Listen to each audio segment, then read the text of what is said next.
One of those thin, chilly fogs that sneaked in from the Pacific and had hung vaguely to the streetlights along the Sunset Strip. It was a kind of a fog that you could see through, but everything was out of focus. It made you start wondering what you were going to do when you were 90 and you were all alone. I'd have liked to have spent the night in a room full of noisy extroverts playing charades. But instead, I had to eat a quick dinner and drive up into the secluded Hollywood Hills to meet a guy. A guy who had nothing but trouble on his mind. When I pushed the buzzer, I had the feeling of wishing I was someplace else. Carl Delaney himself opened the door. He was grim and brusque and to the point. Marlowe? That's right. Come in, Marlowe. I appreciate this. You're coming up here after business hours, I mean. I wouldn't have asked except, well, perhaps I waited too long as it is. Sit down. Thanks. Waited too long for what, Mr. Delaney? 36 hours ago, my wife disappeared. Marlowe, you've got to find her for me. Find her just as fast as you can. Wait a minute. Disappeared, you said. Would you mind playing that part back a little slower? Norma simply walked out that door, got in her car, and drove off to get hold of herself, as she always does when we've quarreled. And always before, she's come back in an hour or so. But this time... This time she simply didn't come back, is that it? Look, Mr. Delaney, I could... You'd better let me finish before you do anything. Lately, my wife has been brooding over something serious that she refused to discuss. I've caught her crying several times, and she's not a woman given to tears. Marlowe, I'm sure that unless we move fast, when we do find her, we're going to find her dead. Suicide? Yeah.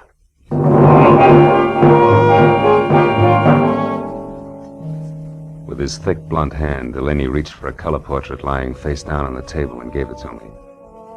I looked and saw the face of a dream.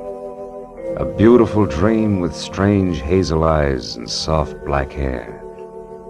I felt Delaney watching me as I glanced up in time to catch the fading end of a very ugly expression on his face.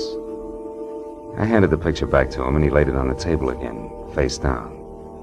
Then he took me upstairs to Norma's room. It was a nice, frilly room, typically haunted by elusive, sweet smells. There was only one incongruous note. What was the horoscope doing on her desk? From the looks of her picture, I knew that Norma was attractive enough that she didn't need to look to the stars for a future. A horoscope? Yeah, you know how women are. Marlowe, will you find her for me? Well, I'll try.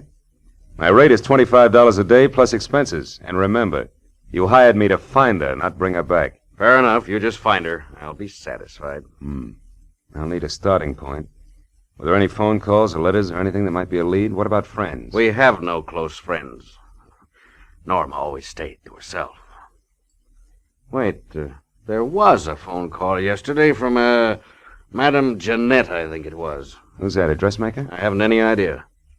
She wanted to speak to Mrs. Delaney. I told her Norma was out, and she asked that my wife call her when she got back. That's all there was to it. Anything else you can tell me? No. No, it's not much to go on. I'll see what I can do, Mr. Delaney. I'll be here all night, Marlowe. Call me if you need anything. Yeah, I'll do that. Good night.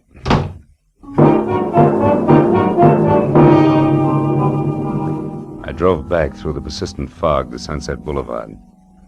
It was 9:30. I knew it was going to be like tracking a hummingbird through the petrified forest by the bent twigs, but I got a classified directory and I started digging. I checked the hairdressers, the manicurists, and the milliners, and I was just about to start on the interior decorators when I remembered the horoscope on Norma's desk. I quickly turned to the personal consultants.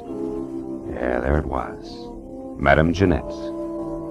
Her establishment, located in the dubious neighborhood south of Olvera Street, turned out to be a tacky cottage set back next to an alley.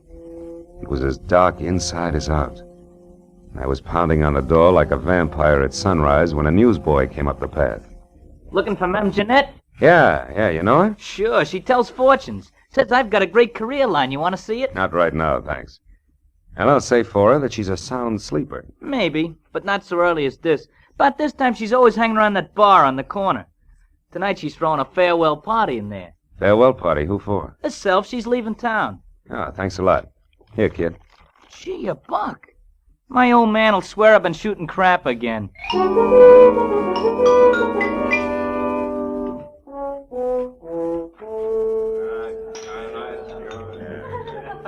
Give me another one, Charlie. Not every night I say goodbye to my dear old neighborhood. Muscatel again, Jeanette? Yeah. Did I say dear old neighborhood, Charlie? I think you did, Jeanette. Must have had one too many then. Because of all the low, flea-bitten row of shacks I ever lived in, this is the new low. Ah, Jeanette, that's no way to talk. You hurt my feelings. Pinky, there ain't nothing like a little beer to soothe hurt feelings. Yeah, you said it. Jeanette, can I have another? Yeah. Charlie, give Pinky another. This is his last. The last?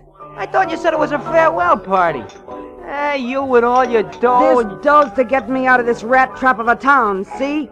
It's the last I want to see it of it in all my life, see? Yeah, Another we see. muscatel, Charlie. Hold on a minute, Jeanette.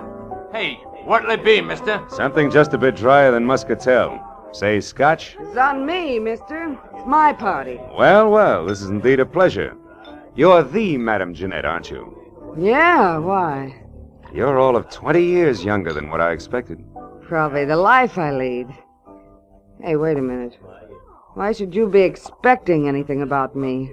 I don't know you. Perhaps not, but I know you. From where? Oh, you're more famous than you think. Your reputation has spread far beyond Old Vera Street. In fact, it's gone up as far as the Sunset Strip, Madame Jeanette. No kidding. How would you kid a fortune teller? Don't you know all, see all, and tell all? Well, And judging from that Spanish shawl, your Hungarian skirt, and those embroidered Persian slippers, I'm beginning to think your fame is not only local, but international. say, you're beginning to make me feel like I shouldn't be giving up this racket after all. Giving up fortune telling? No. Yeah. I'm leaving town on the midnight train. Gonna spread my talents all over the East, and I'm not coming back. Don't tell me your crystal ball has laid a golden egg. So to speak, yeah. I come into some lettuce. Suddenly. That's always nice. Well, I guess it means you won't be interested in the few paltry dollars I'd intended to spend with you. Hey, can I have another beer, Jeanette? Shut up, Pinky Blow! Ah, just a... Traveling lady can always use a little extra moolah. What was it you wanted, Bud? I'm looking for someone. Norma Delaney. Norma I'm afraid I don't know anybody by that name. I'm afraid you do. What's your angle? Who are you, anyway? I'm Philip Marlowe, private detective. Some private dick you must be to have to resort to fortune tellers. Come on, Jeanette. Look into your crystal muscatel. See if you can spot Norma Delaney. I told you once. I don't know the dame. Now blow. Just a minute, Doc Eyes. Hey, Charlie. Yeah? This bird's crabbing my party. What kind of a joint is this, anyway? Lady can't sit here and have a farewell party without being insulted by every jerk that drops in. Well, mister, I haven't finished my drink yet. you got pockets, ain't you? Just pour the drink into one of them and take it along. You ain't finishing it here. Charlie reached under the bar for his pick handle, so I left without pursuing the subject further. But I knew Jeanette was lying, right in her purple lipstick about Norma. I walked back to my car, lit a cigarette, and spent a few precious minutes trying to decide whether or not to break into her place and snoop. Then I caught the shadow of a figure slipping up on me from behind. I turned. Wait, don't swing, Mac, don't swing. It's only me, Pinky. I was in the bar when you was talking to the madam. That tightwad Jeanette. Yeah, I saw you, so? She did something the minute you left. I figured you might like to know what it was. It all depends. Well, I thought it might be worth something to you, like a saw, maybe. Come on, you! No, Spill it! Wait a minute, Spill it! wait! If it's any good at all, it's worth $5 or no more. Oh, all right. She made a phone call. Who to? What'd she say? Nothing. Just some swear words in Spanish. The line was busy. But I kept my eyes open and I got the number. All right, let's have it. If you can still remember it. Oh, I can remember easy. $5 first, huh? Here. Thanks. The number was Crenshaw, 1929. But you get it? Like the year of the big crash.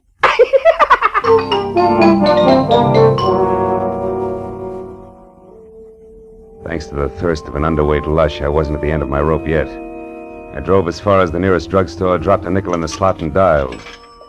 Crenshaw, the year of the big crash.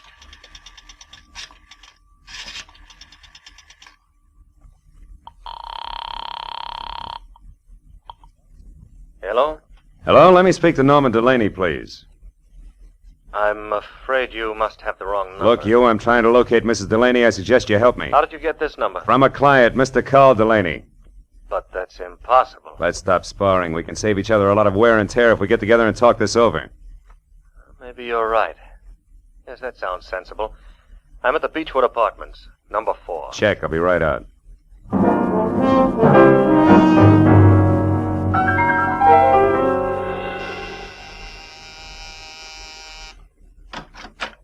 Mr. Pierre Gillum, it says here on the door. Yes. Are you the man who called? Uh-huh. Philip Marlowe. Come in, won't you? You said you were looking for Norma Delaney, Mr. Marlowe. Tell me what's wrong. Has anything happened to her? Well, her husband seems to think she might have killed herself, but I have a hunch that you might have something interesting to say. No, poor kid. Poor Norma. Well, I'll tell you what I can, Marlowe, but it isn't much. Oh, I'm all ears, and I'll sit, thanks. I was in love with Norma once, briefly, a long time ago. She was a wonderful girl, but her husband was insanely jealous. Mm-hmm. Even though she hadn't loved him for years, he refused to give her up. He even threatened to kill her first. Oh? Norma and I realized that serious trouble lay ahead, so we parted. Good friends. And I haven't seen her or heard from her in months. I buy it all but the last line. You have seen or heard from her, and recently. I'm not going to argue that. I've told you the truth. You can take it or leave it. I leave it. Suppose we both put our cards on the table. You lied to me when you said Carl Delaney gave you my number. I know because Madame Jeanette called me shortly after you did. Touché. But why did she run to call you at the mention of Norma's name if you two broke up months ago? And incidentally, how did that ersatz oracle Jeanette get mixed up in this in the first place? That is a long story, Marlowe. Good, I like long stories. I'll bet it begins just for a lark. Norma and I went down to Olvera Street once to have our palms read. Yes, that's exactly how it started. Madame Jeanette was an unusual woman, a character, you might say. Uh-huh. Well, we became friendly with her. Norma got quite sentimental about her. One day we made a sort of pact. If ever either of us was in trouble and needed the other, we'd go to Madame Jeanette or get a message to her. She would notify the other. So when I walked in asking for Norma, the madam assumed she was in trouble. Right. Called me immediately because she herself was leaving town in less than an hour. I know. Well, Mr. Gillum, it's all very interesting, but it's getting me no place. Thanks. If I need you again... Oh, no, wait, Marlowe, don't go. Hmm? I know a lot of details about Norma that I'm sure will be helpful. For instance, she drives a Nash coupe, powder blue. Powder blue coupe, huh? Thanks, that'll help. Oh, and she has a fondness for white gloves. Wears them quite often. I see. Well, I better get moving. No, wait just a minute, Marlowe. I've got to go. Now, listen, Marlowe. I told you I was in a hurry. Now, take it easy. Stick around a while. Get away from that door. Look, just who do you think you are? Come busting in here, prying, asking questions, you dirty... Ooh! You asked for it, Gillum. Ooh! You got a left, too, huh? So have I, brother. I left Gillum sprawled all over his coffee table, as limp as a 5-cent salad. Outside, I glanced at my watch. Madame Jeanette's train left in 40 minutes. I ran through $22 worth of red lights, getting down to a cottage because I was sure Gillum's attempted stall was tied in with a departure, but I couldn't figure out why. That is, I couldn't until I switched out my lights and coasted to a stop in front of her place. Then I saw it. Half hidden in the shadows back of the house sat a powder blue coupe. I got up on the porch close to the front door and listened. Jeanette was talking to a woman. I couldn't catch what they were saying, but one thing was certain. The woman was Norma Delaney. All at once I realized the talk had stopped. That was my cue. I shoved open the door and went in. Jeanette sat at a table alone, facing me. Well, Mr. Marlowe, you've returned. What is it this time? I'd like my fortune told. Yeah? Now listen close, Gumshoe. I'll make this a short and snappy reading because I'm catching a train in 15 minutes. There's a woman very close to you. In fact, she's right behind you, sucker! What? Oh!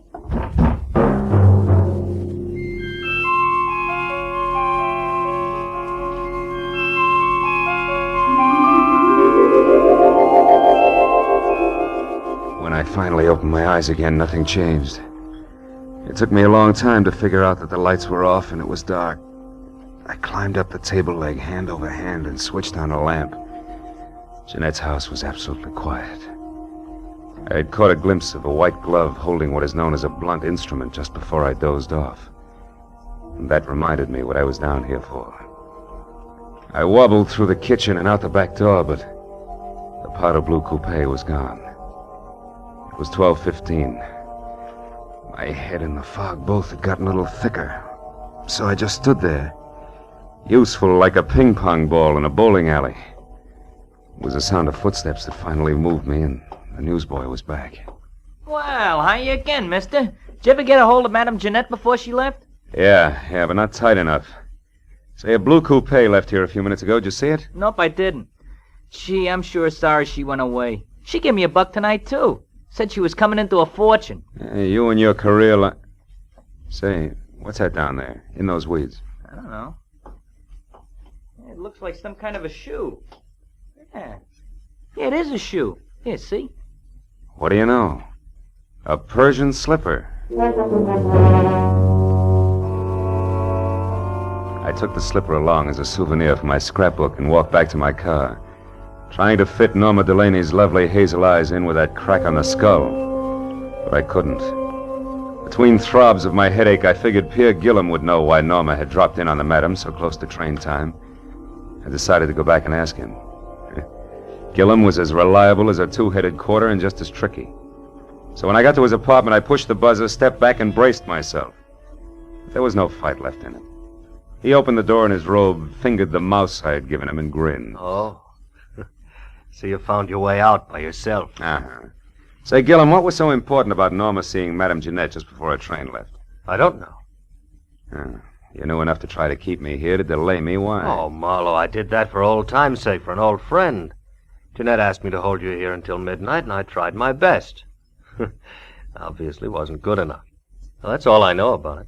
I see your phone is off the hook. You know that? Yeah, I took it off. It's given me nothing but trouble tonight. I hereby wash my hands of this whole business. I'm going to bed. And I hope to sleep. Good night.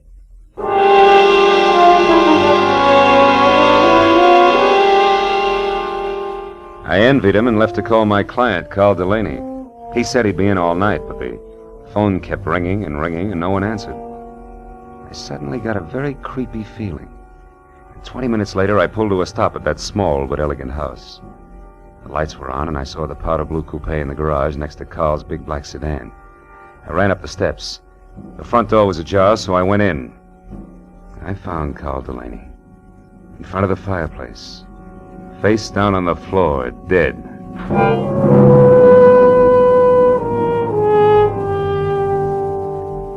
There was a handbag on a chair. I opened it. Compact, cigarettes, and a key to room 340 in the Bradford Arms Hotel.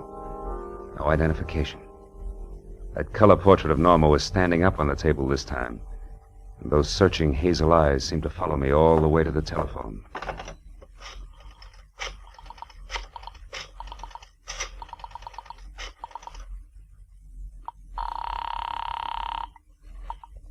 Lieutenant Ibarra speaking. Phil Marlowe, Ibarra. There's a dead one at 1077 Hollycrest Road. Named Carl Delaney. Murdered. I'll be right out. I hung up the phone, and then the hair on my neck crawled as I heard the unmistakable sound of a woman's heels on the floor upstairs. I ducked behind a door as the heels clicked down the steps. And then she entered the room.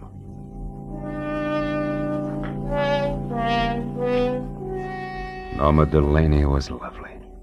As lovely as a picture. She moved calmly and deliberately, put a note on the table, picked up the handbag, and then turned to face the door I was hiding behind. You can come out now, Mr. Marlowe. Hello, Mrs. Delaney. You can call me Norma now. And if you're thinking of using your gun, perhaps you'll be good enough to read this note first. Here. To whom it may concern. I, Norma Delaney, purposely and with premeditation, shot and killed my husband, Carl. It is beyond me to express how deeply I hated him, and since I must pay for this and cannot endure a public spectacle, I shall take my own life within the next few minutes. Now look, Norma, no guns. Easy, Marlowe. I'll kill you if necessary. But it would be so pointless now. I'm free at last, and I want to spend the little time left to me in my own way. Norma, if you listen to me... Stay just back. a minute. Tonight I made my only friend, Madame Jeanette, happy. And I killed a man who needed killing.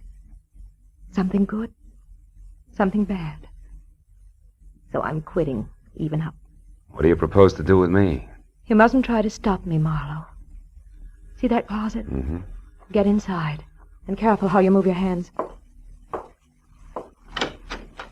Turn around to the wall. That's it. Marlowe, I'm sorry I had to hit you at Jeanette's tonight. Goodbye.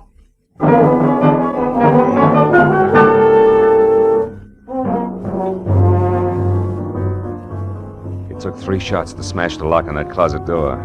I heard her driving away just as I got it open. In spite of what she'd said, I couldn't let her kill herself. I ran outside to my car. One glance under the hood was all it took. There was nothing left of the wiring but loose ends. I ran into the street and a miracle happened. The first time in my life, a taxi in Los Angeles when I wanted it. I'm sorry, fella. I'm gonna call. Skip it. This is an emergency. Hey, wait a minute. You Police can't... business. A girl is driving up the road in a blue coupe. We gotta catch her before she kills herself. Let's go.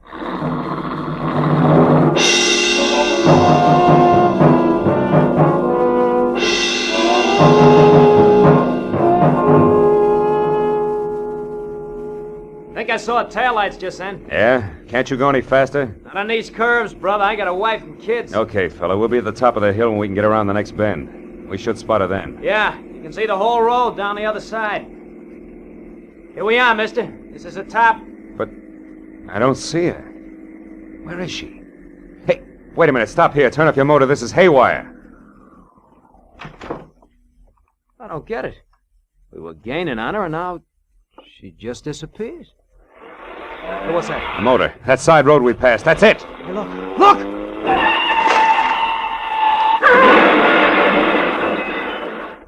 Holy smoke.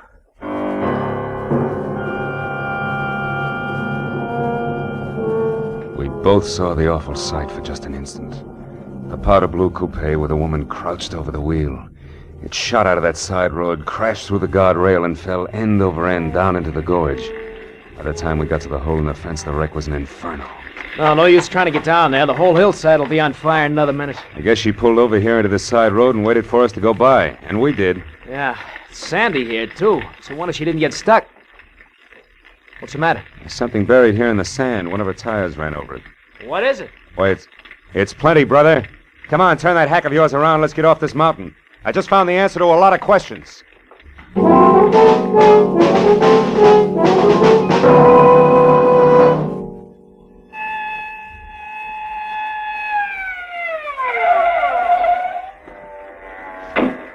That you, Marlowe? Yeah, Lieutenant. We found the body and the wife's suicide note. And one of the boys spotted that fire up on the hill. What is it? Car went off the road. An accident?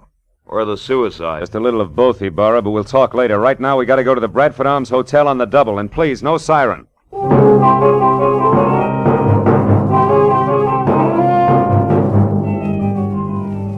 The Bradford Arms was a 3-story walk-up. When we got there, Ibarra stationed one man in front, sent another to cover the back, and we started up the stairs. We had reached the 2nd floor when we saw him on the landing above. Gillum.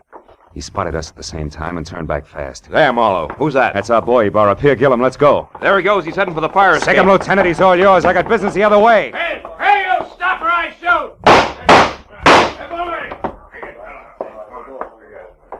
Room 336, 38, 340. It's all over now. You better drop the gun. Please, it's been neat so far. Don't mess it up. Come on, beautiful. Drop it. That's better. Well, Marlowe, I got him. I had to wing him to bring him down, but here he is. And the lady must be... Yes, Lieutenant. The lady is Norma Delaney. The girl who wanted to kill her jealous husband and then commit suicide, but didn't want to die doing it. So she used someone else's body, Madame Jeanette's, which was a logical choice because Jeanette was blackmailing her. Thus 2 vultures with 1 stone, leaving 2 lovebirds free to fly away together. Right, Norma? Didn't you give Madame Jeanette money so she'd leave town and tell everybody she was going away?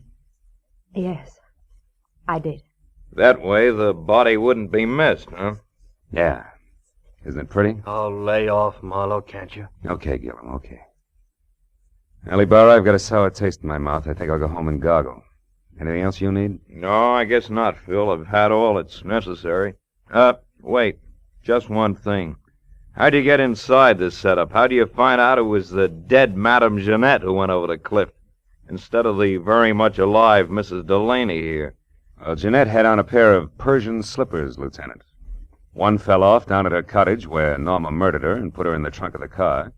The other one fell off in the sand of that side road when she took Jeanette out of the trunk and propped her up behind the wheel. It was lucky, Burra. Just dumb luck.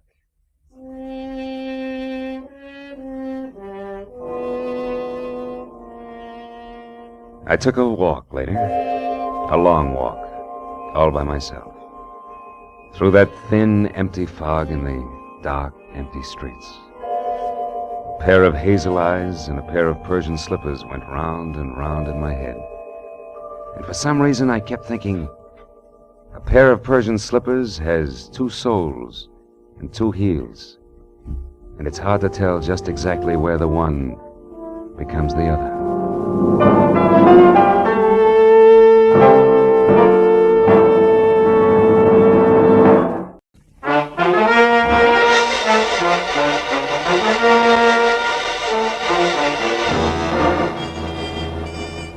I was sitting in my office bombing the ashtray on my desk with paper clips, wondering what kind of a job a private detective gets when clients stop calling completely. I was seesawing between the picture of me as a well-starched huckster and the more comfortable portrait of Marlowe, author in English tweeds, man of distinction, when the telephone brought me to a rude awakening. Marlowe speaking. My name is Isabel Gordon, Mr. Marlowe. I must see you at once. My husband Bruce is in terrible danger. Could you possibly meet me in an hour at the Pelican Inn?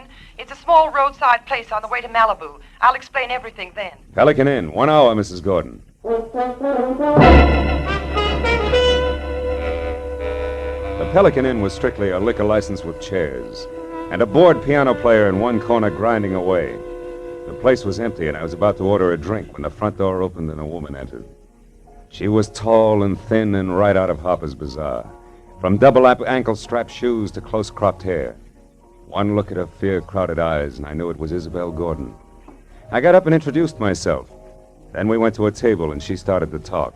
For 2 weeks now, Mr. Marlowe, my husband Bruce has been receiving unsigned, threatening letters. I'm almost sick with worry. I don't know what to do. Now, wait a minute, Mrs. Gordon. The first thing to do is to get hold of yourself. And tell me the whole thing, right from the beginning. Yes, all right. Well, first of all, Bruce and I have only been married a little more than a year. We're living with my uncle, Avery Fairchild, on an estate out beyond Malibu. I see. What does your husband do for a living, Mrs. Gordon? Why, he's a photographer. Movie or commercial? Well, at present, it's neither. You see, Bruce has been terribly unsettled since the war. Lost, sort of, and then recently he got interested in photography, and it's been a great help to him. But he doesn't exactly work at it, huh? Well, he's converted one of the rooms in the guest cottage into a studio, and he spends almost all of his time there experimenting with portrait work. But he doesn't actually have a job, if that's what you mean. How does that appeal to your Uncle Avery? Oh, I'll be honest with you, Mr. Marlowe. My uncle thinks the sun rises and sets on me, but with Bruce... It's total eclipse, is that it? I'm afraid so. All his life, Uncle Avery has been concerned only with dollars and cents. He simply doesn't understand or sympathize with an artist's viewpoint. Now, what about these unsigned letters? Well, Bruce has been getting them for the past 2 weeks. They're always made up of words cut from newspapers and pasted on ordinary paper. That's a cheap stunt. What do they say? Each one threatens my husband's life.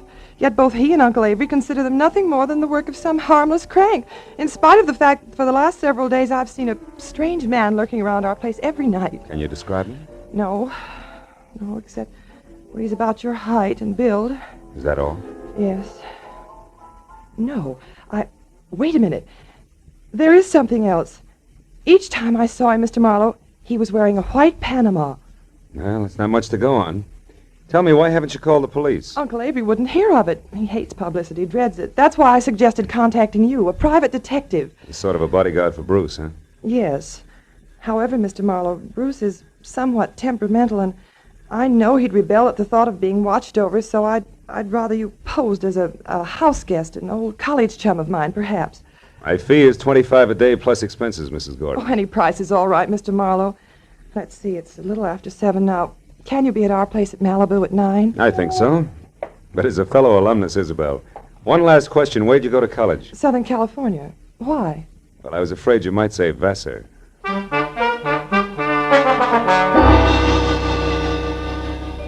After Isabel left, I remembered that I was already on my expense account. So I had a tasteless, cold, hot blue plate special and a burned cup of coffee. Then I stepped out of the Pelican Inn and headed across the paved parking lot to my car. It was already dark, and I was admiring the full moon and the beautiful wash it made over the ocean when it happened. Hey, mister! What the? Out! You all right, mister? Yeah, I think so. Thanks to your sounding off. That nut was aiming right for you. Yeah, looks that way. Did you happen to get his number? No. What about his I face? didn't. Can you describe him? No, matter of fact, I only noticed one thing. What was that? The hat he was wearing. It was a white Panama.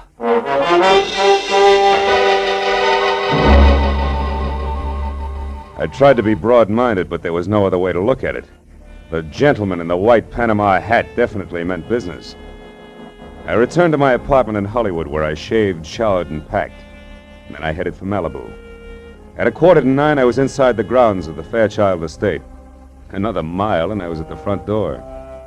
When I entered, Isabel greeted me like I was a keg of brandy around a St. Bernard's neck. Then we waded through an inch-thick carpet to the library, where Uncle Avery, fat, bald, and looking like he'd just bitten into an underripe persimmon, was waiting. I wasn't asked to sit down, and I wasn't offered a cigar. Avery Fairchild was not one to waste time. I'm a very rich man, Mr. Marlowe. As such, I'm the target for all kinds of fortune hunters, confidence men, and cranks. In my lifetime, I've been threatened and pestered by a score of crackpots, each one slightly more psychopathic than the last. It's never bothered me, and it never will. However, in this case, the approach is a bit different. Meaning you think somebody's trying to get at you through your nephew, huh? Never refer to him as my nephew. My niece's husband, if you please. And don't forget it. Uncle Avery. Isabel, my feelings about your husband are no secret. You're being unfair, Uncle Avery. Just because Bruce is an artist and he... Artist, is he? Why, Isabel, that man's no more an artist than I am a horse jockey. Good evening, everybody. Hello, Bruce. Hello, darling. You were saying something, Uncle Avery? Bruce, I want you to meet Philip Marlowe. We were great friends at school, and when I heard he was in town for a while, I insisted that he spend a weekend with us. How do you do, Mr. Gordon? It's a pleasure to have you with us, Mr. Marlowe. You're very welcome. I do the welcoming around here, Bruce. Mr. Marlowe's had a long trip, and I'm certain he'd like to turn in early. Bruce, darling, he's going to stay in the guest cottage, the room next to your studio. Will you show him there, please? Oh, I'll be glad to. By the way, Isabella, I'm going to work late, so I'll say good night to you now. Good night, dearest. Good night, sweet. Please be careful. Yes, Bruce, by all means, be careful. Remember, the true artist belongs to posterity, or something. The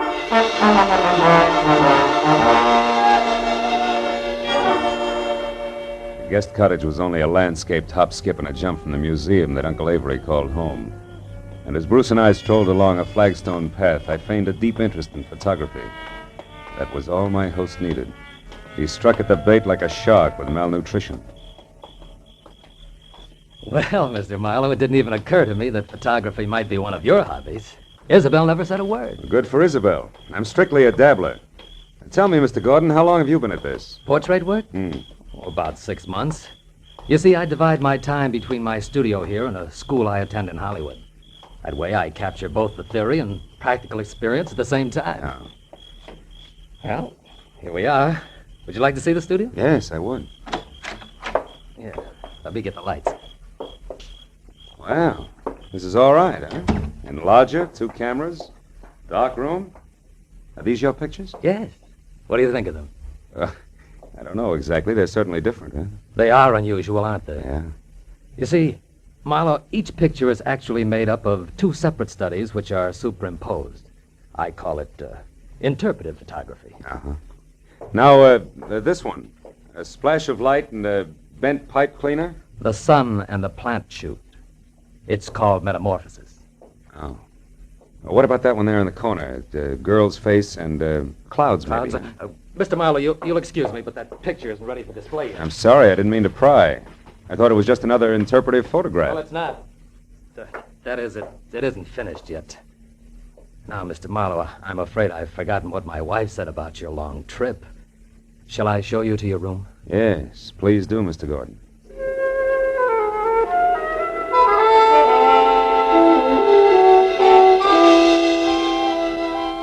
My room on the other side of the guest cottage was wider than Hollywood Boulevard.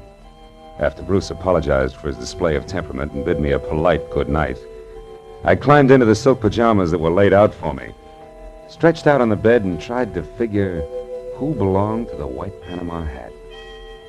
About an hour passed, and I wasn't getting any sensible answers. So I switched out the light, put my gun on the table next to me, and snuggled into what felt like 1.5 miles of mattress. I was almost asleep, and the clatter of a shovel falling on the walk outside brought me straight up in bed. I grabbed my gun and made for the door. But the second I threw it open, I knew that I'd made a mistake. Whoever kicked over that shovel had heard me and met me with a large fist that came straight at my face. Oh!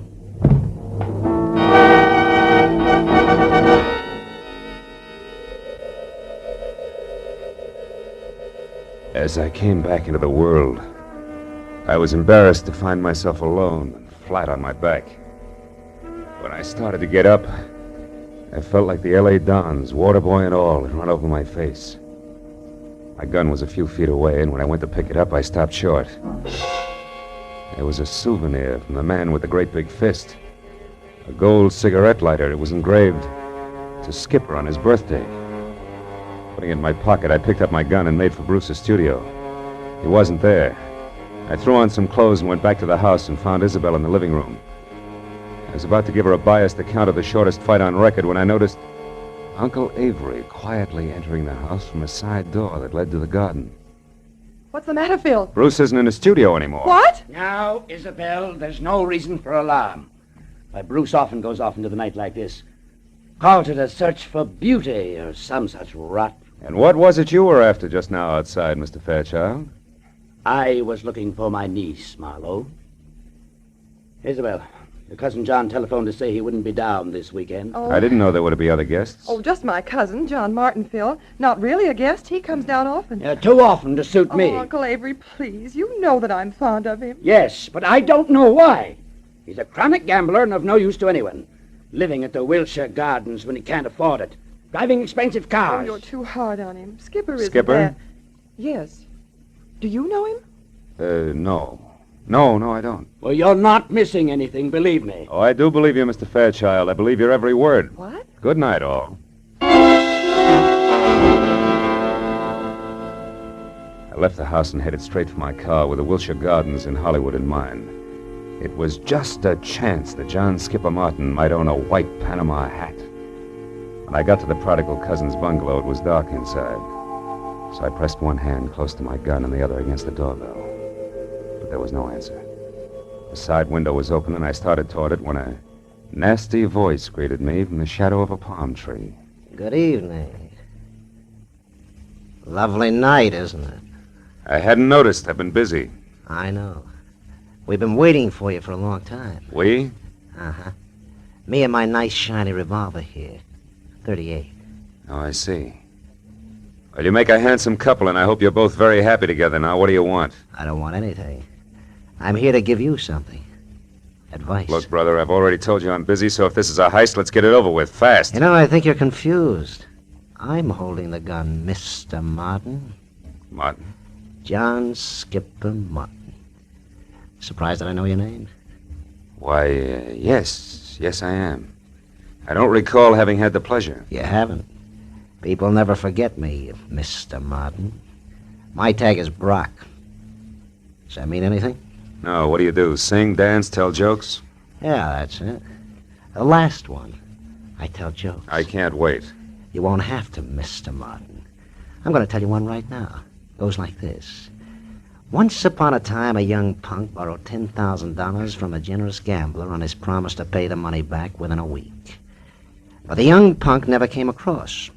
So the gambler told a nice fellow named Brock to call on the young punk and tell him that he had 48 hours in which to get the money together. And that if he didn't, he'd never see the 49th hour. What's the matter, Mr. Martin? Don't you like jokes?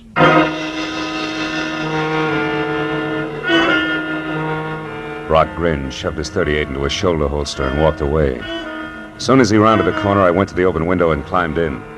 I rummaged through 2 closets looking for a white Panama you-know-what. I was about to search a third when I heard something that brought me to a dead stop. It was a key in the front door lock. closed my right hand over the gun in my pocket, moved flush against the side wall, and waited. But the moment the door swung open, the telephone rang, and the hulk of a man that entered went straight for it. He was wearing a gray fedora. Hello? Oh, hello, Isabel. What? Bruce? Are you sure? But that's impossible. I mean, things like that just don't... Excuse me, Isabel. I think I have a visitor. I'll call you back. Reach, Mr. Martin. Who are you? Name is Brock. You owe a client of mine $10,000. He wants his money in 48 hours. I'll get it. I swear I will. I'll have it right here, on time, all of it. How are you going to do that, Mr. Martin? I've got a way. Someone's going to give it to me tonight. Why? Why? Because it's the healthy thing to do. That's why. That's all you wanted to know, isn't it? That's all. Good night, Mr. Martin.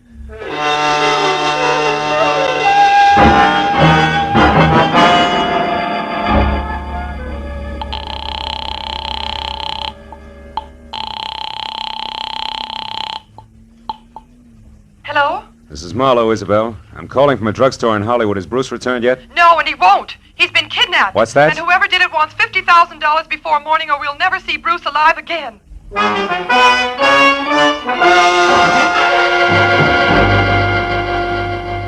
As I walked to my car opposite the Wilshire Gardens, I felt like my brain had spent the night in a cement mixer.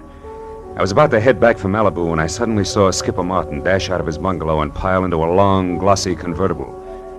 I followed him out to the Pacific Palisades, where he made a call at a little house which sat on a bluff overlooking the sea. Once he was inside, I moved up quietly and saw that the name on the mailbox was Miss Carla Winters. I crawled up to a lace-curtain window where I could see what was going on. One look at Miss Winters made the damage I was doing to my tweeds worthwhile. She was strictly Dragon Lady, with flaming red hair and a waist you could span with two hands, if you were lucky enough to get that close. And the rest of the measurements fit just perfect. Why, you sniveling coward, you wouldn't dare open your mouth about us. Wouldn't I? Listen, Carla, I've got myself Skipper Martin to look after, first, last, and always. You remember that. Why should I? You've always been cheap talk and no more. Look at you now. You're in trouble, so what do? You holler blackmail. Go on, get out of here. Get out of here before I kill you.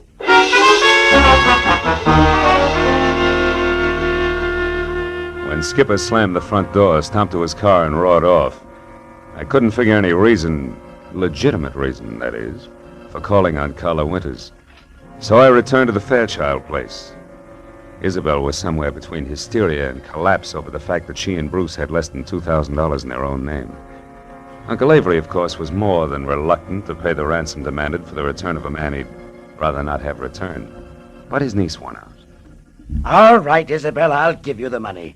But understand, I'm doing this for you, not for that no good... Yes, Uncle Avery, I understand, but can you get that much cash at this hour? The banks Who said anything about banks? You know I don't like them. Money will be in your hands in 30 minutes. In the meantime, tell Mr. Marlowe here what arrangements you've made with your husband's abductors. 1 minute, Mr. Fairchild. What about the police? The police have already been notified, Mr. Marlowe. They've agreed not to interfere until tomorrow morning. By that time, I suppose we'll have Bruce return to us. To us, Uncle Avery? As a mere slip of the tongue, Isabel. I'm only paying for his return. You take over from there. I don't want him.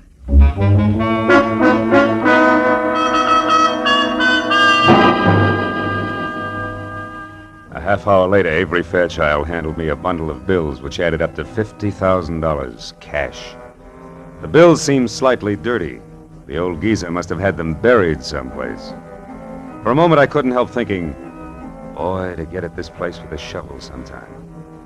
But then I got back to the more pressing matters at hand. I wrapped up the money in a shoebox, and I drove north along the Pacific Coast Highway. I covered the 60 miles to the rendezvous, which was a junkyard near Ventura, in about as many minutes. Then, according to instructions, I slowed down to 10 miles an hour. I blinked my lights twice, tossed out the shoebox. I was just about to resume my speed when the headlights of an approaching car fell on a man as he darted back into the junkyard. And I saw what I'd been expecting all the time.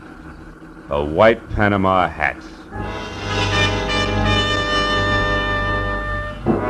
But I was still playing by the rules.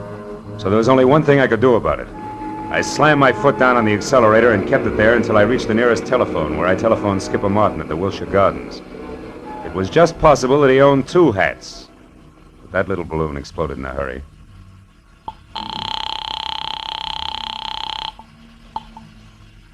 Hello? Mr. Martin? Yes. Who is this? This is Brock, remember me? Oh, yes, of course. I've been hoping you'd call. You mean you got the money right now? Well, no, not this minute, but I will have it in a couple of hours. You're sure, Mr. Martin? I'm positive, Brock.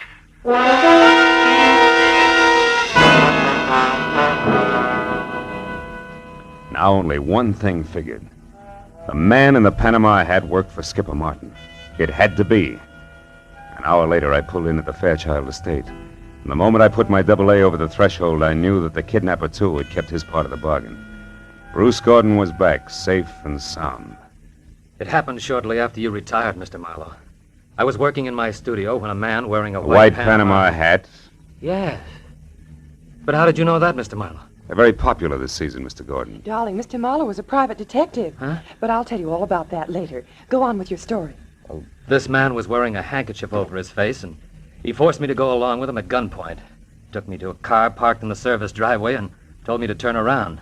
And I was hit from behind and went out cold. Oh, darling, how terrible. It wasn't pleasant. When I came to, I was bound hand and foot, blindfolded and gagged.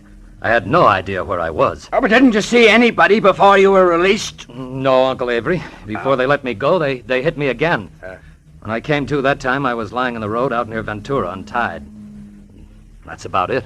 I suppose you've told the story to the police already, huh? No, he hasn't, Mr. Marlowe, and what's more, he isn't going to. I'm sorry, but I was forced to lie to you earlier this evening. The police mean reporters, and they mean publicity. And I hate publicity. I'm sure you see my point. I wouldn't make book on that, Mr. Fairchild. Secrets like this only encourage kidnappers. Well, since we no longer see eye to eye, Mr. Marlowe, I'd suggest that we consider your services at an end. I'll have my check at your office in the morning. Good night, sir.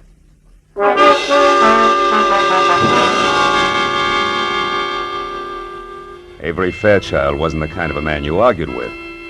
I threw my coat over my arm, tipped my hat to Isabel, and stepped outside. I hadn't once mentioned Skipper Martin to the family. That might have been a mistake, but I still wanted to look around before I yelled copper. As I walked past the guest cottage, I decided to go in and check Bruce's studio. Maybe the man in the white PH had left a few odd footprints on the ceiling. I tossed my coat in a corner chair and started through the clutter. 10 minutes later, I'd found nothing.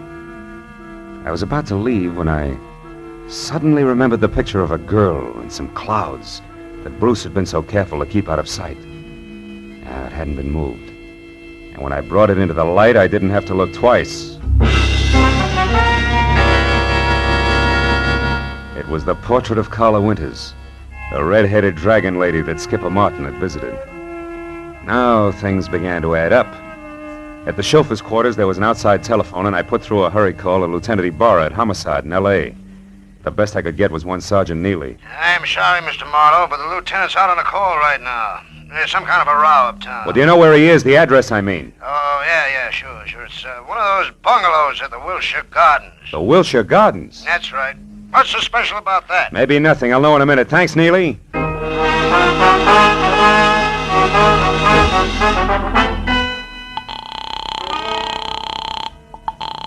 Hello? This is Marlowe, Ibarra. What brings you to Skipper Martin's at this late hour? Well, it seems as though some person or persons unknown fired a gun several times a little more than an hour ago. 4 shots, to be exact. Well, you think Skipper Martin fired them? No, Marlowe, I'm sure Martin didn't fire them. You see, he stopped them, personally.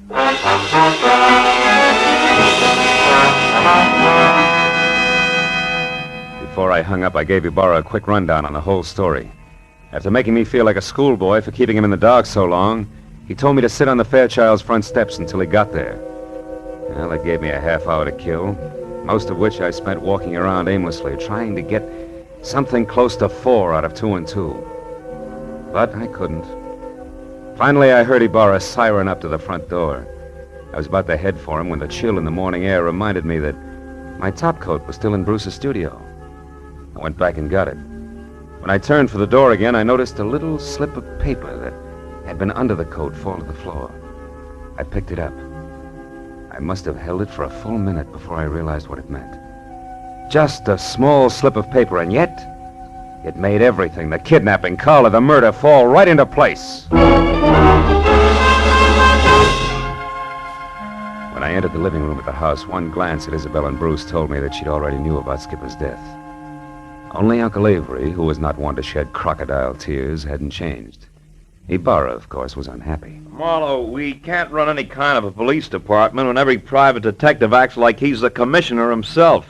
Why didn't you call me when this business first began to smell? You know better. I'm sorry, Ibarra, and I hate to sound immodest, but I happen to be one of the two men in this room who can name Bruce Gordon's kidnapper and Skipper Martin's killer. You know what you're saying, Marlowe? I think so. The man in the white Panama hat who kidnapped Bruce Gordon, Lieutenant, is Bruce Gordon himself. In other words, Bruce Gordon kidnapped Bruce Gordon. No! What? You're out of your mind, Marlowe. Am I? Would you still say that, Gordon, if we paid a call to Carla Winters and asked her to hand over the $50,000 of so-called ransom money she's holding for you two? Or would you prefer... Stop, Gordon, stop the window, Ibarra! Bruce!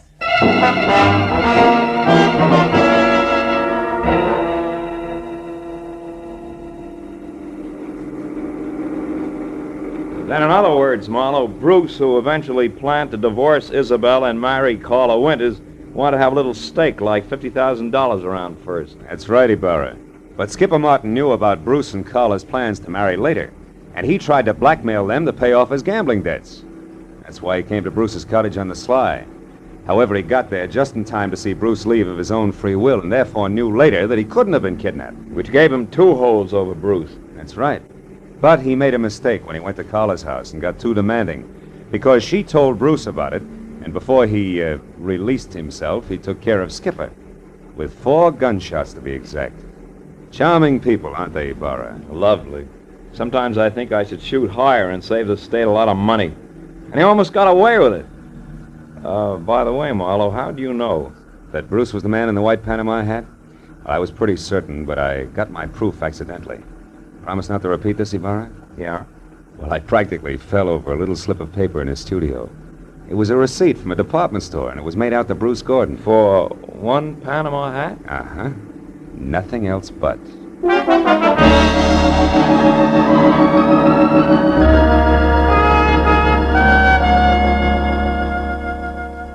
When I finally got back to my place on Franklin Avenue, the sun was already up. And the people who work at nice, sane jobs were beginning to fill the streets. I'd been on the go for a steady 24 hours, so I could think of nothing but my bed. I was about to put my key in the lock when a next-door neighbor walked by. Now, that alone wouldn't have disturbed my sleep, but why did he have to be wearing a white Panama hat?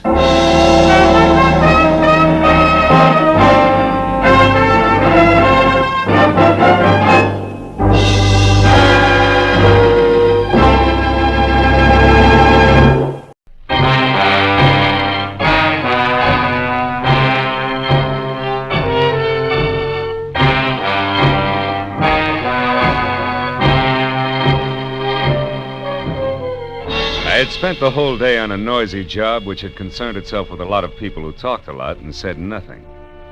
When I finally locked up my office for the night, I was worn out. As I drove slowly along the street, I was glad to be heading for home and a little peace and quiet. At least that's what I thought. But when I pulled up for a full stop sign, only a half a block from my apartment, something happened which brought my little dream of peace and quiet to an end. The car door opposite me flew open and something mighty excited jumped in. I'm being followed. Drive on, please. The law? No, please drive on. Okay, lady, get a good grip on the upholstery.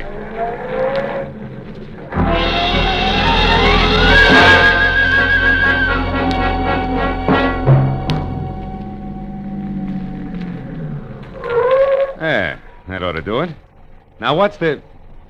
Say, you look a little pale and beautiful. I'm always pale when my heart's in my mouth. Well, then why don't you swallow once, take a deep breath, and tell me who was after you? There isn't much to tell. It was a nasty little man, that's all I know. So thanks for making like Barney Oldfield, and good night. Hey, not so fast. It's impolite to hitch and run. Look, mister, right now I'm up to my earrings in trouble, and that leaves very little time for small talk with strangers. Even nice ones. Well, in that case, the name is Philip Marlowe, which takes care of the stranger part, and I'm a private detective, which makes trouble my business. Where do we go from there? No place. $300,000 worth of hidden bonds, a screwy old lady, and a sculptor with a red beard are too much for any one-man police force, Mr. Marlowe. So again, good night. Before I could say anything, she was out and gone.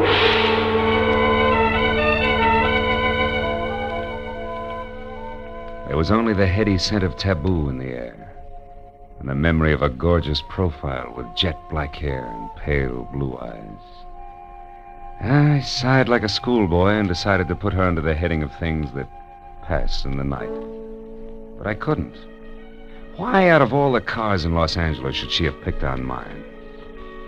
Well, the next morning, as I was walking down the corridor to my office door, I was still seeing pale blue eyes. Maybe that's why I didn't notice the man who waited outside my door until I was almost on top of him. He was well-dressed and about 35. He looked like a man who had forgotten how to smile. Marlowe. Right. I want to compliment you on your behavior last night, Mr. Marlowe. Barbara told me about it. Oh? Come on in, Mr. Shields. Edward Shields. Would you be interested in aiding 3 people in a search for more than $250,000 in negotiable bonds? 1% of which will be yours if the bonds are found? Being a fairly fast man with figures, yes. Yes, I would. Splendid. I'd like a few details. Well, Mr. Marlowe, my aunt, Bernice Mayhew Shaw, died, leaving her entire fortune to charity, with the exception of the bonds I mentioned. Those are to be divided equally among 3 of us, the sole heirs, if we find them within 24 hours. That sounds like something you dream about after a midnight snack of pizza and pig's knuckles. Perhaps. But you didn't know my aunt. Beside myself, the beneficiaries are Barbara Haynes, the girl you met last night. She was Aunt Bernice's personal secretary. And another nephew, Harlan Crane, who, at the moment, happens to be a sculptor. Happens to be? 6 months ago, he was a sailor. Before that, a writer, without even a rejection slip to his name. My cousin is irresponsible, impetuous, and completely self-indulgent. The will itself, Mr. Shields. What are the exact conditions? At precisely noon today, the 3 of us are to meet with Luther Willard, my beloved aunt's lawyer, who will give us each a large sheet of tissue paper covered with specific markings. Individually, the sheets mean absolutely nothing. But combined, one over the other, the transparent sheets form a coherent map to the location of the bonds. But why all the intrigue? My dear departed aunt had a peculiar sense of humor. In addition to this, she was never particularly fond of any of us. She was sure that our individual shortcomings would make cooperation among us impossible, even for so short a period as 24 hours. And the fact that a man followed Miss Haynes last night convinced you that there was something to that, huh? Convinced me? No, he may have been nothing but a person-snatcher. Nevertheless, I do feel that to play safe, a 4th party, a custodian of the map, so to speak, would be advisable. That's fine. When do I go to work, Mr. Shields? At noon, at the lawyer's office. However, I regret that first you must be approved by the 3rd heir. I don't like to ask this, Mr. Marlowe, but would you mind very much calling on my cousin Harlan personally? Not at all. As a matter of fact, I think he might prove very interesting. Yes, I'm sure he will. As interesting as an ape in the zoo.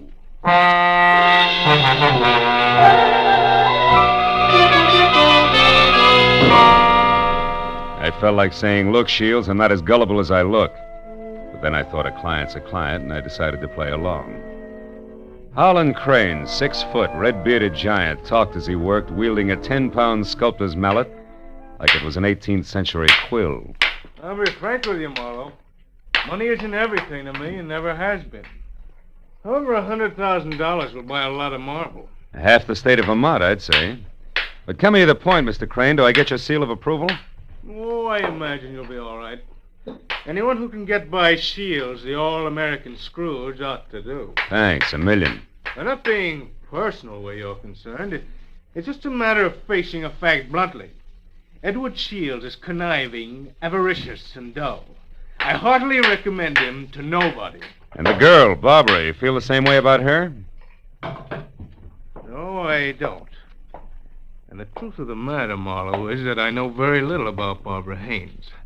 But what I do know, I like very much. Yeah, that I can understand.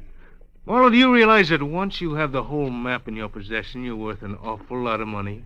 Of course I do. The whole map, I have a market value of exactly $300,000. That's right, fellow. $300,000, dead or alive.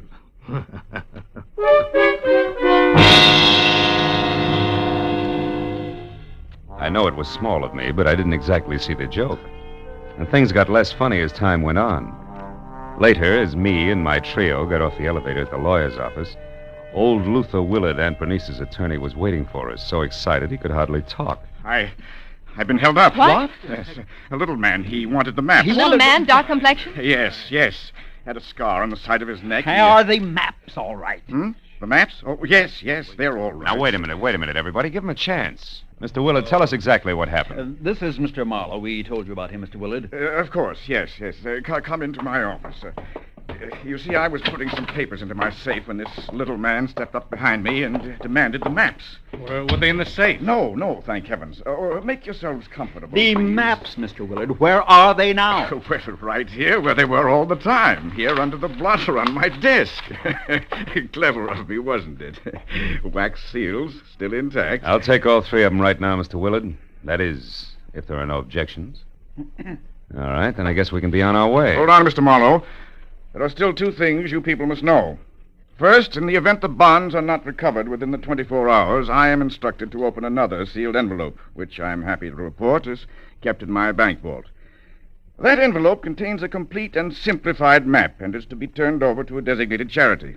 And second, if any of you die before the allotted time is up, the bonds are to be divided among the surviving persons. And if none of us survives, Mr. Willard? Why, in that case, the bonds again go to charity. You see, Harlan, your aunt was a very generous woman.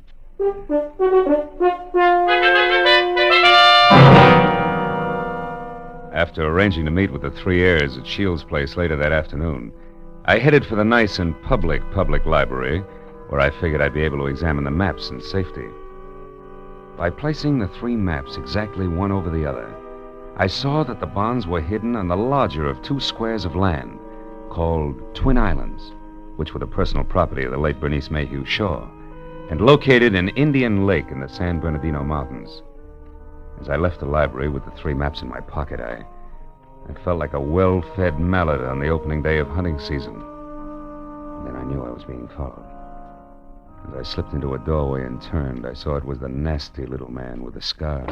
All right, you, we're through playing tag. Oh, let me go. Ooh. Not yet, Shorty, not until you talk loud and clear. No, don't hit me, please. Please hit me down. I'll tell you everything. All right. If you're sure you can get it all straight the first time, there. Now the whole story, beginning, middle, and end. Yeah, like you say, whole story. Okay. Starts like this. Oh!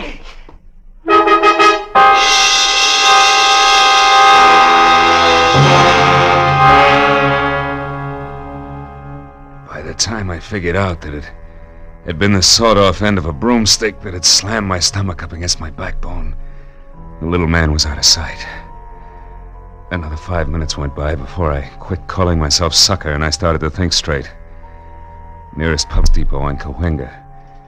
I went up there and deposited 2/3 of the map for safekeeping until we were ready to leave for Indian Lake. And I found a telephone, and a half a dozen calls later I knew that a caretaker named Jumbo was the sole inhabitant of Twin Islands, and my last call was to him. I wanted some kind of a welcoming committee ready for us. When I left the phone booth, it was only 1 o'clock. So I returned to my apartment where I figured I'd rest until 3, when we were all to meet at Shields' place. But that was my second mistake. Because the moment I closed my apartment door, I was positive I wasn't going to get much rest. I had an unannounced visitor. Yeah, you look surprised, Mr. Marlowe. I am. I didn't recognize you at first without your broomstick. Yeah, I traded that in on this .22 target pistol here. It's more expensive, but it's better. Makes me as big as you are. Maybe bigger. Yeah, but how much does it do for your personality? Quite a bit. Gives me poise, and poise gives me manners. So in asking for that map in your pocket, I'll even say please.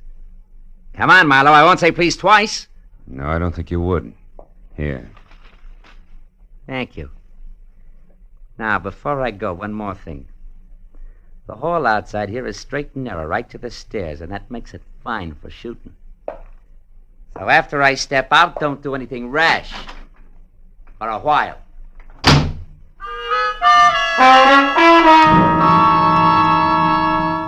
So, loving life as I do, I didn't do anything rash for a while. In fact, I could have whipped up a nice 7-minute frosting before I moved at all.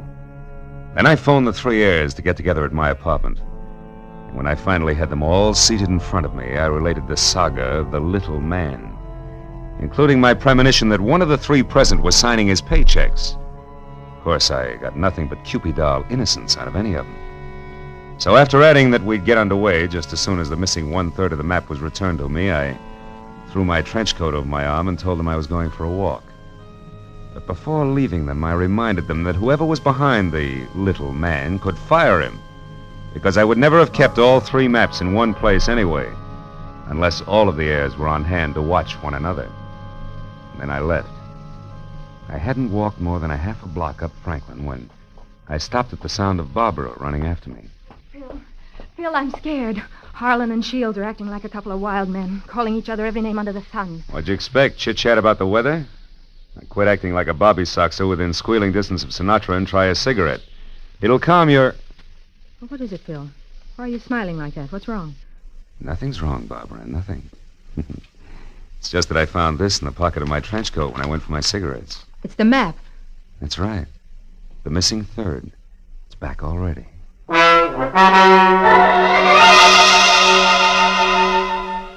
When that missing third part of the map turned up so fast, I figured the heirs had decided to play ball. But I made a mental note to keep my eyes on them anyway. At 3 o'clock, I went to Edward Shields' hillside house in Laurel Canyon for the scheduled meeting. Shields wasn't home yet, but Cousin Harlan was there, admiring the view. Barbara showed up a few minutes later in a convertible, and Shields arrived last by cab. It finally began to look as though we might actually start out all together. Well, I see we all arrived, safe and sound. Yeah. Disappointed? Only by your clumsy attempts at humor, Harlan. Stop it, boys. Let's get started. Phil, have you looked at the map? Where are we going? To Indian Lake. It's a 4-hour drive, so if you're all ready, I suggest we get started. Very well. I'll go up to the garage and get the car. So Aunt Bernice hid the bonds in a roost at Twin Islands, eh? Well, well, well. Nobody seemed surprised at the location Aunt Bernice had chosen to hide her bonds. And Harlan, Barbara, and I stood on the front porch watching Shields as he climbed the very steep driveway to his garage in the car. But Barbara got more of my attention than Shields. She made a mighty dreamy picture. And she leaned casually back against the rail of the porch. She wasn't aware that I was watching her. And I suddenly saw her go tense, her eyes filled with fear, and I quickly turned to follow her stare. Shields' car was going at a rapid clip down the steep driveway. I still couldn't figure out Barbara's concern, and then she started screaming. The car's out of control. The car was headed for the edge of a cliff. His brakes are out. He'll go over. The tree stopped him. Shields, are you hurt? No, I'm all right. The brakes, I tried to stop You them. hadn't hit that tree. You'd have gone over the edge. Let's have a look at those brakes, Shields. Well, no wonder. What is it? Brake line's broken. Every drop of fluid drained out. I might have been killed. No might about it, Shields. We stood there for a while, all looking at one another, but nothing was said. Brake lines rarely snap accidentally. And I remembered that Harlan had been at Shields' house early, and the car had been in the garage, and Barbara... Well, I had to admit that she actually had anticipated the car going out of control. Well, the 24 hours for finding the bonds was slipping by, and I knew we had to get to Indian Lake. We held a short powwow without passing the peace pipe, and we decided to take Barbara's car. We picked up the rest of the map, which I'd checked at the bus station, and we shoved off. After a 4-hour drive that was about as relaxing as the thought of an overdue time bomb in a day nursery, we finally pulled up to the shores of Indian Lake. Jumbo, the caretaker, was waiting at the dock. He knew how to handle a boat, and a few minutes later we could see Twin Islands. We headed for the smaller of the two, where I could make out a rambling lodge. The other island, a quarter of a mile away, seemed deserted. Shields was the first one ashore. Here, Barbara, let me help you. Run along, boy. I'll help Barbara. Thanks, Harlan. Well, Marlowe, what now? Well, first we go up to the house. Oh, Jumbo, you got everything ready for us? Hey, Jumbo. Huh? Oh, sure. Everything's ready, Mr. Marlowe. It's like you said, I opened 4 of the upstairs rooms. Open the rooms? We're not going to sleep out here, are we? I'm going to try. But this isn't a vacation. We're here to find the bonds and get out. You realize it's almost 9 already? That leaves us just 15 hours, Marlowe. Yeah, I know. I got a good watch, and I count to 24, and I'm also giving orders to you Don't three. get high-handed, Marlowe. You're an employee of ours, and that's all. Let's get the map together and start looking for those bonds right now. Take it easy, big man. The bonds are hidden on the other island. The map is as tangled as a second-hand spider web. We wouldn't get anything at all done in the dark. That's your opinion. Look, you people hired me to help you find those bonds. If I have to get nasty to make you take orders, I can do that, too. Let's play like we're smart and go up to the lodge and relax. All right, Marlowe. But remember, we'd better have those bonds by tomorrow, or someone else will be nasty. Very nasty. And I mean me. What? You too?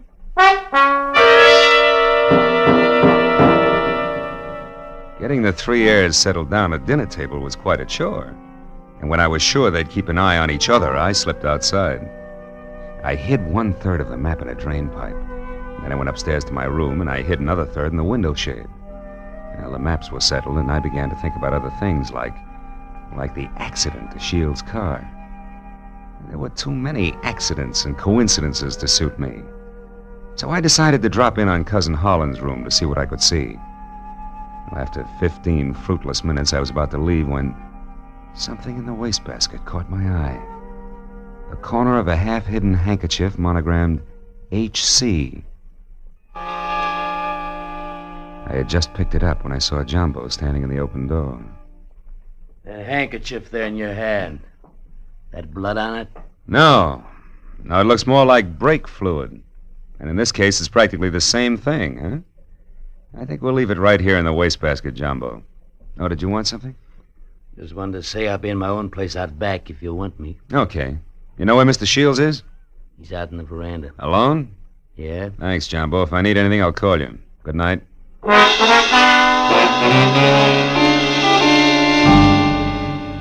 Shields. Oh, it's you, Marlowe.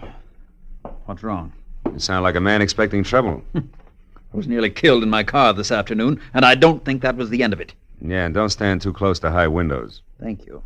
It's comforting to know that I am not alone in my suspicions. Maybe, how are you betting? On the beauty or the beast? Don't be absurd. I hope someday to marry Barbara. Yeah? Well, a guy might be beating your time right now with a sculptor's mallet. You may be naive, Mr. Marlowe, but Barbara isn't. I saw them just a moment ago walking down to the boathouse. Harlan's galloping after her like a half-baked idiot, as usual. But if Miss Haynes prefers me, what can he do about it? There was an answer for that, but it seemed a little obvious under the circumstances. Well, a few minutes later, Shields went inside, and I made a beeline for the boathouse to water down a certain hot-headed sculptor named Harlan. When I got within earshot, I knew I'd be as welcome as whooping cough at a glassblower's convention. So I stopped and listened. Barbara, darling, I'm falling in love with you. You know that, don't you? Let me hold you close. Harlan, Oh, Harlan. This is real, Barbara. For the first time in my life, I'm truly in love. I want to do things for you, make you happy. Please wait. I'm not completely free. There are still ties with Edward, you know. Shields. That fat, stingy Babbitt. He's no man for you. Why, if he so much as touches you from now on... Wait a minute, Barbara. Marlowe, you cheap snooping eavesdropper. Eavesdropping's a minor vice compared to some of the shenanigans going on around here. Just what do you mean by that? A word to the wise is sufficient. You, I'll give a few more. Now, somebody's trying to cut our little triangle down to 2 sides before noon tomorrow. What I've seen so far I don't like, so I'm warning everybody. Just what are you accusing me of? Why, Harlan, stop it. Don't be a fool. Will you cavemen control yourselves until those bonds are found? Come on, Harlan, let's go in. Good night, Marlowe. Don't get your head caught in any transoms.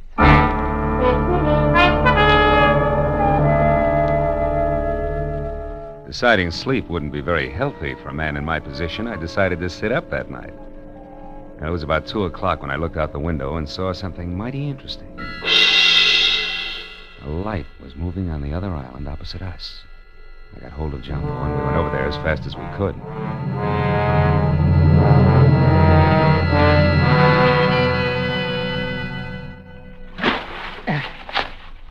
There we're beach. That light's dead ahead, Mr. Marlowe. Looks to me like it's up on the picnic shelter. Yeah, I'll see you later, Jumbo.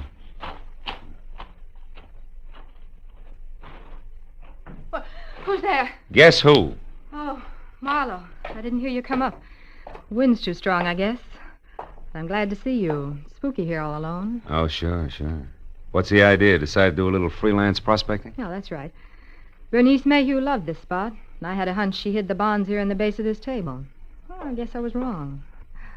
Oh, come on, Marlowe, limber up. You can't blame me for trying. Listen, beautiful, don't flap your eyelashes at me. I can't see anything but double crosses right now. All right, if you've had your fun, let's go back to the lodge, Don't be that way, Phil. Phil, the sun will be coming up in 2 or 3 hours. Why not wait for it here with me? Barbara, baby, don't burn up too many calories with that routine. Because I only keep 1/3 of the map on me. You think you're so smart. Bright ideas hatch in that cute little brain of yours, too. Now let's... Oh, comes the gun with a pearl handle, no less. Stay away from me, Marlowe. Over there. Hey, what's going on here, anyway? Jumbo! Look out, Jumbo! Jumbo stepped into the light and Barbara turned. I made a swipe at her gun hand that knocked pistol, purse, and lamp all over the picnic shelter. I found the gun and gave it to Jumbo. Then I started to pick up an assortment of knickknacks that had spilled out of her purse. But I never finished, because one of the items made my eyes pop. It was the monogrammed handkerchief covered with brake fluid that I'd found in Holland's room. It all made sense now. It tied up everything that I'd suspected right along. Only 2 of my trio had planned to split up the $300,000 worth of bonds from the first. As I ran for the motor launch, I yelled at Jumbo to bring Barbara over in the rowboat. All the way back, I had the panicky feeling that I was probably too late. But when I sneaked in the front door of the lodge, there were still 2 voices, and they came from the open kitchen door. With my hand on my gun, I edged along the wall and peeked in. Shields, you're a fool. Perhaps. But I'm going to kill you and have a perfect case of self-defense. What are you talking about? Your hopelessly framed cousin, Harlan. I ruined the brakes on my own car. I planted your handkerchief, stained with brake fluid, in your room. Marlowe found it. He's convinced that you tried to kill me. He's also convinced that he was brought into this whole thing by coincidence. He doesn't know that he was deliberately involved in our search for the bonds, just so he'd make a reputable witness. You're out of your mind. Not at all. I'm going to kill you and say it was self-defense. Marlowe will testify that you tried to kill me before. What Marlowe's going to do is blow your head off if you don't drop that gun, Shields. Marlowe? Yeah, Marlowe. Who knows he wasn't brought into this thing by coincidence, but who stuck around to see the fireworks and who almost saw them just now. Phil, what's happened? Barbara! Couldn't you hold Marlowe on the other island? You Shut up, Shields! Barbara's little mistake was that she should have gotten rid of Holland's handkerchief after she took it out of his room so he wouldn't see it. Barbara, I don't understand. You planned all this with Shields against me? Well, I did in the beginning, Harlan, but I changed my mind when I fell in love with you. I let Marlowe find the handkerchief in my purse. I wanted him to stop Edward. Oh, darling, don't you see... Come on, Miss Bankhead. Cut the dramatics. The show's over. Let's have it straight, huh? All right. We might as well if we're going to find those bonds before it's too late. Edward and I did plan it. We even hired the little man who tried to get the maps from you. And when that didn't work, you planned to get rid of Holland and split the $300,000. So we failed. So what? We're right back where we started. 100,000 apiece. Now let's go find those bonds. Not so fast, beautiful. What happened to Holland just now was a little more serious than a hot foot. It was attempted murder. He can slap you 2 in the jug this minute if he wants to. But I'll leave it up to him. Okay, Harlan, what do you say? It's your move. No. I've got a better idea. Marlowe, 1/3 of that map is mine. Give it to me. Okay. There it is. Harlan, what are you going to do? Harlan, no. Don't burn it. There. Now we all lose. Now none of us will get the bonds. That's probably how Aunt Bernice wanted it anyway.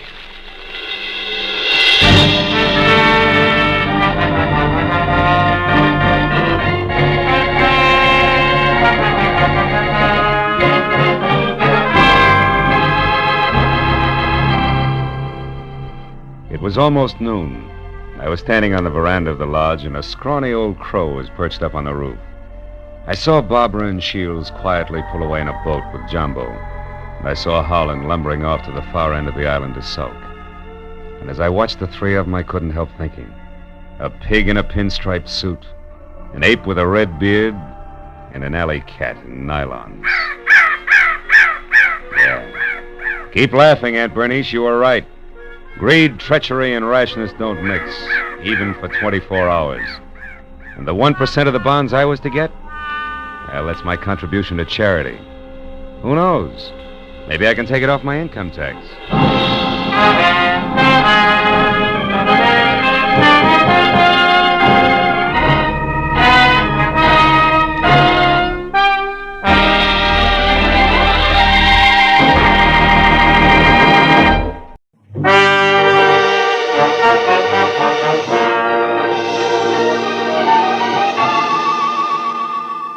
I had spent the day trying to decide how to spend the day, and finally convinced myself Sunday afternoon was a good time to catch up with neglected bookkeeping.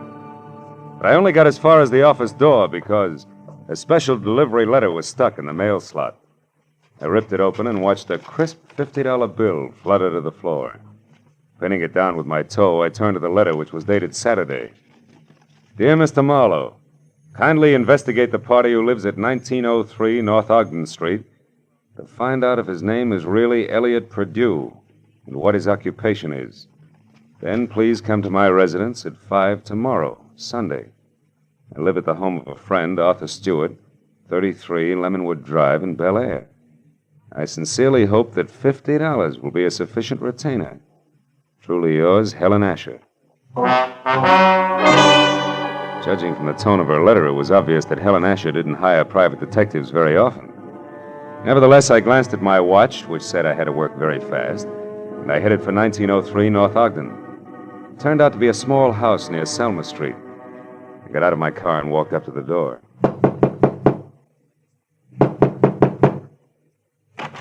Good afternoon, sir. You the resident here? That's right. What do you want? I represent the Dr. Potter poll of public opinion. I'd like to ask you a few questions regarding... Sorry, but I don't have any opinions to express. Oh, even the opinions of a man with no opinions are important to us. Now, let's let me step inside here and get out my notebook. There we are. All right, but make it fast. Right. Now, what is your occupation? I'm an investment broker. With which firm? I'm, independent. I see. And what is your name, sir? What do you need my name for? Well, for my personal records in case I have to come back. Elliot Perdue. Uh-huh. Do you have any hobbies other than horse racing? What do you mean? Those dope sheets and racing forms there on your desk. I'm quite an admirer of horseflesh myself. You're quite a character, too, aren't you? Working on Sunday and all? Well, you know how public opinion is. It goes right on, rain, shine, or Sunday. Excuse me a moment.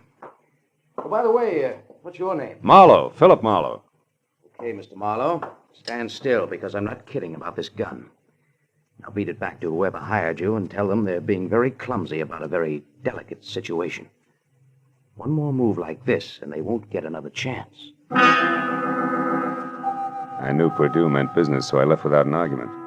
Well, at least I had a repeat on the name, Elliot Perdue, and the occupation of bookie to toss at Helen Asher when I met her at 5 o'clock. In Bel Air, I eventually found 33 Lemonwood Drive.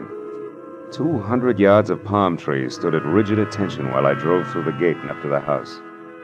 When the butler opened the door, he stared at me like my hat was on fire. Yes, sir. Did you wish something? Yes, I'd like to see Mrs. Asher, please. Mrs. Asher?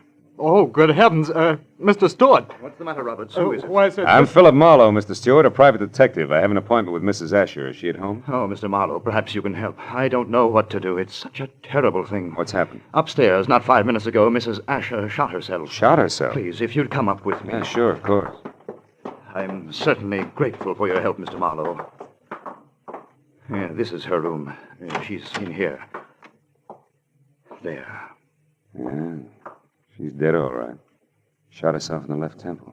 Whose gun is that, Mr. Stewart? Well, it's mine. I kept it in the desk downstairs. Did you find her? No, Roberts did. I was out in the hothouse working with my orchids. You see, I've been out of town.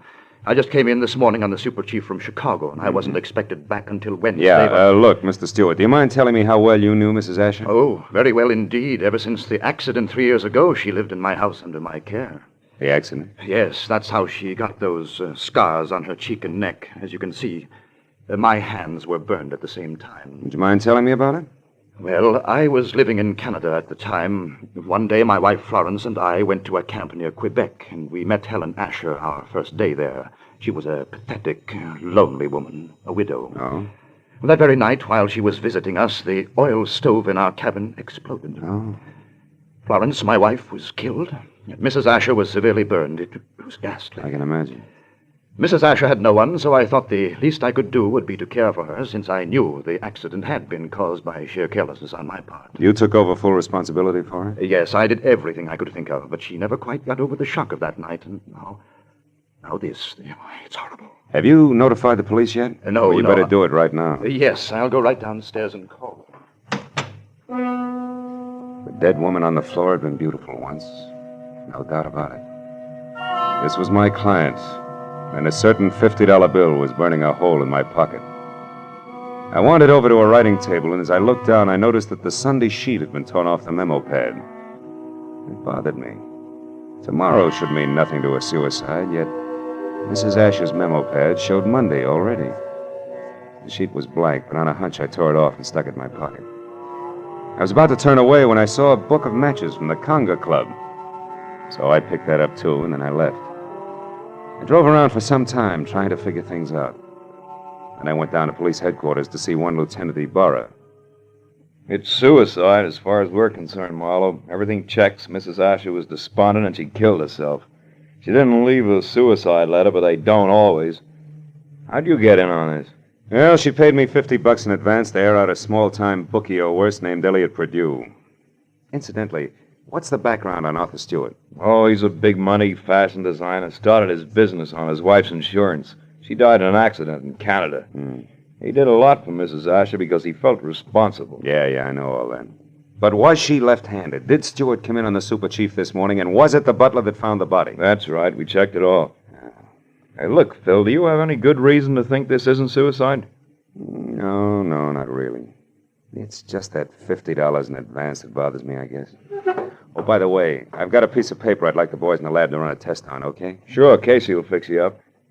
Marlowe, I figure suicide now, but I can always change my mind.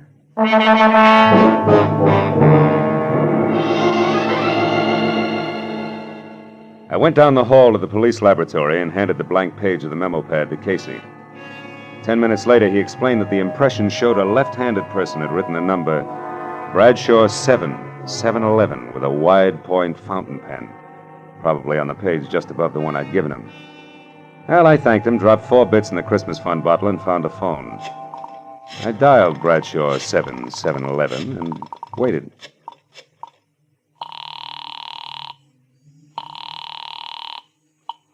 Hello?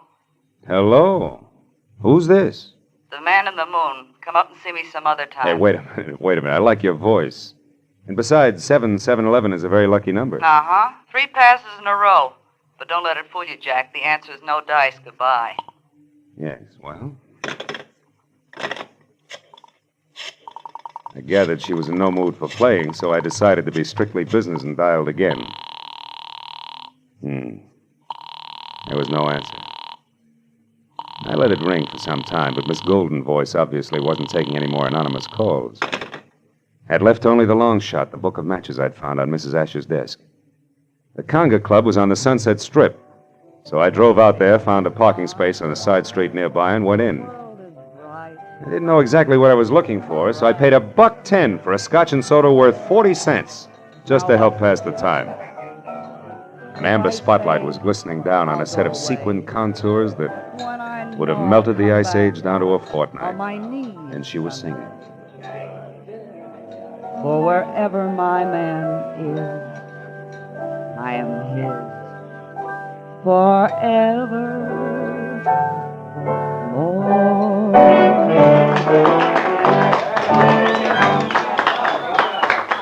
I knew it was Benita, the Conga's featured songstress, and I knew something else, too. There was no mistaking that voice. She was the girl with the lucky phone number. I wrote her a note, called a waiter to the table to deliver it, and then sat back to watch her as she glided over and sidled into a chair opposite me.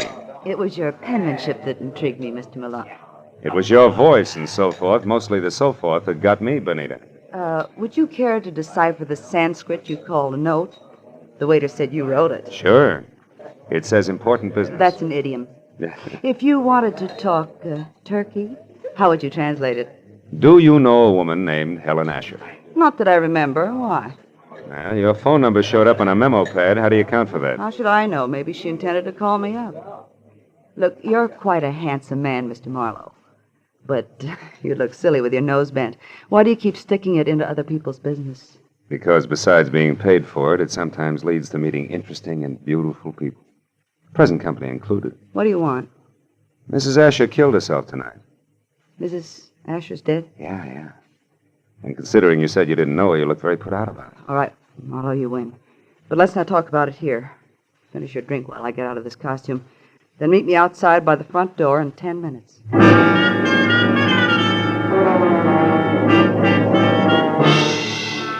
When she headed for the back of the club, I headed for the front. I got out the door and down to my car just in time to see her leave by the stage entrance. She jumped into a yellow convertible, ripped down Sunset Boulevard, turned onto Doheny, and scraped to a halt in front of the Regent Apartments. At the door, a tall, sunburned man popped up from somewhere and intercepted her. It was Elliot Perdue. A short but hot argument took place, and apparently Perdue won, because they went in together. I found the name Benita Malone over the mailbox in number 5, and got to her apartment door just as the second round started. No, I haven't changed my mind, Elliot. I've been doing a little research since you threw me over, Benita. I've got you and your precious plans right here in the palm of my hand. What are you talking about? This little heart-shaped locket on this little golden chain. Let me see that. No. I'm not showing this trinket until just the right moment.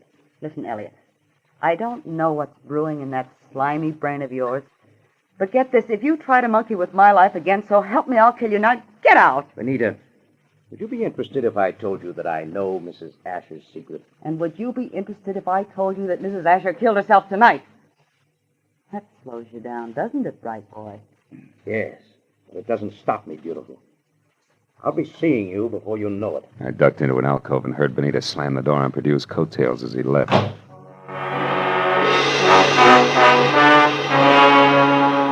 So, now I knew that Perdue, a locket, and Benita Malone added up some way to a bullet in the head for a scarred woman with a secret. I went back to my car and drove out to Stewart's house in Bel Air. When you were here before, Marlowe, I was so upset I hardly realized you were a private detective.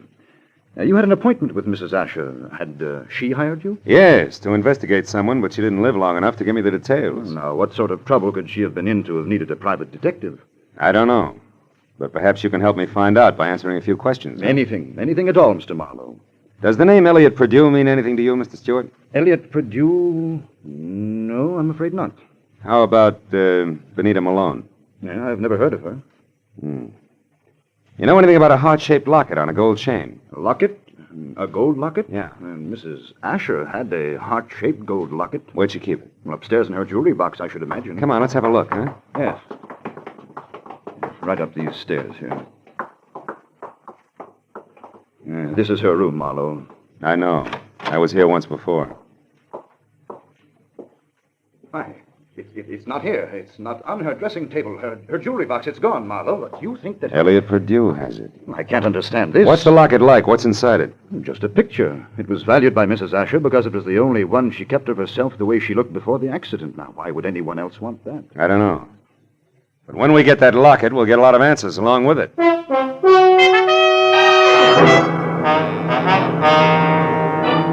Now I was more convinced than ever that Elliot Perdue, Benita, and the late Mrs. Asher's secret were all dangling from the same chain that supported the gold locket. I said goodnight to Arthur Stewart and started back for Hollywood. A moment later, I changed my mind and abruptly swung onto a shadowed side road and parked, lights out. It had suddenly occurred to me that the gallivanting Mr. Perdue might call on Stewart. If so, I wanted to be on hand. Well, 40 minutes later, I was about to call off the cloak and dagger routine when I heard the sound of a powerful motor roaring out of Stewart's driveway. I looked up just in time to see a long black Nash whip by with Stewart at the wheel.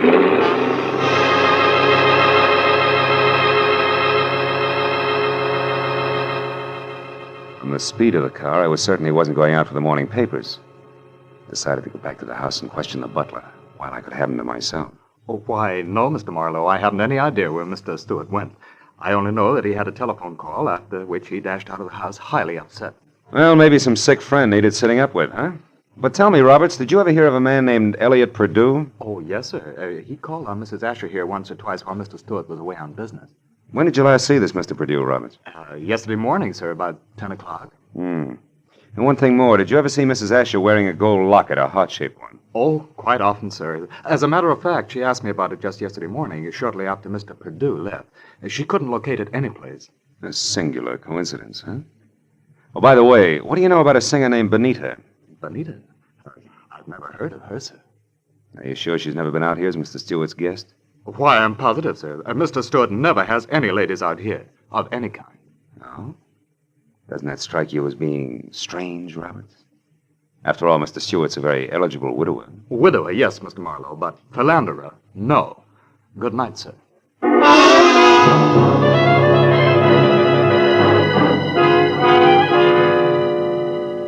As I drove back to Hollywood, I tried to figure out where Arthur Stewart had gone. But I had about as much to work with as Gypsy Rose Lee after a third encore. Well, after discounting Benita's place in the Conga, there was only Elliot Perdue's house on North Ogden. 15 minutes later, I walked up to it, but the place was as dark and as quiet as the inside of a coffin. I was about to turn back to my car when suddenly I caught the reflection of a sliver of light bouncing off the glass in Mr. Perdue's living room. I found the back door lock easy to bluff. A moment later, I stepped into the living room. Marlowe, how did you know I was here? Mr. Stewart told me. You're a liar. Arthur wouldn't... Arthur? Well, you see, Mr. Stewart and I... Oh, now it's Mr. Stewart, huh? Wait a minute, there's someone outside. Perdue. Put out your light. Now, when he finds you, keep talking, say anything. I'll be behind the door. Here he is.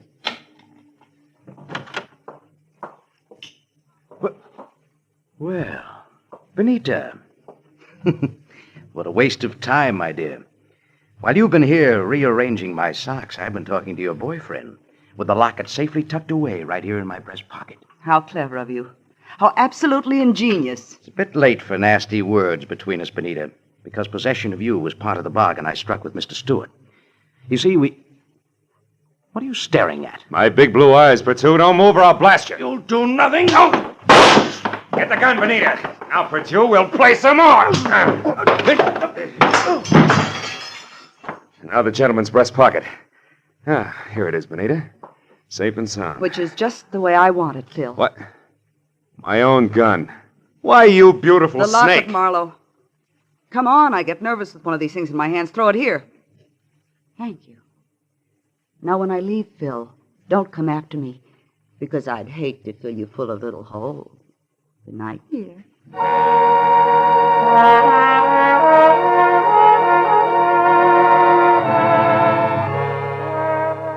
When Benita stepped out of that house, I solemnly swore I wouldn't trust another woman for the next 100 years. But a groan from the body on the floor brought me back to 1948 and Elliot Perdue.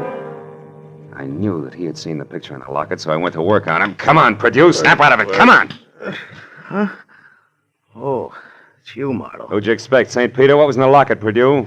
I don't remember. Maybe a call on Lieutenant Ibarra will refresh your memory. I doubt it. Then we better start playing games again. We'll start with one called Slap Slap Perdue. No, let me alone, Marlowe. Get your hands off me. You ready to start singing, huh? All we need now is the right lyrics. No. Come on, Perdue, talk. Stop it. I'll talk. Good. Now, why did Mrs. Asher kill herself? Because she had a good reason. Like what? It's a long story. Make it short. Okay, Marlowe. Here goes.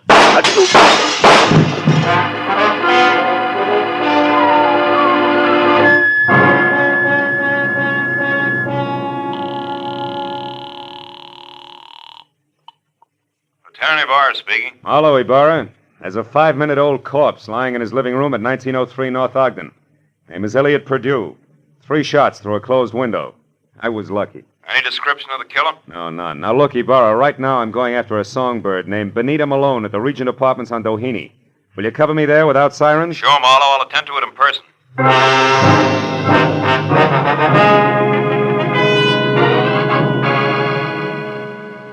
It was only a healthy center fielder's peg from Perdue's house to Benita's. When I got there, the place was dark and a car wasn't in sight. I decided to try the Conga Club. But as soon as I walked in, I began to worry because if Benita had wanted to get rid of that locket, she'd have had enough time to bury it at Forest Lawn. But I didn't know Benita, because Miss Oomph herself was singing in the amber spotlight, and dangling from her soft white neck was the heart-shaped gold locket. I love him. Because he's wonderful. Because he's just my Bill.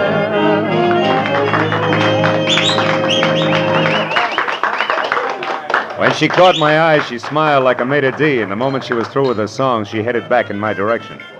Before she got to me, I saw her give the high sign to an ape in a tuxedo.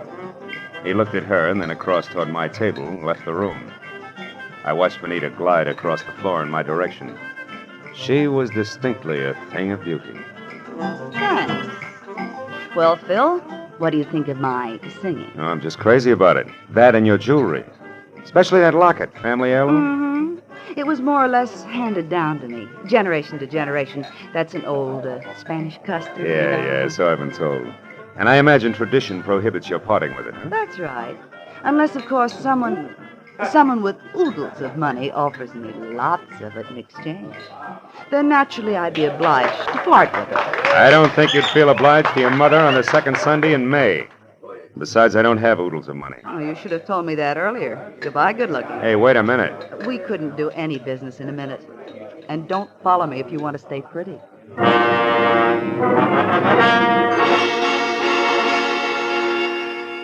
She pivoted on a spike heel and took off for a dressing room, and I knew that if I followed, I was scheduled for a nasty tete-a-tete with an ape in a tuxedo. When I made the lower floor and saw that the long corridor to her room was empty, I knew the setup. The ape would be on the other side of the door waiting. Benita still had my gun, so I got the nearest substitute for a blackjack, a full bottle of Paul Masson champagne. Then I walked noisily down the corridor as far as her door and knocked. Turned the knob slowly, kicked the door open, and stood clear. It worked. The ape's hairy hand was wrapped around my gun, and it came down in an arc that was never interrupted. And that left him off balance! The ape hit the floor, and before Benita had a chance to close her mouth, I ripped the locket from her neck, picked my gun up, and ran. I didn't stop until I collapsed against the store window. Then I opened up the locket. 2 minutes ran out of me before I realized what was wrong with the picture. Then I knew. Arthur Stewart's home in Bel Air was my next stop.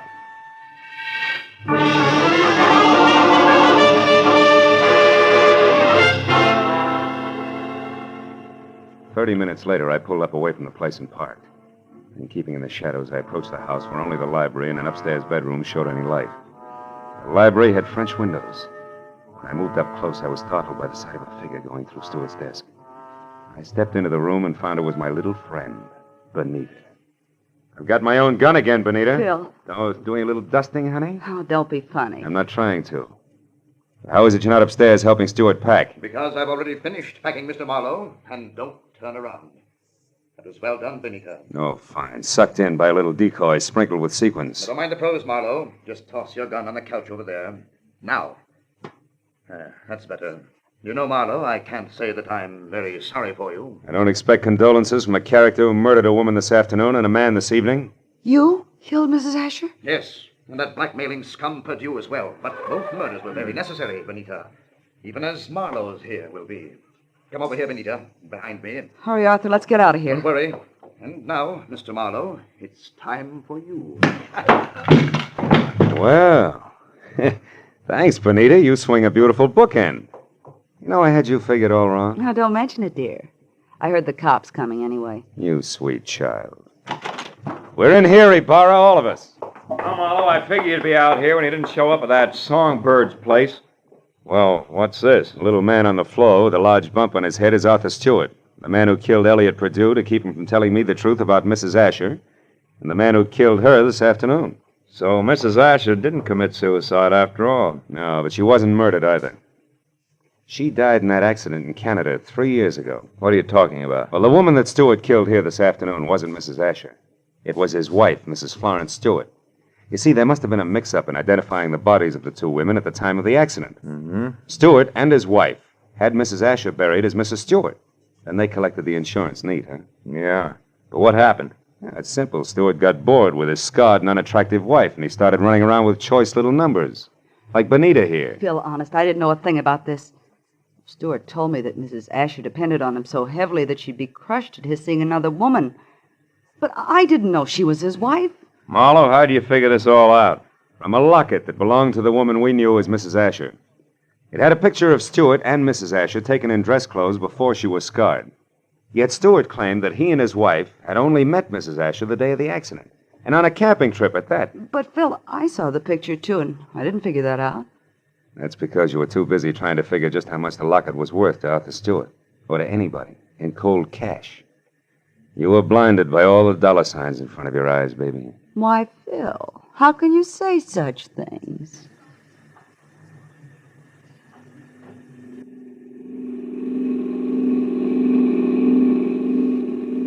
Now, Marlowe, just so I don't toss and turn all night, tell me just why you were hired in the first place. Well, Ibarra, it goes something like this. When Perdue knew that he was losing Benita to Stewart, he decided to check up on the opposition. And he not only found out what he wanted to know, but he found out a lot of things, too, that he didn't want to know. Mrs. Stewart, the late Mrs. Asher, became suspicious of his questioning, and incidentally of her husband. So she sent for me. Well, Marlowe, Stewart certainly had me fooled. I doped him out to be a very generous guy, a great benefactor who was doing the right thing for a lonely, unfortunate woman. Yeah, looked like he had a heart of gold, all right. But a funny thing, Ibarra, in the end, it was this heart of gold, this locket here, that got him. Mind if I keep it? Not at all. You had a tough enough time getting hold of it. Good night, Phil.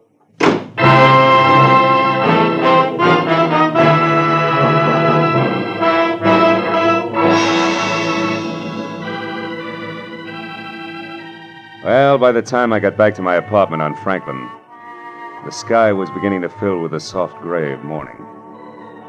I pulled the blinds down in my bedroom and sat down for a last cigarette. I'd mixed with a lot of funny people that day. And for some cockeyed reason, I kept thinking of Benita Malone, a girl who was no better than she had to be. Finally, I put her out of my mind, and I was about to turn off the desk lamp when I noticed my memo pad. It still read Sunday, which was understandable. But scrawled across the top sheet was a telephone number. And I couldn't figure how it got there. It was written in crimson lipstick. Bradshaw 7. 7-Eleven.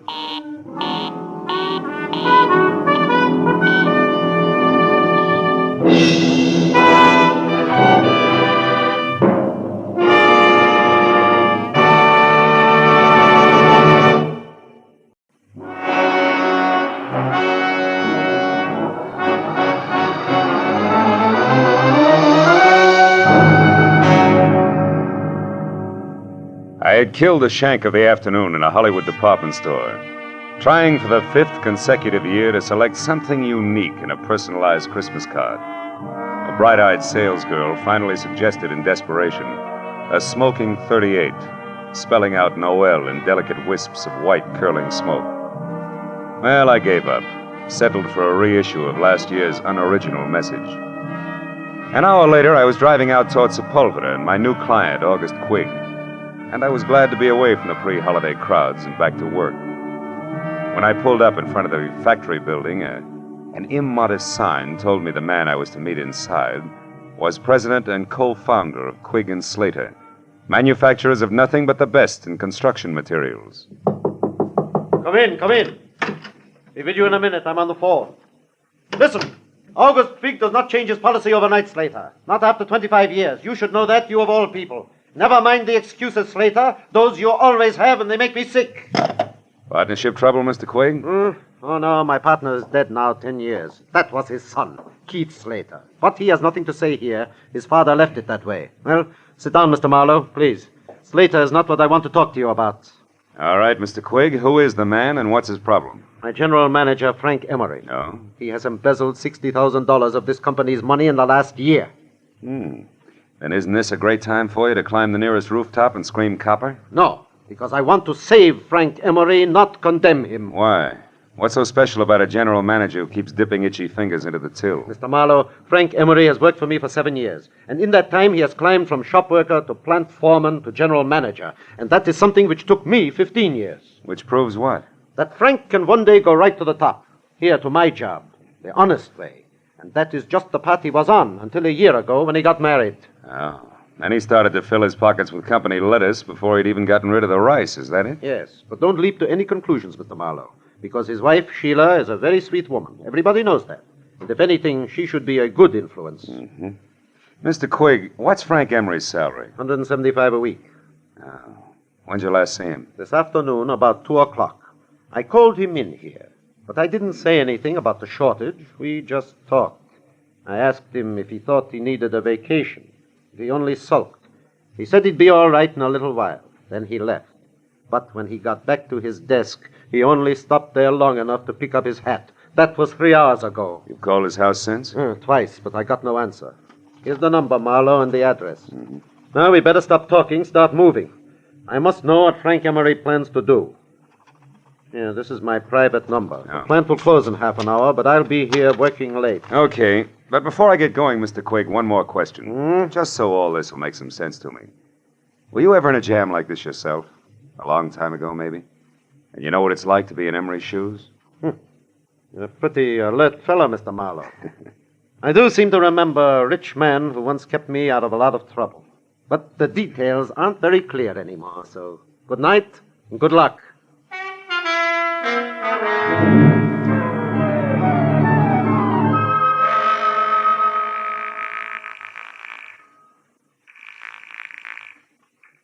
Hello? Mr. Frank Emery, please. I'm sorry he's not in. Is this Philip Marlowe? Yeah, that's right.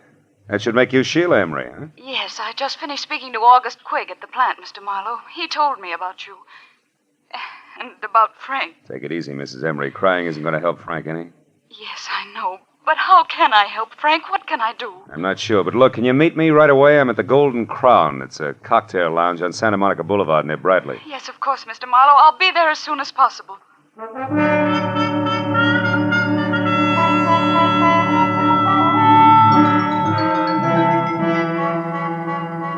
Exactly 34 minutes later, a two-tone, sleek convertible about the size of a Pullman car glided to a stop in front of the Golden Crown.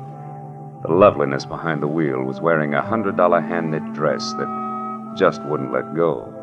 I knew it couldn't be Sheila Emery, but it was.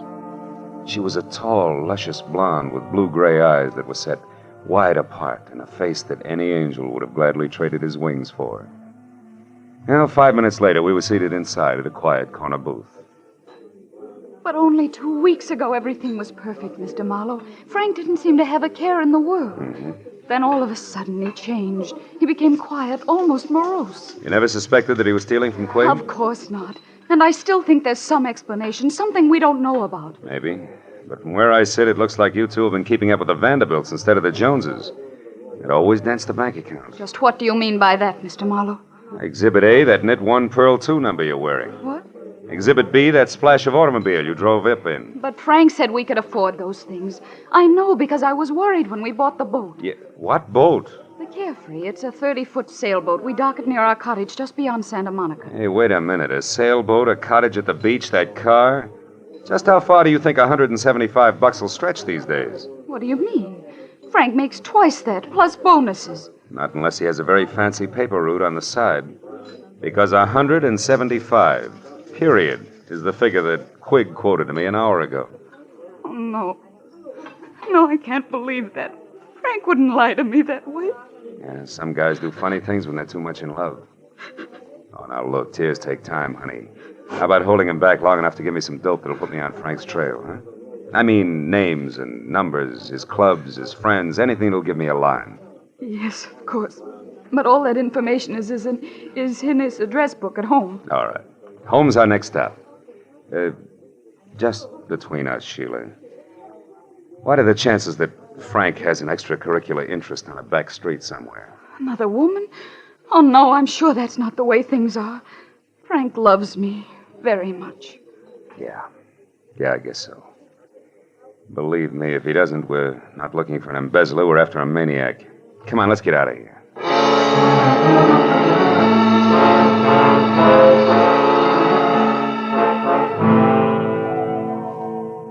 When we left the Golden Crown, Sheila was still crying and in no shape to drive. So after parking my coupe in a nearby lot, we floated out to the Emery place in Brentwood in a two-tone Nash, which did everything at the push of a button except dry a girl's tears. At her house, Sheila pulled herself together long enough to give me a handful of addresses that might possibly lead to Frank Emery. But just as I was about to leave, I noticed a single phone number scribbled in pencil on the edge of a desk blotter. It was Crenshaw 2, 2131. And since Sheila couldn't explain it, I wrote it down on a slip of paper and filed it in my pocket, and left. But once outside, I remembered that my car was still on Santa Monica Boulevard at the Golden Crown. So I started back to the house to call a cab. I stopped suddenly at the sound of somebody in the shadows alongside the house. When I moved toward the noise, a man darted out between two trees, and I went after him. Get your hands off me. Why? So we can play another round of hide and seek? No dice, brother. I'm getting too old for it. Now, who are you? What are you doing around the Emery place? Come on, let's have it. Say, wait a minute. Aren't you Marlowe? The man August Quigg hired? That's right. You still haven't answered my question. Oh, no, but I will now that I know who you are. I'm Keith Slater. Surely dear Quigg must have told you of me, the wastrel son of his late partner. He did, but you're still parrying, Slater. Why were you hiding behind those trees? Correction, Marlowe. I wasn't hiding. I was waiting for Frank Emery. All right, we won't argue terms. Why were you waiting? Because I wanted to get hold of Emery and help him before he goes too far. You see, Marlowe, he came back to the office after you left. What? Did he talk to Quigg? No, the place had just closed and the old man was out for dinner. Did you talk to Emery? Yes, and it wasn't much fun. That poor fella's just about out of his mind, Marlowe. He raved on for an hour and a half about how unfair Quigg was. Said he knew that I was the one who'd get to run Quigg and Slater after the old man died. I don't follow that. When did you become the fair-haired boy around there? Oh, I'm hardly that. But I do own a quarter of the plant, unless, of course, Quigg fires me one day. Those are the terms of my father's will. But Quigg won't fire you, is that it? He wouldn't think of it. After all, that would keep my dear father from resting easy in his grave. Okay, let's skip it. Exactly what did Frank Emery tell you, Slater?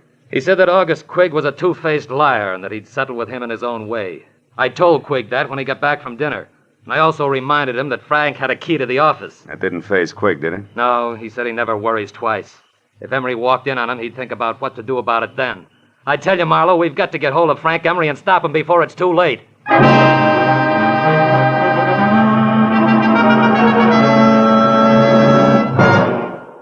In just a moment, back to the Adventures of Philip Marlowe. But first, just 1 hour from now, over most of these same CBS network stations, Eve Arden will be midway through her regular Sunday night role of Our Miss Brooks, America's most charming and most highly unusual schoolteacher. You've seen Eve Arden make her hilarious way through many a Hollywood movie. Now you can hear her every Sunday night as Our Miss Brooks, just a little later over most of these same CBS network stations. And now, with our star, Gerald Moore, we return to the second act of The Adventures of Philip Marlowe and tonight's story, The Hard Way Out.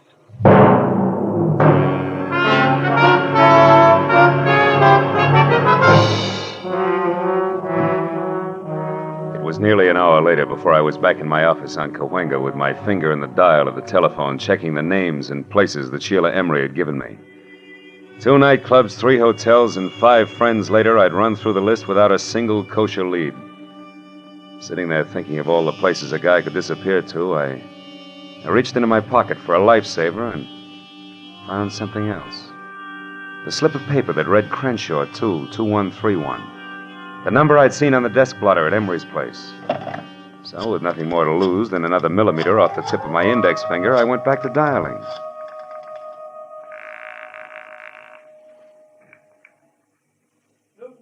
Pipe and tobacco shop, Sam Newton talking. Newton's what? Pipe and tobacco shop, what can I do for you? Not a thing, old-timer. My mistake. Pipe and tobacco shop. Marlowe speaking. This is Sheila Emery, Marlowe. I think I know where Frank is. You do? Yes, at our cottage at the beach. It's closed up, but I was just going through some things in my desk when I discovered that the keys to the place were gone. And I clearly remember seeing them only yesterday. What's the exact location of that cottage? It's 2 miles north of Santa Monica and down on the beach, directly behind a large white frame house on the Pacific Coast Highway. Number 1221. You can't miss it. 1221. Okay, I'm leaving right now, and I'll call you as soon as I can, so try not to worry.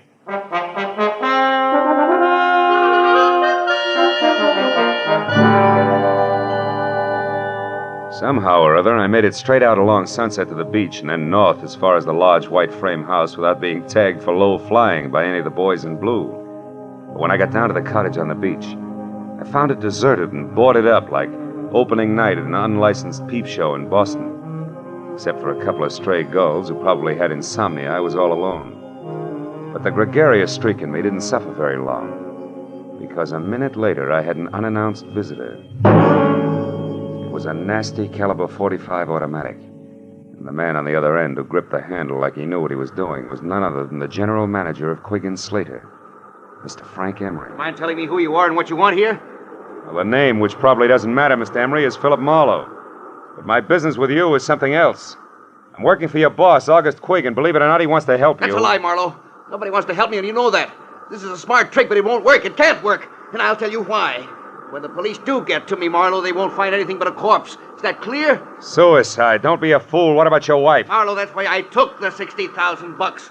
So save your breath. And unless you're interested in joining me, do exactly as I say. Now here, pick up these keys and open that door. Go on.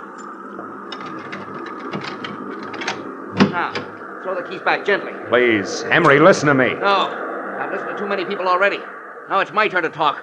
But all I'm going to say is goodbye in my own way. You don't know what you're doing, Emery. Stop a minute. Think. This isn't the time to think, Marlowe. This is the time to act. Now, get in. Emery backed me into the cottage, stepped outside, and pulled the door shut. I waited a moment until I heard his car start. Then I tried the door and knew I was wasting my time. Emery had run a piece of pipe through the handle, and Gargantua himself couldn't have opened it from the inside. It took me 10 minutes to kick enough boards off one of the windows to wiggle out, and another 5 to get to a phone. When I told Sheila that her husband was on her way home in a very desperate frame of mind, she promised to hold him at all costs until I could get there.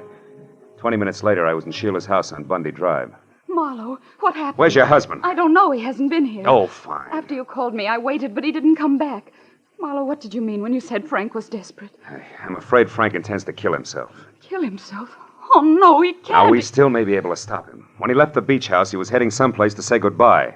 I figured for sure that meant you, but wherever he was going, he didn't want to be followed. He locked me in and... The gun. Holy smoke, where's your phone? Right over there. Oh. Well, what about a gun? Does Frank have one? Yeah, 45. Didn't come here to make his last goodbyes. That only leaves August Quigg. You know what you're saying. Come on, answer that phone. No answer on Quigg's private wire. You're accusing Frank of murder. He hates Mr. Quigg, yes, but I know he couldn't kill him. He couldn't. Now, you listen to me. Your husband's cornered, and he's decided to blast his way out of a hopeless situation.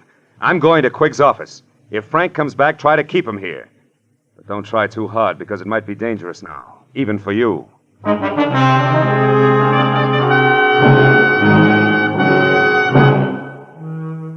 drove down Sepulveda to the black, hulking plant of Quigg & Slater, pulled over, parked, and walked up the alley toward the side entrance. Through a barred window, I saw the feeble nightlight that glowed in the outer office. Otherwise, the place was dark. When I got to the door, I stopped. A diamond-shaped key stuck out of the lock, and the heavy door was ajar. I eased it open and listened. Nothing. I pulled the key out of the lock and dropped it in my pocket. Then I went inside and switched on the lights. Oh, I found him on the floor next to the desk in his private office. He'd been shot in the chest, point blank, with a .45, which meant that even before he fell, August Quigg was dead. The room was untouched. Quigg's key case lay in the pencil tray on his desk. I snapped it open and saw what I expected. His diamond-shaped key. I switched off the lights and started out. When I heard heels clicking up the hallway, I backed up against the wall and waited. It was Keith Slater. He hesitated in the open door, a startled look on his face. Good Lord. Quigg. Hello, Slater. Who is it? Marlowe. I wouldn't touch anything if I were you. The police will want to see it just as it is. Marlowe, he's been murdered. I had no idea Frank would go this far. Yeah, he's full of surprises tonight. Are you sure he's not carrying any grudges against you? Frank and I are old friends. That old man in there was different. He wasn't human. He was a machine, a rock crusher with a concrete heart. I'm only sorry it was Frank who did that to him because he'll never be able to get away with it. He doesn't intend to. Plans to commit suicide any minute now. Tell me something straight, Slater. How does he feel about his wife? Is he jealous? Jealous? Why, Marlowe, you don't think that he might kill Sheila? I'm going to call her right away. Wait a minute. If Frank is there, a phone call would only hurry things. Come on, let's go.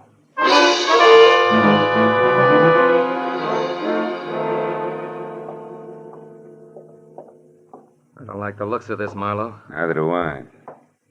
Sheila? Frank? Anybody home? They're not here, neither one of them. Well, if they are, they're not talking. Oh, you've got a macabre sense of humor. Nobody's laughing, brother. Look, you check upstairs. I'll see what I can find down here. For once, I hope it's nothing. I gave the ground floor a fast run-through.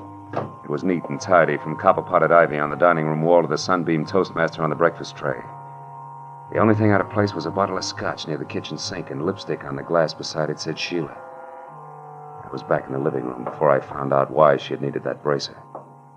Propped against a bowl of violets on the coffee table were 2 notes pinned together. The top one was for me, from Sheila. It said, "Marlowe, I just found this note from Frank. I'm sure he means that he's going out in our boat, the Carefree. I've got to stop him, Sheila."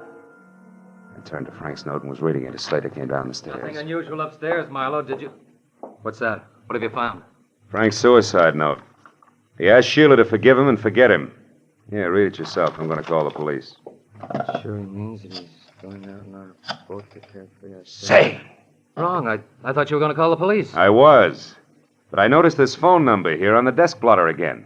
It's a tobacco dealer. Slater, I've got a very wacky idea. I'm going to give it a try.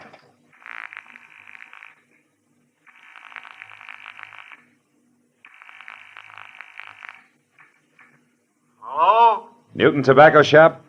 Yes, but we're closed. It's after midnight, you know. Yeah, I know. This is the police, Mr. Newton. We want some information.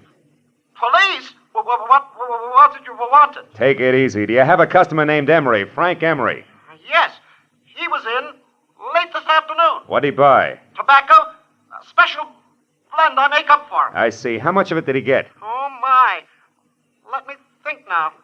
2 pounds. Yes, that's right. 2 pounds. I'm sure of it. Man could lay quite a smoke screen with 2 pounds of tobacco, couldn't he? Thanks, Mr. Newton. You've been a big help. What's the matter, Slater? You look troubled. Are you thinking the same thing I am? I don't know what you're thinking, Marlowe. This. Mighty weird for a guy who's planning suicide to go buy himself 2 pounds of tobacco a few hours before he blows his brains out. Put it succinctly, pal, I'm thinking that Frank Emery's suicide's a big fat phony. This is Lieutenant Ibarra. Marlowe, Ibarra.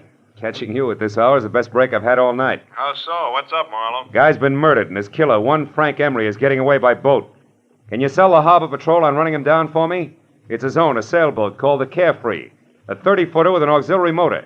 He'll be out a ways, off Topanga Canyon. Well, that can be arranged, but where'll I find you? I'll need some particulars. I'm going to his beach place. It's in a little cove 2 miles above Santa Monica. There's a pier and a boathouse a couple of 100 yards beyond. Okay, Marlowe, we'll find it. And listen, don't get your feet wet. Wait till we get there.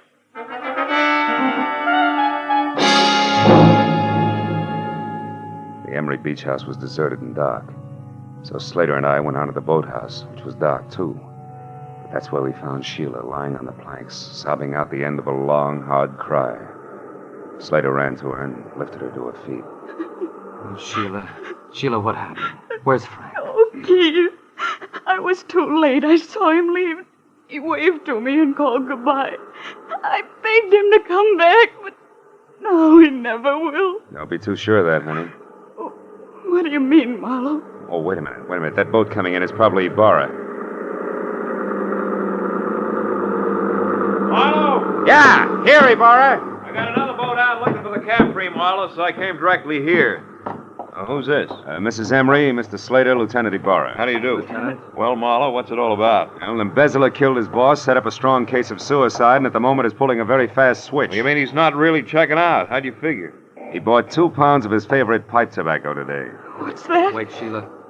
Well, that's interesting, Phil, but suicide's a peculiar people. Okay, but I'll bet you my Sea Scout insignia against a dead jellyfish that he's got a small boat aboard, and that he's going to get off the Carefree and row to shore.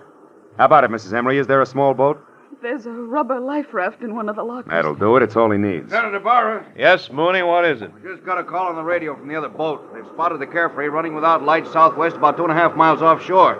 She's holding a steady course, but there's nobody at the wheel. In fact, she seems to be abandoned. Well, tell him to stand by, but leave her alone. We'll be right out.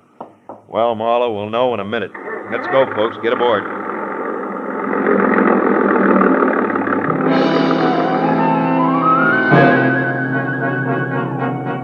A harbor patrol cutter sliced through the black swells with the easy grace of a head waiter after a $10 tip.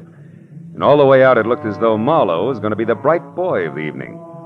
When we pulled alongside the Carefree, made her fast and boarded her, it still looked that way. It looked great, right up to the point when Ibarra peered through the porthole in the closed cabin, jerked the door open, and went inside.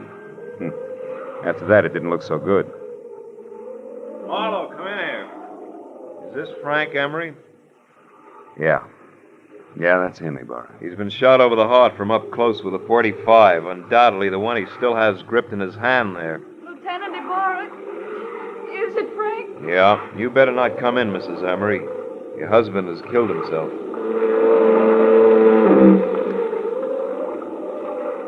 I walked back to the stern and sat down.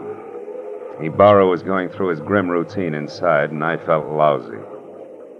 I stared down vacantly at my feet and only gradually became aware of the little brass cylinder that danced across the deck with every roll of the boat. I picked it up. It was an ejected cartridge from a .45. I'd found an empty .45 cartridge. All at once, things began to take shape for me. Ibarra! Ibarra, hold everything!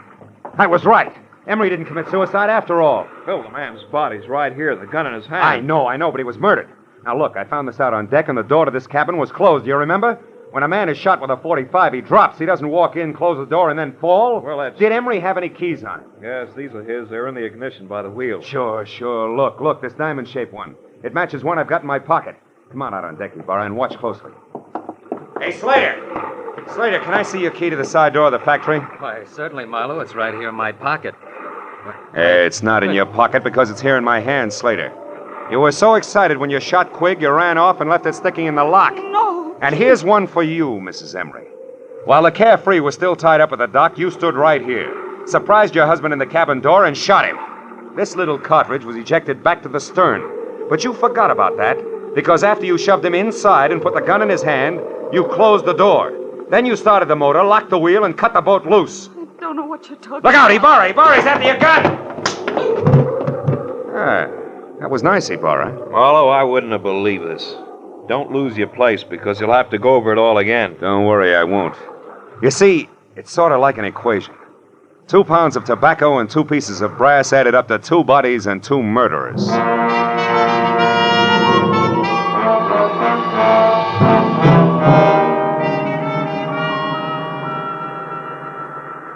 Well, Marlowe, it beats me.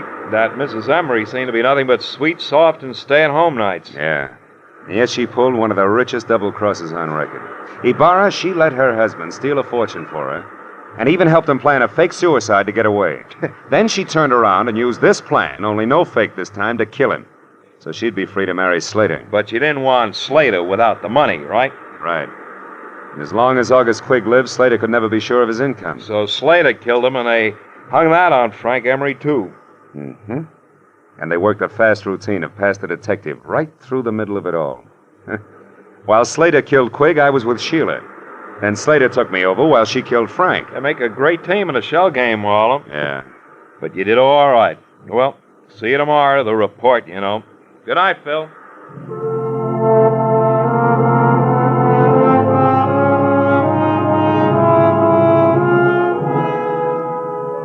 I sat alone on the pier for a long time.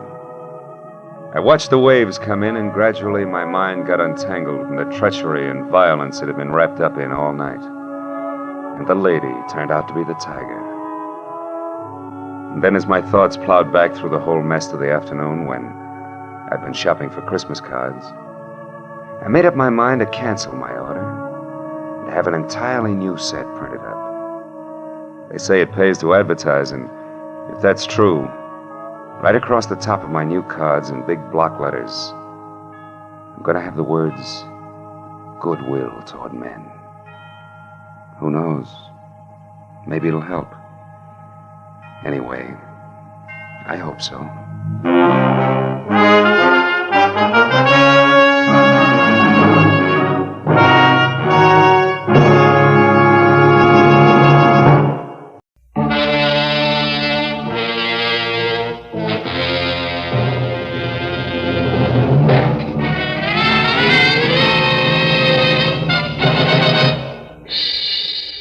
At 6 o'clock in the last evening of the year, I was sitting with my feet up on my office desk thinking of impossible New Year's resolutions and what the girl on my butcher's 1949 calendar would or would not be wearing. But at that present point, there was a soft, almost apologetic knock on my office door. I said, "Come in," and saw a quiet man in quiet clothes who extended a quiet hand. He introduced himself as Paul Riker, a Beverly Hills insurance broker. But the tremor in his voice said very worried client, which on New Year's Eve was something I could do without. Mr. Marlowe, you've got to find Nancy Marshall for me. Just for a springboard, Mr. Riker, who is Nancy Marshall? She's my fiancée. We were to be married at my place in Beverly Hills tonight. On New Year's Eve? Yes, you see, it was at a New Year's Eve party a year ago that we met for the first time. Oh, when'd you last hear from her? 2 hours ago. She called and said that she was in terrible trouble, that nobody, especially the police, could help her, that the wedding was off. I see. You're sure it's not just a matter of your being left at the altar, huh? Another man? Oh, no, I'm certain that's not it. Now, please, Mr. Marlowe, will you help me?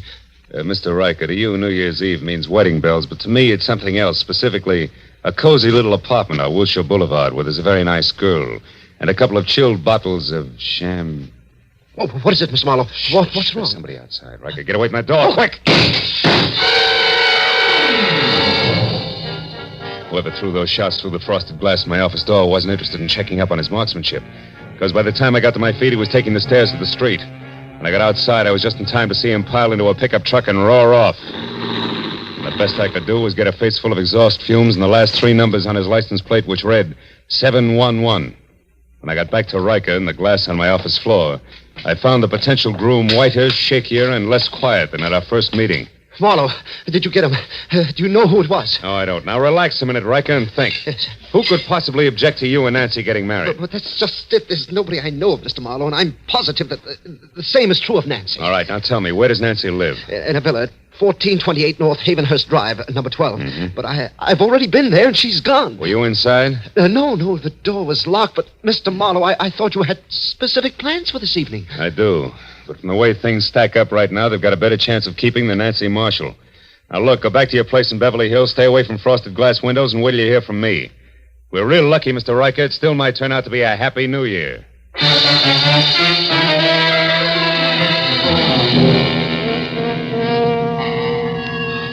When Riker left the office, I called Lieutenant Ibarra at police headquarters. And after being told that it would take at least a half hour to get my kind of lead out of the 7-Eleven I had on the pickup truck's license, I headed for Nancy's villa on North Havenhurst, where it took me 10 minutes to outsmart the catch on the back door.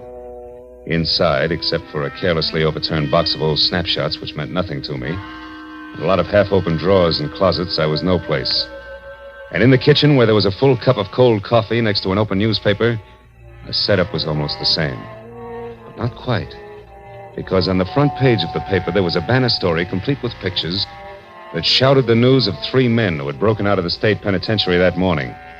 And one of them, a man named Steve Doyle, had a face that I'd seen only minutes ago on one of the snapshots in the overturned box. I grabbed the paper and started back to check with the snapshot once again for good measure. But the second I stepped into the living room, I stopped. Hello. I don't believe I know you. Oh, the voice matched the lady perfectly. She was tall, beautiful brunette, about 30. Wearing a beige metallic wool jersey that covered more curves than a ride on a roller coaster. But the large monogrammed A on her purse meant that this was not the woman who had planned to marry Paul Riker. I said I don't believe I know you. The name is Arthur Murray. You're late for your rumble lesson. Oh, never mind the jokes, bright boy. It's a waste of your time and mine. All right, then we'll play it very straight. Name is Philip Marlowe. I'm a private detective, and I'm working for a very worried man. Now you, what's your connection with Nancy Marshall? I'm just, shall we say, an old acquaintance? That's all. Not enough. I'll prime the pump some more. I was hired to find Nancy, who seems to be in a lot of trouble. And coincidentally in trouble on the same day that Steve Doyle breaks out of stir. Now, once more, exactly where do you fit in? I don't think I'll tell you, Mr. Marlowe. If you don't mind. Well, pearl-handled, huh? How very chic. But deadly. Now get in that closet there, Marlowe. Go on. All right. But just so we don't go through this same routine when we meet again, and we will, who are you? Oh, you don't listen very carefully, Marlowe. I've already told you that I'm an old acquaintance. It's the season for them, remember? Now get in there and shut up.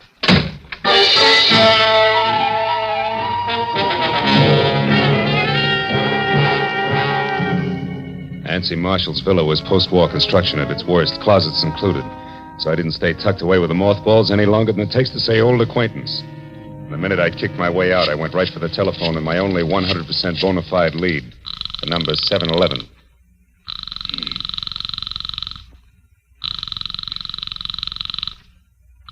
Lieutenant Ibarra. Marlowe, Ibarra. Anything for me on that license number? Oh, yeah. If you're sure it was a pickup truck, the chances are pretty good that it either belongs to a party named Maurice J. Calder at 409 South Main or one Jerome Graff, 3221 and a half Melrose Avenue. Check.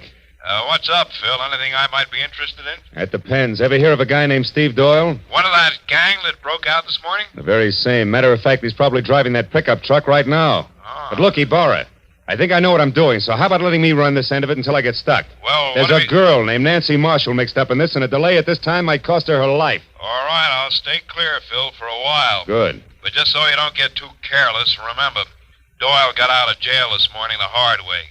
He killed 2 guards. Oh, fine. Goodbye, Marlowe.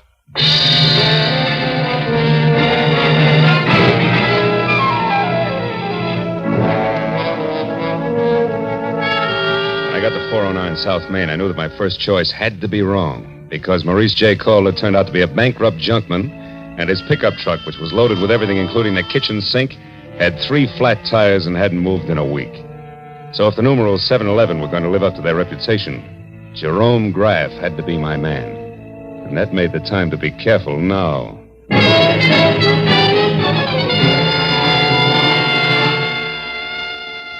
3221 and a half Melrose was a tired cottage set back about 50 weed-covered feet from the sidewalk.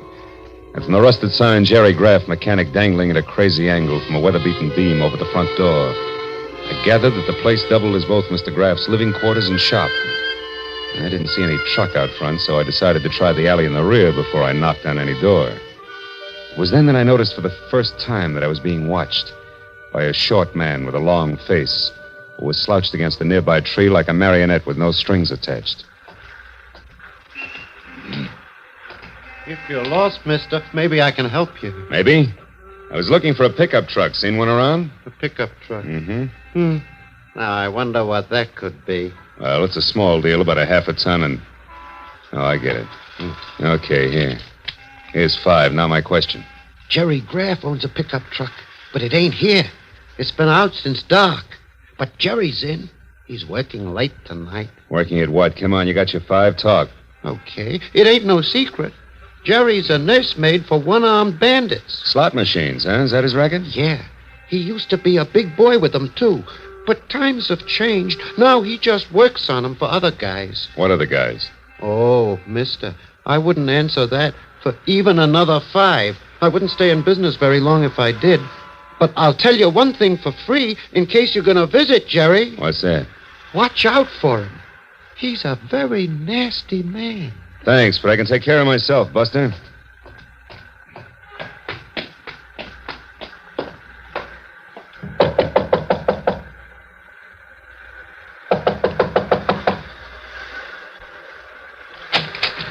What do you want?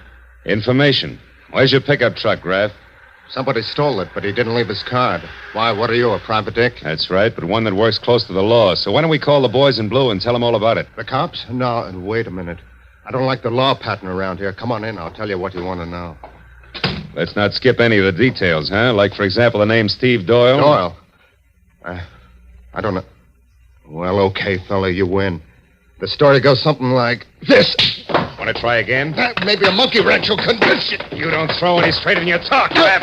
Come on. What do you say? Do we play some more? Come on, talk. Come on. Come on. Wait on it. I'll talk. All right. I've had enough. So far, I know a girl named Nancy Marshall's in some kind of trouble because Steve Doyle broke out of the pen this morning. Now, you fill in the blanks. Oh, sure. Why not? Oh, Steve Doyle, he used to be crazy about Nancy, but she didn't go for him. Then about a year ago, a little more maybe, Steve got picked up for knocking over a grocery store. He figured he was caught because Nancy tipped the law to get him out of her hair. Now he's out to get Nancy for revenge, is that it? Yeah, that's it. And anyone who's close to her gets the same treatment. Oh, chummy. Now tell me, was Doyle here? Is he the one who's driving a pickup truck? Yeah, but it wasn't my idea. He shoved a gun in my face, said we were old friends, and asked for the keys. You know where he is now? No, but if I did, I'd keep it to myself. Doyle's full of hate, brother. You can count on that. Now, what do you say about clearing out of here? Just as soon as I find out one more thing. Now, there's another girl mixed up in this. She's a brunette with a lot of curves and the initial A. Calls herself an old acquaintance of Nancy's. Any idea who she is? No, not the slightest. You're a liar, Graff, and if I had time, I'd beat the truth out of you. No, you haven't, believe me, because if you don't hustle, mister, when you do catch up with Nancy Marshall, you're going to catch up with a corpse. Nothing more.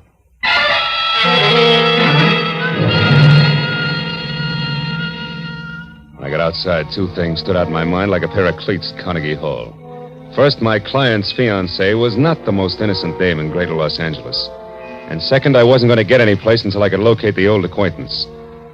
But then, just as I started for my car, the slouch who had sold me the dirty thumbnail sketch on Jerry Graff came running toward me. Hey, mister! Did everything work out all right? I was called away on some other business, or I'd have been here waiting. Waiting for what? Well, you know, in my game, I now and again give a guy a little more dope than he bargained for, and in that case, I sometimes end up with a bonus, so to speak. Well, right now, we're about even. But if you can tell me anything about a beautiful brunette whose first name starts with an A, I'll give you a bonus that'll keep you in beer and pretzels from now until the 4th of July. A name that begins with an A? Yeah. Hey, she visited with Graff this morning, maybe? Yeah, it's possible. Come on, think hard. She's kind of tall, dresses like $1 million. That's right. Now, what's her name? Here, look. $20 bill. The name, what is it? It's, Yeah, I got it. Adrian Starr, 1312 Lookout Mountain Road. How do you know that? It was on the registration card in her car. I took a peek while she was... Trouble at Graff's. I'll take my 20. Goodbye.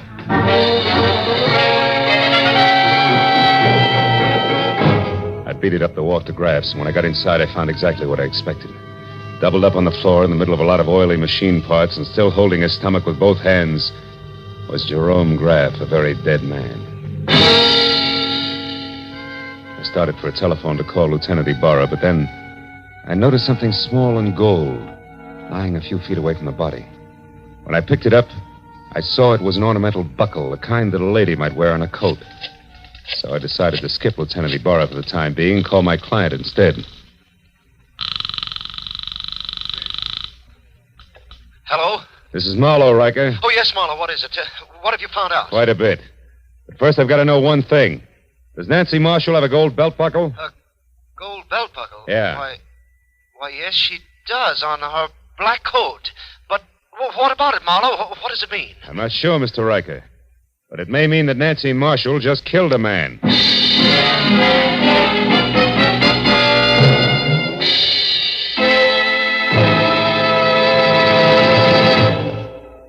In just a moment, we will return to the second act of The Adventures of Philip Marlowe. But first, by this time, a week from tonight, Jack Benny will have made his first broadcast exclusively on the CBS network.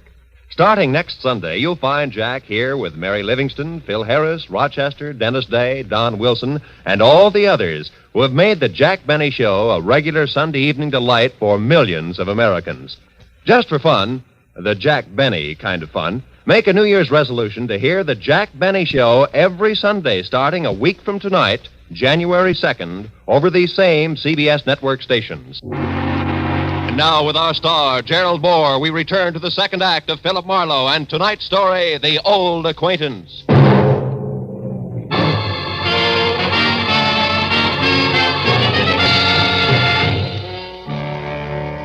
When I told Paul Riker that the chances were good that his bride-to-be had just knocked off a slot machine operator, my client reacted like I'd kicked him in the stomach. When he caught his breath again, he started telling me I was wrong and didn't stop until I hung up on him. Next thing on the agenda was I called to Lieutenant Ibarra.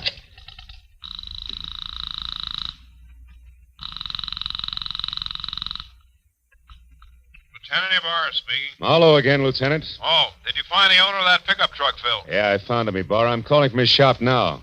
I had a talk with the guy. It was Jerry Graff. What do you mean, was Jerry Graff? Well, somebody came in here and shot him just after I left. He's dead. He knew Steve Doyle all right, but I'm pretty sure Doyle didn't kill him, Ibarra. No, then who did? Any idea, Marlowe? Well, looks very much like my client's fiancée, Nancy Marshall. I still don't know where she is or how it all fits together, but look, I got a lead on an old acquaintance of Nancy's named Adrian Starr. She lives up on Lookout Mountain Road. Now, if you don't hear from me in, say, an hour, you might check. Number 1312. That's my next stop. Okay, just be sure it's not your last stop. Goodbye.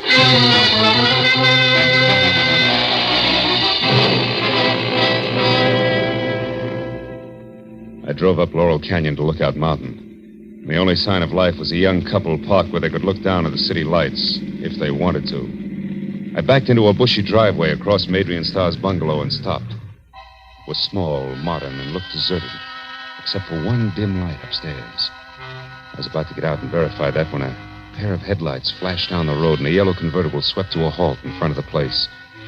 It was Adrian Starr who got out. She started up the walk toward her front door, stopped suddenly, and then ran back to her car and drove off again. I kept the yellow convertible in sight. When it turned on Havenhurst and stopped in front of Nancy Marshall's villa, I pulled up in time to see Adrian step inside and close the door. So I followed her.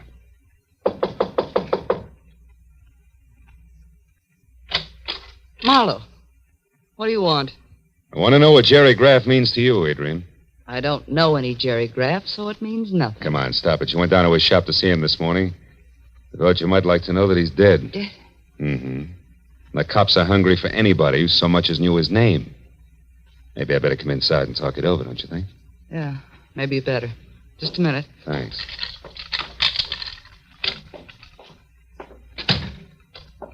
Hey, it's dark. Why don't you turn on more lights? Because I like it this way. Okay.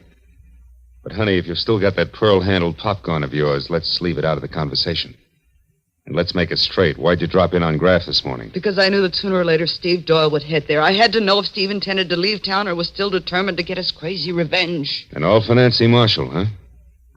You know, you're sticking your neck out quite a ways just for old time's sake, baby. Steve Doyle's a pretty tricky guy to mix with at this point. You can say that again, Phil. Steve! Oh, Steve. Steve Doyle. That's right. Who are you, mister? Marlowe, private detective. Sit down over there, private detective. Keep your hands out of your pockets. I don't like you because you're half cop, but play it smart and you won't get hurt. Well, Adrian, like old home week, huh? Oh, it's been a long time, Steve. Yeah, it sure has. Where is she, Adrian? Where's Nancy? I don't know, Steve. You're lying to me. This is her place. You got her with a key. You've been down to see Graff. You know where she is, all right. So tell me and tell me fast. Oh, Steve, listen, forget it. Forget about Nancy. This revenge will only get you in the gas chamber. Please, let's get away. We can still make it across the border. Please take me with you. I love you, Steve, just like I always have, even when you threw me over for Nancy. Shut up. Just tell me where Nancy is. Come on, Adrian. I don't know, Steve. Stop it, Doyle. Where is she? Steve, you're hurting me. Doyle. Don't move, Marlowe. All right, fella, I told you to behave. I've been through a lot, and I'm tired, and I'm running out of time. You're getting in my hair, and that's bad. Oh! Oh, no, Steve, don't! I won't shoot him. I can't afford the noise. I can give him something just as good. Oh! Now, Adrian, try again. Where's Nancy? I don't know, Steve. Come on, where is she? I don't know. Where's Please? Nancy? I don't know. Where's Nancy? Where's Nancy? Where's Nancy?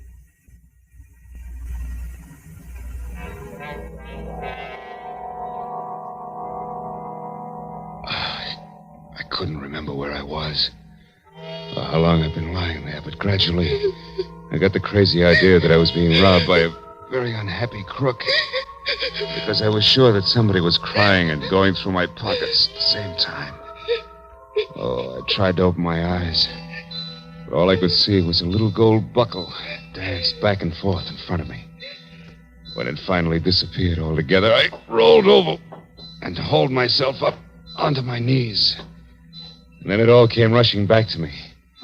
I'd been in Nancy Marshall's villa with Steve Doyle and Adrian Starr. Only they were gone now, and I was alone.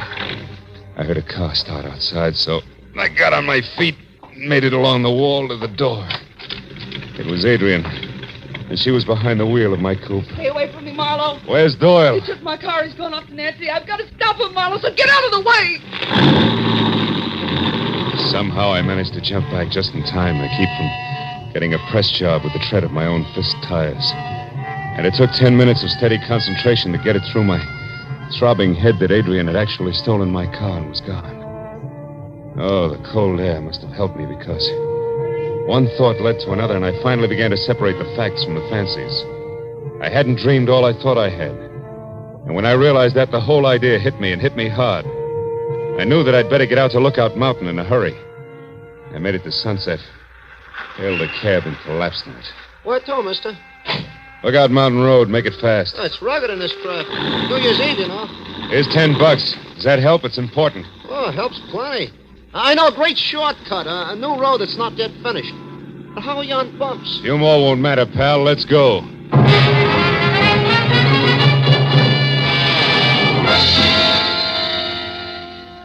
When it was over, I felt like I'd crossed the country on a pogo stick. But the cab driver was a genius, and with a shortcut, we made the distance to Lookout Mountain in less than 10 minutes. When we got near the place, I sent the cab back down the hill out of danger. Went the rest of the way on foot. As I got within sight of Adrian's bungalow, I saw Steve Doyle getting out of the yellow convertible. We ran up to the house, tried the door. It was locked. Nancy, where are you? I know you're in there, baby. I'm going to find you. I have to take this joint apart. We've got some old business to settle, remember? So have we, Doyle. Drop that gun. Stand still. Okay, sucker. No. You won't need that gun anymore, Doyle. Just kick it over there out of the way. Someday I'll get you for this fella. I doubt it, Steve. You're all finished, but you're too thick-headed to see it. Well, I guess it's time to relax and wait for Adrian. And we call the cops, Adrian just arrived, Marlowe. Don't turn around or I'll kill you. Adrian. There we are, Marlowe. Toss your gun back here to me. Come on now. It's better. Oh, Steve. Steve, are you hurt bad, darling? Can you make it to the car? I'll try, Adrian. Got me on this side. It's bad. Oh, Steve, hurry, darling, hurry. I'll be with you in a minute. I'll make it okay. Well, Marlowe? Yeah. Okay, Adrian. Tell me one thing first, Marlowe. Did Steve get to Nancy? No. You killed Graff in time to shut him up, too. Huh? So Steve will never know the truth, will he, Adrian? Could be it was you who crossed him and sent him to prison. You'll never find out. Not now. And you'll never realize how much I love him either. That's why I did it, Marlowe. It was the only way I could hold him for myself. And I was willing to wait. Can you understand that? Yeah. I guess I can. Too bad a love like yours has to be wasted on a guy like Steve. You'll never get away, honey. Not with him. You'll never make it. Maybe not. But if he goes out, at least I'll be with him, Marlowe, and that's the way I want it. And if you're going to do anything, Adrian, you better get it over with fast. That siren's a friend of mine. He's coming here. Adrian! Coming, Steve. You're a good guy, Marlowe, and a smart one. Just don't follow us, that's all. So long, Marlowe. Happy New Year.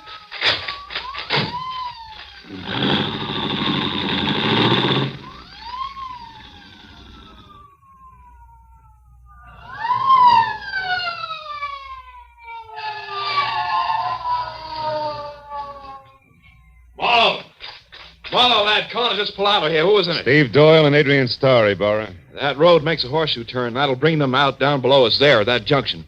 I've got one of those streets blocked, but the other one's wide open. Look, Ibarra, there they are. She's stopping at the crossroad. Yeah, they've spotted my men down there.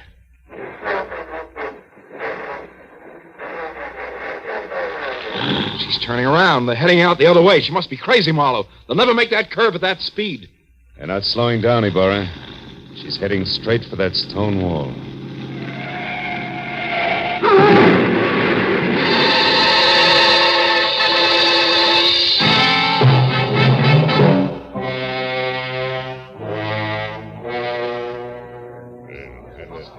Well, Speed, that's it. It's all over.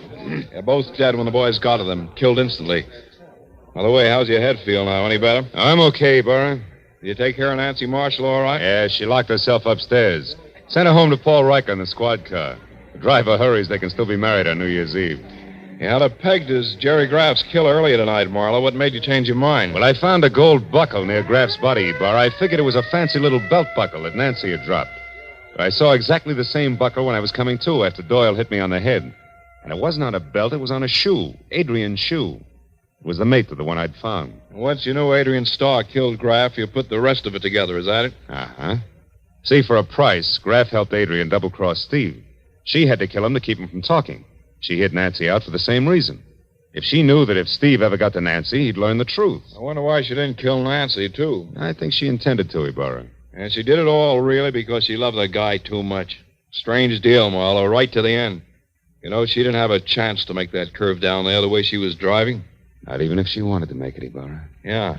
Well, it's 5 minutes to midnight, Phil. Happy New Year, fella. I want to see a lot of you in 1949. Same to you, Lieutenant. Good night.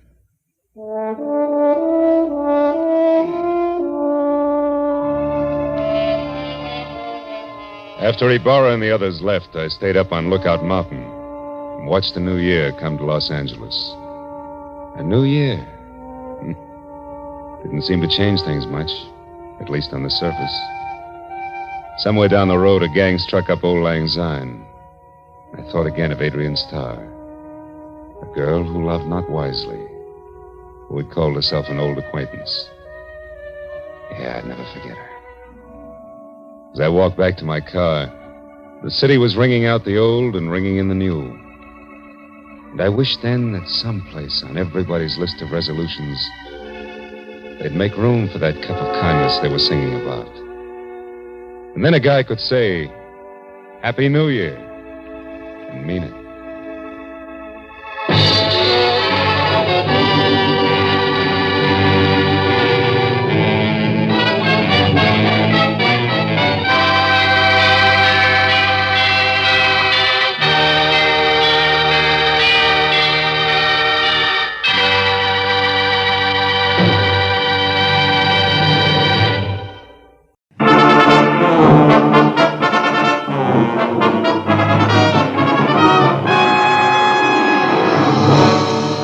It had been a long, hard Saturday night that topped off a long, rugged week.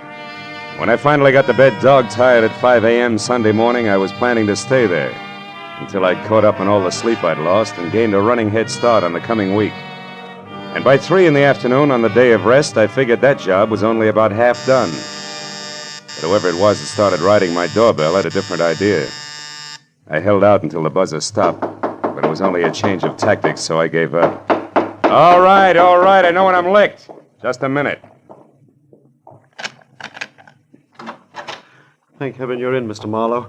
I don't know what I'd have done otherwise. I'm sorry. It's all right. Here, read this story on the front page. What? No, down here. Oh, yacht explosion, death label accident, huh? Yes. Oh. Mystery blast which destroyed the Rollins yacht at Santa Monica Friday night, and in which Benjamin Rollins, noted cosmetics manufacturer, was killed, was established today by police investigators as accidental. Sorry, I smoked too much. That's all right. The explosion which shattered and sank the 50-foot pleasure boat was caused by a leaking fuel line. Rollins, known to be a chain smoker, is believed by witnesses to have continued on page 7. Never mind, Marlowe. I'll tell the rest. Right. Think you'll make it? There are 2 frightening things wrong with that story. Well, go ahead. Frighten me. First, the explosion was no accident. That fuel line was repaired a week ago. Second, Ben Rollins was not killed. You're shaking my faith in the American press. How do you know all this? Because I am Benjamin Rollins. Yes. Well, look, fella, you better dial 116 on the phone and tell the police all about it, huh? No, that's exactly what I can't do. Someone's tried to murder me. If they find out I'm still alive, I'll be a target for a second attempt. Wait a minute. I need 2 things right now. One, a cup of coffee. Would you like some? No, milk, if you please. My doctor insists. Okay, come on. The other's a good, solid explanation of why everybody thinks you were aboard that yacht. Well, first, they believe my body was lost in the explosion. You see, I intended to spend the night there because Lucille, my wife, and I had quarreled. Mm-hmm. But I got a call, and I had to go out of town on business at the last minute.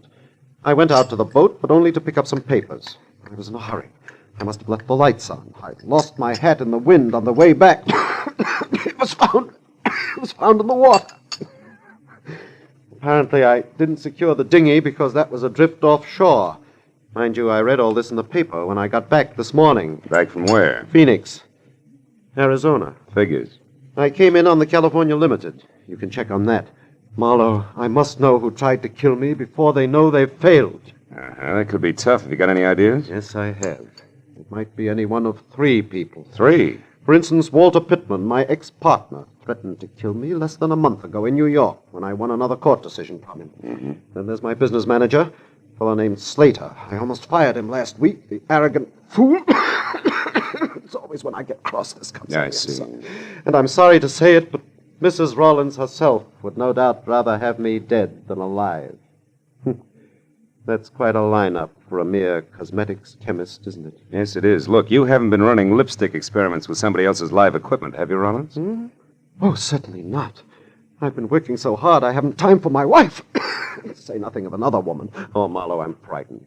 I must get to the bottom of this. I'll pay you double your usual fee. Will you help me? Okay, Rollins, it's a deal. If I hurry, I might get in on your funeral. Under the circumstances, that should make somebody due for a very big surprise.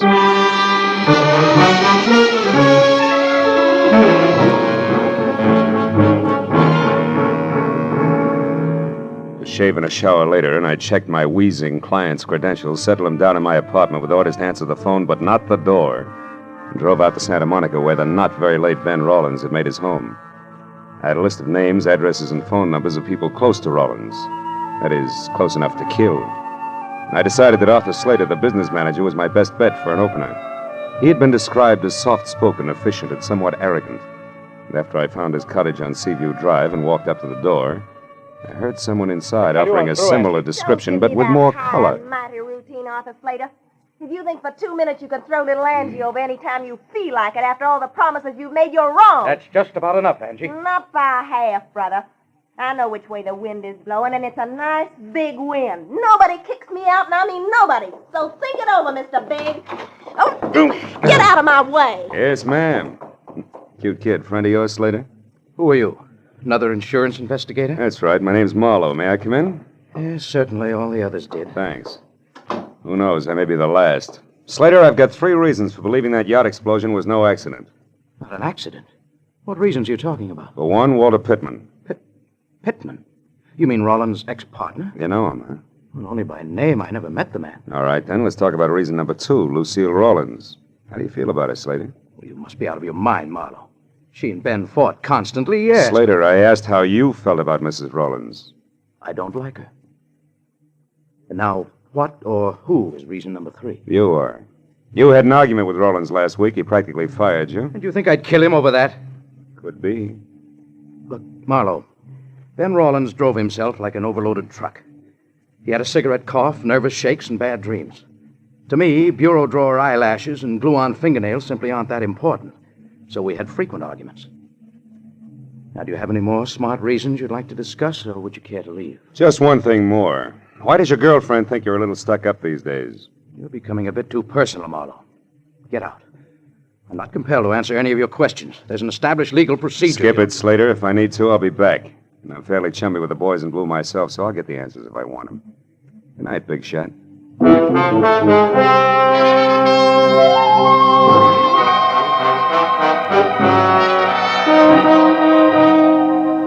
Arthur Slater was like a billiard ball, hard to rub the wrong way.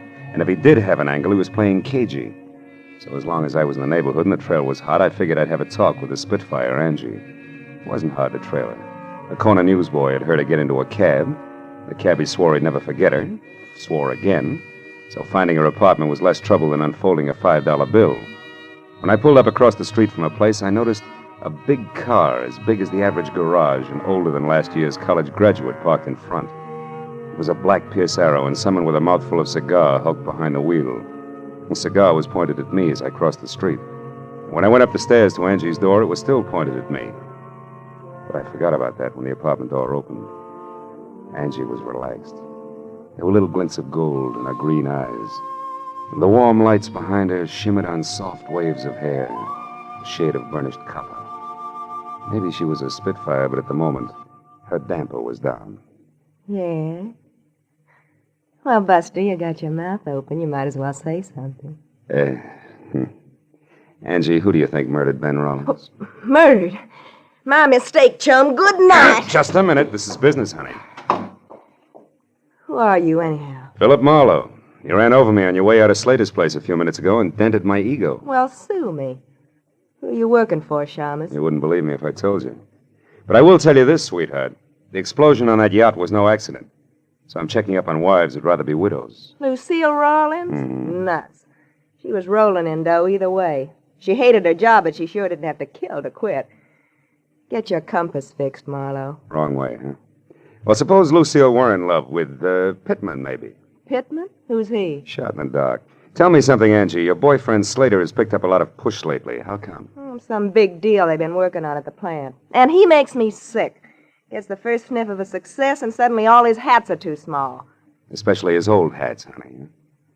And you can't blame the guy if he's really on his way up now, can you? Listen, Mac, I'll tell you, him, and the whole world something. Nobody is going to put little Angie on the skids.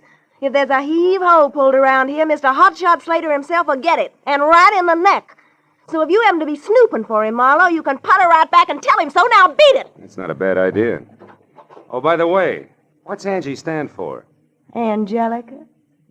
But don't count on it, brother. Don't count on it.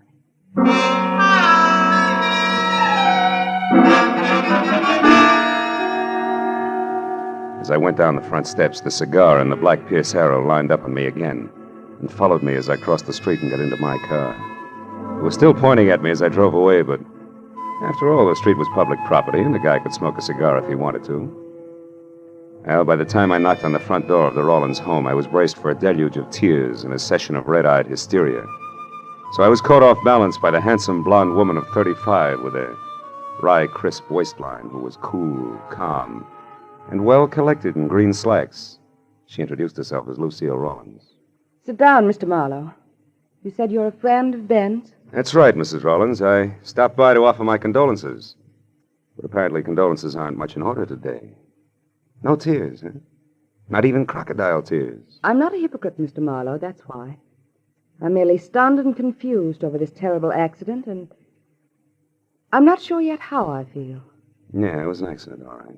Especially since that leaky fuel line that caused it was repaired a week ago. It had been repaired? Oh, yeah, it's interesting, isn't it? Who are you, Marlowe? I'm a private detective, and I know a lot more than that. I know, for instance, that the insurance on the boat alone will keep you in pretty doodads for several years. And that's only a drop in a bucket. Mr. Marlowe, I think you'd better leave. And I think you better climb down off that high horse and listen. Because I haven't even started yet. Ben was a hated man by Pittman, by Slater, and maybe by you. And I can prove he didn't die accidentally, baby, so I'd like some nice straight answers, huh? When did you see Pittman last? I've never seen Walter Pittman. I don't even know what he looks like. Ben and I were married 2 years ago. He broke with Pittman long before that. But you're pretty chummy with Arthur Slater. That's a lie. Why, we hardly spoke until a week ago. You picked a poor time to get friendly, baby. Listen here, Marlowe. Mr. Slater, I ran into each other purely by accident one afternoon last week. I happened to stop in at a small bar in downtown Los Angeles. Mr. Slater was there at a table talking with some man, a stranger to me. When he saw me, he came over. He seemed upset. So upset. Wait a minute. Is there anyone else here now? Well, no. My maid went out to the movies. What's the matter? I heard something, a noise. Sounded like it came from the service porch. Come on, let's have a look. Well, I don't know what any... Hey! The lights went off. Somebody turned them off. You better... Lucille, look out!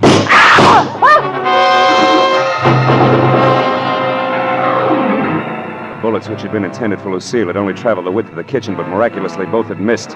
Whoever had thrown them moved out fast, because when I got through the service porch and into the backyard, nothing stirred, except the restless ends of a pepper tree. But a second later, a heavy, clanking motor roared on the side street, and I got to the fence just in time to see a boxcar on rubber tires skid around the corner. It was a black Pierce Arrow.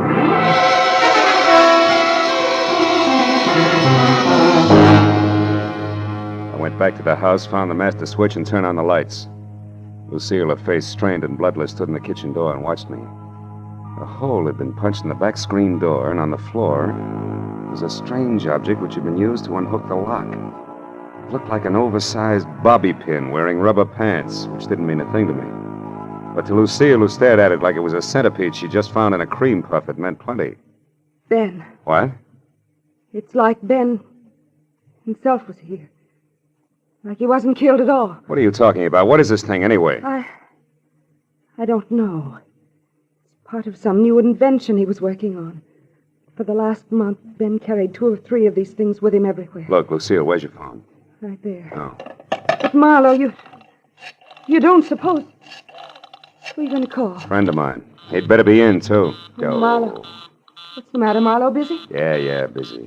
He's either talking to someone or he's gone out after leaving the phone off the hook. And either way, Lucy, that makes my friend very busy.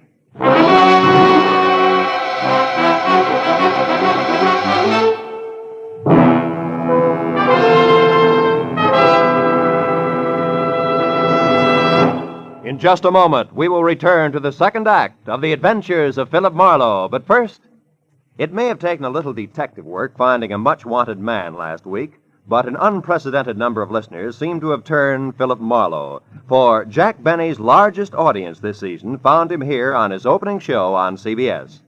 Tomorrow night, Jack will be back with Mary, Dennis, Phil, Rochester, and Don for more of the fun that's made the Jack Benny Show the #1 comedy in radio. You'll find him right here on CBS every Sunday at 7 Eastern Standard Time. And now, with our star, Gerald Moore, we return to the second act of Philip Marlowe and tonight's story, The Restless Day.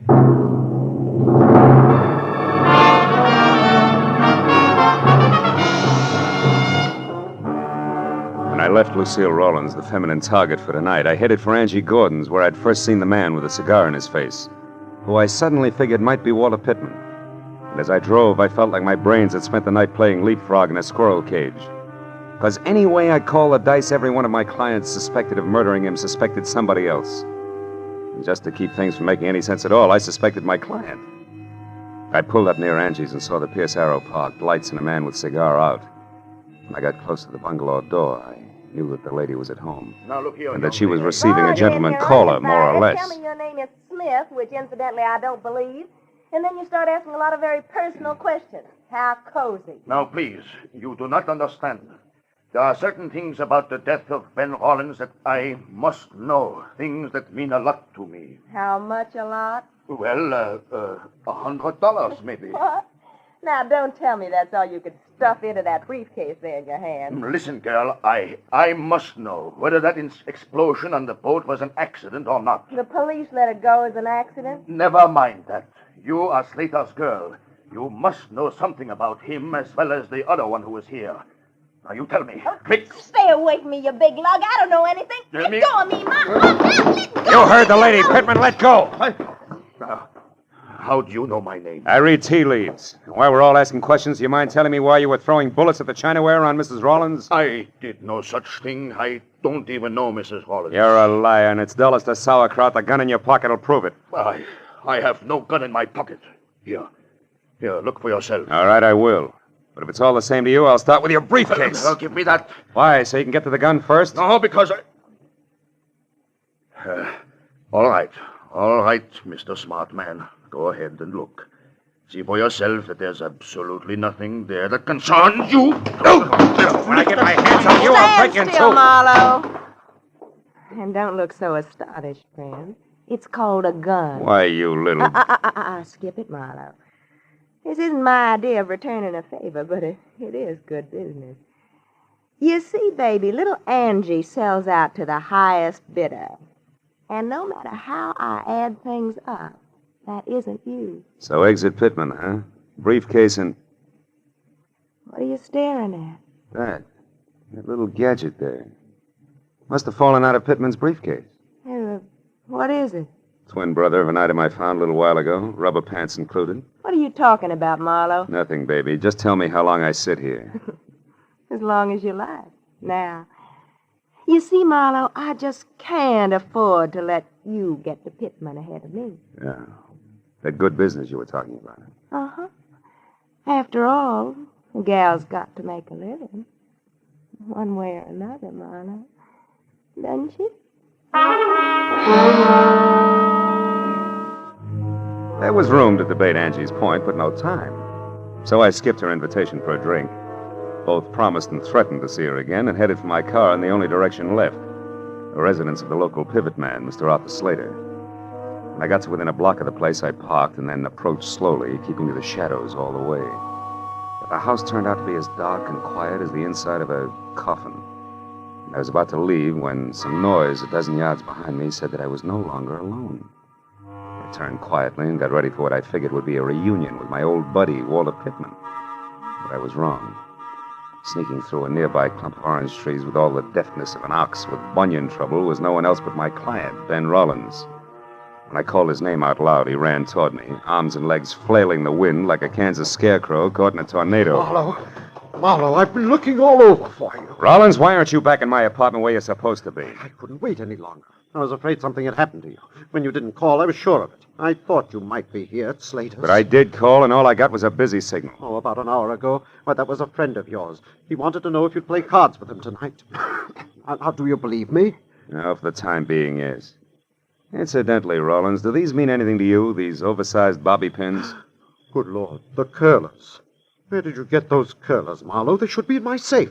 Well, I found one at your house and the other in a briefcase that belonged to Walter Pittman. But Marlowe, these are samples of my newest invention, these hair curlers. They can produce a home permanent wave overnight that'll last for 6 months. It's worth millions to me. If you live. Yes.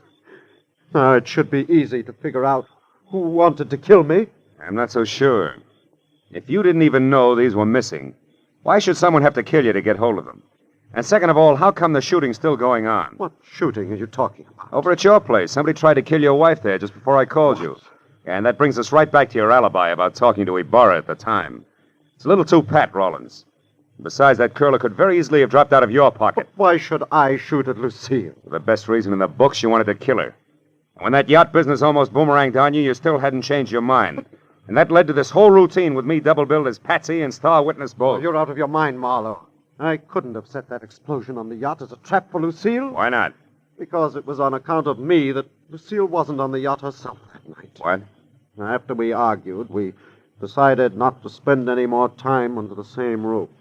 Lucille said that suited her fine and she'd sleep on the yacht. We let it go at that till about noon on Friday. And you got small about things and said the yacht was yours, maybe? That you'd sleep on it? Yes. I was just bickering. Just a minute, Rollins. I've heard enough, and I think I finally understand this whole screwy deal. I'll know for sure just as soon as I can make one single phone call to your house. We'll get back to Slater. Come on.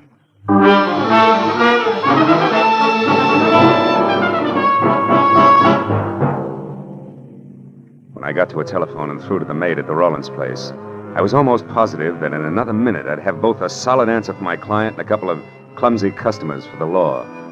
When the shaky voice at the other end of the tube told me that Lucille had just left the house in high gear, after mumbling something about a place called Inspiration Point, I stopped being confident and started to worry. And when I tossed the jackpot question at the maid and got the winning answer, that worry became something worse, and it must have showed.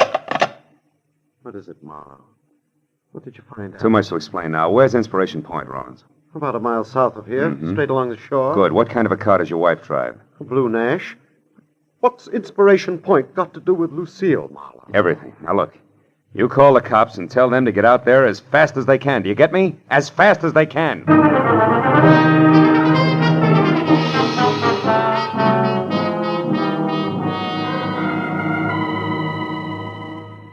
Inspiration Point turned out to be an acre of wind-swept rock that overlooked the cold January sea. After I saw Lucille's empty car, I crept, staggered, and fell down the narrow, winding trail that led from the road to the promontory itself. I was afraid that I was going to be too late to stop what I was sure was a hastily scheduled murder. But a minute later, when I rounded the last crazy turn in the trail, I felt better. Because standing only a couple of yards away from me, her hair slapping wildly against the upturned collar of her coat, and very much alive, was Lucille Rollins. And I was about to breathe a sigh of relief when suddenly I caught the expression in her eyes. I turned to follow the line of her unblinking gaze, and I knew that I hadn't arrived any too soon. Because the lady was being held at the point of a gun held by Arthur Slater. I closed my hand tight around the cold .38 in my pocket and moved closer. When you called me at the house, you said that my husband was alive and with you. Why did you lie to me? Because I knew that would bring you running. And I had to be alone with you, Lucille, so I could do what I missed doing last time. Last time? You mean the yacht? You did that? Yes. But somehow or other, Ben was out there instead of you. So that accident was a waste of time. But this one, the bereaved wife who jumped or fell to her death from the edge of Inspiration Point, won't be. But why, Slater? Why do you want to kill me? There's no time to explain, Lucille. And we'll take time, Slater. Marlowe, you! Yeah, me! Marlowe! Marlowe, he's going to kill me. Yes, honey, I know. He had to. And why, Marlowe? Why? Because he stole your husband's invention to sell to Walter Pittman. He was going to go into business with him. Now, when the cops get here, he's going first to a hospital and then to jail. A grand larceny and attempted murder. Attempted murder? What about Ben, Marlowe? Ben was a near miss, honey, nothing more. You'll see what I mean in a minute.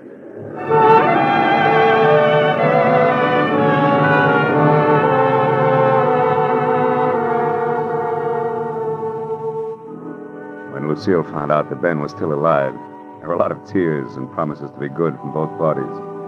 And it wasn't until an hour had gone by and the police had already booked both Slater and Pittman, who was picked up heading back for L.A., that Mr. and Mrs. Rollins were in the condition to sit down and talk things over, even with the help of coffee and cigarettes in the Rollins home. And the whole scheme, Marlowe, was designed by Slater, who, as my business manager, had access to the new curlers. That's right.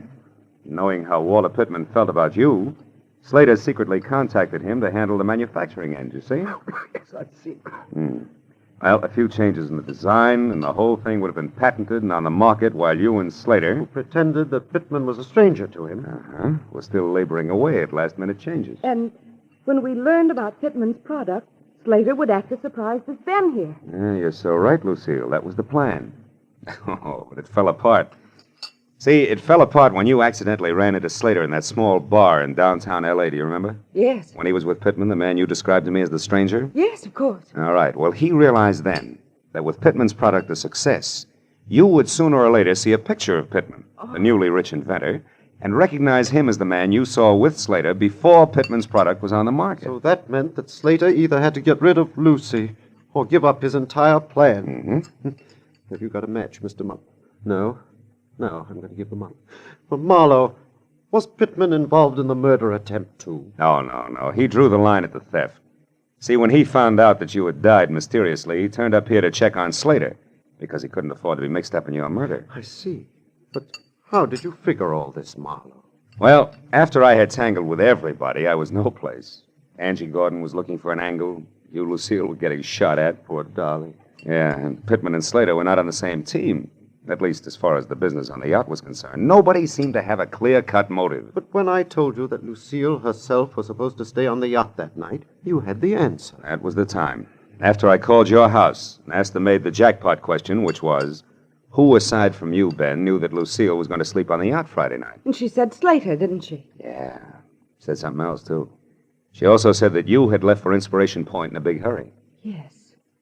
Then Slater tried to kill me first on the yacht, second in the house here, and finally out on the point. Mm-hmm. But in the end, it worked out fine, darling. Because the third time was the charm. For us.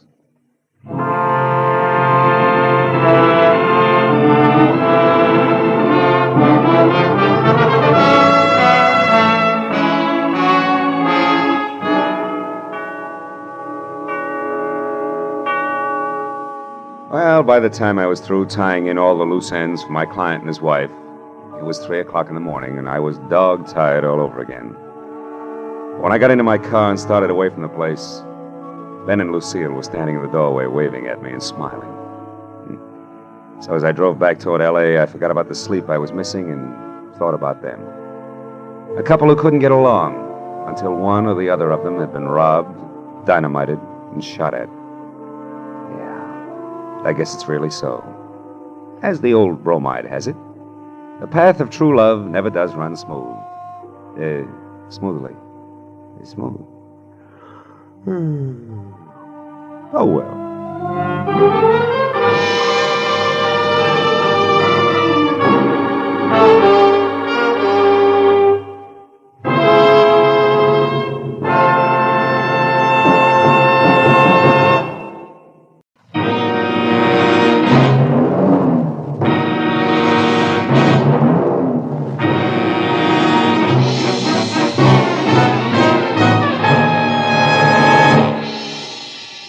For 3 days, an ugly storm had lashed at the west coast from northern Oregon to the tip of lower California. And although it was only noon when I drove up to the sprawling red brick house just south of Santa Barbara to meet a new client of mine, the black that was in the sky and the driving rain that was everywhere left the day bleak and wet and cold. Left it the kind of day that made you feel that logs blazing in a fireplace and a warm, dry robe were the only things that could matter to anyone. But when I got inside the house, Felix Drum, 350 uncomfortable pounds of executive in a wheelchair, who made his living importing perfumes, was very worried. And not about the weather outside. Marlowe, Julia Perry is gone. I want you to find her and bring her back. And the sooner you do that, the better. And the more I know, Mr. Drum, the easier it'll be. Exactly who is Julia Perry? My assistant. Very capable girl, who in the past 6 months has practically taken over my entire business. She handles most of the work from her cottage here on the grounds where she lives. Mm-hmm. She also has some little cubbyhole in Los Angeles where she keeps her files and some sample stock. Do you have the address of that cubbyhole? If I knew the answer to everything, I wouldn't have hired you. And anyway, it isn't important. Hand me that little bottle. This there, one? please. Yes. No, here. Thank you.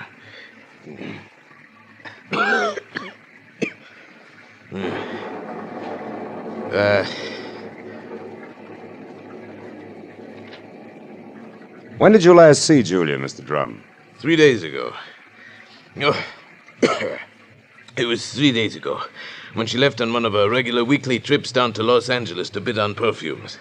Usually she stayed away overnight, but the Beechwood Plaza Hotel most of the time, and she was back here by noon the next day. I suppose you've already checked the Beechwood Plaza. Huh? Yes, of course. My man Ruby, the one who showed you in, has called the place a dozen times. But they only know that Julia registered there 3 days ago and hasn't been seen since. Well, what about the girl herself, Mr. Drum? I mean her background, friends, family, that sort of thing. As far as I know, Marlowe, Julia has no friends, no family either. She's just a sweet but smart little girl from someplace in Kansas. Mm-hmm. No beaux, not even nice ones, huh? I don't think she had the time. You see, when Julia first came to work for me, she wanted to get ahead, and I gave her the chance. She made good. Mm-hmm. Today, she's as much my right arm as Ruby is my leg. Mr. Drum, did you notice anything unusual about Julia's behavior lately? Yes, and that's the reason I'm worried. About 2 weeks ago, I saw changes in the girl, Marlowe.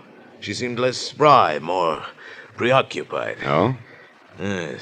I figured it was overwork myself, since the end of the year always means detailed annual reports, so I made no comment at the time. I see. Tell me, Mr. Drum, what does she look like? Well, I have no pictures, but she's a blonde of medium height and was wearing a plaid raincoat and a little circle of a hat when she left. Uh-huh. Altogether, she's sweet and simple, if that's what you mean. Yeah. Do you mind if I stop in at a cottage on my way out?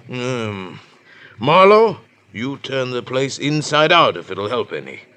Only since I'm certain that Julia's in some kind of bad trouble, you be quick and find her.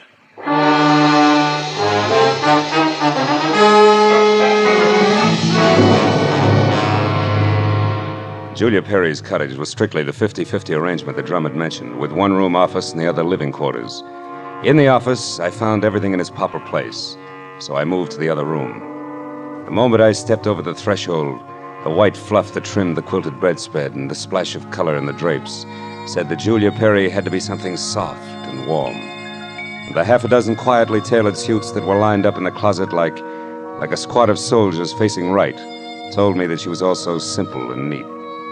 I ran through the pockets of her clothes and all the drawers and closets in the room, trying to find something that would give me a lead that I was sure I had to have. But after 20 minutes, I had found only a leather cigarette case, a package of peppermint lifesavers, and a maroon and gold monogram book of matches, the cover of which was half torn off so that I could only be certain that the middle initial was a V and that an E or an F were on either end. But since the name and address of an L.A. novelty company was on the inside, I bought the matches as a starting point, dropped them into my pocket, and headed for the door. When I opened it, I was surprised to find Ruby, Drum's right-hand man, purple scar and all, standing in the rain, and staring at me like my ears were spinning. You seem to be a very thorough man, Mr. Private Detective. And you seem to be a very nosy one. What do you want? To help Julia, nothing else. So here's a postcard that came for her this morning. It was mailed in L.A. yesterday. Yeah? Dear Julia, tried to reach you at Santa Barbara 1181 both yesterday and today, but got no answer. I'm leaving town tomorrow. As one little girl who fled life in Haven, Kansas to another, I would have enjoyed seeing you again. For a bit before I moved on to who knows where. Anne. Santa Barbara 1181, that the number here? Yeah. It's Julia's private business phone. Well, what do you think? The postcard any help? Possibly. Tell me, Ruby, why didn't you show this to Mr. Drum? I forgot about it until just now. You're a liar. Well, it's on account of the postcard was delivered here to the cottage. Which is no man's land for you? Yeah, sort of. Mr. Drum doesn't like people who work for him mixing socially with each other. Or maybe a sweet kid like Julia hasn't got any use for the passes you've been making at her, huh? Hold it. I like Julia, and even if she don't go for me, anything I can do to help her, I still do, understand? Yeah, I understand. I'm not so sure I believe. Goodbye, Ruby.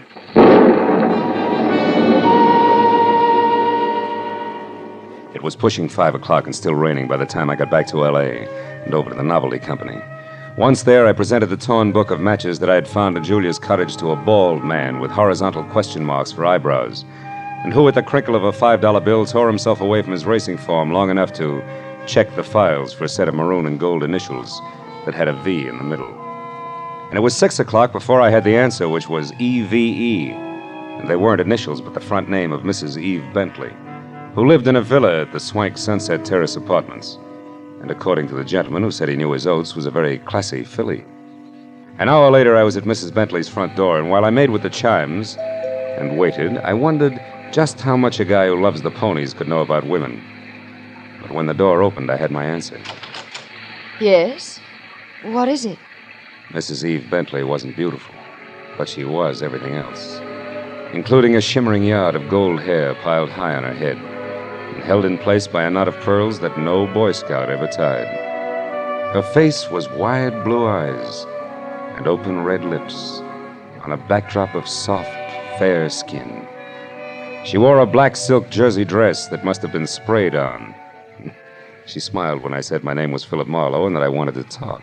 Talk about what, Mr. Marlowe? Julia Perry, ever hear of her? No, I haven't. So I'll try again. What do you know about Ann somebody from Haven, Kansas? Absolutely nothing. This torn book of matches says otherwise. I found them in Julia Perry's cottage. Julia Perry's missing. I'm a private detective who was hired to find her, and the matches turned out to be yours. Now, may I come in? Why, yes. Thanks.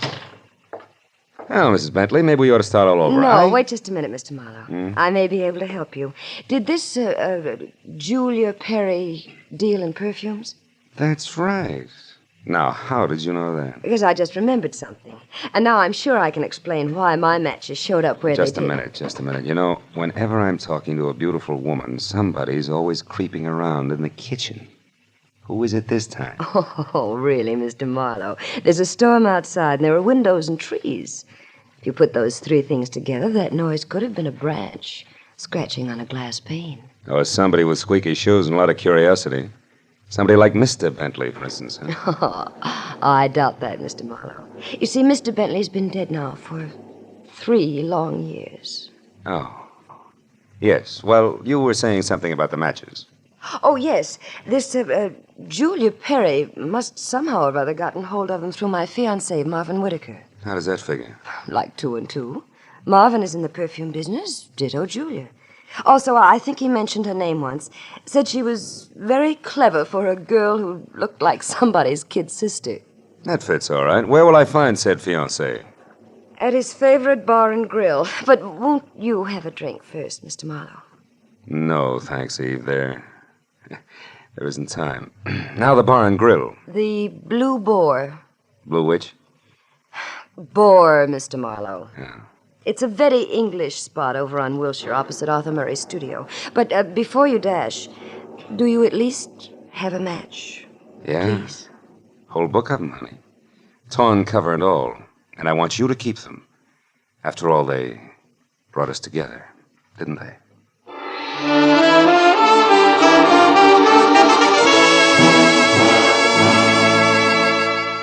When I got outside, I postponed my run between the raindrops over to Wilshire Boulevard long enough to take a look behind the villa. And there, in a newly planted strip of clover lawn below Mrs. Bentley's kitchen window, I found something which was no surprise. 2 clear prints of a man's shoe. But from there on out, I got nothing more than a lot of rain down the back of my neck. So 10 minutes later, I dripped into my car and headed for the Blue Boar and Eve Bentley's gentleman friend.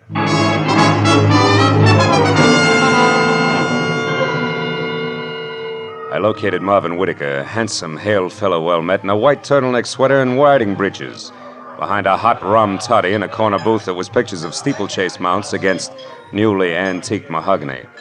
And when I told him that I was looking for Julia Perry, he flashed a lot of glistening teeth at me, insisted that I join him in a warming glass of spirits, and started to talk, gesturing all the time with a riding crop. Why, yes, old man, I know Julia Perry. In fact, almost did some business with her today. You mean you were supposed to meet Julia someplace? That's right. At 1881 Selma Avenue, to be precise. But she called me this morning and postponed the whole transaction indefinitely. Could you stop projecting long enough to tell me why? She didn't say. Of course, it's of no bother to me on a day like this. No sane man should be any farther away from a toddy than we are right now. So drink up, old boy. It'll do you a world of good. Yeah, I bet it will. Look, Mr. Whitaker, one more question. Did Julia ever speak of a girlfriend named Ann? Someone she knew years ago in Kansas? No, I don't believe she did, Marlowe. Matter of fact, Julia never talked of anything but perfumes. Now drink your drink, fellow, before it's chilled through. Thanks, but no thanks, old bean. I do have to run, really. It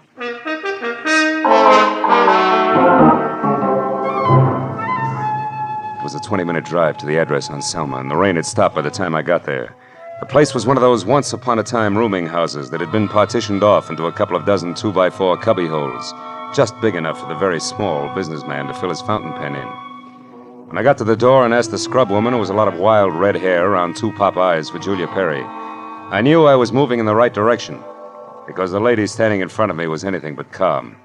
And more important, she had just heard a pistol shot from the back of the house. Yes, that's right. A pistol shot not over 2 minutes ago. I'm sure that Perry girl had something to do with it. Because when I come from inside, I saw her rush out down these steps. Did she say anything? I don't know. She was gone out of sight before I could open my mouth. But I know it was her on account of that plaid coat and little hat she wears. Yeah. Now, which room is hers? Come on. Well, that one there with the light showing under the door. But it's locked. You won't be able to get in. I just tried. Well, we'll try again for luck. It's not the best lumber. Believe me.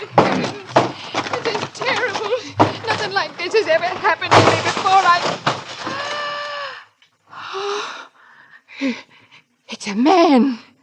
Yeah. A dead one at that, Granny. Do you know who it is? From the mud and clover grass on the bottom of his shoes, I'd tag him as a guy who was looking in a lady's kitchen window about an hour ago. But from that purple scar on his chin, I can do even better than that. The name, Granny, is Ruby, a guy I thought was still in Santa Barbara.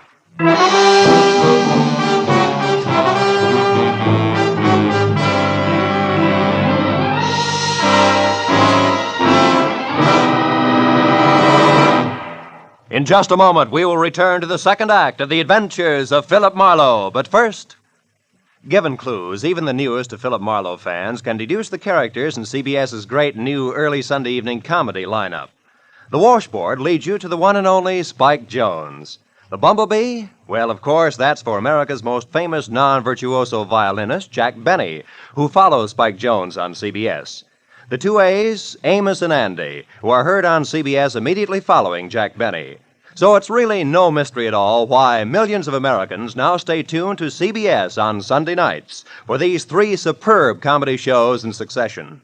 Spike Jones and Amos and Andy over most of these same CBS stations, and Jack Benny over them all. And now, with our star, Gerald Moore, we return to the second act of Philip Marlowe and tonight's story, The Black Halo.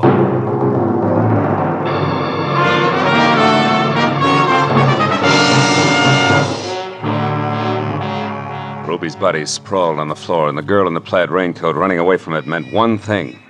Julia Perry's trouble was important, like life, but more like death. A half sneer was congealed on Ruby's face, and his eyes, turned waxy, still held a look of mild surprise. I wasted some breath telling the scrub woman not to touch anything, and then I put in a call to my overweight client in Santa Barbara. He was glad to hear from me, at first. Marlowe! Well, now, I didn't expect a call from you this soon. You sure work fast, don't you, lad? Have you found her? Have you located Julia? Not quite. She's about 5 minutes ahead of me. Incidentally, Mr. Drum, she works fast, too. What do you mean by that? Let me ask the questions, huh? Number one, what was your leg man Ruby doing in L.A. tonight? Ruby? Yeah. Why, I sent him in to pick up some medicine for me. Why? Come on, Drum, you can talk straighter than that, and you better. I just found Ruby dead. Dead? Ruby's dead? What happened to him, Marlowe? He was shot. So forget the gags and tell me why he was snooping around. All right. I didn't trust you. No. It's my policy to trust nobody until he proves himself. I sent Ruby in to follow you and check on your progress. That was brilliant. You only made 3 mistakes. First, I don't need to be checked on. Second, you got your man killed. And third, you forced Julia's hand. Because it was Miss Perry herself who pulled the trigger on Ruby. Julia? Marlowe, I don't believe that. Which proves nothing, Mr. Drum, but skip it. Tell me, do you know a man named Marvin Whitaker? Whitaker? Yeah. No, should I? Well, he says he's in the perfume business. Well, I know everybody on the coast who bought more than 2 bottles of perfume at one time in the last 40 years, and I don't recall that name. I think the man must be a liar. So do I. Thanks for the help. And Drum, if you've got any more expendable flunkies around, keep them out of my hair. I'll call you when I've got something.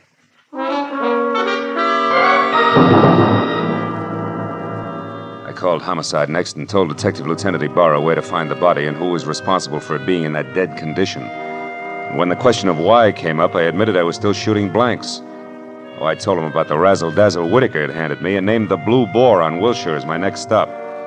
Ibarra said he'd call me there, and when I got to the entrance of the place, I saw Whitaker, draped in a trench coat that involved enough cloth to rig a 4-masted schooner, standing in the anteroom, impatiently smacking his leg with that riding crop. He looked positively dashing. Question was, which way? Hiya there, Marlowe. Hey, old boy, you look upset. Anything wrong? I may be upset, Whitaker, but you're the one that's going to spill. First, are you leaving or coming back? I'm just leaving. Been here all the time since I talked to you? That's right, you see. My coat is perfectly dry. Stopped raining half an hour ago. Well, you see, if I'd been outside, I would have known that. But why this third degree, Marlowe? What's up? It's a long story. Maybe we better sit down and talk it all over from the beginning. Oh, I'm afraid I can't. Not just now. I've got a date. She'll keep. Not this one. It's something rather special. Special, huh? Like Eve Bentley? Now, look here, old boy. You're prying into my personal affairs. Whitaker, I'll rip the lid clear off your personal affairs if necessary to get a clean answer out of you. Now, what do you really know about Julia Perry? I told you once. Are you implying that I'm a liar? At least that. For instance, who puts out Amir? Come on, Whitaker. It's a well-known fragrance. Why, I don't recall offhand. That's strange, because any woman knows Amir's a Dana perfume. Just what are you trying to prove by all this? That as a perfume dealer, you stink. And try this for size. When I got to that address you gave me, I found a fresh corpse there with a bullet hole in it. A murder? Yeah, and your routine was pat, brother, so before homicide starts combing out the snags in your story, you better untangle it yourself right now. You lied to me. Now, why'd you do it, Whitaker? Why the double talk? All right, Marlowe, I'll tell you. I'll tell you this! Oh! He was as quick as a wounded cat. The riding crop slashed across my face even before I'd realized he'd moved. And by the time the red light stopped dancing in my eyes, Marvin Whitaker was gone. I turned as the head waiter walked up to me. He studied the hot red welt rising on my face for a moment and then murmured discreetly that if my name was Marlowe, I was wanted on the phone. It was Lieutenant Ibarra. Marlowe, you can stop beating the brush for Julia Perry. We found her. You did? Where is she, Ibarra? She's out in the alley here, behind the Beechwood Plaza Hotel, Marlowe. Exactly 8 floors down from the window of her room. She fell through the glass roof above the rear entrance. Oh. It's not pretty. Oh. She explained the whole thing, including that Ruby guy's murder, in a note we found in her room. I'll be right over, Ibarra. Okay, don't hurry.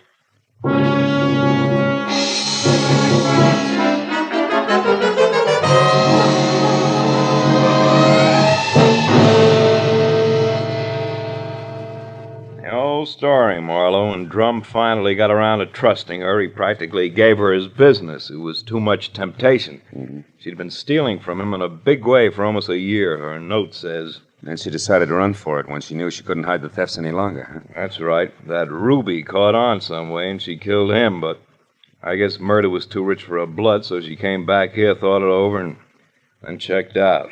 Yeah. All she left behind was a little plaid raincoat and a purse over there. Hey, she was wearing a dinky hat, too, Ibarra. Did you find that? Mm-hmm. Come over here to the window, Phil. See down there in that canopy, that little black circle? That's her hat. I sent Mooney down to get it. Can't leave any loose ends around, you know. Yeah. That light, Lieutenant? Oh, sure. Here you are. Thanks. Hey, what happened to you? That welt on your face, Phil. Oh, I backed that horsey liar named Whitaker into a corner, and he slapped his way out with a riding crop. And speaking of loose ends, if I ever catch up with that... Ibarra, where did that stuff on the dresser come from? Well, this out of the pockets of Julia's plaid coat. Why? But that's impossible unless... Holy smoke. That's why Whitaker lied to me. Hey, where are you going with that, Phil? Come back here. I gotta check on something, Ibarra, and keep your notebook handy. If I'm right, this deal is still wide open.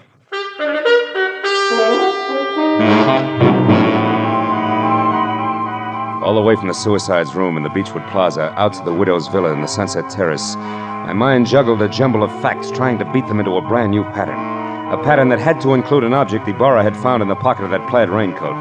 It almost made sense, but I needed just a little more. Well, when I turned into the parking lot at the Sunset Terrace, rain began to fall again. Thin, cold rain. I walked to Eve Bentley's door and pressed the bell. Just as I expected, it was Marvin Whitaker, unsmiling and nervous, who answered the door. I didn't give him a chance to think. I just swung hard. Okay, horseman, that squares us up. Come on, Heavy, roll over. Let's see if you're carrying a gun. Okay, no gun. Now, be a good boy, Whitaker, and you'll make out all right, but one funny wiggle out of you and I'll crack your skull. It's a promise. Do you hear me? Yeah, I heard you. All right. Where's Eve? Is she here? Find out for yourself, Marlowe. I'm through. Fair enough. But just so I'm not talking through my hat, I'll take a look in her closet first. She won't be in there, I guarantee. No, but her future may be. Now, let's see. It's got to be in here someplace. Oh, yeah. This is probably it. Brown cloth coat, as chic as a pair of hobnailed boots, and still damp. And the label says the B.H. Company, Haven, Kansas. That does it. I've got it all now, and my chivalry just died. Where is she, Whitaker? Where's Eve? Right here, Marlowe. Uh-oh, don't try that. I guess you really do have it figured out, haven't you? Yes, Eve, I have. Sorry it turned out this way, because you had your points as Eve and as Julia. Don't put it in the past tense, Marlowe. As Eve Bentley, my life is just beginning, and now I've got everything I ever wanted as Julia Perry. Then you're Julia Perry. I was, Marvin. She still is, Whitaker. At least that's what the bailiff will call it in court. There won't be any court, Marlowe. Oh, I'm afraid there will, baby. You're twice a killer now, and both for the same reason, remember? First Ruby, because he saw you as Eve. And the girl you pushed out of the hotel window, who was no doubt Anne, your old chum from the hometown. She must have seen you posing as Eve, too. All right, Marlowe. Anne ran into me by accident and ruined everything. I had no choice. I promised her money and then told her to go to my room at the Beechwood Plaza and wait for me. Eve, I can't believe this. It can't be true. Yes, Marvin, it is true.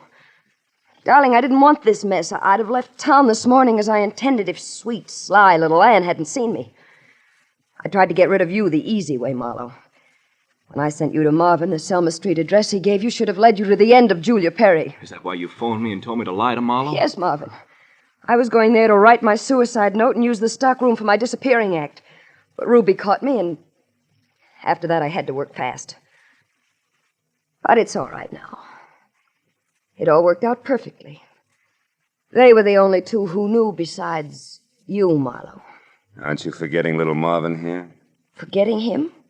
Oh, no, Mr. Marlowe. Marvin's the one person I can count on. That's what you think. You don't get me mixed up in this.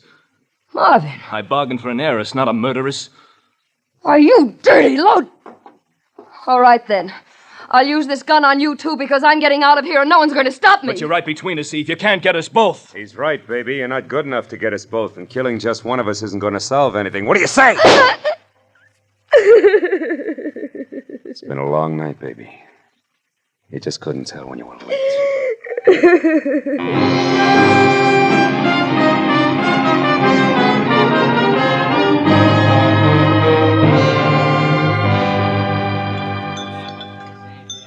You want any more of this coffee, Marlowe? No, it's sludge, Lieutenant. I wonder what Julia Perry uses for a heart. You know, she planned the thing for 6 months when she first set herself up as Eve Bentley. And it probably would have... Want to check now? Oh, yes. Yeah. Probably would have worked if everything hadn't closed in on her. Yeah, her friend Anne from Kansas, Ruby the leg man. And you with that torn book of matches. Incidentally, that was pretty fast figuring up in the hotel room there, Marlowe.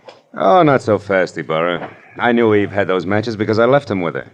So when you found the same matches in the pocket of Julia's plaid coat, it figured. Julia almost had to be Eve. And that left Anne to furnish the body for the suicide. Yeah. You know, I wasn't so sure about that until I found the brown coat with the Haven, Kansas label in Eve's apartment. Yeah. Well, I'd better wait on back to the office, Phil.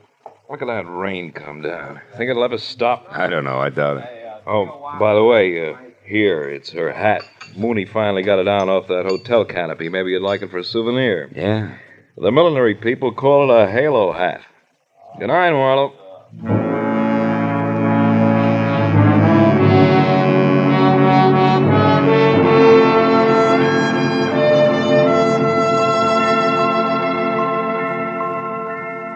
I sat there a while after Ibarra left, looking at the rain in the street, and the cold coffee in front of me, and Julia's little round halo on the table. And finally I got up and went outside. Dirty water scudded along the gutter and gurgled thickly into the sewer drain at the corner. For a minute I caught a glimpse again of the girl I'd figured Julia Perry to be when I went through her cottage in Santa Barbara. Yeah, that girl was an angel. But when I finally caught up with her halo turned out to be black, jet black, inside and out. I dropped the little hat into the gutter and watched it go as far as the drain at the corner. And then I went home.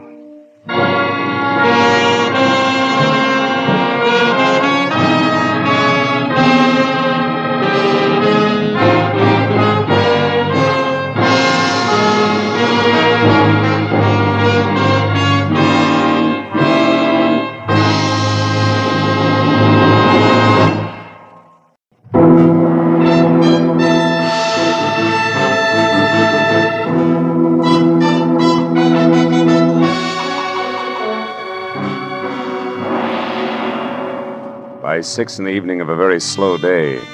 I'd resigned myself to the business of no business. So I took my feet down from my desk, switched off the lights, and started out the door for home with the prospect of a nice, quiet evening ahead of me. But I didn't make it, even as far as the door. Oh. Hello, Philip Marlowe. Marlowe, my name is Shelley Martin. I'm at 8412 Los Feliz, a private residence. I want you to come out here right away. My sister is in a jam, a nasty one. Well, Miss Martin, as a matter of fact, I was just closing up for the night, and Look, I need the services of a private detective right now this minute, and I'm prepared to pay for them. There are plenty of others in town. Are you coming or not? Yeah, okay, and thanks for the reminder. That's me you hear sprinting up your front walk. That's much better. And Marlowe, bring your brains along. You're going to need them.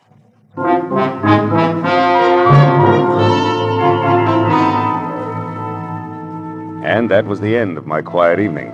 But I just couldn't resist those government engravings of Mr. Lincoln. So I drove down to Weston, turned off on Los Feliz, and found the number 8412. The yard was an overgrown tangle of perennial plants losing their battle with the weeds. It was like a girl in a strapless evening gown with her hair up in curlers.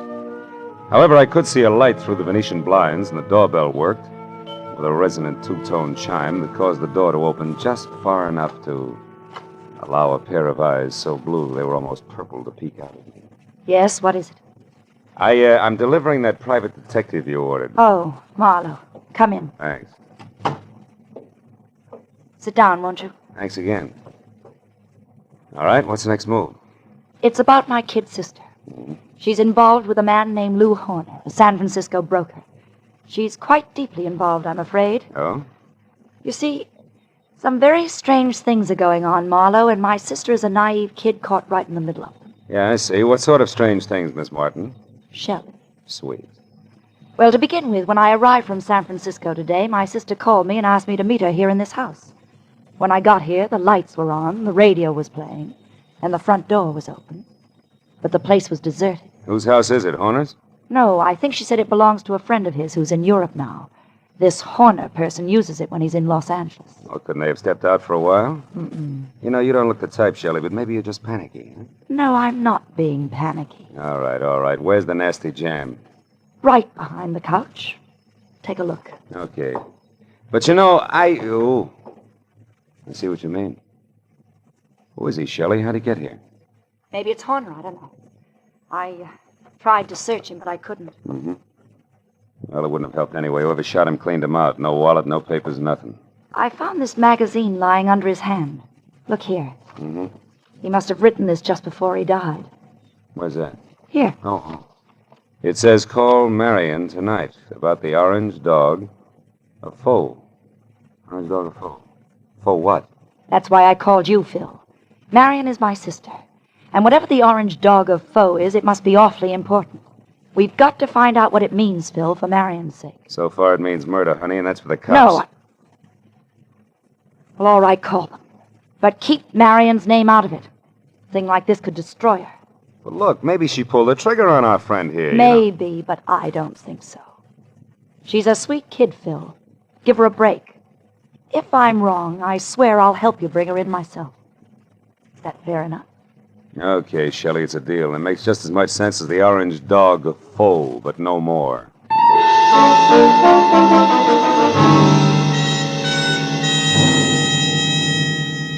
After I'd checked as far as I could on my client and sent her home, which was to the Villa 12 at the Wilshire Gardens Hotel, I ripped the General Squeegee tire ad with a message scribbled across it out of the magazine, folded it up and stuck it in my pocket.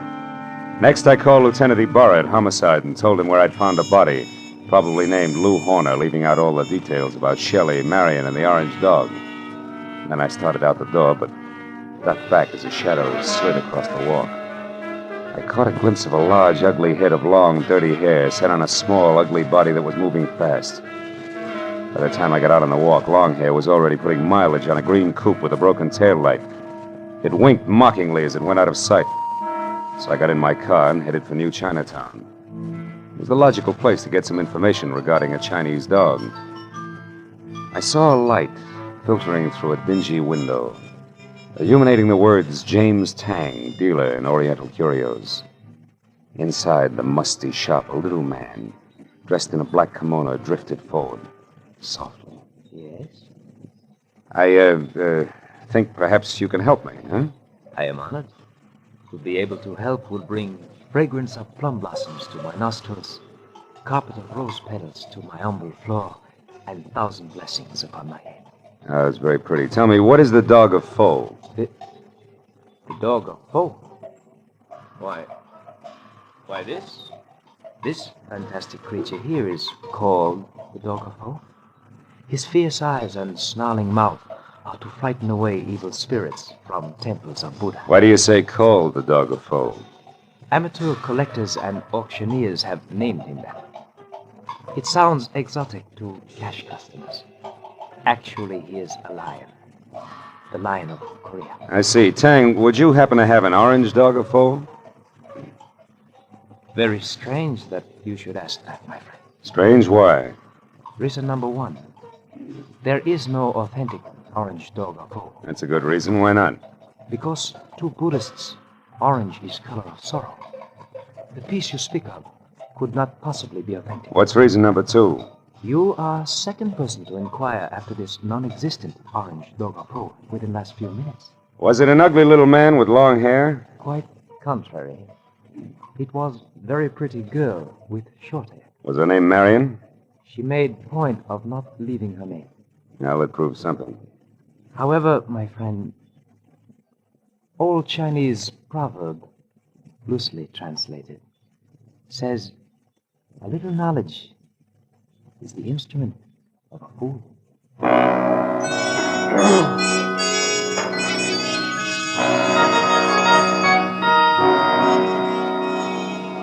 There were 9 other curio shops in the neighborhood, so I started making the rounds for the non-existent orange dog of foe and a girl who was interested in one. From the first 3 shops, I got a fast horse laugh and the fact that the girl was still ahead of me. The next 2 netted an insult apiece and a total blank on the dame.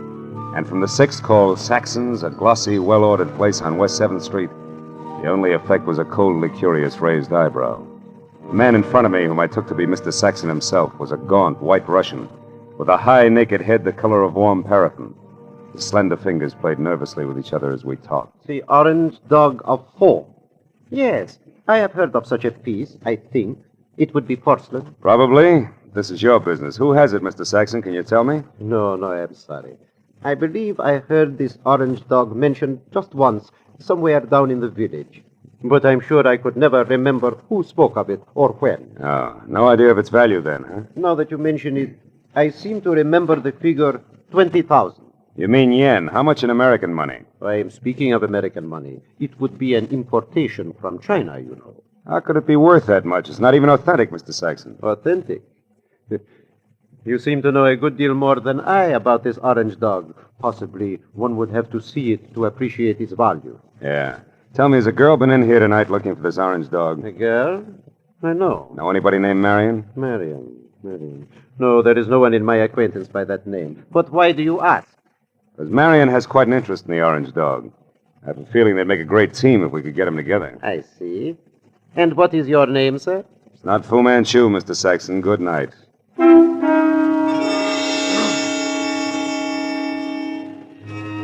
Saxon's expression didn't change. I turned and walked out of the place, and then because, with both of us using double talk, the conversation was bound to deteriorate. At least I had found out that the orange dog of foe existed and was going for a very high figure, especially for a phony. And it didn't take an abacus to figure out that Saxon knew more than he told me. Well, I started up the sidewalk for the next bric-a-brac emporium when I saw something parked on the side street, which brought me to a halt. It was that green coupe with the broken tail light. I went over to it, found it empty, and stuck my head inside to check the registration card for Longhair's real name. Yeah, it was a very foolish move because Longhair at that very moment prodded my kidney with the muzzle of a .38, and neither he nor the gun had a sense of humor. All right, Mr. Wise Guy, come on, walk. You and me are going up the alley here. What's the matter? Don't you feel at home in the light? Shut up. I don't like you much anyway, so you better ease off with the smart sayings. Okay, this will do us far enough. Well, Mr. Wise Guy, did you find what you're looking for? You mean the orange dog, Shorty? The answer's no. The orange dog? So that's where the plates are. What plates? You're working for Horner. You don't know what plates. Look, chum, when you get your next haircut, have your brains dusted off. Nobody works for Horner anymore. Horner's dead. Dead? Since when? What's the surprise act for? You saw the body. You were sneaking around that house on Los Feliz. In fact, you might have killed Horner yourself. That body wasn't Horner. Why, Horner's 3 times the size of that guy in Los Feliz. He's bald. Also, he's so dumb he can't remember his own phone number. Oh, hold it. I'm looking for Vera Street where they sell those enchiladas. I'm sorry, gentlemen. I don't want to intrude. Hey, quiet. I'll blow your brains out. All right, now, come on, Mr. Wise Guy. Tell me what Horner's got on his mind. You know all right. I saw you taking orders from his girl. You mean Shelley Martin? Who else? Thought maybe you meant Marion. Marion? Who's Marion? Shelley Martin's sister. And don't let it worry you. Marion's got the orange dog eating out of her hand. I don't say. It ain't funny, mister. It's just peculiar. Because Shelley Martin don't have a sister, I know. So it seems like you're a very mixed-up character. In fact, Mr. Wise Guy, you're so mixed up, you're no good to me at all. So get over there with the rest of that.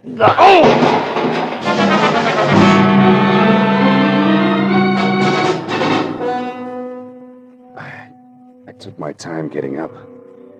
The dirty, long-haired little man was gone, and my head ached from the rap he'd given me with the pistol barrel. And I was disgusted with myself.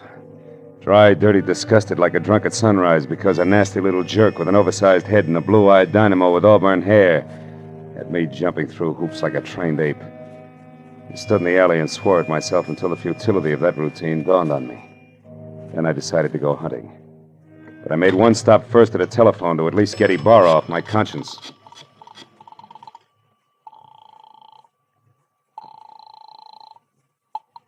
Lieutenant Ibarra. Marlowe, Lieutenant. I just found out that body on Los Feliz isn't Horner. I knew that an hour ago. Huh? The body isn't Horner's, and Horner is no broke. He's a counterfeiter, a big one. Oh.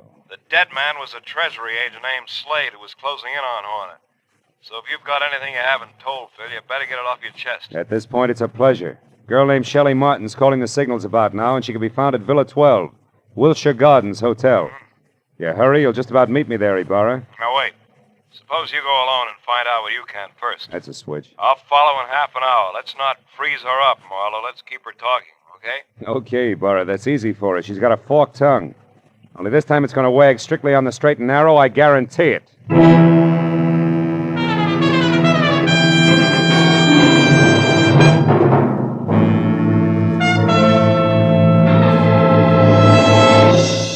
In just a moment, we will return to the second act of the Adventures of Philip Marlowe. But first, it's no mystery that hunger and cold confront many families abroad this winter. CARE will help feed and clothe these needy people. CARE, the safe, sure, non-profit way to send supplies to Europe and Asia. A check to CARE for $10 will send a 21.5-pound, 41,000-calorie food package, or a baby food package, or a layette, or a baby blanket package, or material for clothing. CARE guarantees delivery. You get a signed receipt that your package has reached its destination. Write your check tonight. Mail it first thing in the morning to CARE, C-A-R-E, 50 Broad Street, New York City. And now, with our star, Gerald Moore, we return to the second act of Philip Marlowe and tonight's story, The Orange Dog.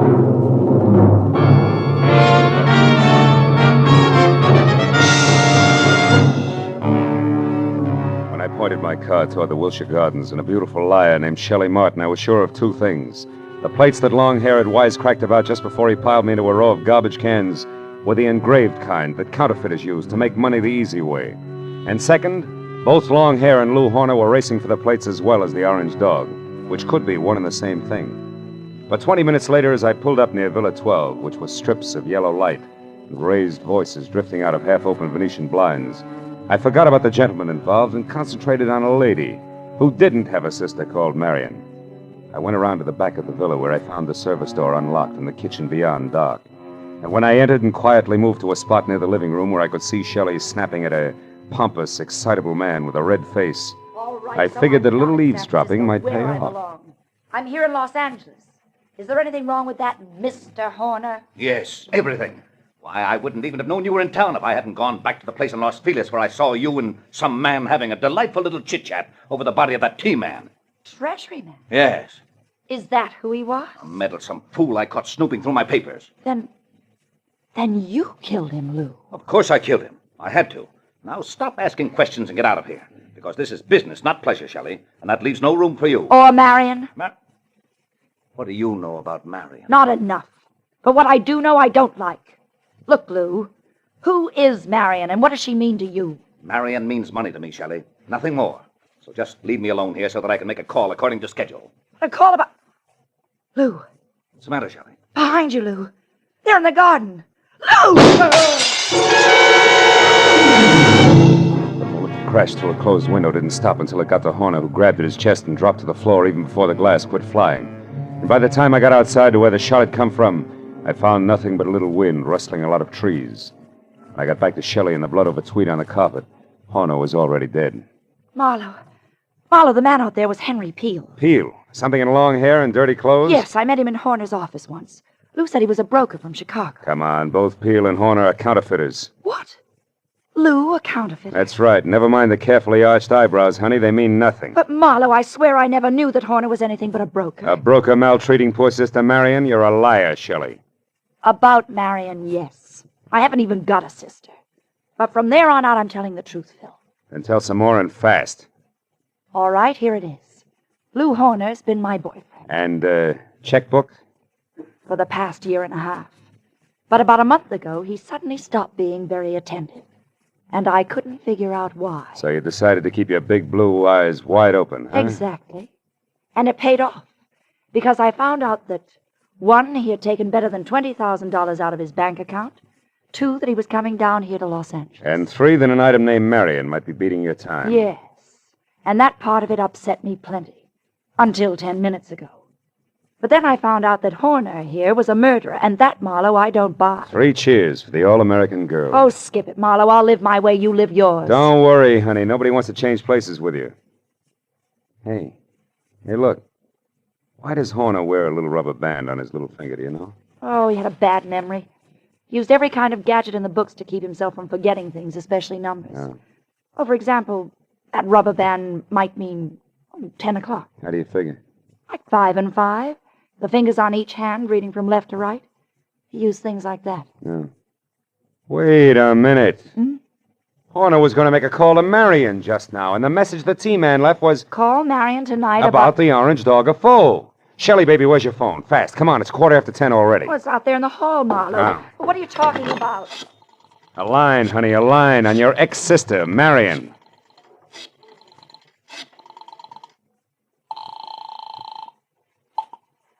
This is Mr. Saxon. Ah. Lou Horner, Mr. Saxon. I know I'm some 15 minutes late with this call, but I'd still like to see you about the orange dog of foe. Certainly, Mr. Horner. The orange dog is here, waiting for you. Good. I'll be right over. Marlowe, who is Mr. Saxon? A man very close to a lot of trouble, Shelley. Now, look, you wait right here for the law, and in particular, one Lieutenant Ibarra. Tell him nothing but the truth about Horner and what he meant to you in dollars and cents, and you may be all right. But where are you going, Marlowe? To a curio shop on West 7th Street to see, among other things, the orange dog of foe.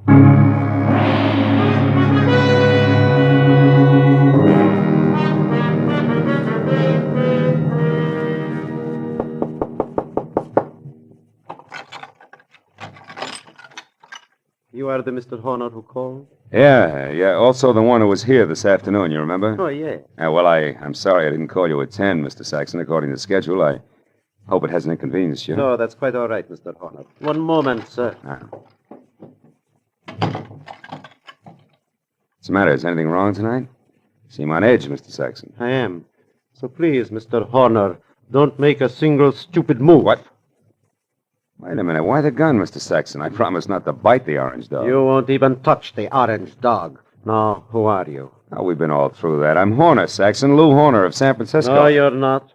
Horner would have had no reason to wander around curio shops as you did this afternoon, asking any and everybody about the orange dog. Now, once more, who are you, and where is the real Lou Horner? All right, we'll take them in that order. I'm a private detective named Philip Marlowe, and Lou Horner's a corpse. But also, I'm a good friend of yours, Saxon, because I'm going to give you a little bit of advice for free. Call it quits, Buster. You're licked. What are you talking about, Marlowe? A T for Treasury man named Slade. Before he died, Saxon, he talked. I see. Yeah, and believe me, he said enough to put you away till orange dogs are as popular as lifesavers. What do you say, Saxon? Do we play it smart? Very well, Marlowe. We will play it smart. My kind of smart. Now, turn around and walk through that curtain there. I want to show you something. Orange dog, maybe? Yes, the orange dog of Foe. I want you to see it for yourself before you die. Saxon said die like it already happened. And after he relieved me of the comforting bulge of the gun in my pocket and marched me to a large, windowless room that was a little darker than the lining of an 8-ball, he told me to stand very still. Then he turned on a single lamp that rested on a large, scarred table, and next to it an ordinary shipping crate and cushioned on all sides by white wrapping paper. I finally saw the orange dog of Foe. It was a porcelain lion, pop-eyed and majestic in a crazy way. And also it was colored orange, bright and clear. But now that I'd seen it, I knew that the next move was Saxon's, and I turned to face him. It was then that I noticed the black curtain behind him moved slightly, and Longhair quietly stepped into the room. This Mr. Saxon did not know about. Well, Marlowe, now that you have seen the orange dog for your first and last time, what do you think of it? He thinks it's just Jim Dandy, mister. Now drop your gun before I blow the top of your head off. Go on, drop it. Yeah, it's better. Now sit down there and stay put. You, Marlowe, get across the room. Okay. Thanks for showing up, Peel, before Saxon here ran out of small jokes. Don't kid yourself, Marlowe. I didn't just show up. I've been right behind you all the way. That's how I work. So what do you want, Peel? A couple of very fine engraved plates that I've been after for 6 months now. Plates which could be in the orange dog of Foe? No place else but. Or do you think that maybe the late Mr. Horner wanted as an ornament? But that's all it is. There are no plates in the orange dog. It is only a collector's item. And you're a liar, Saxon. And I know the best way to prove that. Marlowe, pick that thing up and toss it against the wall. No, don't. I tell you there's nothing in it. Toss it, Marlowe. Go on. Okay, Peel. Now we'll see who's right about the plates being here. Nothing, huh, Peel? No. Nothing. All right, Saxon, get up. I want to know what a plates are, so I'm going to count to 3. That's how long you have to live if you don't tell me. No. Peel, believe me, there are no plates. 1, 2. Hold it, Peel. Wait. Here are the plates. Here. In this jeweled box. Look, right here, under your nose. Is he out, Marlowe? Yeah, he's out, all right. He took a light with him, too. Is there another lamp in here? No, there isn't. Nor is there another gun. Why, you stinking little... Wait a minute, those sirens, Saxon, they're heading this way. Police? Yeah, the police. Looks like sooner or later everybody gets together in the back room at Saxon's, But not everybody stays here, so I'll take this wrapping paper and leave now. Wrapping paper? The stuff that was around the orange dog? Yes, a sample of the best grade of counterfeiting paper made, Marlowe. And that's what Horner was supposed to buy, not plates. Those he got a month ago. Still makes you a crook, Saxon, and one who'll never get past the front door. Oh, no, we'll see about that. Marlowe! Keep shooting, Saxon, in the dark. You got 4 shots left. You filthy maggot! Only 1 now, Saxon. That's number 6. You're through, Saxon.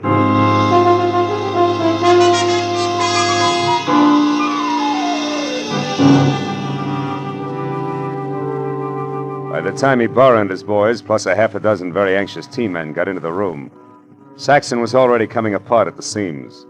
And after a half hour of steady questioning, he split wide open and led us all to a basement hideout where the T-men went wild over a few thousand sheets of A1 counterfeiting paper. But an hour later, after Peel, who admitted murdering Lou Horner, and Saxon, who was ready for the nearest straitjacket, were both in the lockup, there was still the problem of the glib lass from San Francisco. And finally, when Shelley, Lieutenant Ibarra, and I stood under the green light of the globe in front of police headquarters, I knew that the girl who technically was only guilty of withholding information from the police was not going to spend any time in the pokey. Because, after all, I was more or less guilty of the same thing. Besides, Lieutenant Ibarra was still interested in the others.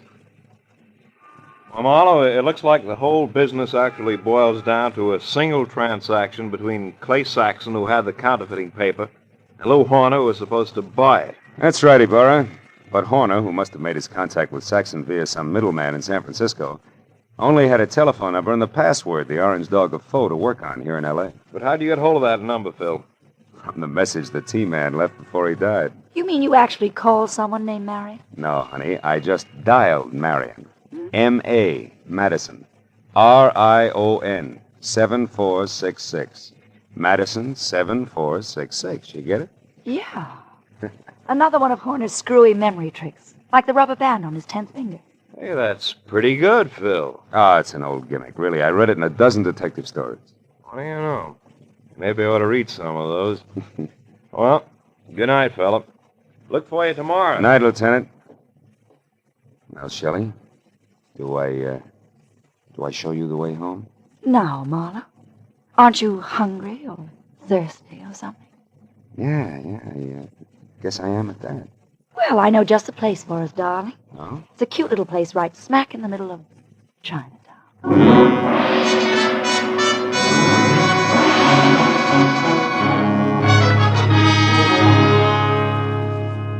Well, we got through a small Chinese dinner without seeing or hearing from a single orange dog. And when it came time to leave, I was thinking that Shelley wasn't really too bad a kid at that.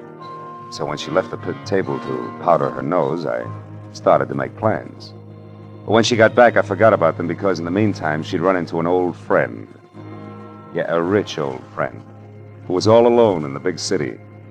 I said I didn't mind taking a rain check when she explained that he was from Kansas City and a broker at that. He certainly was overweight. Too much steak and potatoes. Steak and potatoes. Wonder if Lindy's is still open.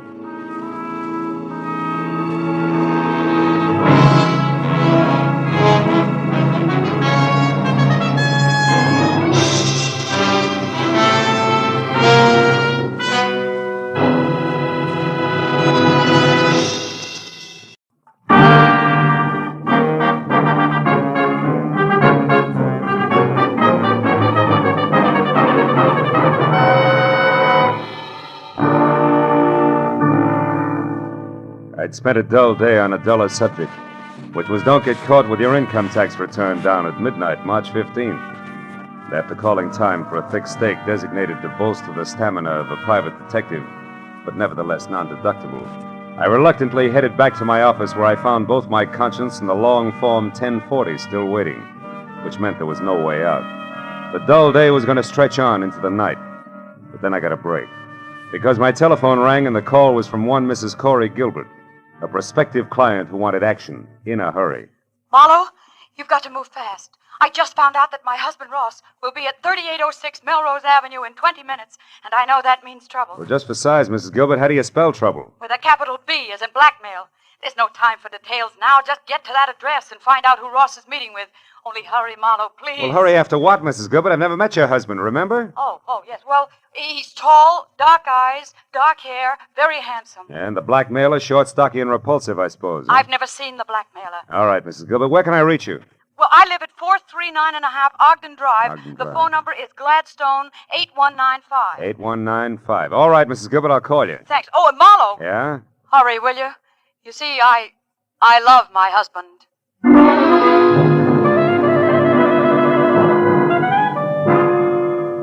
I was a little more than 20 minutes finding the address on Melrose.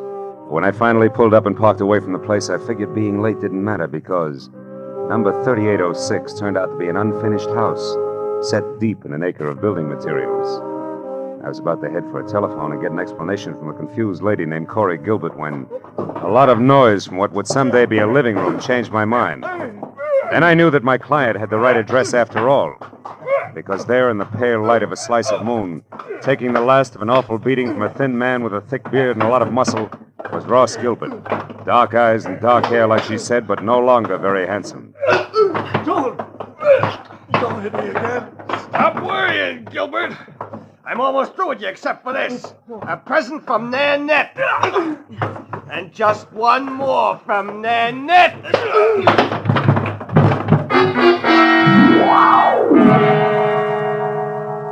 That last punch stacked Ross Gilbert onto a pile of rough lumber like he was another 1x12. And as he slowly scraped to the floor unconscious, thick beard dusted himself off lightly, jerked at his tie, and stepped out of the opening reserved for a future front door. I started over to help Ross Gilbert, but then I remembered that my client wanted to know who her husband was meeting and why, not how hard or fast he could swing. So I decided for the time being to play it quiet. When Thickbeard got into his car, I got into mine.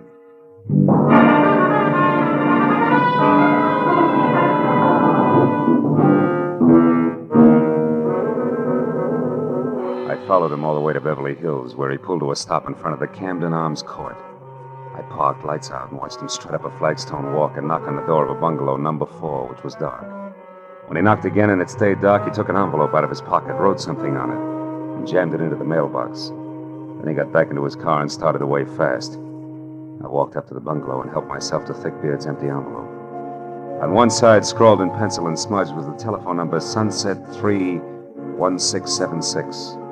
On the other, payment delivered okay, Plummer. Plummer, huh? I shoved the message into my pocket, struck a match, and started looking for a name on the front door. But then a cab pulled up, and a moment later I had help. I can be of some assistance, perhaps? Yes, I was just... Oh. Nanette? Oui. Nanette Lamarck. But I do not know you, monsieur. No, you don't. I think if you will stop staring and begin talking, we will do much better. Who are you? Philip Marlowe. A friend of Plummer's. He asked me to deliver a message for him. Do I go on? Of course, Mr. Marlowe. But please come inside. It is so much nicer there.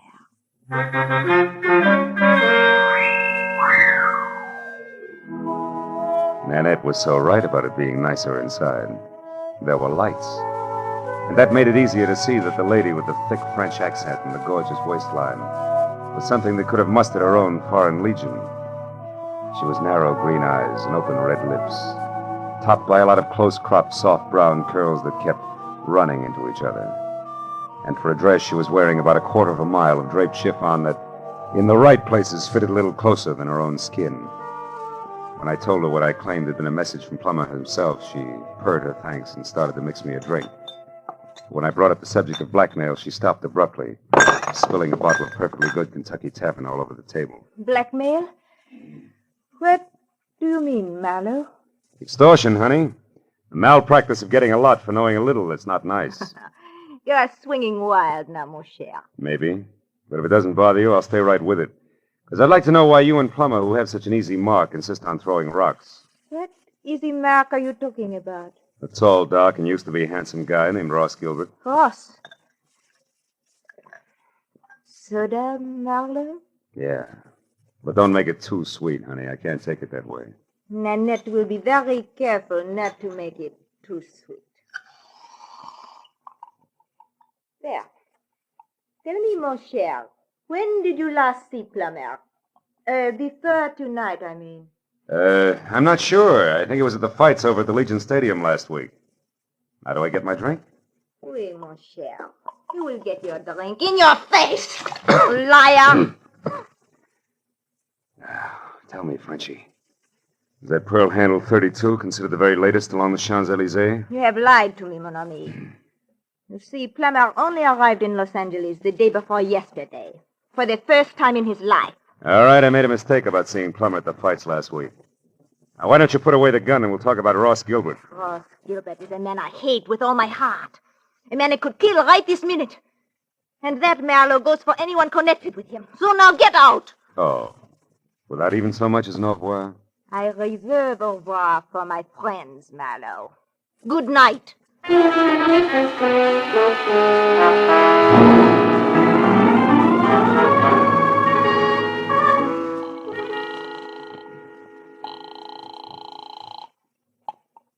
Hello? Marlowe, Mrs. Gilbert. Is Ross all right?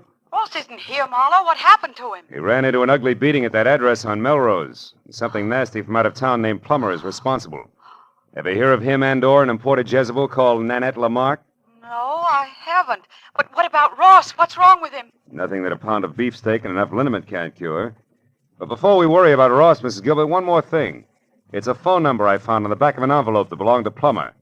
Number is Sunset 31676. What? Somebody you know? Yes, someone I know very well. It's the telephone number of my ex-husband, Emery Marsh. Emery Marsh, huh? Fancy dress designer on Wilshire? That's right. But what's he got to do with all this? Emery only met Ross once in Mexico, a party at Ensenada. Yeah, well, look, Mrs. Gilbert, why don't we postpone collecting Ross until I find out a little more? Where does your ex-husband Marsh live? In Santa Monica. but there's a good chance that he's still at his place on Wilshire. He does most of his work at night. Well, then Wilshire Boulevard's my next stop. I'll try to make it a quick one. Goodbye.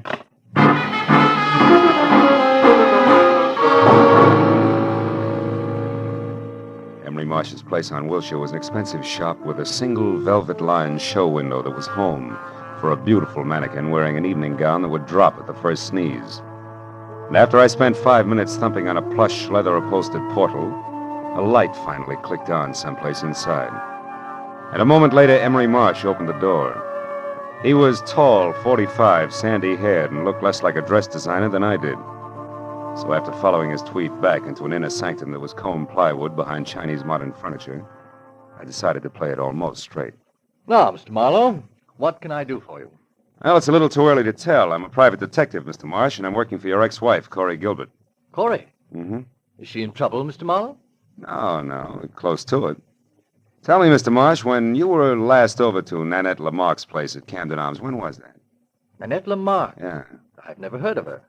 Nor a man named Plummer? Nor a man named Plummer. Who are they? Well, in the order I tossed them out, a mademoiselle with a touchy temper and a thug who needs a shave. I don't understand. How do they concern me? Well, maybe they don't. But your telephone number turned up on Plummer. And both Plummer and Nanette are tied on to a man who at this moment is probably picking himself up off the floor of an unfinished house at 3806 Melrose Avenue. His name, Mr. Marsh, is Ross Gilbert. Gilbert? Yes, that's right. What do you know about him? Very little. I only met him once at the Riviera Pacifico. Riviera Pacifico? The hotel at Ensenada in Mexico. Matter of fact, it was the same night that he met Corey. Which didn't make you very happy. No, you've got it wrong. Corey and I were already divorced. The three of us meeting was nothing more than an accident. Oh. And when Ross and Corey parlayed that accident into marriage, were you still smiling? Better than that, Mr. Marlowe. When that happened a month ago, I was grinning. You see, until then, I had been paying Corey $1,200 a month alimony for 2.5 years. And Corey gave all that up for love and Ross Gilbert. Ross Gilbert isn't exactly a pauper, Mr. Marlowe. No, I guess not. Blackmailing a pauper doesn't add up. What did you say, Mr. Marlowe? I said putting the bite on somebody who has nothing is like sucking a lollipop with a cellophane on it. You get action but no results, you see? Oh. Now tell me, why does the word blackmail come home to roost, Mr. Marsh? You wouldn't happen to know who the guilty party is, would you? No, Mr. Marlowe. And what's more, if I did, I certainly wouldn't keep that sort of thing to myself. Oh, no, I don't think you would. Well, thanks anyway, Mr. Marsh. You've been a big help. I'm glad. And if I can be of any further help, don't hesitate to call on me, Mr. Marlowe. Please. Oh, I won't, Mr. Marsh. You can depend on it.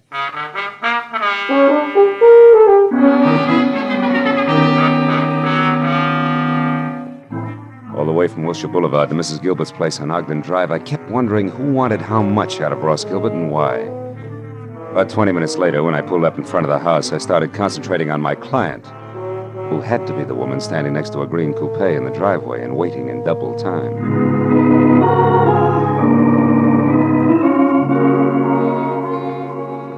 Corey Gilbert was long, flowing blonde hair draped over shoulders that at the moment looked like they were carrying the weight of the world. But she was prettier worried than most women who always keep it gay. Mr. Marlowe? Yeah, Mrs. Gilbert? Yes. Your husband shown up yet? No. Marlowe, what do you suppose Take it easy. Maybe we better have another look at 3806 Melrose Avenue, huh? Whatever you say. Shall I drive? If you've got a license. Yes, Mr. Marlowe. I've got a license. Well, okay, let's go.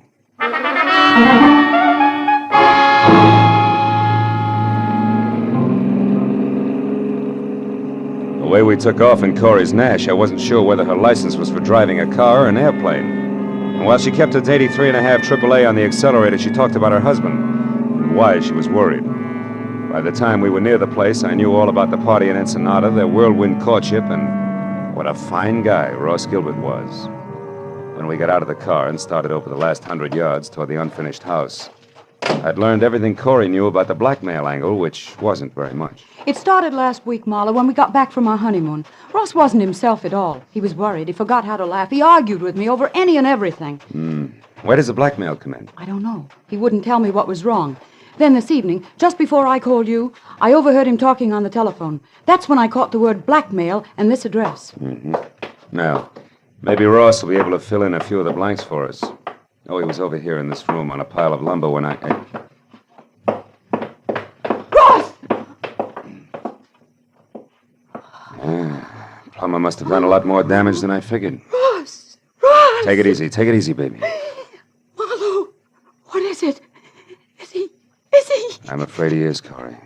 That man! He beat him to death! No, Corey, that round hole in Gilbert's chest wasn't made by a fist. From where I stand, it looks like a .32 caliber bullet.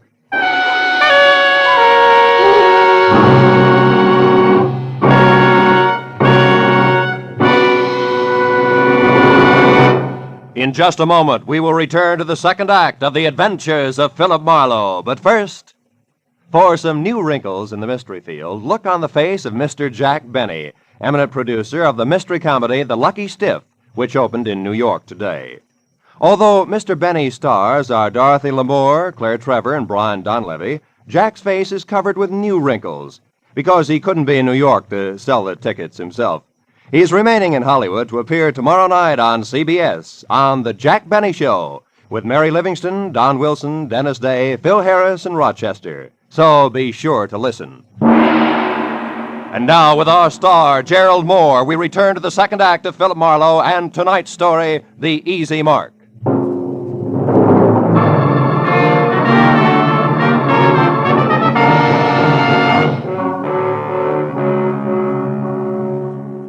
Corey Gilbert's face went sickly white, and her mouth twisted on the brink of hysteria as she stared at the dead man. I turned her away from it and led her to a window. She did the fastest job of pulling herself together I'd ever seen. And I went back to the body. On the way, I noticed a folded scrap of paper on the floor.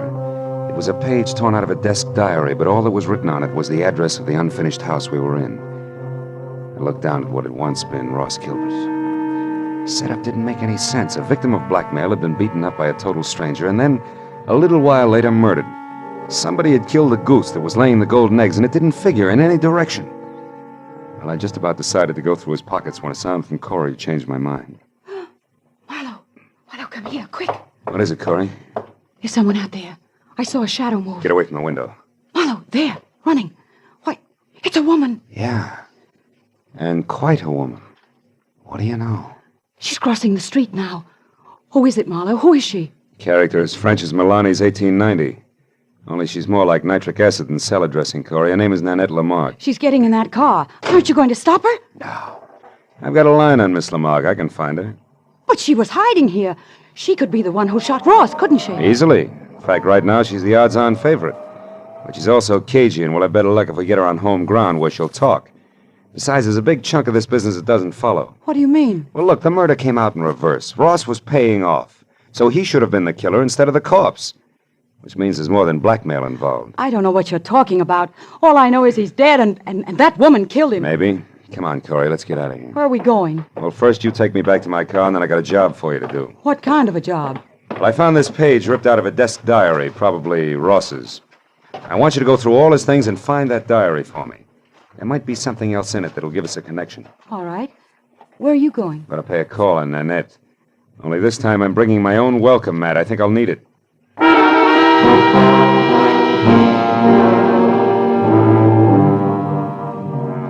After Corey dropped me off, I called Lieutenant Ibarra at Homicide, reported the body, and then I got into my own car and drove out to Beverly Hills again, to the Camden Arms Court. Annette's bungalow had lights on. I parked down the street and made tracks back through the landscaping to a side window. Annette was playing pin-up girl on the arm of a divan. She watched someone pace back and forth across the room. When I got close enough to hear what was being said, that someone turned out to be Corey Gilbert's first husband, Emery Marsh. Like chickens with their heads off. So Ross Gilbert was shot to death. But I've got to know the truth about one thing, Miss Lamarck. My entire life's work is at stake. Can't you understand? All right, Monsieur Marsh. Do not break out into tears, I will tell you. Plummer is merely a private investigator I hired to locate Ross Gilbert for me. Now, are you happy? No. Why did such a person have my telephone number? That's what I want to know. I'll be ruined if I'm involved in this mess. My reputation means everything to my business, and, well, things aren't going too well just now. If I'm connected with a scandal, I'll be wiped out. Well, stop worrying. I saw you with Ross Gilbert 3 or 4 times before he disappeared. So I gave your name to Plummer as a possible lead to Ross. That is all. Why did you want to find Ross Gilbert? That, mon ami, is none of your business. You found out what you wanted, so good night. All right. I'll go.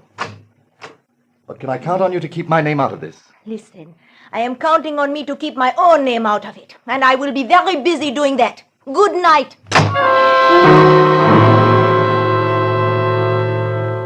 I plastered myself up against the side of the house and watched Emery Marsh leave. He looked anything but happy over the result of his interview with Nanette, but I figured I had the benefit of experience to work with and less to lose than he had. So I waited until he was out of sight, and then I stepped up to the door, braced myself, and tried my luck. You again. Yeah, and I want to talk to you. Get your foot out of my door. Oh, get out of here. Get out. Not until we've had a nice, quiet chat, Nanette, and I think we'll take up where Emery Marsh left off. What?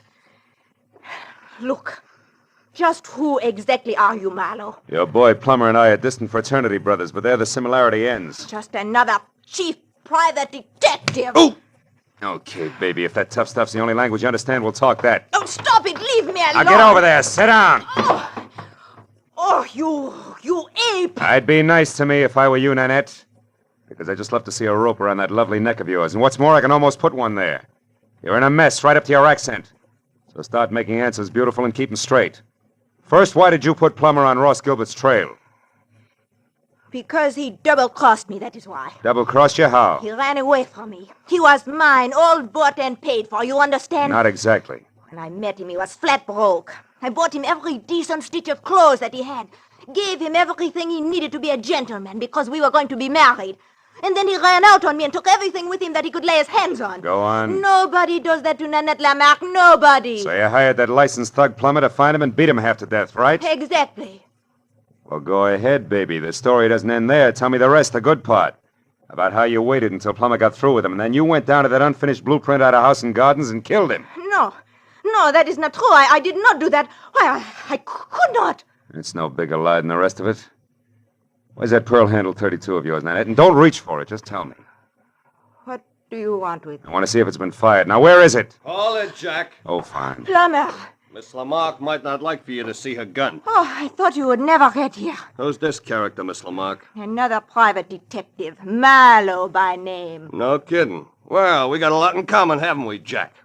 Yes, we've each got 2 arms and 2 legs. And the name is Phil. Oh, that's the way it is, huh? Well, listen, Jack. You got no business here in the first place. For 2 cents, I'll chop you down.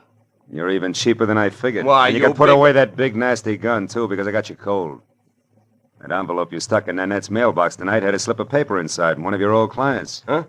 What are you talking about? Can't you guess? Hey, you want to see it? Well, yeah, let's have a look at that. Okay.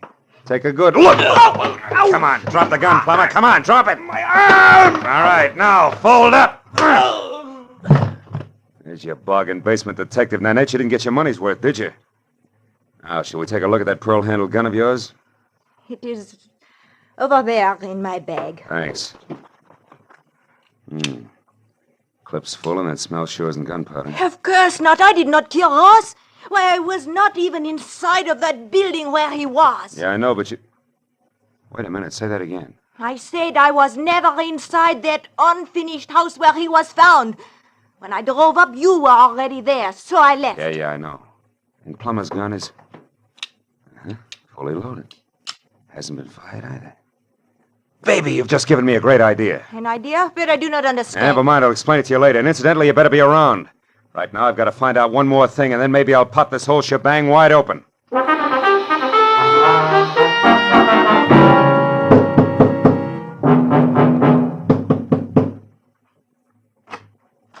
Mr. Marlowe. Good evening, Mr. Marsh. Lucky to find you still working, huh? Late hours are a habit with me these days. Come in. Thanks. Mr. Marsh, I've come back for that help you offered me earlier this evening. I see. Well, the offer's still good. Fine. I think your ex-wife, Corey, is lying to me. She claims you didn't know Ross Gilbert, that you only met him once at that party in Ensenada, but you did know him, didn't you? Why, yes. As a matter of fact, I did get acquainted with Ross slightly. We had dinner together a few times. Uh-huh. You really did favor his marriage to Corey because it freed you automatically from that alimony load you were carrying. That's correct, Marlowe, but I don't And it's also correct, isn't it, that you couldn't afford to go to court to have your alimony reduced because that would let your snobbish clientele know you were going on the rocks. Yes, that's also true. And maybe it's true that you actually engineered the marriage and it backfired on you. Very smart, Mr. Marlowe. Just keep your hands at your side. This might go off. Yes. Well, I expected a reaction, but not quite so soon. Too bad. I'll trouble you for your gun, now that you've got it all figured out. Yes, Marlowe, I engineered that marriage. Corey was attracted to Gilbert, but he was broke. I knew that would scare Corey off if she found out. So you and Corey made a deal, particularly with Ross. He wanted to marry Corey. You supplied the cash for his courtship, right? Yes. Only he wouldn't stop there. He kept demanding more. Sure, that figured from the start. Ross wasn't being blackmailed. He was the blackmailer himself, and that made you worse off than before, so you killed him. You're so right, Mr. Marlowe. And remember, the price for 2 murders is the same as for 1. So you've really left me no alternative. I'll give you an alternative, Emery. Corey! One thing you didn't count on. I really loved Ross Gilbert.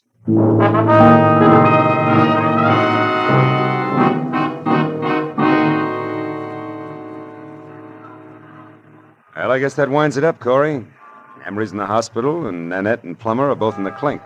Too bad I only hit Emery in the hand. I never could trust my aim. It's always been bad, in a lot of ways. It was good enough tonight, baby. Lucky for me you showed up when you did. Say, what made you come to Marsh's place, anyway? Well, that page from the desk diary paid off, Marlowe. Only we made a mistake. No? It didn't come from Ross's diary. It came from Emery's. I finally remembered his handwriting. Mm-hmm. Now, you tell me something, Marlowe. Yeah? How did you know Emery was guilty? Oh. Well, he made the oldest slip in the book. When he was talking to Nanette, I overheard him say that Ross had been shot. Emery had no way of knowing that Gilbert was dead or how he'd been killed unless Nanette told him. And for a while I thought she had, but then I found out that she couldn't have because she'd never been inside the house where we found Ross. So it had to be Emery. Sure. I see. Well, Marlowe, what does a gal say at the end of a night like this? Thanks or something? Just thanks will be enough. I gotta do my income tax. Can I give you a lift? No, I'll walk a while. I've got some thinking to do about marksmanship. But call me sometime later on, will you? Just to see if I'm shooting in the right direction. You can count on it, Corey. Thanks. Good night, Phil.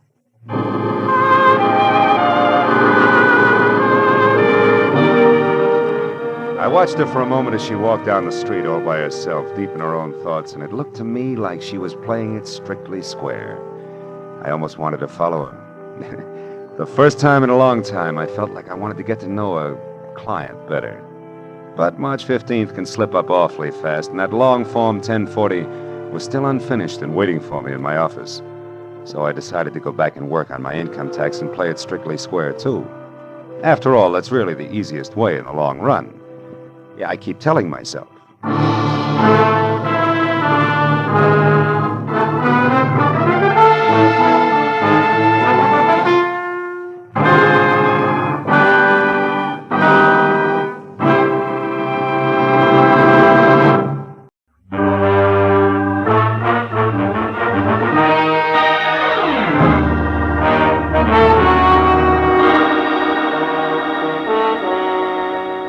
I'd finally wound up a sour case in which I'd been kicked around, disillusioned, and shortchanged. And in my book, a routine like that calls for relaxation. So I'd spent the morning sleeping and the afternoon in a Turkish bath, being worked over on the table by Nick Takalakis, a non-talking masseur who untied knots in more muscles than I thought I had. He was trying to tear loose my Achilles tendon when the phone rang. It was for me. Nick wouldn't let me up, so I took it lying down. Yeah? Marlowe speaking? My name is Sidney Vanetta, Mr. Marlowe. I've tried all afternoon to reach you. Oh? Nick. What can I do for you, Mr. Vanetta? I've already made your reservation with American Airlines. You're leaving on the 10 o'clock plane tonight, and you're taking with you a set of pearls for a certain buyer in Chicago. Now, wait a minute, Mr. Vanetta. Maybe I can... No, maybe, Marlowe. I've checked thoroughly on you and find you entirely qualified, which is important because the pearls are a perfectly matched set in a rope valued at about $30,000. The buyer wants them, and I made up my mind just this morning to sell The proceeds will go to my niece. Lucky girl. Indeed she is, particularly since I have no respect for her as a woman. She presumes to be a sculptress of all things, but she's my only heir. I'm selling the pearls simply because I know she would, and I can get more for them. Yeah, Hey, Nick, wait a minute, will you? Why all the hurry, Mr. Vanetta? First, the buyer is leaving Chicago tomorrow. Second, my heart may fail me at any moment. That's the hurry, Mr. Marlowe. I see. Well, I'll take the job, conditionally. But suppose I come out and talk with you. Telephones are deceptive. Very well. Come to 7241 Adams, just below Western. I'll expect you in an hour, at 6, sharp. Side door will be open, so let yourself in. Sounds like you're alone out there. I am. I just fired my nurse, a Miss Drew, and as stupid a woman as the earth was ever cursed. But I shouldn't get excited about it. I've engaged a new one, due here at 5:30, but who will no doubt be late. So as I say, Marlowe, when you get here, just let yourself in. Goodbye. Bye. Well, Nick, you better hurry it up. I gotta see a man about a rope worth 30 grand. Yeah, that's right. A rope worth $30,000.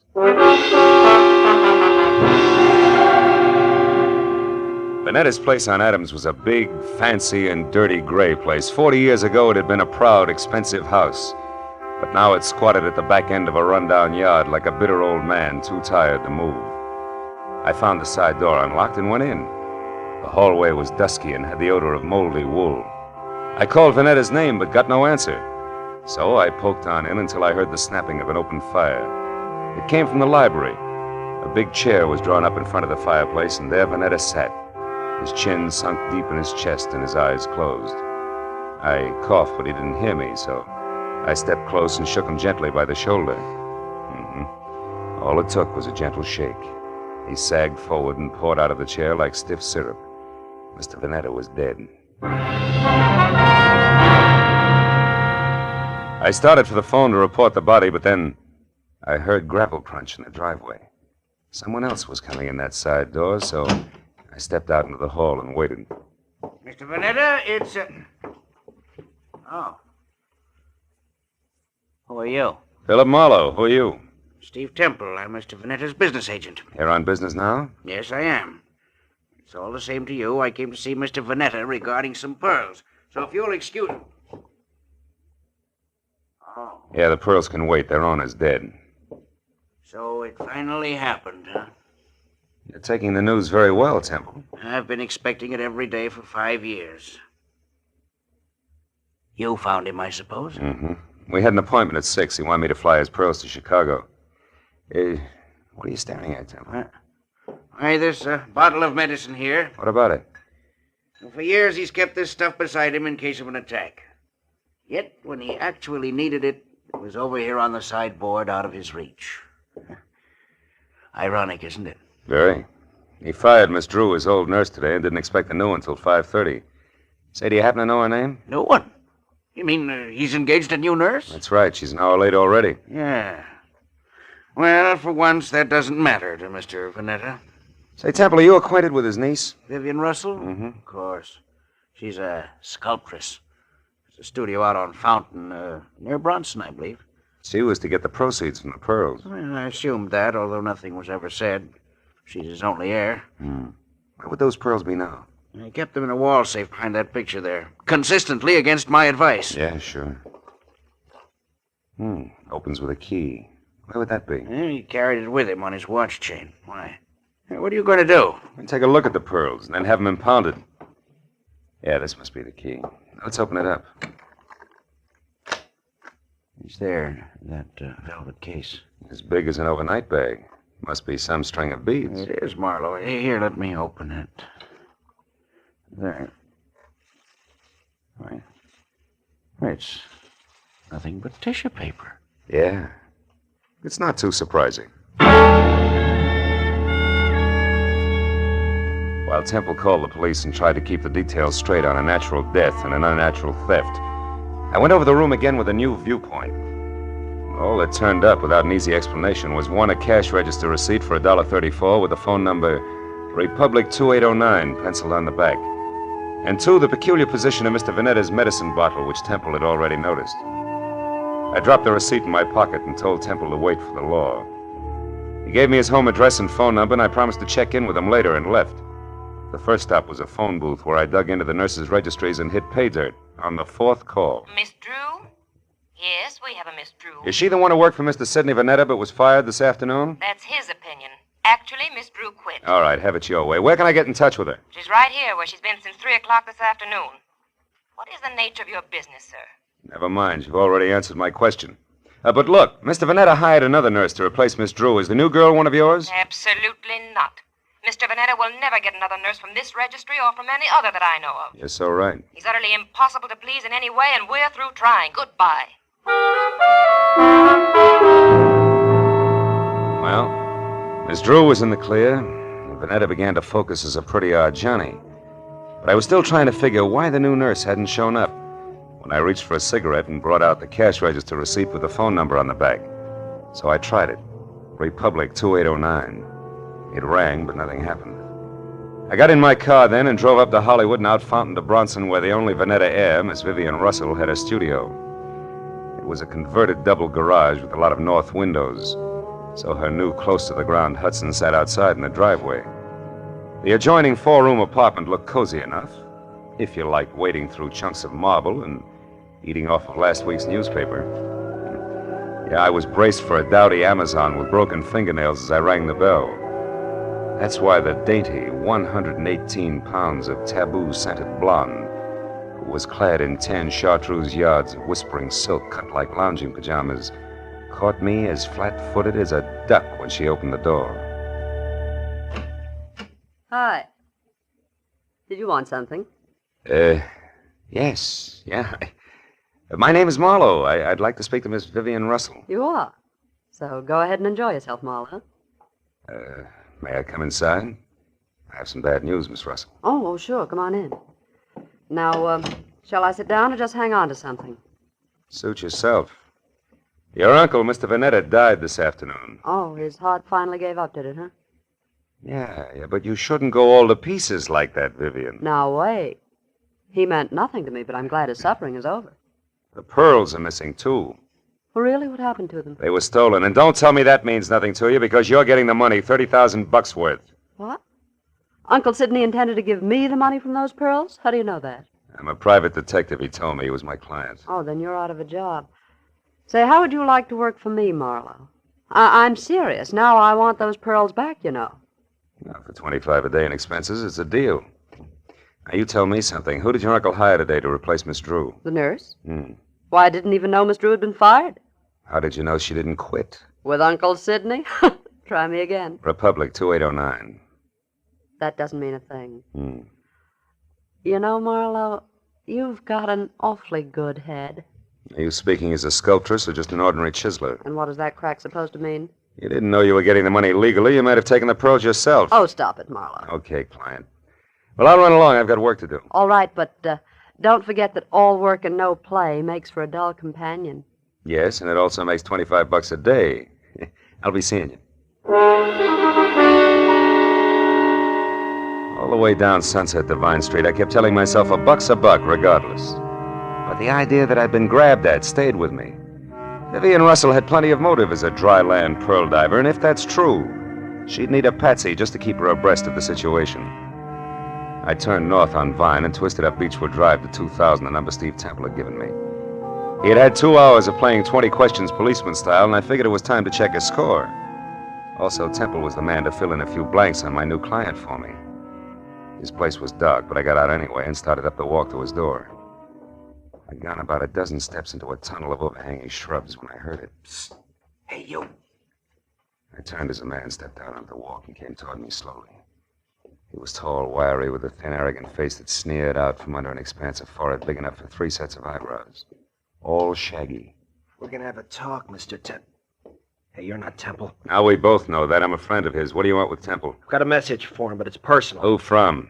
Like I say, it's personal, mister. I'll be back later. Come here. I said I'm a friend of Temple's. If you got a message for him, I'll see that he gets it. Well, okay, then.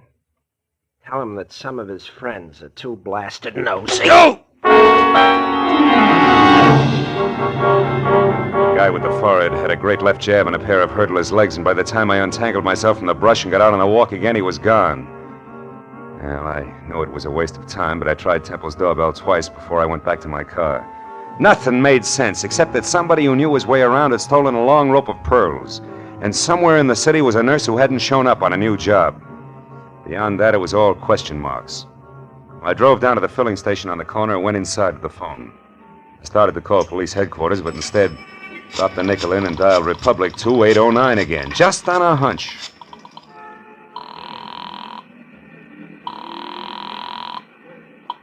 Lieutenant Ibarra speaking. Ibarra?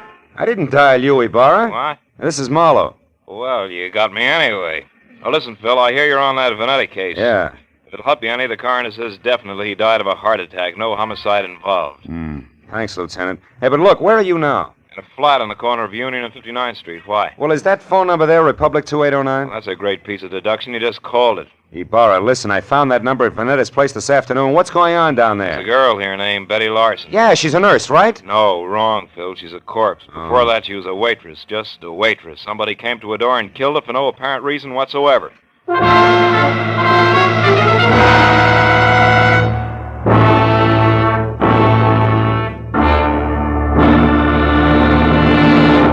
In just a moment, we will return to the second act of The Adventures of Philip Marlowe. But first, Jack Benny will be along on CBS tomorrow night with one of his funniest shows ever. In addition to his regular hecklers, Dennis, Don, Phil, Mary, and Rochester, Claudette Colbert and Vincent Price will pay a call on Jack. And with Don Wilson still wanting a raise in pay, and with Jack still trying to starve him into talking terms, you're sure to find the situations full of the hilarity and fast-moving fun that have made CBS's Jack Benny Show the top-rating comedy of all. Yes, remember, CBS also means Catch Benny Sundays. Now, with our star, Gerald Moore, we return to the second act of Philip Marlowe and tonight's story, The Long Rope.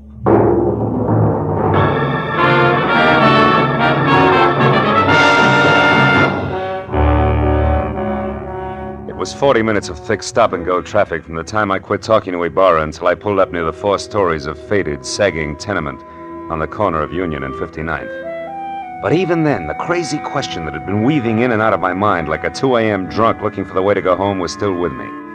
Why was the telephone number Republic 2809 bracketed by a couple of dead people, who, as far as I could see, should have had nothing to do with each other in the first place? And right there, for the 10th time running, I drew a complete and unabridged blank. But a minute later, when I climbed out of my coupe and over the bumpers of the half-dozen squad cars that were jammed into the narrow street like so many toy autos that a kid had forgotten about, I quit asking myself riddles and started looking for Detective Lieutenant Ibarra, a quiet man who always preferred fact to fancy.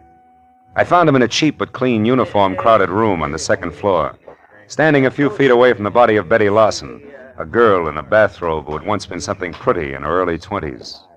Well, Phil, the coroner says she was shot twice in the chest at close range, died instantly. Is that where she fell, Lieutenant, there near the door? Yeah, looks like she'd just gotten home and into her robe, and someone she didn't know knocked on the door. The safety chain was still on when we got here. The windows lead no place. Those chains let a door open just wide enough for the barrel of a gun, is that it? Yeah, but how does all this add with those missing pearls and the rest of that business over on Adams, Marlowe? Not like 2 and 2, believe me. So far, Ibarra, the only question is the telephone number. Tell me, where did this Betty Larson work? Well, we haven't gotten that far yet. So long, Lieutenant. Yeah, so long. Right now, we only know that she was a waitress who stayed here with her brother, who was some kind of a student. They got along pretty well together. She was single, too. Lived here since... Oh, wait a minute. Tiny Bar. Oh, yeah, Mooney. Ryan's Cafe. Huh? Ryan himself runs it. Okay. I'll check it personally, right? Hey, is that where she worked, Ibarra, Ryan's Cafe? Yeah, but it's funny, Phil. She lived here since early 1947. And Mooney tells me she worked that 24-hour hash house just as long, yet it's way over on the other side of town in Western. Western and where, Ibarra? The 2300 block. Should be near Washington. Washington, which is only 1 block from Adams, and that starts to close the big circle. What do you mean, Marlowe? Well, that the Vanetta place is on Adams near Western. Look, Ibarra, how about letting me huddle over a cup of Ryan's coffee before the law steps in, huh? Oh, you got a hunch you want to check, Phil? Yeah, that and a cash register receipt. What do you say? All right, but play it close, fellow. Ryan probably doesn't know about this yet. No? Unless, of course, he squeezed the trigger. Goodbye, Ibarra.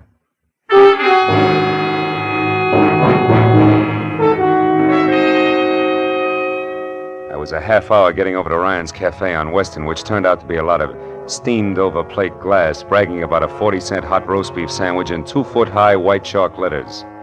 And inside, the motif was the same. Everything that Mr. Ryan sold was a bargain.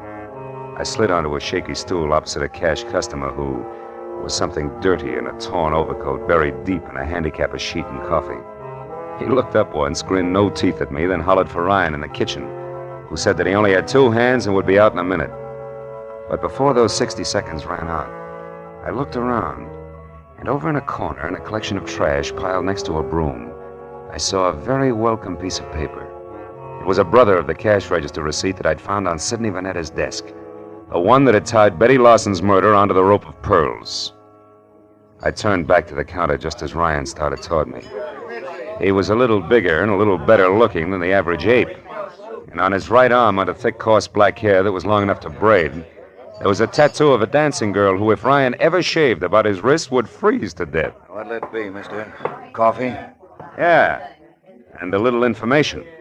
You know Sidney Vanetta, Ryan? That screwball with a bum ticker over on Adams? Yeah, I know him. Why?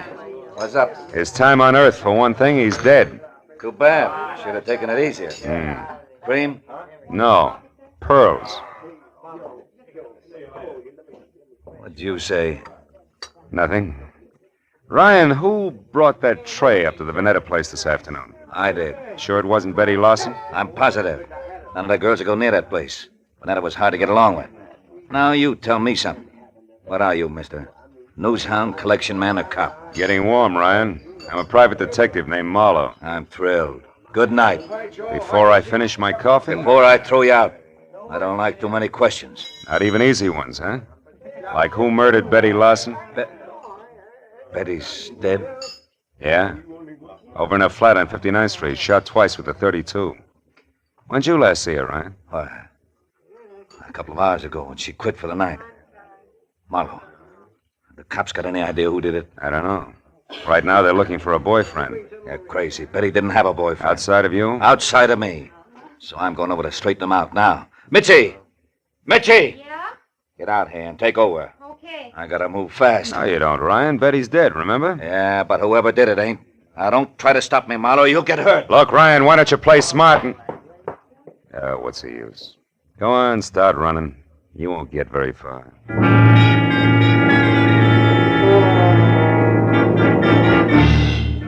For the first time that night, I felt sure of what I was saying. Because even as Ryan had squared himself away to play bounce the private detective, I suddenly noticed a friendly face working hard over a stale donut at the far end of the counter. It was Lieutenant Ibarra. And when Ryan tossed his apron aside, grabbed at his coat, and slammed out the front door, Ibarra turned and nodded at a short man nearby who was idly picking his teeth with the end of a book of matches. At that, the man dropped the matches into his pocket and left. Then Ibarra moved over to me. Didn't mean to crowd you here, Phil, but after you left, we found out that Ryan and Betty Larson used to see quite a bit of each other. Don't apologize, Ibarra. Probably would have cost me a couple of front teeth if I hadn't noticed you. Warm up your coffee, mister? Yeah, please. You, Ibarra? Oh, Phil, I gotta move now. You see, I don't think Ryan did this. I told Mooney to follow him, but not to pick him up. Chances are good that Ryan's heading straight for Betty's apartment to demand that the police find out who killed his girl, so I'm going the other way, to Ryan's house. Maybe another woman in this. A jealous one. But no rope of pearls. No, Marlowe, I don't think so. Good night now. Night, Lieutenant. Well, Mitzi, how long have you worked here? Couple of days. But I don't know nothing about Mr. Ryan. I'm a married woman, and I... What do you think you're staring at, mister? Maybe something wonderful, Mitzi. Tell me, baby, do you always wear that kind of a uniform when you're working here? Sure. Ryan says this girl should look neat and clean. It helps business. Anything wrong with that? No. Matter of fact, it might be just the lead I'm after. What are you talking about? Yeah, and if I'm right, baby, the rest of this case will be a cinch. So good night and thanks. You've been a big help, sweetheart. When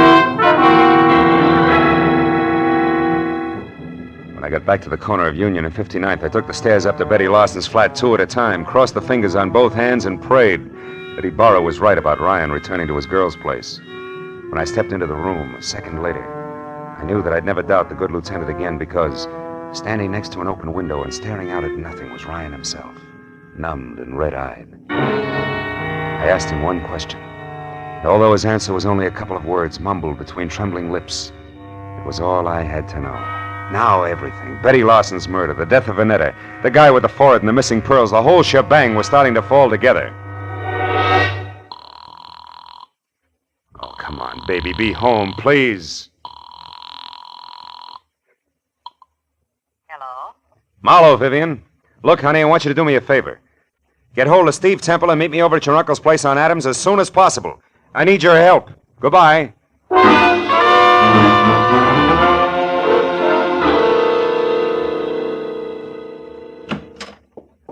Marlowe, what took you so long? I understood you needed our help and in a hurry at that. I had quite a way to come, Temple. Is Vivian here? Yes, Marlowe, Vivian's here, and that means that we can stop counting noses. Now, why do you need our help? Catch someone who stole once and murdered twice? Murdered twice? That's right. You know, it's my guess that whoever stole that rope of pearls also moved Vanetta's medicine out of reach when his heart started skipping beats. Can you prove that? No, I can't, but it doesn't matter, really, because the guilty one also killed a party named Larsen. When you pay for one, Vivian, you've paid for them all. I don't follow you, Marlowe. Who are you talking about? I'm not sure, but this much is certain. Vanetta called me at 5. When I got here at 6, he was already dead and the pearls were gone. Now, I figure that whoever took them argued with him first, which makes that person, 1, somebody who knew Vanetta, and 2, responsible for the old man's death. Then the new nurse couldn't possibly have been the one who stole the pearls. No, but the new nurse could have been the one who overheard everything while standing right here. Haven't you been able to find this nurse? No, not yet. But sooner or later, honey, I'm sure we'll catch up to him. Him? Yes, Temple, I said him. Nurse Larsen is a male with a lot of forehead and few ethics. The person you killed was a Sister Betty, a waitress. And don't move, Temple, or I'll be glad that I was forced to put holes in you. Temple's the one? He stole the rope of pearls? Yeah. But this Nurse Larsen who saw him do it got in touch with him, right, Temple? It was filthy blackmail. Which you were going to stop by a filthier murder, and you almost did. Because somehow or other you got the right room in the right house on Union and 59th, but the wrong party. Isn't that about it, Temple? Yes, Marlowe. That's about it. Oh, leave me alone, Temple. Now, Marlowe, you don't shoot me without going through Vivian first. Dear Vivian, Sidney's precious niece was going to have the pearls all to herself. Don't move, Marlowe. It'll cost Vivian her life if you do. I doubt that very much, Temple. Larsen. That's right. Joe Larsen, forehead and all. Now, you, Temple, step away from that girl or I'll tear you to pieces. No, Larsen, no. Now, we can still do business like you said in that note you sent me. I'll split with you. Shut up. You forget 2 things, Temple.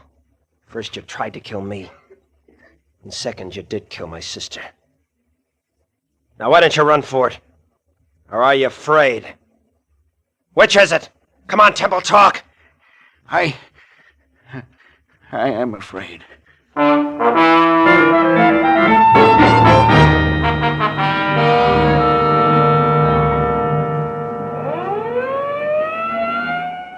Marlowe, that just about winds things up. Yep. Joe Larsen sent up for attempted extortion, and Temple... Sent up for good.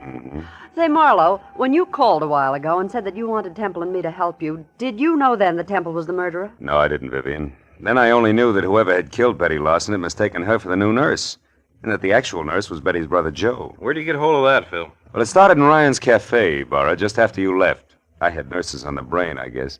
And when I took a good look at the waitress there, I suddenly realized that her white uniform, white shoes, and white cap could easily confuse a guy like Temple, who also had nurses on the brain. Well, I can see a killer making a mistake about appearances, all right, but I still don't understand how it is that the telephone number of my uncle's nurse turned out to be Betty's apartment. Because a nurse did live there, honey. Betty's brother was a medical student, part-time male nurse, and full-time bum. You see, Ryan, who brought food to Uncle Sidney, knew that he needed a new nurse, and he sold him on the idea of Joe Larsen, because he wanted his girlfriend's brother to have a job. Oh, I get it.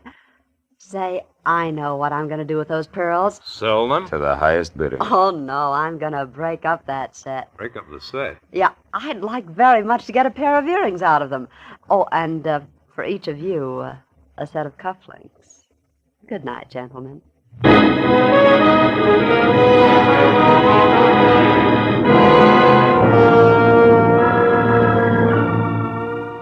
When Vivian got into her car, aimed it toward her collection of chipped rocks on Fountain near Bronson, and waved goodbye, it was nearly 3 o'clock in the morning.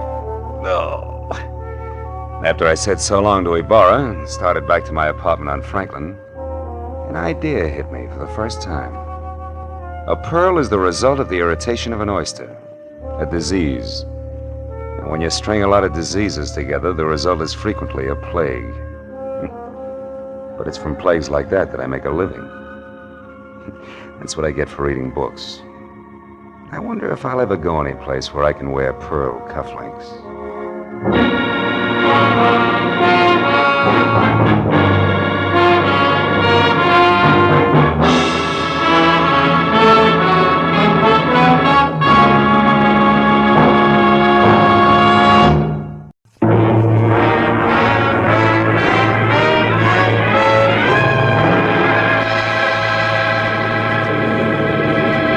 8,000 feet on a clear afternoon, you can see enough Arizona real estate to become an authority on the subject. And as I huddled around a circle of window aboard an American Airlines flagship and gaped like a 2 weeks with pay vacationer at the carpet of sand, stone, and cactus unrolling a slow inch at a time below, I was impressed. Also, I was thinking about a job which was providing both the switch in scenery and 2 crisp $100 bills, less the cost of a round-trip ticket from L.A. to the capital city of Phoenix. But then, at the thought of money, I stopped sightseeing and started to think about the work ahead and how easy it had sounded that morning in my office when Kay Gordon, who was something pretty and blonde but slightly tarnished for 28, had hired me, all in one breath. Marlowe, my brother Joe Gordon is in a room at the Granada Court Hotel in Phoenix, Arizona. In one hand, he no doubt has his usual smelly cigar. In the other, a small suitcase filled with a mess of papers, all legal, all proper. You fly there, pick up the suitcase, fly back. For that, $200 cash. Yes or no? Yes, on one condition. The papers, do I get to see them? If I look, I go. All right, you look. Good, I go. Goodbye. That was the way it had started, an hour after breakfast. Lunch was alone and at the airport. Then it would wait until I'd seen Mr. Joe Gordon, a man who was willing to pay a lot for a little. My plane dropped out of the sky over Phoenix gently at 3. At 3:15, I was in room 111 of the Granada Hotel and only 36 smelly inches away from the usual cigar. The man behind it was heavy, pale, and maybe 40. And like his sister, Joe Gordon was overbearing in a hurry. This, Marlowe, is the bag. These, the papers. Stocks, bonds, and mortgages. In themselves, worthless to anyone else. They're non-negotiable. But as information to my competitors, they're priceless. Satisfied? More or less. Meaning what? Exactly what is your line, Mr. Gordon? Oh, I'm a broker. One who bets on long shots. When they come in, I don't like to split with the boys who sit on their hands. Anything else? Yeah, I've got some time to kill before I fly back. Do I take the bag now or later? You take the bag now, Mark. Okay. And, don't let go of it until you're with my sister in L.A. I'm paying you money to stay away from my enemies, not to shop for trinkets. Oh, and, incidentally, my enemies also play rough. So watch your step and act smart. Real smart.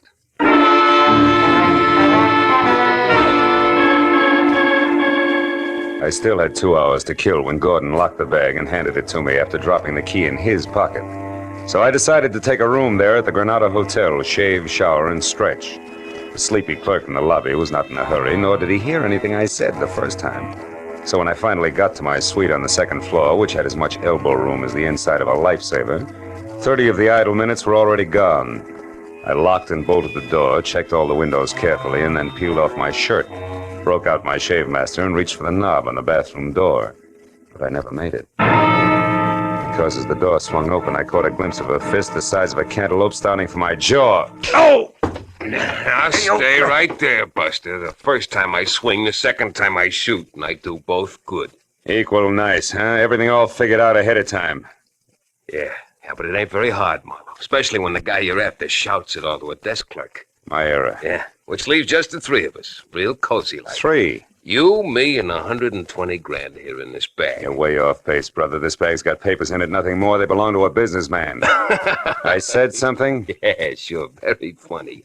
Look, Buster, Joe Gordon's no more a businessman, and his real name is Joe Gordon. So after I leave, you go back to Sam Dietrich in room 111 and tell him that Marty Stopka says thanks. For what? For the $120,000 I've been waiting 2 long years for. And also tell him and Gigi Ganther, who might still be around, that Stopka had it all figured. Like you say, Marlowe, ahead of time. I don't follow you, bud. You're not supposed to. Just turn around, face the wall, and listen carefully. You tell Sam Dietrich that I knew he'd pull something like this just as soon as he got back into circulation. You got that? Yeah. Word for word, Stopka. Good. Now all you have to do is remember. When Marty Stopka said remember it, he put that cantaloupe with fingers in the small of my back and shoved hard. By the time I got to my feet again, both he and the black bag were gone. That made Joe Gordon or Sam Dietrich my best bet. So I took the stairs to the ground floor fast and raced for the end of the corridor in room 111. But when I threw the unlocked door open, I found something I hadn't counted on. A curtain flapping in the breeze of an open window and nothing more. The desk drawers, the closet, the bureau empty. And on an end table next to the telephone, a bus schedule unmarked. At that, I was beginning to get very mad at a private detective with public patsy named Philip Marlowe. Then the telephone rang, and when I answered it, the operator said that she had a long-distance call for Joe Gordon. I said thanks, I'd take it. Hello? Sam, this is Kay. Marlowe? Yeah, honey, Joe Marlowe is in Brother Gordon, remember? Oh, I can explain all that, Marlowe. Oh, sure, baby, but not now, later. Later, after you've had a chance to think up a few more lies. All right. So I didn't tell you the whole story. What's the difference? Did you get the bag? I did, but I didn't get to keep it very long. Something ugly named Stopka wanted either it or my life, so I made a quick decision. Stopka has the bag. Oh, that's great. Yeah, isn't it, though? What? One thing, baby. I'm the decoy with suitcase for some kind of shenanigan that's wrapped around 120 grand, which you and Sam Dietrich have. And there's a trio in the act. Namely, Sam Dietrich, Marty Stopka, and one G.G. Ganther. Gigi? Marlowe, have you seen Gigi? Have you, Marlowe? Maybe yes, maybe no. Now, why don't you come clean? Admit you're happy that Stopka got the suitcase from me while Sam beat it out of an open window. That my part of the job is over with. Come on, baby, talk. All right. I'll make it short and to the point. You got $200 for doing nothing. Out of that, 60-odd went for an airplane ticket. The rest is yours, right? Go on. There's no need to, Marlowe. I'm finished, and so are you. So why don't you just be a good fella and keep the change? So long, sucker. When Kay Gordon hung up, I slammed the phone down, counted 10 twice, and went back to the unhappy business of getting mad at Marlowe. But again, I was interrupted. This time, it was a newspaper, the Phoenix Herald, sticking far enough out of the wastebasket under the telephone to expose the dateline, which made it exactly a week old. I picked it up and saw the 2 inches of story circled in pencil and slugged. 5 released from state penitentiary. Sam Dietrich, 41 of Los Angeles, who was arrested in Lonesome, Arizona for the armed robbery of a general store in February 1947, also was released today. Now everything was beginning to add, with one high-priced exception. Very few general stores in towns called Lonesome keep $120,000 in the till, even on a busy day. So I headed for the office of the Phoenix Herald and the chance that I could learn something about the cash involved from newspapers that were 2 years better than 1 week old.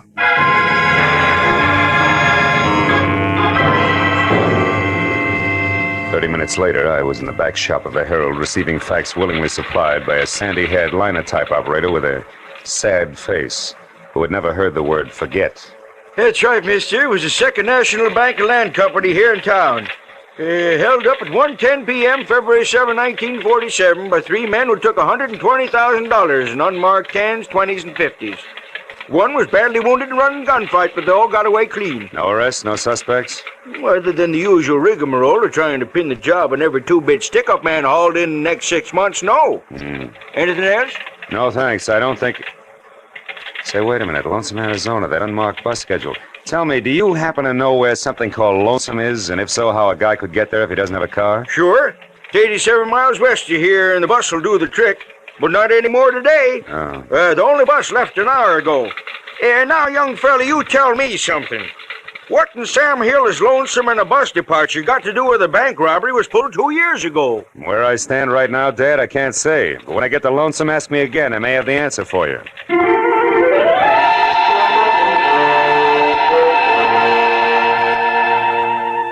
I was 30 minutes renting a car and an hour and 30 minutes getting to Lonesome. Population 802. I drove without seeing anything that could possibly be mistaken for Sam Dietrich. And I was about to turn back when I saw something that brought my right foot down hard on the brake. It was a brand new green Nash standing outside a motel. California license plate. I got out of my car and got a look at the registration card wrapped around the steering wheel. It said Catherine E. Gordon. The motel only had 3 cabins that showed any light. The first belonged to the manager and the second to Kay. Close to an open window, I saw the man Kay was talking to. He was an ex-convict and part-time broker named Sam Dietrich. All right. So Marlowe knows he was set up for Marty Stopka. Who cares? We're here, and so far Stopka isn't. And if and when he does show, we'll be gone, with the real black bag safe in our hands. Yes, but what about Gigi, Sam? I told you Marlowe mentioned his name. And I told you to forget it. Marlowe must have been swinging in the dark. Gigi can't be alive, Kay. He was badly hurt when Stopka and I got clear of the bank. But why wasn't his body found? I don't know, Kay. I've told you that 1,000 times.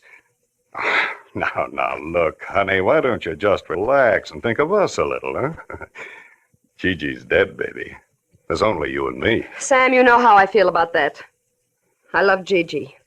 It's the only reason I'm helping you. I don't want anything to do with this money. I only want to know for sure about Gigi. Okay. Hey, did you get a line on Leland Mills, the name that was on that mailbox 2 years ago? Yes. He owns the place and lives there alone. A once-upon-a-time small ranch on the last block in town, coming apart at the seams. Mm-hmm. What about Mills himself? He's an old duffer, maybe 50.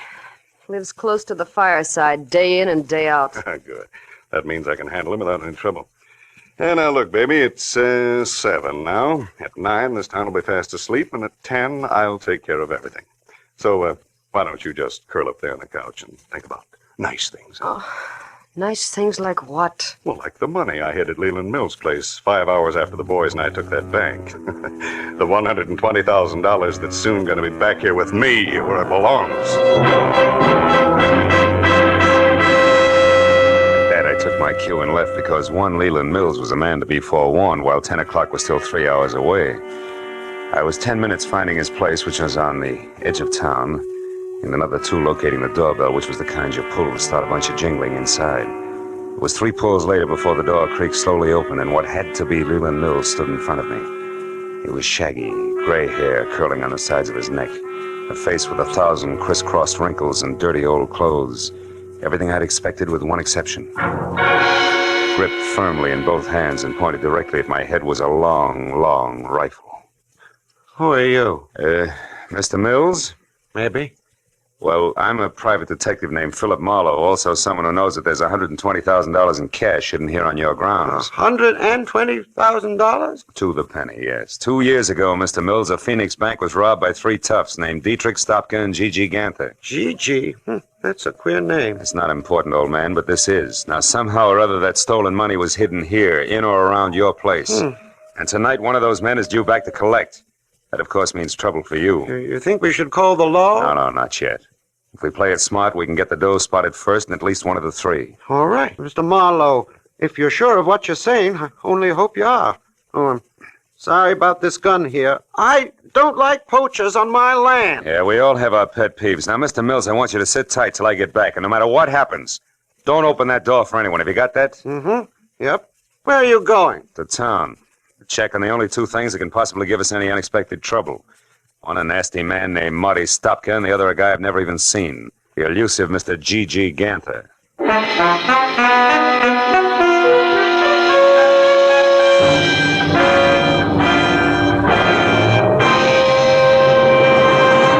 In just a moment, we will return to the second act of the Adventures of Philip Marlowe. But first, that elusive phantom voice will be back on CBS's great show, Sing It Again, tonight. And the prize for identifying him has now climbed to a value of $24,500. Yes, for music, suspense, and sensational prizes. Don't miss the Sing It Again show tonight over most of these same CBS stations. And now, with Gerald Moore starred, we return to the second act of Philip Marlowe and tonight's story, The Lonesome Reunion.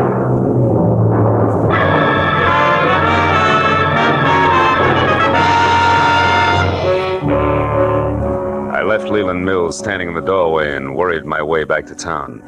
If Stopka and Gigi Ganther had no more trouble getting to Lonesome than I did, a reunion about as quiet as a truckload of hot dynamite was due to take place any minute. I passed the motel where Kay and Dietrich had holed up and saw that her car had been moved into the stall between cabins and draped with a blanket to hide its California plates. So they were thinking along the same line that I was. At the hub of town, I parked and started to case the lively spots on Main Street, which took me all of 10 minutes at a slow walk. But a short side-of-the-mouth conversation with a couple of resident sports revealed that the local underground stemmed from the Red Dog Cafe, A warped wood two-story wickiup on the one side street in town. It was operated by a hard-bitten blonde, 160 pounds of Western motif, complete with Stetson, red flannel shirt, Hickok belt, blue jeans, and the name, Flora. She sat at a table at the back of the barroom, lending a cynical ear to nobody else but my old pal, Stopka. I walked up behind him, and when he turned around, I hung one on him. A good one! Hey! Sloppy, you jackass! What do you think you're doing? Sorry, Flora, nothing personal. Now that's enough! Now stop it, you hear me? No rough hustling my joint. Come on, handsome, I mean you. Me? Why, Flora, how can you say that? I just came in to ask my old pal here some questions, that's all. Here we go, pal. Come on, sit up in that chair. Okay, leave me alone. See, Flora? It's the only way Stopka here knows how to start a conversation. Bring him another beer, will you? His old one got spilled. Sure, bright boy. When you see that you dude tourists leave your beefs outside next time. Now, look, Stopka, I want to know what happened 2 years ago on that highway out here. You guys split up, didn't you? You better talk, Stopka. All right, we split up. The heat was on bad, and Gigi was half dead already from a cop slug in his back. Dietrich had all the dough, right? What do you think? I left him and Gigi off outside of town. I took the car to try to suck the cops away from him. We were supposed to meet later. But you kept going to save your own hide, didn't you? Certainly. It's going to pay off, sucker. You'll see. Uh-huh. Since the money was never found, you figured Dietrich hid it around here, and he's coming back to dig it up. Is that it? Keep guessing, Chalmers. Maybe we ought to loosen your jaw again, Stopka. That's all, you two! Now turn loose of him, handsome, and by Sadie, I'll plug you. Well, a real genuine 44. What museum just swiped that from, Flora? Never mind. Got a legal right to defend the peace and quiet of my joint, and after 22 years in this dodge, I know how to do it. Now, I asked you nice once, now I'm telling you. You, get out. That back door there. Yeah, sure, I'll go, sister. And thanks for nothing. Hey, wait a minute, Flora. Don't let that lug get away. Shut up! Now, you sit down right there and count up to 50. Then you leave by the front, quietly. Okay, you win. 1, 2, 3... Flora, look out, he's back. What? Sorry, Eddie. You buzzard bait! I'll leave this cannon on the back steps. So long, Flora. I beat it out the back door and into an alleyway between the shacks. Stopka was still in sight, but walking fast, and when I took after him, he saw me and started to run. There was a hard, flat sound, like someone striking wet sand with a hammer. Stopka faltered and lurched up on his toes as if he'd suddenly changed his mind about running. At the same instant, on a wall, even with him, I saw the shadow of a man, holding a pistol with a long, awkward barrel. The hard, flat sound came again. Stopka curled up on himself and fell. Then the shadow slid off the wall, disappeared.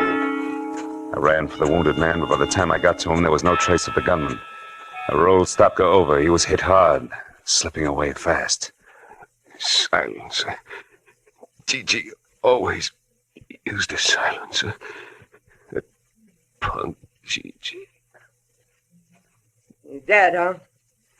You wise guys never know when to quit, do you? You're in real trouble now, handsome. Hey, wait a minute. I didn't do this. How come I couldn't hear the shots, a silencer? Yeah, that's right. Trademark of a guy named Gigi Ganther. All I saw of him was his shadow on that wall there. Say, what kind of law have you got in this town, Flora? None. Except the highway patrol, they stop in every night. Okay, call him. Get him over here. This guy's Marty Stopka, wanted for a bank job, nearly 2 years old. No kidding. Who are you, his trainer?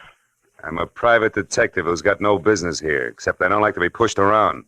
Now listen, do you know Leland Mill's place at the edge of town? Sure. Well, you get the cops out to Mill's place by 10:30, do you understand? That's where the big attraction's going to be, if I can keep Gigi and his silencer from interfering again. Now let me down, beautiful. I won't let you down, handsome. For a city boy, you're all right.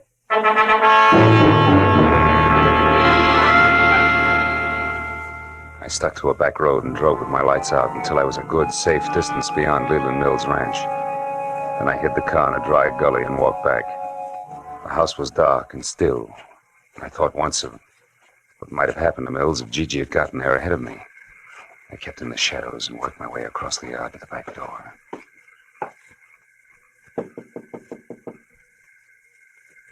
Who's there? Marlowe, open up. I was beginning to worry. It's pretty near 10 o'clock. Yeah, I know. Seen anybody so far? No. Nope, not a soul. Been watching close, too.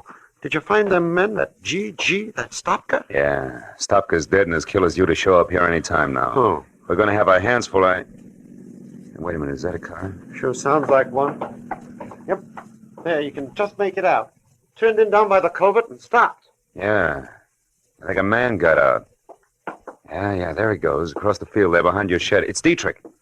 I'm going out now, Mills. You stay here. No, I'm going too. That fellow's heading right for my water tank. All right, he's heading for your water tank. Don't get excited. You'll tip our mitt.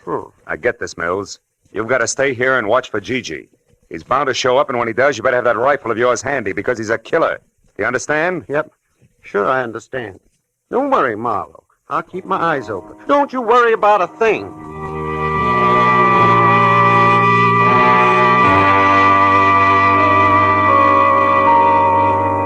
When I eased out of the door and started across the yard, I knew I was getting myself out on a nice, long limb. Leland Mills was about as reliable as William Tell with their hiccups, and the apple was on my head. It was too late to back up, so I skirted the barn, stayed below the crest of a low rise, and moved toward the elevated water tank until I heard a shovel biting dirt. I got a comfortable grip on my gun and headed up over the rise to where I could see. Yeah, it was Dietrich, all right.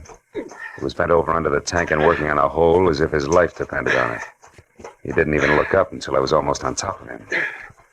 Who is it? Who's there? Who is it? It's me, Mr. Gordon. Marlowe. Marlowe? How did you get here? Wasn't easy, Sammy boy. But I had to come and apologize for losing your precious bag full of waste paper. You sure picked a dangerous time to show, sucker. You were fired once. Too bad you can't take a hint. Uh-huh. And being tagged as a patsy is lousy for my business, Dietrich. You should have thought of that. So just leave your hands on that shovel handle, Sam, and keep on digging. Maybe I'll let you take a peek at that 120 grand before I turn you both over to the police. Go on, dig! No! Not so fast, Marlowe. Mills, I told you to stay in the... Hey, that's quite a pistol. Don't move. Neither one of you. I'll kill you if you move. You, Marlowe, drop your gun. Drop it. So this is where it's been all the time. $120,000. I've looked everywhere, every day, for 2 whole years, but I never thought of looking here under the water tank. You mean you knew where the money was all the time? You lie. I'm the only one that knew that. Oh, no.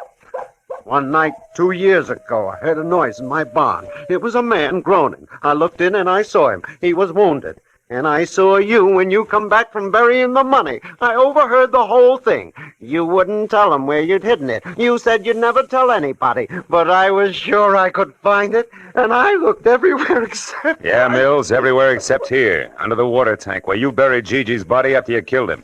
And with his own gun at that. Oh, no, I didn't kill him. Dietrich here did. I only buried him so nobody would find out that him and Dietrich had stopped at my place. I almost went crazy looking for that money, but now I know where it is, and I'm going to have it. Well, you fool. You don't think I'd come out here with nothing but a shovel, do you? A friend of mine is right behind you with a gun in her hand. So come on, drop yours, Rube. Come on, drop it. All right. Kay. That's an old trick, Dietrich. Let him have it. Shoot, Kay, shoot! Didn't work, did it? I knew I'd have to kill you sometime anyway if you ever came back, so... You fool, Mills. I suppose that makes me next. Yep, Mr. Marlowe. I think it does. Think again, Mr. Mills. What? Who's that? Kay. You were there all the time, and Dietrich wasn't bluffing. Oh, I love you, Kay, baby, and I'll take the gun now, Mills. Oh. Turn it loose. Come on, I'll break your arm. There. That's better. I'll look after this gun until the police get here. And look after this one, too, Marlowe. I haven't got the courage to use it anyway. I couldn't even shoot Sam Dietrich with it. He's the one I wanted to use it on. Why? Because of Gigi? Yeah, because he killed Gigi and lied to me. I promised to help Dietrich only because I figured all 3 of them would show up here, Sam, Stopka, and Gigi. That way I hoped I'd find him again. You were right, baby. All 3 of them did show up. Only this time they finished their job. For good.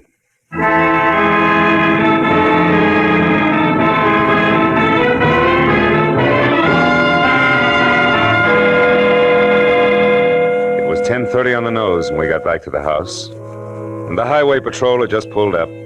So the question and answer period started, and by the time it was over, all the field work finished up. 4 hours plus had gone by. It took some fast conversation, a lot of promises to stay handy, but finally, Kay was left with me. After all, her only real mistake had been falling in love with the wrong kind of a guy. When the last patrol car drove away, the desert was suddenly very still. The stars were small and sharp in the clear sky. The air was cold. Maybe that was why Kay Gordon trembled. Marlowe, I'm sorry about all this. I got you into it, remember? Mm-hmm. You also got me out of it, Kay. Well, I can forget about Gigi, now that I know for sure what happened.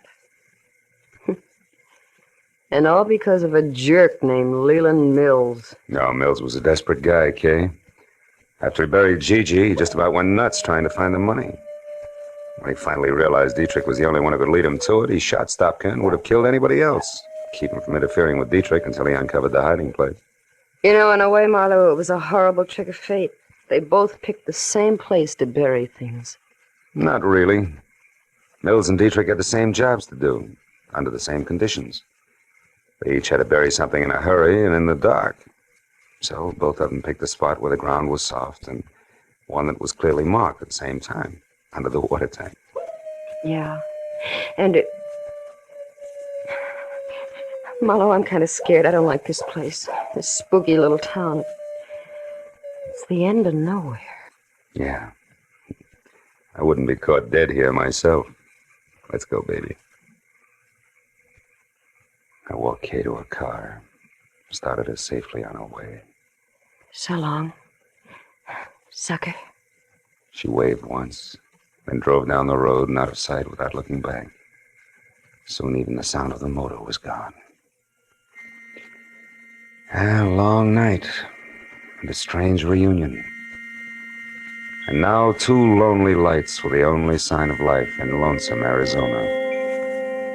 I stood on the empty highway for a few minutes and listened to the immense quiet of the desert. Then I went back to my rented car and headed for Phoenix and a plane for home.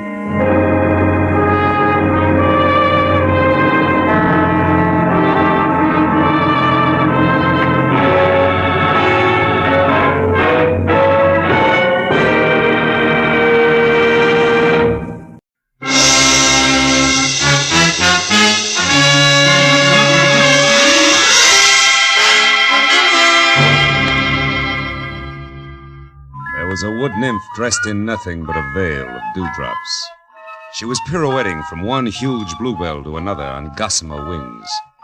And with every turn, she smiled and came closer. But just as I reached out for a hand, something happened. The bluebells changed into old tomato cans and started to ring. A bandy-legged little man with a jackhammer went to work on my head. I fell over a cliff, and just before I landed on a red-hot pile of broken Scotch bottles... I woke up. But the jackhammer didn't stop.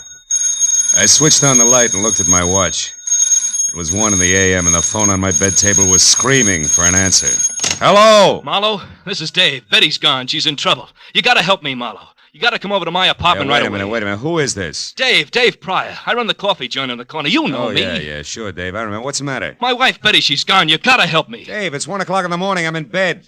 Besides, you know I don't monkey with family quarrels. It's not like that, Phil. Believe me, I'm scared for her. Phil, please, come over to the apartment. 2000 Beechwood right away. It's a matter of life. Okay, I'll be there in 10 minutes.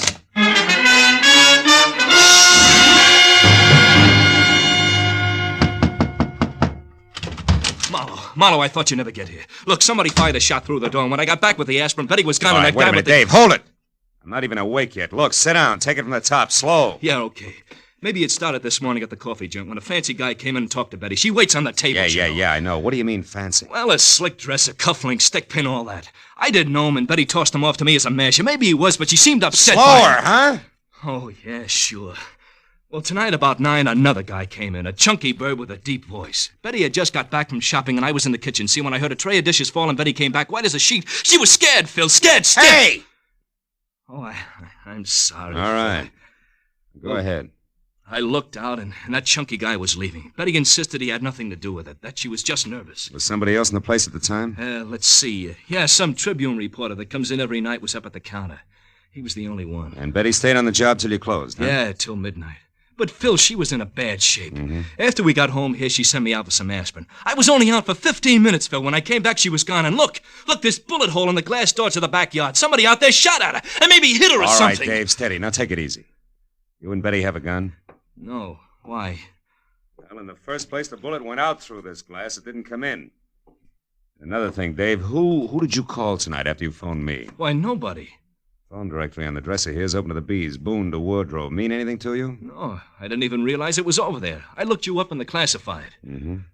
Okay, come on. Let's take a look in the backyard. Any light out there? Yeah, I rigged one up for the barbecue.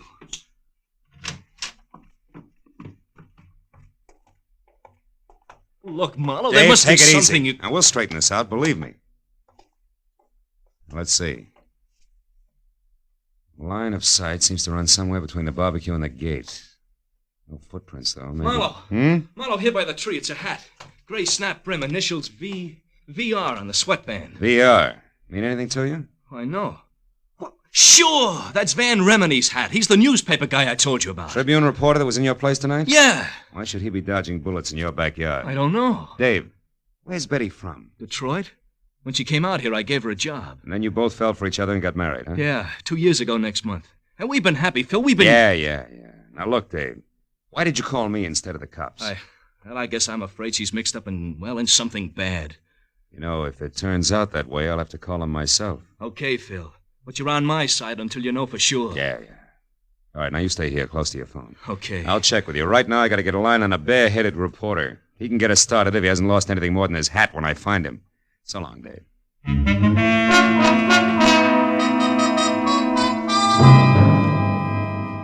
A reporter's hat, 2 strangers, and a bullet hole somehow added up to the fast fate of a hard-working kid named Betty, whose husband's only claim to fame was selling the best cup of coffee in town.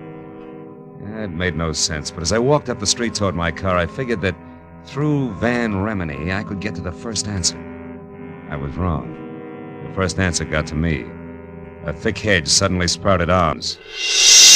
One jerked me around while the other held the cold throat of a .45 against my throat. Your car registration tag says your name is Philip Marlowe. No kidding. How do you suppose that happened? But it doesn't mention your racket. Shamus, maybe? Could be. And you?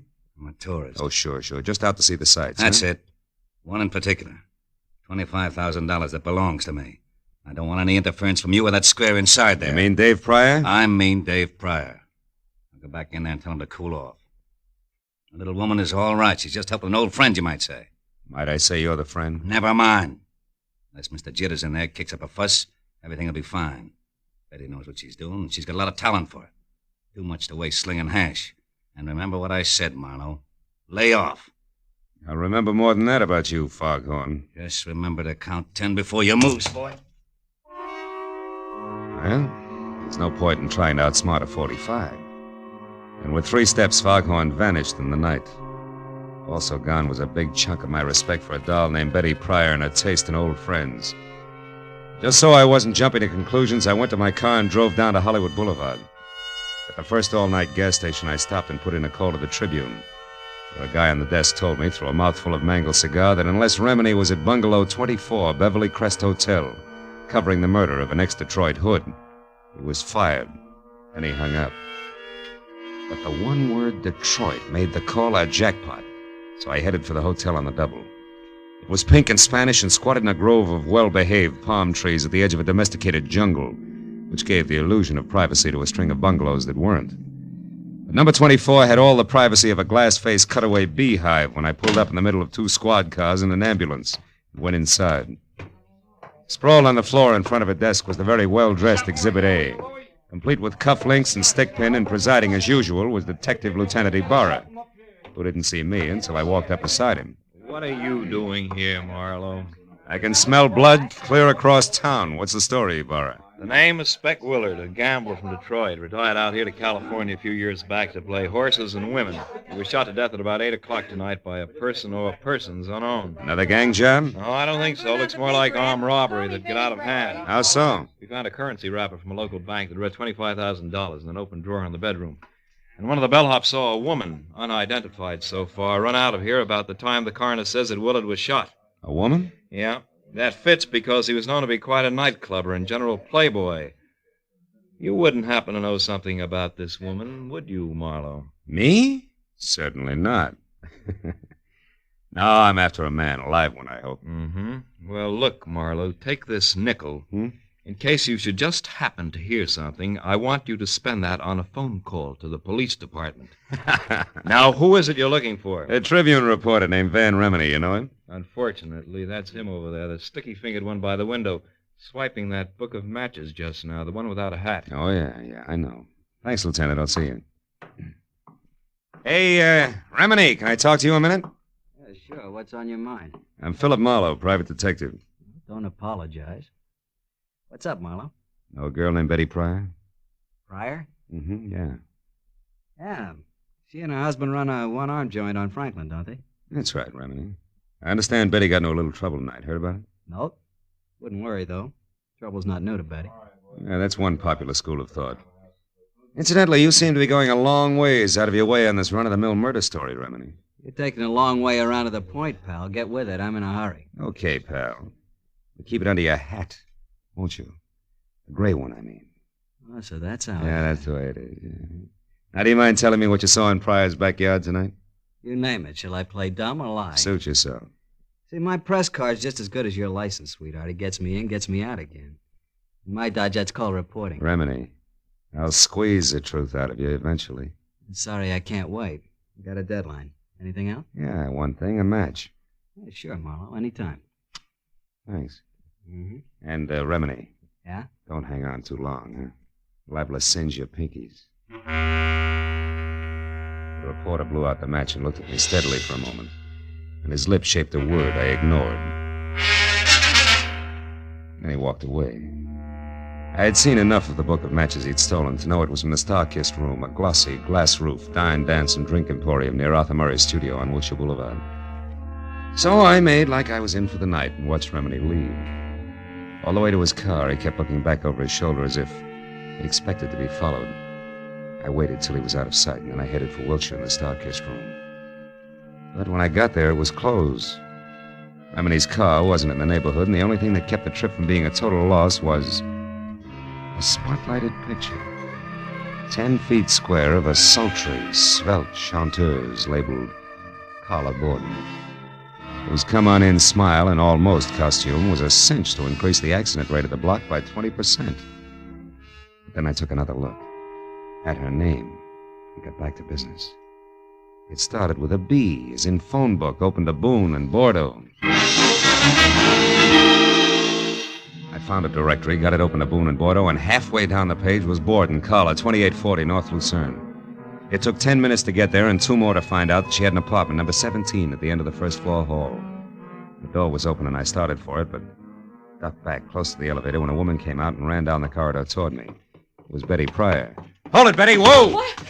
Mr. Marlowe, what are you... Never mind the stall, Betty. I've been in a long time. Why, I don't know what you're talking Now, look, about. you left a pretty worried guy at home. Dave, did he send you after me? That's right.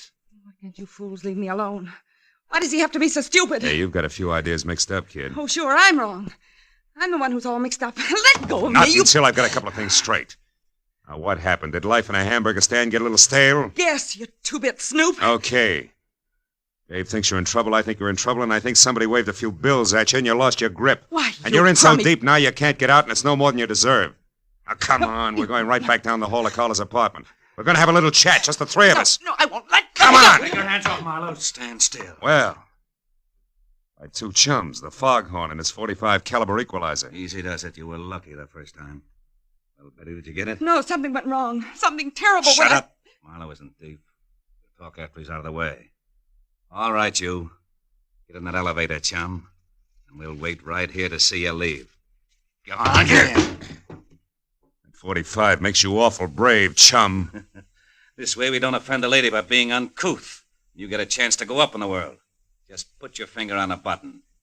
Now, wait a minute. Come on. All right. Now, all you have to do is push.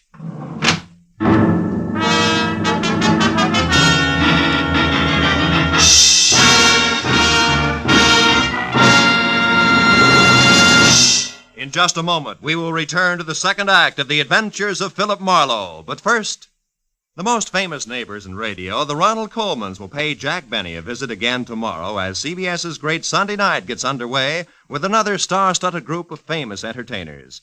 Amos and Andy, Lum and Abner, Eve Arden as the gay schoolmistress, our Miss Brooks, and Helen Hayes as a hillbilly.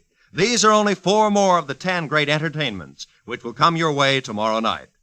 Go visiting with the Colmans on all of these same stations on The Jack Benny Show, and hear the rest of CBS's Great Sunday Night 10 as they come one by one over most of these stations. And now, with our star, Gerald Moore, we return to the second act of Philip Marlowe and tonight's story, The Friend from Detroit.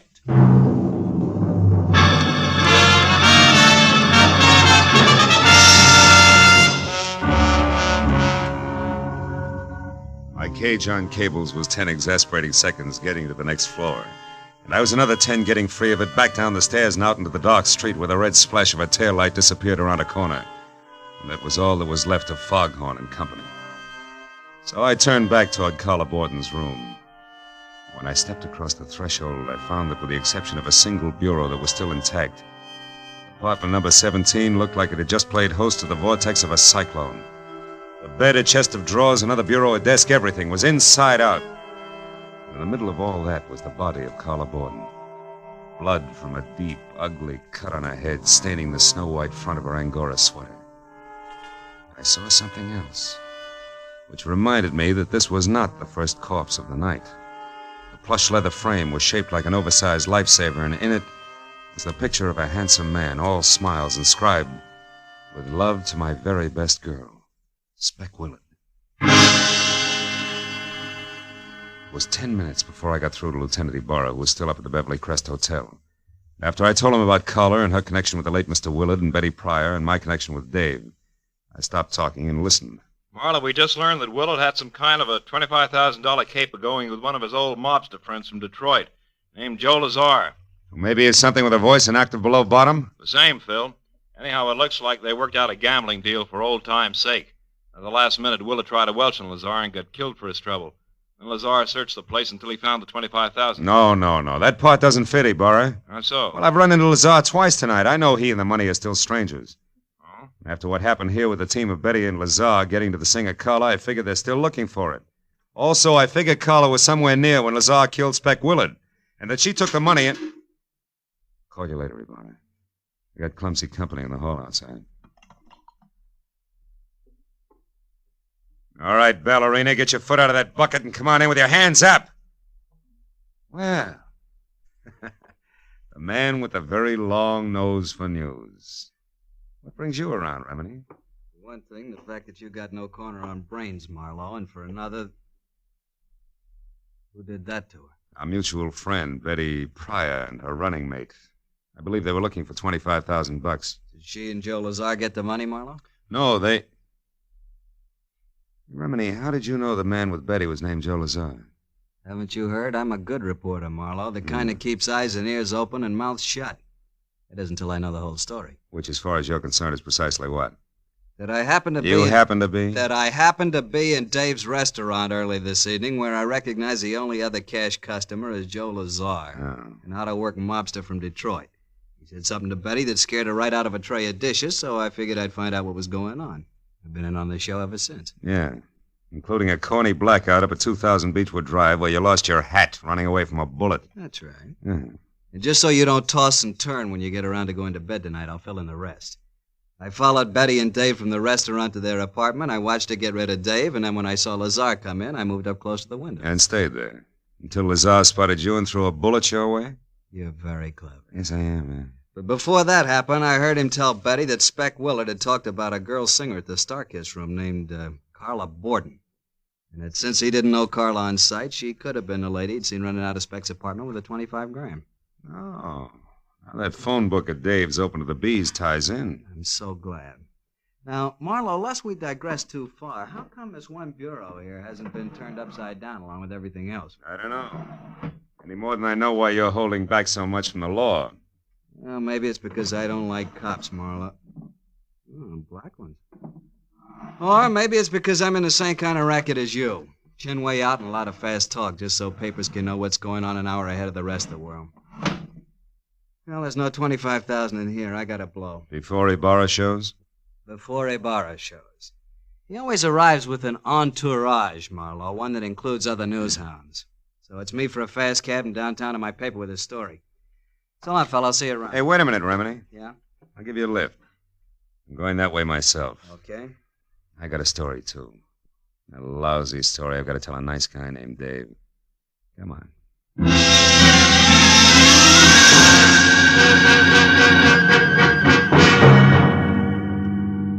All the time we drove, Remini half-faced me and smoked one cigarette after another while he rattled on about Joe Lazar. The great story he had and a lot of other things I didn't hear because I was busy trying to find the right words with which to tell Dave Pryor that his wife was no good. So when we were about halfway to Beechwood Drive and Remini, who was pushing close to his deadline, decided to get out and phone his story in from a drugstore, I was glad. So long, Marlowe. A second after that, I knew I was kidding myself. Because even with just silence for company, I was still no place with the right words.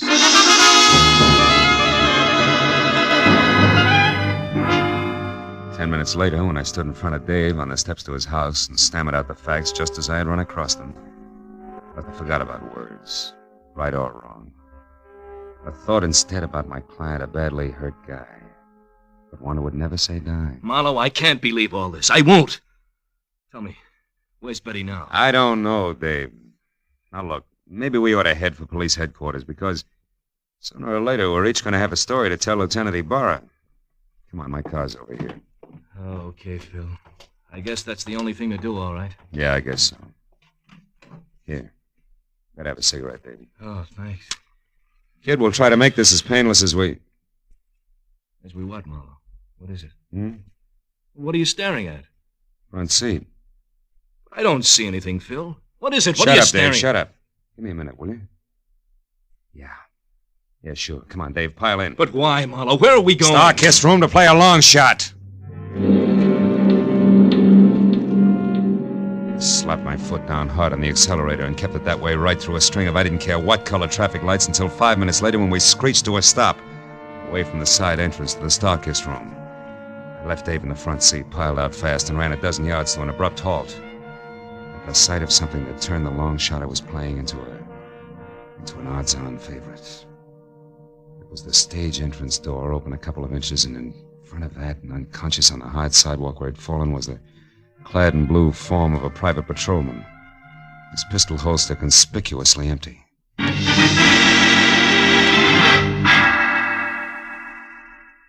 Inside, I slowly picked my way along an L-shaped corridor until I saw a shaft of bright yellow from a flashlight that was moving away from a door marked Carla Borden. It brought me up short and flat against the wall. But then as the man on the other end of the beam of light moved away from me, I got a very steady grip on the .38 in my pocket and started after him. A minute later, he entered the main room of the club, and it was there, as he started across the glass-ceiling dance floor, that I recognized the very self-confident gait of a very self-confident guy.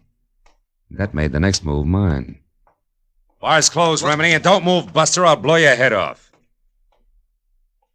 Ah, looks like you're making news this time, good reporter. Or isn't that package in your hand the 25 grand you just found in Carla Borden's dressing room, huh?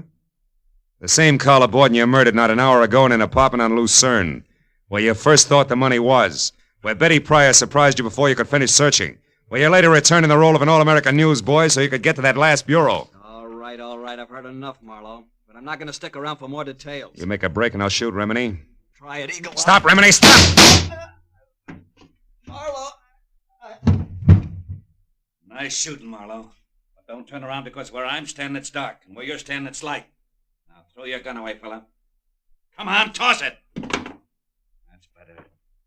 All right, Betty. Get over to that dead newspaper guy and get the money. And we'll take care of the private detective here.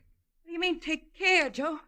I can't go along with murder. Spec Willard's death didn't seem to bother you any. Shut up, Marlowe. Spec Willard. Joe, you killed... Yes, I killed Spec, that Welcher. 8 o'clock tonight. And I had to stay undercover, but still get my hands on the money. So I came to you for help. I didn't tell you about the killing because I didn't think you'd play ball if you knew about it. Now, all that's history now, and I'll still go to your dear husband, Dave, and talk lots about the kind of cheap kid you used to be in Detroit if you don't get moving. Now, what do you say, Betty? I say no, Joe. I also say I made a mistake in the first place, letting you use me to run your filthy errands, just so the guy I love wouldn't have to know about the kind of people I once ran around with, before I had any brains. All right. That's the dumb way you want it. That's the dumb way it'll be. Taking care of 2 years much harder than taking care of one. What about 3, Lazar? Dave, stay back! No, Marlowe, no. I've stayed back too long already. I've stayed back while Betty has been risking her life to protect what we've got. If you take another step, I'll shoot, kid. I warned you for the last time. Stay back! No, Lazar, I won't! You stinking scum, Lazar! Oh, Dave, your head. Yeah, but I'll be all right. I'll be all right now, Betty.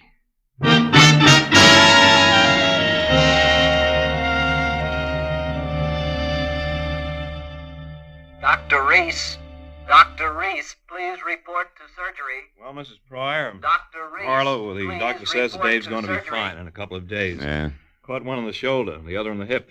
He certainly had courage, didn't he? Yeah, and you did all right, too, Betty. Mixing in this whole mess just to keep the home fires burning.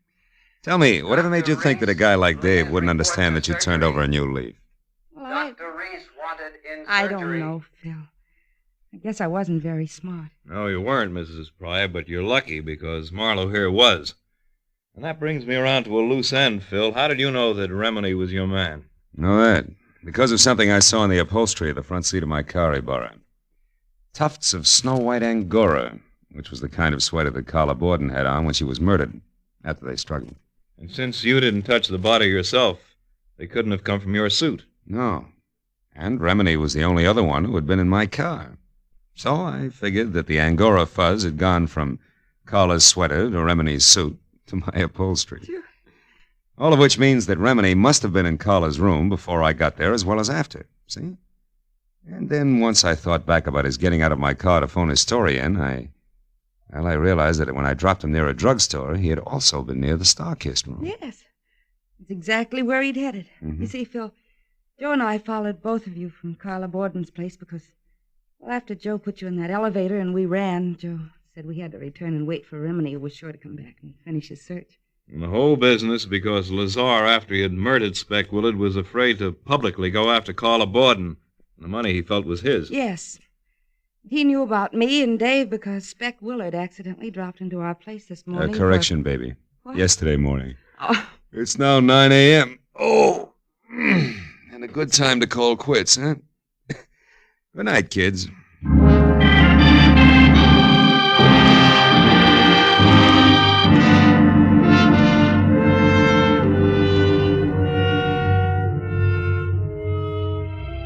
Well, by the time I got back to my apartment on Franklin, it was 10:30 in the too bright morning.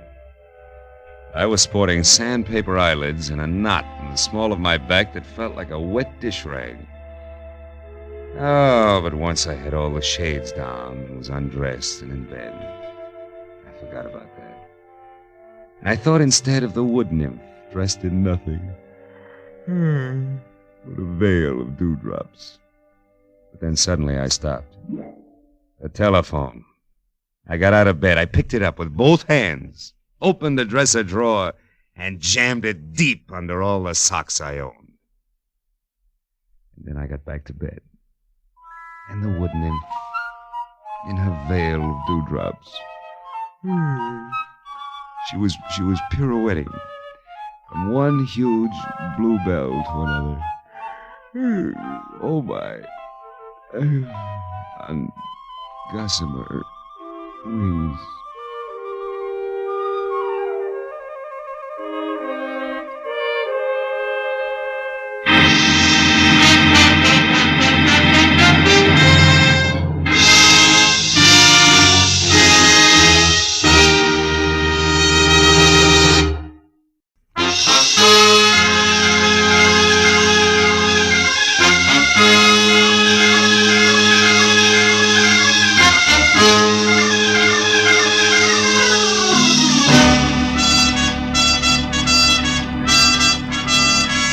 Morning paper had headlined prices rising. My bank statement in the afternoon mail had warned balance falling. And I had wasted the evening on behalf of a client who ran out on me when I tried to collect. All of which added up to the end of the day and me unhappy in my office at 10 p.m. with one hand on my checkbook and the other one raised in almost solemn oath. I, Philip Marlowe, private detective and too often public servant, hereby resolve to one way or another jockey my budget into something close to equilibrium. And from this day Hello, Marlowe speaking. My name is Helen Palmer, Marlowe. I need your help badly. Yeah, but look, I'm up at 8700 Magnolia Terrace in the Hollywood Hills. Now, please, drop whatever you're doing and... No!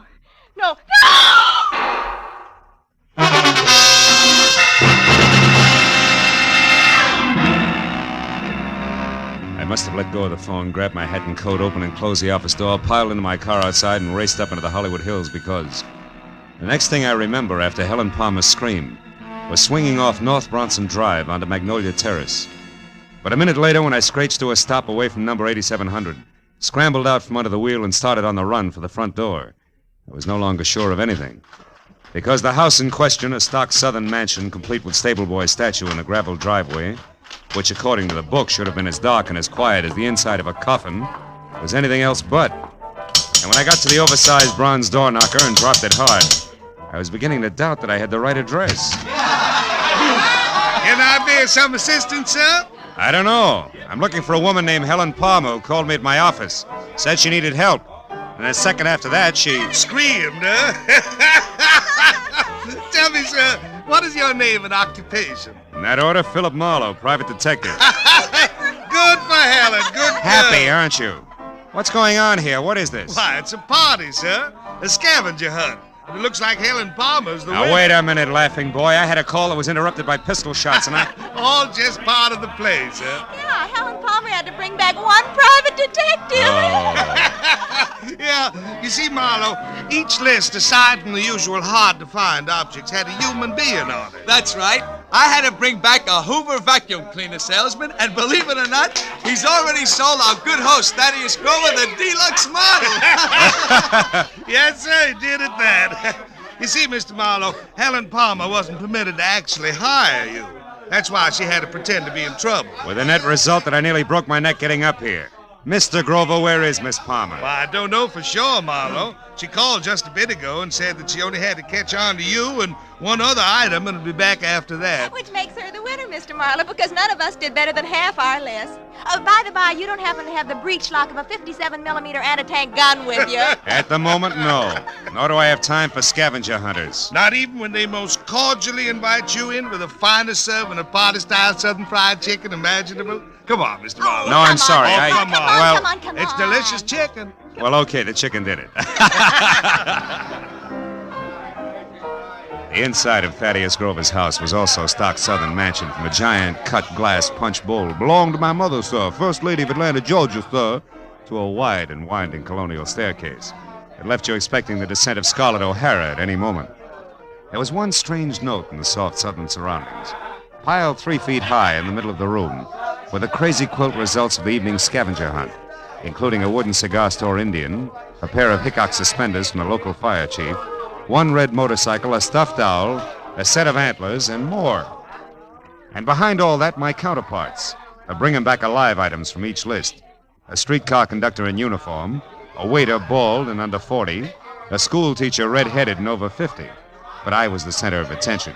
But Thaddeus introduced one after another of the guests to the genuine, 100% non-shrinkable private detective. And now, Mr. Marlowe, sir, a very special friend of mine. At 31, sir, the president of Sample and Claiborne, best building contractors in the city of Los Angeles. Oh, it's so very interesting, Mr. Grover. Yeah, moreover, Mr. Marlowe, Sample made it right to the top in the past 2 years. Uh-huh. Yeah, ever since old Joshua Claiborne got killed falling off a scaffold. He did? 'Cause between you and me and the gatepost, some folks say it was suicide. Oh, Larry, boy, I'd like you to meet Mr. Marlowe, private detective. Mr. Marlowe, Larry Sample. How do you do? Hello, Mr. Marlowe. Glad you're with us. Thaddeus, has Rhonda called in yet? Last time I heard from her was when we split our list in two, and she headed out after a Latin American rumba team. Well, if she went after a boy, she'll bring her back. That's Rhonda Langley we're speaking of, Mr. Marlowe, Larry's lady friend. Oh? Nicest person I know. Except, of course, my fiancée, Helen. Helen is in Palmer, my patron, Mr. Grover? Yes, sir, one and the same, sir. Well, we certainly have a lot of fun, even if we don't make much money, eh, Marlowe? Yeah, you certainly... Mr. Grover, did you say money? Most surely did, boy. You know, dollars and cents. Yes. Well, gentlemen, you'll excuse me, please, but I do have to run. Good night, Mr. Sample. And Mr. Grover, sir, it's been a distinct pleasure, sir. I bid you goodbye, sir. Goodbye, sir. You're a card.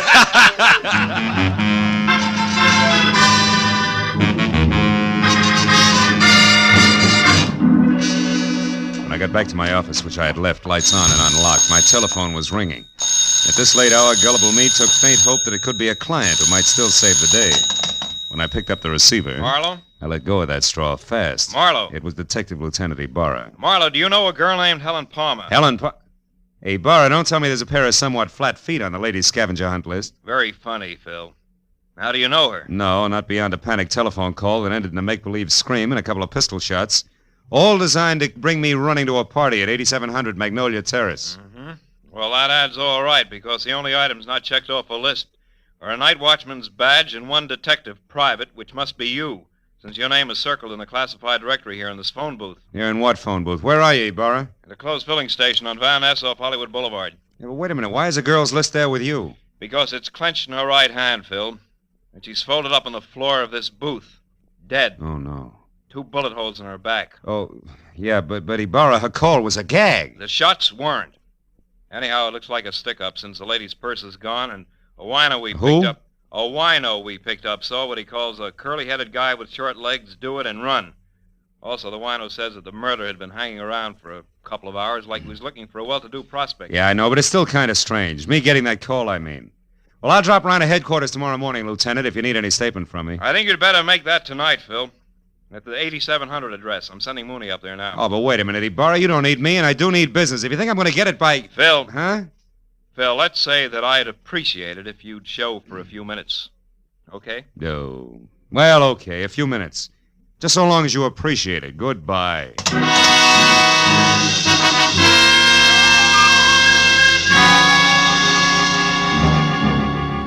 Driving back to Magnolia Terrace, I used Detective Lieutenant Ibarra as an oversized whipping boy for the day's disappointments. So when I finally braked to a stop behind a half-parked squad car, which meant that Police Officer Mooney was already on hand, I was about back to normal. But then in the next quick moment, I forgot all about Ibarra because in the shadows ahead, sneaking away from a side entrance to number 8700, and looking as guilty as Lucretia Borgia leaving a corner pharmacy, was a young lady, brunette and beautiful. She hurried directly to a gray Nash parked in the rear and, without looking back, climbed in and took off. Following her had to be more fun than conversation with Mooney.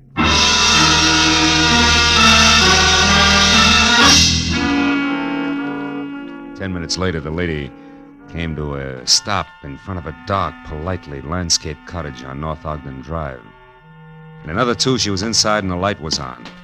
When I got to the front door and leaned against the bell, a card over it said that this could be one Rhonda Langley, Mr. Larry Sample's girlfriend. But that same card also gave another name, Helen Palmer, the lady dead in the phone booth. I rang again. When the door opened, it was the brunette, still beautiful.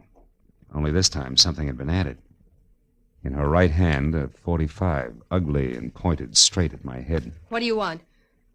One straight answer, Miss Langley. Why did you run away from 8700 Magnolia Terrace and a cop with routine questions? Wait a minute. Who are you? How do you know my name? I'm a private detective, labeled Philip Marlowe. Item number 8 on the late Miss Palmer's list. And I know about you because I've already been to Thaddeus Grover's party.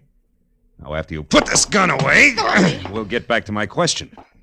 Why'd you run? Come on, talk, lady, now before I yell copper. Well, all right. Come in. Thanks. Mr. Marlowe, I don't think Helen Palmer's murder was any run-of-the-mill robbery. You don't think what? I stayed just long enough to hear the policeman say Helen had been killed. Oh. When I got to your welcome mat, I was greeted with a .45. Talk some more, Miss Langley. Real plain Well, like, all right, huh? give me half a chance, will you? I didn't say anything to the police about this because I don't want to do any damage before I'm sure about a few things. Like what? Like the kind of a mess that Helen was in. Mr. Marlowe, I need help. I've got to know some facts. Please, will you work for me? I'll pay you anything. Well, at this point, let's call anything 25 a day in expenses, huh? What about Helen and the mess you spoke of? How much do you know? Very little. Only that I think Helen was blackmailing somebody. Somebody who was at the party tonight. Like Grover, your boyfriend, Larry Sample? I don't know. Oh, you've got to believe me, Mr. Marlowe. Well, all right. For the time being, I will. Now, first of all, how'd you latch onto this blackmail? Well, yesterday morning, I accidentally overheard Helen talking to someone on the telephone. She spoke of a payoff that was to be made at Thaddeus's party. I don't know who she was talking to, but she warned the person not to try anything rash. As in murder? She didn't say. But she did say that she'd already airmailed a letter to her lawyers in San Francisco that would protect her from any harm. Then she laughed about the scheduled scavenger hunt and hung up. Mm-hmm. You said nothing to her about this, huh? Well, no, I was afraid All right, the letter to San Francisco. Did you see her mail it? Well, I mailed it myself earlier in the day, along with one of my own. Mm-hmm. I didn't think about it until after her call, when she pointedly asked me if I'd remembered to mail a letter. My letter, that is, which she knew that I'd written to an aunt I have in Passaic, New Jersey. Well? Well, that's the whole story. If you want me, I'll be over at Thaddeus's place. Thaddeus? Yes, he was in love with Helen. Yeah. Maybe she was returning that love with blackmail. What do you think, Rhonda? I don't know. The thinking is now your job, Mr. Marlowe. When I left Rhonda Langley and started back to my car as a bona fide private detective with client, I wasn't sure whether or not I was happy about the whole thing. A second later, at the sight of a man in the dark ahead, half crouched behind a tree, I quit deliberating the point and got ready for trouble because, from what I could see, the gentleman in hiding had both the curly hair and very short legs that Ibarra had mentioned as a sign of Helen Palmer's killer. I kept walking straight until I was abreast the tree, then I pivoted sharply. Took one step toward him and swung! Come on, brother. Why, you dirty... We haven't got the time. They believe me. Enough, fella. Enough. Will you leave me alone? Sure. Sure I will, after you start talking. Now, get up! Okay. Okay, don't hit me again. I'll talk. I'll tell you everything. Hey, look there. No, don't! Oh, that lousy note.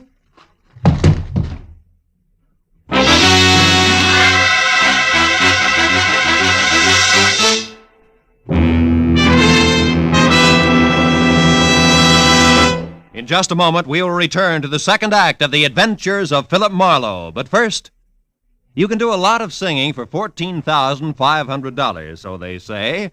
And tonight, some CBS listener may be able to speak with authority on the subject because $14,500 is what's waiting for whoever can solve the mystery behind the new Phantom Voice on CBS's great Saturday night quiz game, Sing It Again.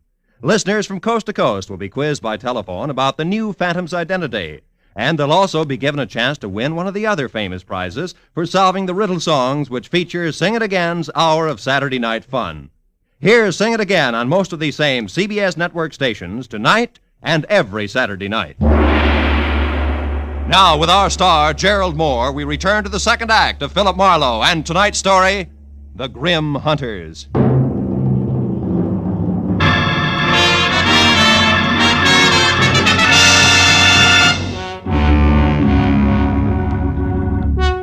The shots crashed out of the darkness. The life ran out of the little man like air from a kid's balloon. I couldn't figure exactly where the shots had come from, and I stopped trying when a pair of spiked heels clicked fast across the concrete driveway between me and the house. Then a motor started, and a second later a car roared by with Rhonda Langley at the wheel. I yelled at her to stop as she went by, and ran out in the street after her and yelled again at the retreating car. But she ignored me. When another car came around the curve behind me, I tried to flag it down, but the driver didn't even slow up. So I just stood there while the two cars twisted out of sight down the winding street, leaving nothing but silence and a lot of unanswered questions hanging in midair. I walked back to the corpse, went over it carefully. But there was no identification, nothing but a gun to indicate how he fitted into the screwy mosaic of murder, scavenging, and blackmail. I went inside to call Ibarra, and 5 minutes of tracers, relays, and busy signals went by before I finally got through to him with my news about Helen Palmer's killer. What? Where are you, Marlowe? In a house on Ogden Drive, 4310 North. Was shared by Helen Palmer and my new client, Rhonda Langley. Uh-huh. Did she kill my suspect, Marlowe? Could be. She left here in a big hurry. Another thing, Ibarra, there's more behind this business than robbery. Like what? Like blackmail. Maybe so. We just found the Palmer's girl handbag in a trash can. Nothing left but a lipstick and 2 letters. Incidentally, one is addressed to your client, Rhonda Langley. That figures. They shared the house, so Helen happened to pick up the day's mail. What's the other letter? It was one returned for insufficient postage. They forgot that airmail is 6 cents these days. Oh, return. Wait a minute. Is that letter addressed to a law firm in San Francisco? No, it's addressed to Sophie Kilberty. Sophie Kill who? Kilberty of Passaic, New Jersey. Why? Well, Ibarra, listen. Helen was blackmailing somebody, and she covered herself by mailing a letter to her lawyers in San Francisco. Mm-hmm. If that letter was returned for insufficient postage and the blackmail victim knew it, He'd have no qualms about killing her, right? Sure, but the letters were in Helen's purse. Oh. Don't you think she'd have known her protection was gone? Phil, I'm going to put out a pickup call on your client. And you get on down here so we can go over this mess one step at a time. Where's here? Still at the gas station on Van Ness off Hollywood Boulevard. Okay, Barra. How long are you going to be there? Just until Thaddeus Grover shows up to identify the body and give me some answers personally about that scavenger hunt he threw tonight. What about this curly-headed corpse I've got here? Have you gone over him? Yeah. Nothing but a gun, some small bills on him. Then he'll keep. I'll expect you in a few minutes. Okay, so long, Ibarra. When I put down the phone, I was convinced that a big switch was due any minute because finding those letters in Helen Palmer's purse made a lot of sense in one direction and not a bit in another. I could have made more heads and tails by flipping a ball bearing than I got out of the facts Ibarra had given me. Just then, the shadow of a man slid up the walk. I heard a pair of feet mount the stairs, two at a time. It was the Wonder Boy executive I'd met at the party. Better hold it right there, Sample. What? Marlowe. Why the gun? So the same thing won't happen to me that happened to the dead little guy outside? Another murder? Marlowe, where's Rhonda? Is she all right? She left here as fast as an 8-cylinder motor wide open could move just after it happened. Then it was Rhonda I saw. On my way over here, a speeding car almost crowded me off the road. It looked like Rhonda's, but I wasn't sure. And Marlowe, she was being chased by another car, a fast one. Chased, are you sure? Yes. The first car missed me by inches when it swung around a curve. I don't know yet how she made it. Then a second car came along and passed the curve, but it stopped, backed up, and then took the same road Rhonda had taken. You think she got away? I don't know. Well, come on outside, Sample. I want you to take a look at this. By the way, how long have you known Rhonda? About a year. Mm-hmm. She's a brilliant girl, Marlowe. Came out from the East, and I gave her a job as my secretary. She's more than that now, huh? I'm in love with her, if that's what you mean. Yeah. Oh, here it is. Well, Marlowe, I know this man. That's Nate Murdoch. He used to be a foreman with our firm. He left and went back to Atlanta right after Claiborne's death. Atlanta? Isn't your host Thaddeus Grover from Atlanta? Yes, he is. Oh, brother. When did you see Grover last? Well, the police asked him to go and identify Helen's body.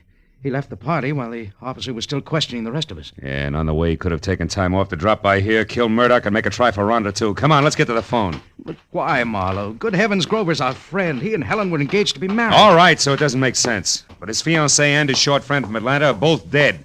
And Rhonda's burning the tires off a car to keep out of reach. Those are the facts. It'll make sense later. I'll call Grover's place and hurry up. Yes. That's where she intended to go when she left here, to console him, no less. Scavenger hunt my Aunt Minnie. Hello? Hello, is Mr. Grover there? No? Well, has Miss Langley arrived yet? Oh, it's the maid, Marlowe. Mm-hmm. Rhonda, what's that? She's coming up the walk now? Hold the line a minute, please.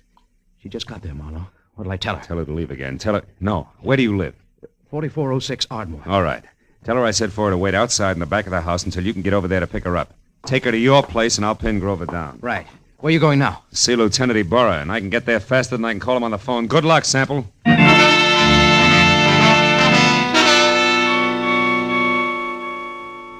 Sample was repeating my name over to Grover's maid on the phone as I left. And a few minutes later, at the Mobile gas station off Hollywood Boulevard, I found Ibarra looking sardonic in the blinking light from a flying red neon horse above his head as he flipped through a stack of papers on top of an oil drum. It's about time, Marlowe. Where's that client of yours? Now, wait a minute, Ibarra. I had her pegged all wrong. She's a pigeon. Has Thaddeus Grover been here yet? Just left. He's quite a character, that guy. You didn't let him get away alone? Yes, he was... What do you mean, get away? Ibarra, there's a big connection between Thaddeus Grover and Murdoch, the guy who killed Helen. Now, Grover might have hired him for the job, and now he's trying to get Rhonda. Now, Marlowe, how does that figure? It doesn't, but so help me, Ibarra, that's the way it is. Well, Grover was heading for his friend Larry Sample's house when he left. Happened to know where Sample... Holy smoke, that's exactly where I told Sample to take the girl. 4406 Ardmore. Well, that's great, Marlowe. They'll all be together in one place. I'll pick up the whole crew and right now. You're going to pick up the pieces, you mean? You think there'll be a showdown? Any minute, Ibarra, it can't miss. Okay, so we'll take some firepower along. Hey, McCall, Gray, let's go. Come on, Phil. Now, look, Ibarra, maybe Sample hasn't gotten home with Rhonda yet. I'll go up to Grover's and try to head them off, okay? Okay, Marlowe. But if you get them before I do, bring them in, and no alibis. I'll see you.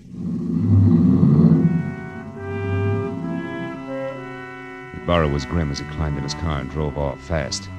I headed for my car. Then, as I turned, my arm swept the scavenger list Ibarra had left on the oil drum off onto the ground. When I picked them up, Rhonda Langley's name was on top. Her list was as goony as the others, but near the bottom was an item strangely familiar to me, which hadn't been checked off. It was a canceled ticket from Woodhaven Ballroom. All at once, I realized why it was familiar. The sign I'd been half conscious of on top of the big squat building across the street read, Woodhaven Ballroom, closed tonight. On a hunch, I dug for Helen Palmer's list. Yeah, Ibarra was right. Everything but a night watchman's badge and one detective private had been checked off. And that gave me half of the switch I knew I had to show up. I ran to my car and headed for that southern mansion in the Hollywood Hills, the end of a very complicated frolic. And with every turn of the road, I gave myself another whack for being such a nearsighted sucker. When I got there, the big house on Magnolia Terrace was dark, except for a light in the servants' quarters. I stepped down the block, walked back, and edged around to the patio where the garage, the hothouse, and the king-size barbecue loomed only as shapeless lumps of shadow. I stood still and watched. Then I saw him move, walking slowly, gun in hand along the fence toward the hothouse. I started toward him quietly, just as he found out what he was looking for. Oh, you're clever, my dear. But it's all over now. I know you're in there, so come on out with your hands up. Oh, no. You're hanging yourself for murder right now, Larry Sample. I've got all the proof I need. I don't know what good it'll do you, Rhonda. I'll never pay you a cent for it, you blackmailing tramp. I'll kill you first. And that protection letter you wrote to your lawyers was returned, darling. I found it accidentally in Helen's purse tonight at the party. So no one will know. Now, come on out, or I'm going in after you. I wouldn't try that if I were you, Sample. Marlowe's due here any minute now. He called me and told me. That was I, dear. You? I used his name when I talked to the maid. Oh, I should have done this myself in the first place instead of trusting that stupid Murdoch. Are you going to come out of there? No, and I've got a gun. You can't see me, and I know it. But your white dress makes a perfect target, you little fool. Drop it, Sample! Now let's have that gun. Marlowe, I'm so glad you got here. No, he's not dead. Oh. And he won't be from bullets. Give me your gun, too, huh? Come on. All right. I was too scared to use it anyway. Thanks. Now sit down and shut up. We're going to wait for Lieutenant Ibarra, then you're both going to the pokey. What? Listen, you, I don't go for blackmailers, male or female. Even the cute one's a ugly lady. Very ugly. No, Phil, wait. You've got to understand something. 2 years ago, Larry Sample killed his partner, Joshua Claiborne. I knew it, but I couldn't prove it. So I pretended I could and blackmailed him. Don't you see, if he paid off or tried to kill me, that would be proof of his guilt. And he did, Marlowe. Mm-hmm. Why should you pull a stunt like that? I'm a divorcee, Marlowe. Langley is only my married name. Okay, so what? My maiden name was Claiborne. Claiborne? I'm Josh Claiborne's daughter. Oh. And I can prove that. Is that reason enough? Well, why didn't you level with me instead of labeling Helen a blackmailer? Helen was already dead, and I needed your help desperately. I thought I had to lie to get it. Okay? Yeah. Okay, baby.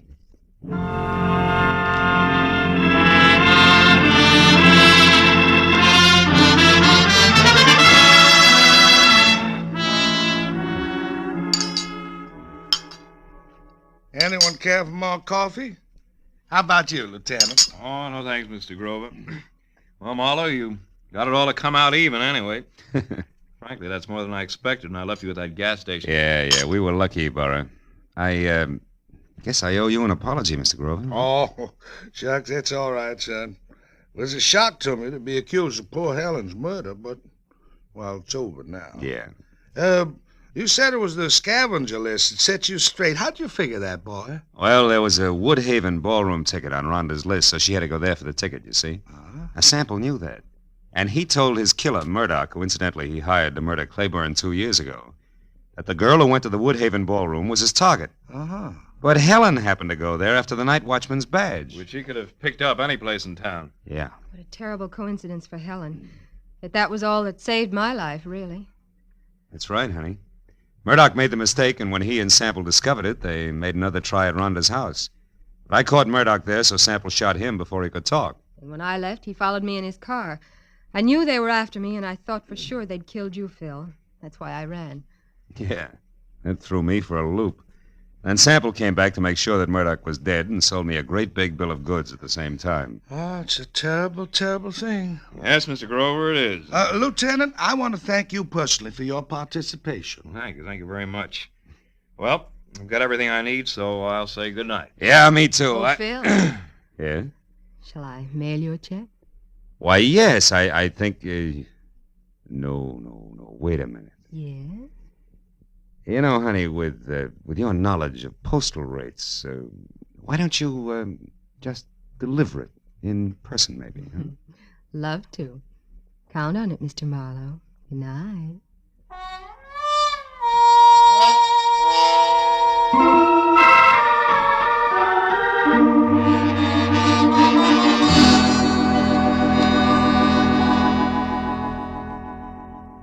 I drove down from the Hollywood Hills with a check warming my wallet and the echo of a soft invitation warming my imagination. You know, that was quite a party at Grover's house. Scavenger hunt. People determined to have a good time even if it killed them. You know what? It did. I know another game. Associations. It goes like this. Grover's party. Rhonda Langley. Rhonda... Date. I wonder if she likes baseball.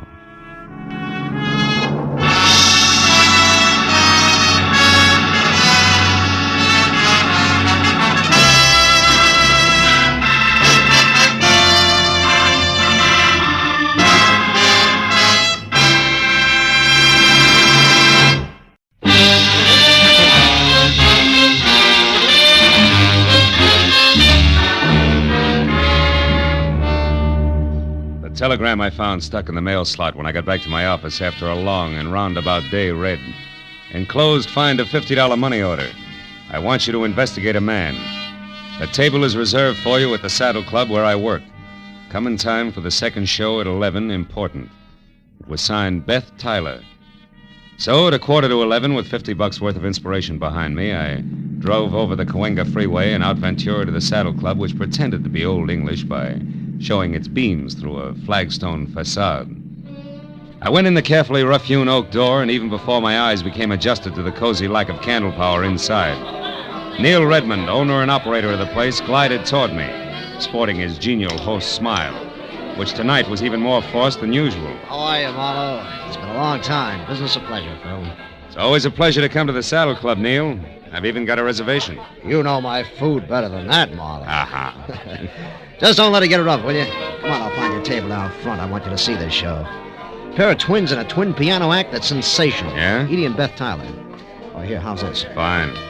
Incidentally, Edie will be the one on the left. Well, if they're twins, what's the difference? Plenty. Edie may be Mrs. Redmond one of these days. Oh. Redmond, but you are wanted on the phone, sir. Get the number, George, and I'll call back. This gentleman said you would talk to him, sir. It is Mr. Paul Cedar. Paul Cedar? Oh, yeah. Excuse me, Marlowe. This is important. I better take it. Redmond reacted to the name Cedar like a punch in the nose. But I figured that was none of my business, which was more than I could say for a flabby, dough-faced character at the next table, who followed the nightclub owner all the way out of the room with a pair of watery red eyes, which he deliberately avoided turning in my direction. But at that point, an MC stepped out on the stage, and so I stopped worrying about Flabby in favor of a first look at my client. The Saddle Club is proud to present its second show of the evening, featuring the incomparable piano stylist Edie and Beth in Dancing Hands. Here they are, ladies and gentlemen. Bring them out. The curtains parted on a stage set with an oversized full-length mirror, which reflected a grand piano, a black vase of yellow flowers, and a tall brunette with a wry, crisp waistline, who touched up a piled-high hairdo, put on a pair of long black gloves, checked her hemline, and sat down at the piano. Then she ran through an involved arpeggio while her reflection in the mirror looked on in admiration. It was an old but cute routine, and the illusion was perfect because the Tyler twins were practically identical. I took another look at Flabby, whose face was pushed up in a nasty leer. He stood up, dropped his cigarette into his drink, and tossed a crumpled bill down on the table, just as the lights went out for the trick part of the act. On the dark stage, two pairs of purple hands danced over two glowing silver keyboards, which would have been good except that the pair of hands on the right, which belonged to Beth, suddenly stopped in midair and hit blue notes like a 9-year-old at her first recital. When the lights came up again, my client's face was as white as Middle C, and the Flabby character, oozing a victorious smile, was on his way to the door. Well, they wrapped it up fast after that, and Beth ran into the wings, leaving Edie to take the bow alone. The band took over in a hurry and brought things down to normal. So as couples moved out of the dance floor and George the waiter headed for my table, I sat back and waited for that message from my client. Here you are, sir. Compliments of the house. Oh, thanks. Any message with this? No, sir. Just that Mr. Redman had to leave. Oh, thanks, George. I sipped the double scotch and wondered if I should take the initiative and contact my client. When the message I'd been waiting for came, good and loud, I jumped up, shoved my way through the gaping dancers to the dressing room hallway behind the stage. A gang of club personnel was bunched in front of a door, obviously locked, labeled Edie and Beth Tyler. Hey, it was one of the twins, wasn't it? Hey, what's the matter? It's one of the twins. She screamed. We gotta get in. That door's locked. Well, break it down. But Get out of the way. It's Edie. It's Edie. All right, now, wait a minute. Hold it. She's all right. Clear out and give her a chance. Come on. Outside, everybody. Beat it. That means you two. Come on. Out. Here, Miss Tyler, take it easy. You're all right now. Come on, sit down. Tell me what happened. I don't know for sure. I was worried about Beth. I came back and didn't see her anywhere. Then I heard a noise in here. It was dark. I came in and someone grabbed me. A man? Yes. I don't know who it was. Mm-hmm. I screamed. He knocked me down, then locked the door and got out through the window there.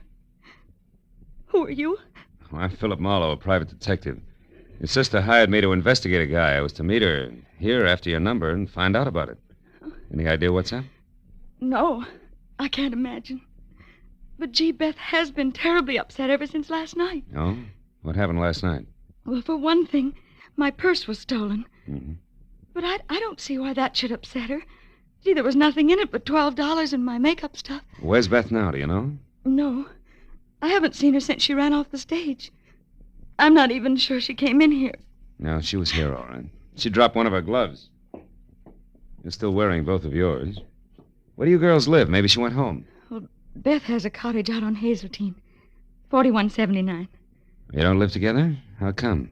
Well, gee, Mr. Marlowe, just working with Beth is hard enough. She's so sarcastic. Okay, I'll wear my thick skin. One more thing, Miss Tyler. Do you happen to know where Neil went? Neil's gone? Mm-hmm. Gee, that's funny. He always stays till the place closes. Oh, he must be coming right back. I'll take a look. Then I'm going out to see your sister. Sarcasm and all.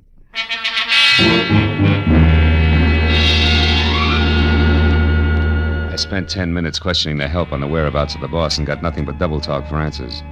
So since I was still carrying Beth's glove around with me, I dropped it in my pocket and went outside to my car. I'd opened the door and slid far enough under the wheel so I couldn't back out before I realized that the dough-faced Flab was already there on the seat. His right hand wrapped around something blunt and menacing in his sloppy jacket pocket. You better come on in. What are you doing in my car, blubber boy? Don't get sassy now, mister. And the name is Sippy. That's no improvement, and it's no answer. All right. I saw you inside making with the big talk, so I says to myself, he's an interested party. I should look him up. Maybe we can do business together. All right, stay over there. What kind of business? I'm particular about the gutters I crawl in. It has to do with the twins inside there. You can get in touch with me later for further details. I got an angle, mister. You'll see when I leave. Yeah? When you tried to work that angle, you got to the wrong twin in the dressing room. Did you know that? I don't know what you're talking about. Mm-hmm. Okay, Sippy, where can I reach you? You'll find out if you really know what's up. Don't try to follow me, though. I'll be seeing you. When Sippy slid out of the car and beat it, I made one move after him and then stopped cold. Because lying on the seat where he'd been sitting was a green leather handbag with the name Edie etched on it. I snapped it open. It had been stripped of everything but the scent of Amia and a smudged slip of paper that read, Number 9 Arrow Motel, Lancashire Boulevard. So that was Sippy's address, and he had the stolen purse. But the why of all the commotion over 12 missing bucks was still the number one question mark. And I figured the best place for an answer to it was at Beth Tyler's. So I drove out to Hazeltine. But even before I stopped at number 4179, I heard the piano. I walked to the door and stood there a moment, listening. I eased it open, slipped inside. Soft, indirect lighting accented the figure of the girl at the piano. The little waves of iridescent crimson chased themselves over the smooth satin gown as she played. Glossy blue-black hair fell to her shoulders. Beside her, a burning cigarette sent a single plume of smoke into the still air. Just for a moment, I found it difficult to remember that she was my client. Oh? You're looking better, Beth. You're Philip Marlowe, I suppose. Yeah. I dropped by to return your glove, among other things. Just put it there on the table. With the other one. Where did you get it, Marlowe? In your dressing room at the club. Your sister tangled with an unidentified man who was hiding there after you left. While we're on that, why'd you shove off so fast? I was scared. How'd you know I'd find you? You're a detective. Remember? Mm-hmm. Look, if you want to burn up your retainer playing hide and seek, it's your business. Now, who's the guy you want me to check on? The flabby one who made you blow up tonight? Yeah, that's right. Why? Because I think my sweet twin sister is mixed up in something a little more serious than her usual scatterbrain escapades. And the flabby guy is in on it because he has a green purse, right? How did you know that? He left it with me.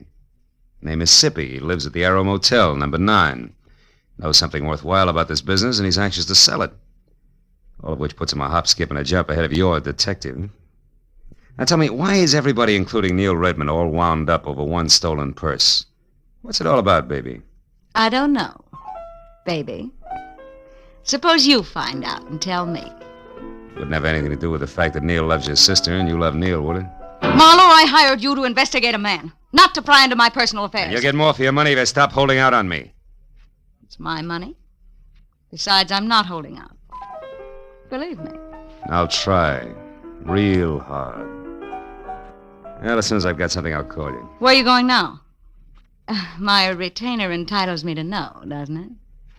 Yeah, it does. First to the club to find Redmond and get his side of it, and then I'll probably drop in on our chum, Sippy, at the Arrow Motel on Lancashire. Good. I'll keep a light in the window for you. Oh, sweet. Also keep your door locked. From the inside, baby.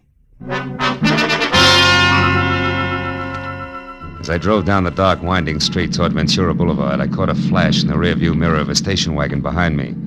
It looked like a tail, so I opened up. But it stayed with me. When it swung out into the left lane to pass, it suddenly cut in front of me. I jammed on the brakes as a spotlight slashed at my eyes, and when my front wheel banged against the curb, I was already half out of the car. Stop right where you are, fella. Don't come 1 inch closer, I'll drop you. I switched off the spotlight, and I saw a face the texture of a doormat over an embroidered purple shirt and orange tie. He had hand-tooled, high-heeled boots on and was topped off by a 10-quart cream-colored Stetson. But the doormat face was grim, and the silver-barreled Colt pistol in his hand looked right at home. I followed you up here from the Saddle Club. I don't know what your game is or why you're messing around in what don't concern you, but I aim to find out mighty quick, so start talking. Okay, first I resent being crowded off the road. Second, I resent a spotlight in my face. And third, I don't like pistols pointed at my stomach. So cool off, Jesse James. You're wasting your time and mine. You got it wrong there, friend. Paul Cedar don't waste his time, and you're going to find that out. Paul Cedar, huh? Yeah. Don't tell me you're all excited over a stolen purse with $12 in it. $12? Yeah. Listen, clown, there's 30 grand missing somewhere between Redmond and me, and I'm going to get it. 30,000? Yeah. Redmond's a high roller, and that's okay with me. But he lost it fair and square in my joint over in Nevada, and I've been holding his markers much too long. So if I have to chalk that dough off to experience, it's going to be a pretty unpleasant experience for a certain party. Get me? Yeah, I get you. But you're shoving the wrong way, Longhorn. Somebody's trying to make a fool out of me, bright boy, and I don't stand for that. I'm liable to shove a lot of ways, and hard. So don't get underfoot. You're sure to get stepped on. So long, dude.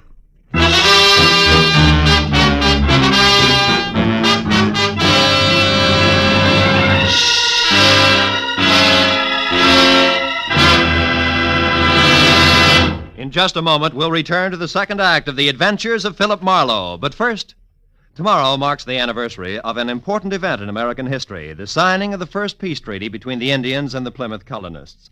In commemoration of these events, CBS's Sunday night stars, Amos and Andy, will be found with a kingfish burying the hatchet deeper than ever in their hopes and dreams. And CBS's own Jack Benny will be back again tomorrow with his special guest, Van Johnson. Invite some friends over. sit back and enjoy the Jack Benny program. You can hear Amos and Andy every Sunday on most of these same CBS network stations, and Jack Benny over them all. Now, with our star, Gerald Moore, we return to the second act of Philip Marlowe and tonight's story, The Dancing Hands.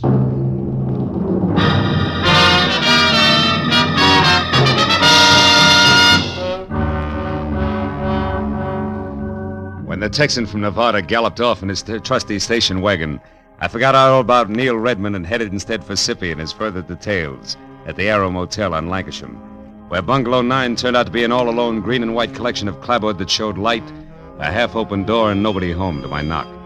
When I tried knuckles on wood again and still got only a faint echo for reply, I stepped inside. There in the center of an ivory white throw rug and clamoring for attention like an only child at a family reunion was a wide and wet circle of red. From there, the ugly splotches that narrowed as they got farther away trailed off until, finally, in the next room, the path ended where I expected it to. The quiet form of Skippy, sprawled over an upset chair and holding his hands tight against the red on his left side. When I got to him, he was going fast. 30 grand. A lot of dough. Didn't know I was shooting that high. And the twins... One what, Sippy? One of them... Did one of them do this to... He's dead, isn't he, Marlowe? Yeah. Yeah, Redmond, he's very dead. Oh, no, Marlowe. I only found him a few seconds before you did. And the rest of that run, you heard someone coming, you didn't want to be seen, so you ducked back out of sight, huh? I don't buy it, Redmond, because for one thing, it's too pat. For another, how do you explain being here in the first place? Come on, fast. Okay, I'm here because I'm in a nasty jam. Like what? Like $30,000 I've got to pay in the next hour to a guy named Paul Cedar who's running out of patience in a hurry, believe me. About that I do. I've already met the gentleman. But right now, Redmond, we're talking about Sippy. Okay. Last night I had things to do, so I gave Edie Tyler the money for the payoff to Cedar. A couple of minutes after she stepped out of the club, somebody roughed her up and got away with her purse and the 30 grand. You're a liar, Redmond. Edie herself told me that purse only had $12 in it. How come? Simple like, Marlowe. In my business, you never yell copper too soon or too loud. It doesn't pay. Mm-hmm. Now look, for the third time, Redmond, you and Sippy, how do you figure? I don't know. He was at the club tonight, acting funny. When he left, I got a glimpse of Edie's green purse sticking out of his topcoat pocket. Later on, I saw him run away from a car near the club, so I followed. I ended up here a couple of minutes behind him, and that, Marlowe, is the truth, I swear. Which you do at the drop of a... Hey, wait a minute. Look, if you're telling the truth, I begin to get a different picture. And by that, I specifically mean a very talented but very sly dame named Beth Tyler. Oh, no, Marlowe. Why not? Because you love Beth's sister? Face it, Redmond, it doesn't add up any other way. Sippy here couldn't have stolen that purse from Edie. If he did, he'd have taken his dough and blown, not spent his time putting out feelers. But on the other hand, if Sippy happened to see Beth take it from Edie, empty it and toss it away, we've got another story, right? Yeah. Because he wouldn't make a move until he knew how much she had gotten away with. Exactly. But there he ran into trouble because he was trying to get close to Beth, and in doing that, he got mixed up and went for Edie instead, like tonight at the club. Sure. And the dying man's words just now about one twin. To which you can add the unpleasant fact that I personally ran off at the mouth when I was up at Beth's an hour ago. So she knew where to come for Sippy. Look, Redmond, it's got to run that way. I'm sure of it. Well, maybe you're right, Phil, but right or wrong, I'm still in the jam. So if you don't have any objections, I'm going back to my club now for a last try at raising that money again before Cedar shows. You mean you're going to face him, Neil, with or without it? I've got him, Marlowe. You see, I own a fast club, all right, and I gamble a lot, too. But I don't welch on my markers, no more than I knock over flabby little guys. You know what I mean, Phil? I think so. But don't fold now, Neil, because I might still be lucky enough to catch up to Beth Tyler and your money both before your time runs out. And right now that means fast to a phone and a call to Edie, who might know which way a runaway twin would head. I'll see you, Neil.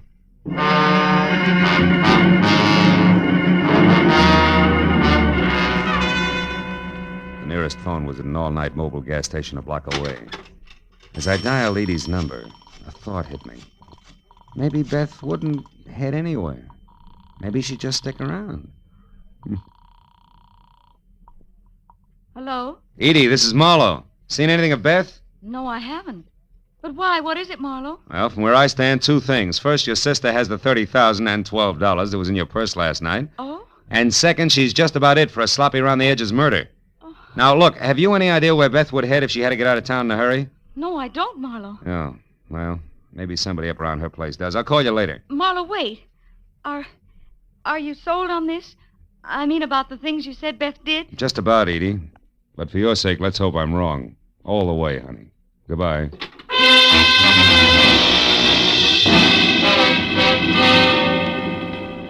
Driving fast back toward Beth's place on Hazeltine still left me enough time to think about a not-too-small detail that I'd completely overlooked. Thanks to me, the entire Los Angeles Police Department knew nothing about what was going on in and around the Saddle Club. 5 minutes later, when I'd parked away from the dock and obviously deserted number 4179, and I'd walked back and around to a pair of uncurtained French doors at the side, I knew that oversight is what is generally called a blunder. But in the next second, I knew it was nothing compared to the one I was making currently. If you so much as turn your head again, Marlowe, I'll kill you. Not like you did Sippy, please, Beth. I'd hate to go that way. Sippy was a mistake, Marlowe, believe me. I was rushed. So you shot and ran, huh? Yes. But I didn't run too far, because from where I stood, I could hear and see both you and Redmond and talking the whole thing over. When you knew that we'd caught on to your act, you decided to follow me and see where I was going before you made your next move. Is that it? Exactly. Now get inside. Go on, the door's unlocked. All right. Now get over there, near that closet, and don't turn around. Why not? Afraid of the look on my face when you shoot? Shut up, Marlowe. And stop being brave, because unless I have to, I'm not going to kill you. After all, you've already served your purpose. Which I presume was getting mixed up in this mess just long enough to find out about Sippy for you. You presume correctly. Also, you talk too much. Now open that closet and get inside. All right. Go on. As you say. But first, baby, one question. Did you do all this for the 30 grand alone? Or does it tie in with Neil Redmond and the way he feels about your sister Edie? It's a little bit of each, Marlowe. But as I said, you talk too much. So get in there and shut up.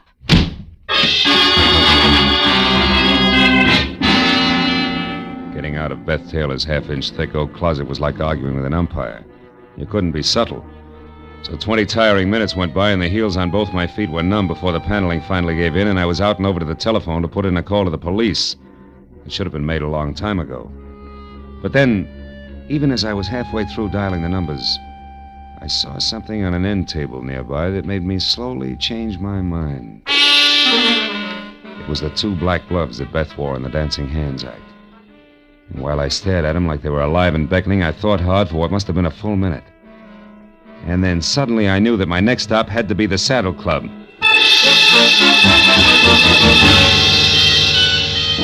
As I parked at the Saddle Club, I saw light drifting out of Neil's office, which was something I'd expected. Inside, I moved along a dark hall toward what I knew would be the trio of Neil Redmond, the Nevada Texan, and Eddie Tyler. All right, Redmond. The raucous voice of Paul Cedar was anything but happy. Just how stupid do you think I am? But Cedar, I'm telling the truth. Edie had the 30 grand, but somebody got it from her when she was on her way to you. That's a stinking line. You know it, Redmond. You never had the money. This whole thing's been a frame to stall me. And one way or another, I'm going to get you to admit that. No, you're not, Cedar. And if you don't drop that gun now, you're never going to do anything ever. Come on, let it go. All right. Now sit down and shut up and listen hard because Redmond's telling you the truth. What? Marlowe, you know where the money is? That's right. And I also know who took it. Less than an hour ago, a little after I called you, Edie, Beth caught up to me and confessed the whole shebang, exactly as we figured it, Neil. You mean she admitted getting the money from Edie and using you to locate Sippy? That's right. But there's only one drawback to everything she admitted. None of it's true. What do you mean, Marlowe? I mean, Cedar, that Beth Tyler didn't steal your money from Edie here any more than she killed Sippy. I also mean that as far as I can tell, Beth Tyler was nothing more than a girl who played the piano and got upset when a stranger named Sippy started to bother her. That I never saw the real Beth Tyler after she ran away from a piano in the club tonight. That she's dead and that you, Edie, have been posing as Beth all night because, 1, you yourself stole Neil's money, and 2, you murdered your sister as well. No! Yes, Edie, come on, admit it, it's true. No, it isn't. I guess it is at that, Marlowe. And Beth's body? In our dressing room. In the closet. I didn't want to kill her. But she found out that I had only pretended to be robbed when there was no one around. And that Sippy had seen me scream and get rid of the purse myself. Sippy, who was only trying to muscle in on a deal, went to her by mistake, huh? Yes. That's how she knew what I'd done. When she confronted me in the dressing room just before you came in and said that she wouldn't stand by and let me do a thing like that to Neil, I lost my temper. You killed her, Edie. Yes, I did, Neil. And when Marlowe showed up after her scream, I said that someone had attacked me. And then I pretended to be both Beth and myself from there on to get out of the whole thing. And I almost did. But now I'm so sorry.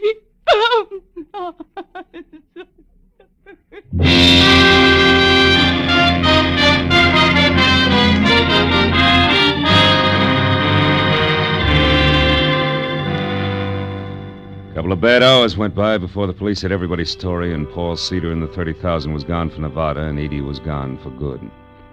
That left just Neil Redmond and me alone and standing near the main bar in the club. Neil was doing his best to stay all in one piece. Well, Marlowe, it's been a tough night for you, hasn't it? Yeah, but a tougher one for you, Neil. What with Cedar and the money and... The girls, Marlowe? Yeah. Yeah. At least it came out right before the cowboy got too tough, thanks to you.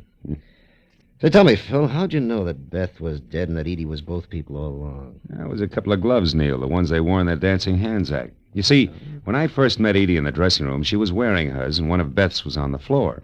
Hey, pour me one, will you? Yeah. Okay. I took it, and later when I met what I thought was Beth, I returned it, and she put it with what we both thought was its mate. I hear you. Thanks. But a little while ago, when I got close to the gloves again, I saw that couldn't be, that they were both for the left hand, Neil. Ah. Then when Edie went to Beth's place to pass herself off as her sister, who she had already killed, she was smart enough to know that she should have only one glove around. Yeah, but not smart enough to think about which glove it should be. From there, I worked backwards. Until you got to the three of us at the club and tried what you knew might be the right answer. Mm-hmm. Well, you were right, Phil, all the way. Yeah, but I was still gambling. If I had been wrong, Neil, I was giving the real Beth a long head start. It's always that way when you gamble, Phil. I know. Sometimes you pick right, sometimes wrong. Cards, dice. Even with twins. Good night, fella.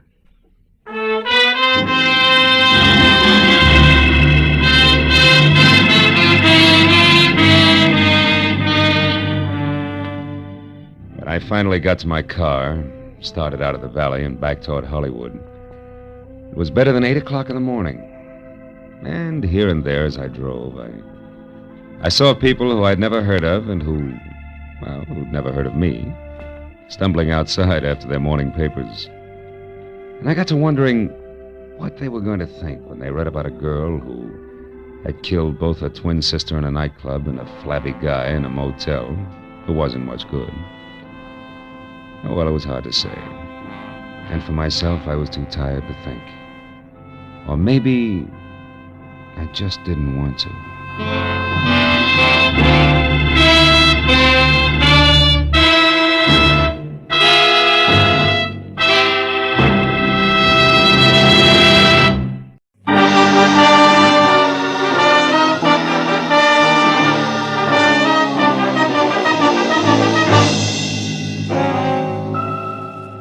It had been the kind of early start, late finish crowded in between day that had made breakfast coffee, lunch a ham sandwich on the run, and dinner nothing.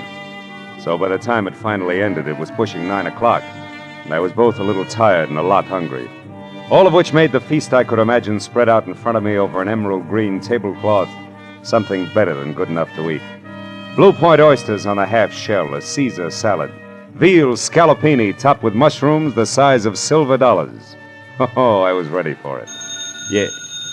Yes, well, the oysters once again became a blue ashtray.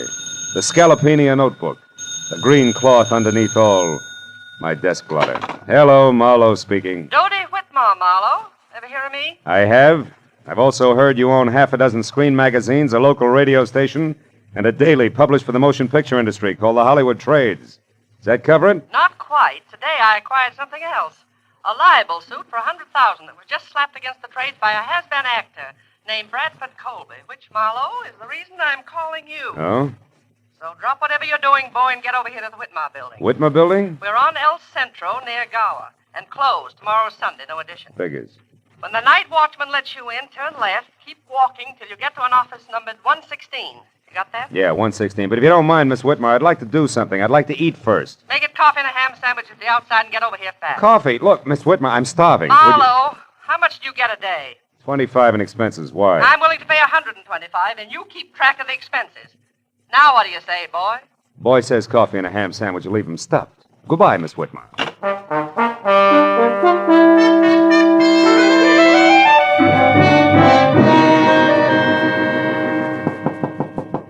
Come in, Marlowe. Sit down over here, and if you smoke cigars, don't. I can't stand them. Drink? No, thanks. Marlowe, our A1 gossip columnist, Stanley McGrath, had this to say in today's edition of the Trades. Mm-hmm.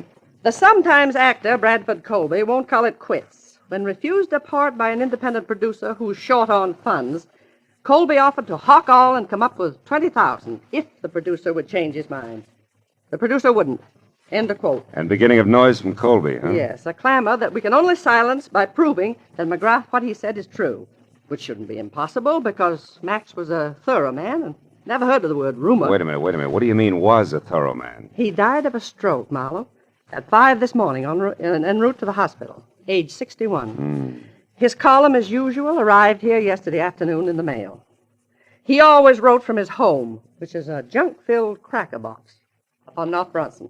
Now you're being sued by Colby for damages, huh? And the late Mr. McGrath isn't around to prove what he said is true. You catch. And being very unpopular with producers myself these past 30 years, Marlowe, I've no chance of any help from the one who actually turned Colby down for that part, whoever he is. All of which makes my job what? Precisely this. Find Mac's source of information. Come in, Larry. Larry North, Marlowe. My editor and anybody's Napoleon.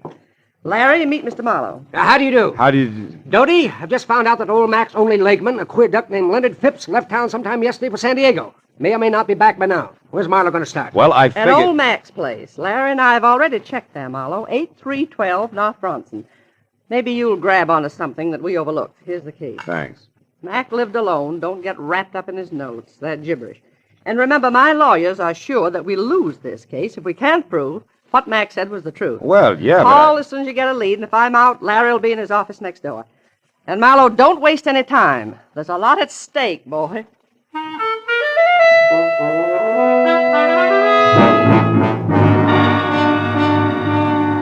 What Doty Whitmer had labeled a cracker box turned out to be a 5-room, slightly beat down, almost square house set back some 50 carelessly landscaped feet from a high stucco wall that said the late Mr. McGrath had lived alone and liked it. And when I entered and went to his study where I turned on a desk lamp, I saw what my client had meant by junk. There were the odds and ends that a man collects in a lifetime. On his desk, a tarnished loving cup for excellence in reporting, dated 1927. Beyond that, on the mantel, an autographed picture of Teddy Roosevelt, and next to it, a paperweight from Niagara Falls. And then an item I hadn't expected. In a shadowed corner of the room, there was somebody else. A tall, gaunt somebody else, wearing horn-rimmed glasses and papers sticking out of every pocket.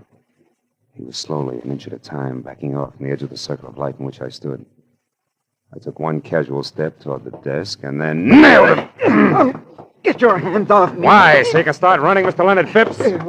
How do you know my name? I'm psychic. I also know you just got back from San Diego. What I don't know is what you're doing here. Now, come on. Talk fast. Let go. Leave me alone. I'll talk. I've got nothing to hide from the right party. Who are you? Philip Marlowe, private detective, was working for Doty Whitmer, a lady impatient to know which producer McGrath was talking about. In that article on Colby this morning. Now do I qualify? Yes, of course. We're both after the same piece of information, Mr. Marlowe. No? I want to find that answer, too, and then whisper it into Doty's ear. Just to save her $100,000? No. Just to get a chance to fill McGrath's shoes. And don't laugh, because I've been ghosting that column for the past month now. Didn't McGrath write this morning's column himself? No, he didn't. I did. But the piece on Colby was not mine. McGrath must have added that himself, the fool. Well, you don't sound like you're happy in your work, Phipps. I wasn't. Mac was a tyrant. I put up with him because he promised sooner or later to let Doty Whitmer know that I was doing his work. Don't be too bitter, Phipps. Mac couldn't have known exactly when he was going to die. Well, what if he But to could? get back to the subject. Have you any idea where we can get a hold of something real to go on? Yes. Yes, I do. Out there in the living room. Oh. Follow me, Marlowe. If you can, in the dark. Come back here. Ow! Ooh!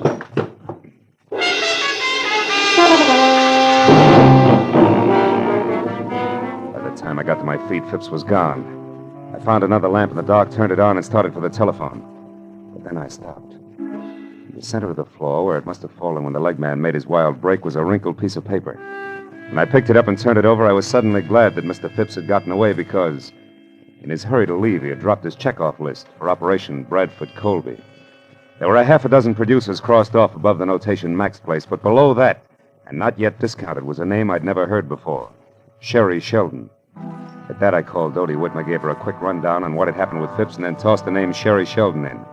She talked it over with Larry North before she answered. But when she did, I knew that finally we were all getting someplace. Marlowe, this is good. Larry tells me that Sherry Sheldon is the ex-Mrs. Bradford Colby. Oh? Better than that, a redhead with temperament to match. That kind'll talk. Mm-hmm. Any idea where this item lives? Yes, a bungalow on Cherimoya, 5800. 5800, huh? Larry says it's a quiet, dead-end street, but not to let that throw you. Because from what he's heard about the lady herself, she's very much alive. So play it smart, boy. You're probably in the big time now. Good luck.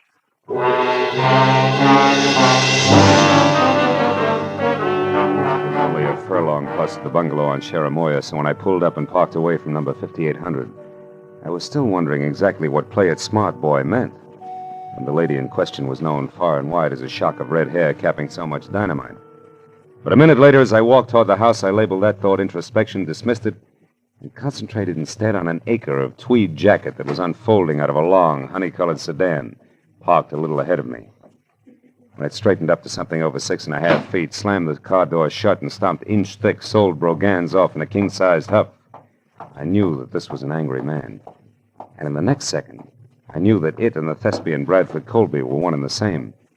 When Colby got to Sherry's doorbell and jabbed at it impatiently for attention, I ducked below a hedge nearby. When the door opened and then slammed shut again, I left the hedge in favor of an on-the-bias palm tree that bowed toward Milady's chamber, where I could both see and hear what had to be an exciting reunion. You said that you knew something that couldn't fail to intrigue me on this of all days. So now that I'm here, start intriguing, Sherry, darling. All right. How's this for a starter? I want, to the penny, exactly 1/2 of the money you're going to get from Dodie Whitmer. Oh, Sherry, how droll. Now, why in the name of the great American dollar do you think I'd give you so much as a sly glance at that delightful little fund? For 2 reasons. The first, I deserve it for putting up with both you and your abominable conceit for exactly 1 year. Oh, still droll, darling. Go on, keep laughing, Mr. Colby. Keep laughing while I light my cigarette with one of these matches, these cute ones that burn with a green flame. Where did you get those? In a little known lodge out beyond Malibu called the Green Flame. Don't you remember, darling, I ran into you there one day last week when you were having lunch with a mysterious stranger whom you tried to keep me from seeing. You nasty little sneak, Sherry. When you were so engrossed in keeping yourself between me and your guest that you left this souvenir book of matches at the bar after you graciously lit my cigarette for me. What of it? They give those matches out by the thousands. That they do, but, Brad, dear, they all don't have numbers penciled on the inside. Numbers? What numbers are you talking about? Now, who's being droll? What are you getting at, Sherry? This. I had a call a minute before I got in touch with you from a delightful gentleman who's very interested in what I'm getting at. So here, take your stupid book of matches and get out. No. I don't need them anymore. No, wait, Sherry, now please. Brad, I am going to have exactly 1/2 of that easy money that's coming your way. And after the gentleman I mentioned and I get together, I may want more. So don't say anything you'll be sorry for later on. Oh, Just Sherry. get out now. And don't come back until I send for you. Dear Brad. It was the better part of a minute before Colby, the actor, quit running the gamut of theatrical expressions indexed onto hate, and Colby, the man, stopped biting down hard on his lower lip. Then, without another word, he slammed out of his apartment, ran to his car, and started off. I waited long enough for the steam in the room to condense, and then I walked to the front door and rang the bell delicately, the way I imagined a delightful gentleman like Mr. Leonard Phipps might. Yes? Can I help you? I think so, Miss Sheldon. It's only a matter of a simple question. Did you give that Brad Colby story to McGrath yesterday? Wait a minute. Who are you? Why, Leonard Phipps, of course. I talked to you on the phone, remember? Oh, yes. It was only half an hour ago, Mr. Phipps, and yet in those 30 minutes, it's surprising how your voice has gone from tenor right down to bass. Good night, Dad. Not so fast, baby. It's hot on my shoe shine. All right. Come in. I'll tell you what you want to know. I did give that story to McGrath. I did it for revenge. I hate Colby. Uh-huh. And when your revenge boomeranged and the X came out 100,000 ahead of you, you decided to cut back in. Is that it? Yeah, that... Wait a minute. You've been listening. How else would you know all this about Brad and me? Same way I know you're a liar about giving McGrath that story. Your in, honey, is strictly something different, like a book of matches that burn with a green flame, an accidental meeting at the lodge of the same name. Let's take it from there. Yes, why don't you? Right outside, where both you and it belong. Good night, mister. Marlowe, Philip Marlowe, Sherry. But tell me, why the hurry? Anxious to powder your nose before Mr. Phipps arrives? Frankly, Philip, I'm anxious to do just about anything that doesn't involve talking to... What is that? Somebody's hit. Come on. He's over there near the curb. The car didn't stop, Marlowe. Oh, and that scream sounded pretty bad. Oh, he's dead, isn't he, Marlowe? Yeah. That can mean only one thing to you, baby. To me. Why, who is it? Your late date, Sherry. One Mr. Leonard Phipps.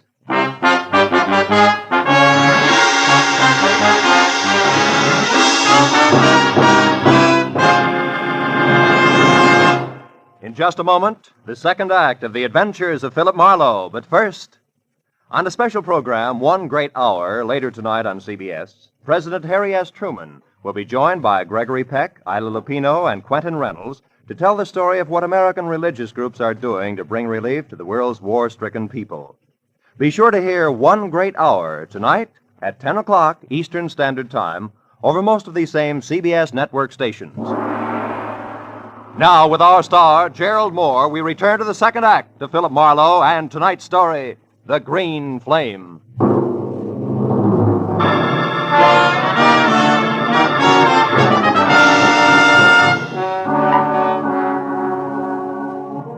As the red-haired, sophisticated eyes stared down at what seconds ago had been Leonard Phipps, the sound of the powerful car that had slammed the life out of him whirred into silence far down the street. All that was left of Stanley McGrath's overambitious leg man was a twisted, broken scarecrow, sprawled over the curb and half up on the sidewalk. It wasn't pretty, and the sight of it cracked Sherry's self-assurance like a rock through a window pane. When she stopped pressing the knuckles of one hand against her mouth and looked at me, she was scared. Clear through. Mama, this horrible thing, it was an accident, wasn't it? Oh, sure. About as accidental as if they'd use a sledgehammer on him. Oh. Oh, yes. I only wish it was an accident because you're next in line and you know it. Remember, he was on his way to see you when this happened to him. I don't know what you mean. I mean, it's a high-priced game, baby, and they're playing for keeps. So you better level with me and fast. What's so important about those green matches? I don't know. You're a liar. You're going to wind up looking like Phipps here before the sun comes up. No, And stop tell me it, the Mama. truth, you little fool. Come on. I am, I swear. Phipps called me because he thought I might have given McGrath that story on Brad, but I didn't. And why was Phipps still interested? Why did he want to talk to you? Because I told him I'd seen Brad with someone at the Green Flame last week, and that Brad was very upset when he found me there. All right, who is he with? I don't know. That's not the impression you gave your ex-husband, beautiful. I was swinging in the dark, Marlowe. 5 people left the Green Flame at the same time. I couldn't tell which one had been. Phipps thought that together we could figure out who it was. Go on. What about the numbers in that book of green matches? What were they? 811. They were 811? right inside, yes. What does that fit, a hotel room? Oh, I don't know that either. You mean it was just another swing in the dark? Yes, but it connected, Marlowe. It scared him when I mentioned it, so it must be important. Yeah? Take another look at Phipps, baby. See how important it is. Now try again, real hard. Remember what 811 means. Marlowe, I just don't know. Please believe me. Maybe you're just thick. Maybe you got too much nerve, but I'll tell you one thing, Sherry. I wouldn't be in your spot for 10 times $100,000 because I don't think you're going to live until morning. Oh, I didn't think that Brad would go this far. What I've told you is the truth. Wait a minute. Shut up. Somebody's coming. It might be Bradford. Now you get out of here. Well, I don't have my car. Take mine, that coupe. Here are the keys. Go down to the office of the Hollywood Trades. He won't show his face around there. Find Larry North or Doty. Well, all right, but what about you? Go on, will you? Beat it. I stepped into the shadows of the trees that bordered the walk and waited. I heard Sherry slam the door on my car and burn $5 worth of rubber off my new fist tires getting away. A second later, the visitor I was expecting showed up, but it wasn't Brad Colby. It was Larry North. He ran 3 bustling steps out into the street and watched my coupe scoot out of sight. Then he spotted the corpse. His mouth fell open and he tiptoed slowly toward it like he was afraid he might wake it up. When I moved out into the light, he saw me and turned. Marlowe! Do you know about this? Who is it? It's Leonard Phipps. Phipps? McGrath's leg man? Yeah. Driver didn't so much as look back. What a stinking break. Phipps in a hit-and-run accident at a time like this. Look, you jump to your conclusions, North, and I'll jump to mine. Eh? What do you mean? Phipps knew something fishy about that item in McGrath's column, and Sherry Sheldon knew something fishy about Colby. So from where I stand, Colby couldn't afford to let them get together. No accident? That's a daring observation, Marlowe. For $100,000, I know plenty of guys who do a thing like this every day in the week. You can buy a lot of distance with that kind of money. Hey, you're right, of course. What exactly does the Sheldon girl know? Did you find out? Only partly. Bradford's mixed up with someone else on this deal. Sherry doesn't know who, but if we can get the other tie-in, she'll be able to identify that person on sight. Yeah. Well, did she have anything else? Number 811 in the book of matches. Mean anything? 811? No. Hey, come on, North. Quit staring at him. You're making yourself sick. Let's get out of here. Yes, all right. I guess I better. Bradford Colby must be out of his mind. Maybe. I'll let you know. I'm going to drop in on him now before the cops do and check my theory over with him. Where does he live? Yeah, on Wilcox, a villa in the Midcliff Gardens. Marlowe, I'm going in and talk to Sherry. Maybe I can find out who Colby's working with. No, she's not here. I sent her down to the paper in my car to stay with you or Doty until things cool off. Yes, but Doty isn't there. She went out for some reason right after you called. There's no one there now but the night watchman. Oh, great. Now, look. Drop me off at Colby's place, and you get down there and find Sherry. She's worth $100,000 to Doty Whitmer, but only if she lives. Now, let's go. While the natty little Napoleon in the elevator scurried off to fetch his car, I ran inside. Put a fast call through to the police and submitted the shortest report on record of a hit-and-run death. By the time I got back, North was waiting at the curb with the door open. I piled in beside him, and 10 minutes later we glided to a stealthy stop on Wilcox at the ivy-covered archway over the Midcliff Garden gate. Neat slices of amber light poured through a big Venetian blind on the window of the villa at the rear of the court, which North identified as Colby's. And in the same breath reminded me that the actor was a strapping 6'6" and a desperate man. He urged me to be careful, and I urged him to hurry, and as he left, I walked toward the big window and saw Bradford inside, slumped deep in the lap of a suede easy chair, doing a solo with a bottle of Paul Masson champagne, and looking about as desperate as a sleepy St. Bernard.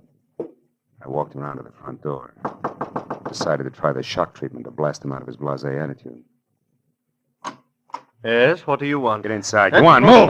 Take your hands off me! You might have gotten away with that trumped-up suit for damages, Colby, but you're not going to get away with murder. You killed Leonard Phipps, didn't you? What are you raving about? Who's Leonard Phipps and who are you? Name's Marlowe, and I'll tell you something, Colby. The only reason I'm not busy knocking your head off at this minute is because I want to hear the whole story right from the top. Now, first, who wrote that item in McGrath's column for Are you mad? McGrath wrote it himself, the venomous little creature. He and Doty Whitmer used that to damage my reputation, and now they're going to pay for it. Oh, stop it. You knocked your reputation into a cock's head every time you step in front of a camera. Well, your damage suits are phony, and you know it. Now, where's that book of matches with the famous 811 inside? 811? Mm-hmm.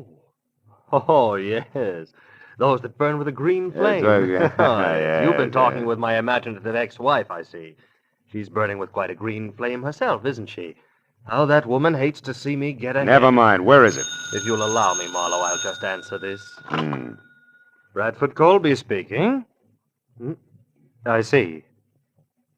Yes, I heard. That's right.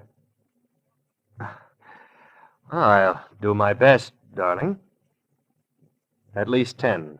Now, goodbye, Helen. Just an old friend, Marlowe. You can let your eyebrow down again. Helen, huh? You know, you always were a lousy actor. I'm getting a little sick of you, Colby. And I've got a hunch I'm due for quite a stall, so start talking, huh? Where's that book of matches? Easy, Marlowe. Take it easy. Here it is. Come on, let's see it. Of course. Here, take a good look. Oh! What a character. Up to your chin in trouble and you make waves. Lousy snoop! Oh! Yeah, that does it. Tough guy. You're not leaving, Marlowe. You're staying right here. And just to make sure... No, you don't, Colby. Oh! You sucker. Should have loosened your corset. I waded through the chunks of glazed ceramics that Colby had smashed on my head and worked hard to hold back the wave of darkness that kept rising up under me until I made it to the kitchen, where I splashed a few quarts of cold water on my face. And then I went back. Colby was still holding down the hooked rug he landed on, and the book of matches that had started the argument was on the floor beside him. I picked it up and opened it. The number was there, inside, written in blue wax pencil. I thought I'd made a mistake. Until I realized that maybe Sherry Sheldon had made the mistake. When that idea hit me, it brought another one along, and I remembered that Colby had received orders by phone to delay me. Oh, my. Then I knew I'd better hang on to my head and move, but fast. I rolled him over and found the keys to his car. I was halfway out the door when he came to. Stop! Come back. You can't leave here. It's my exit, not yours, ham-bone. Good night.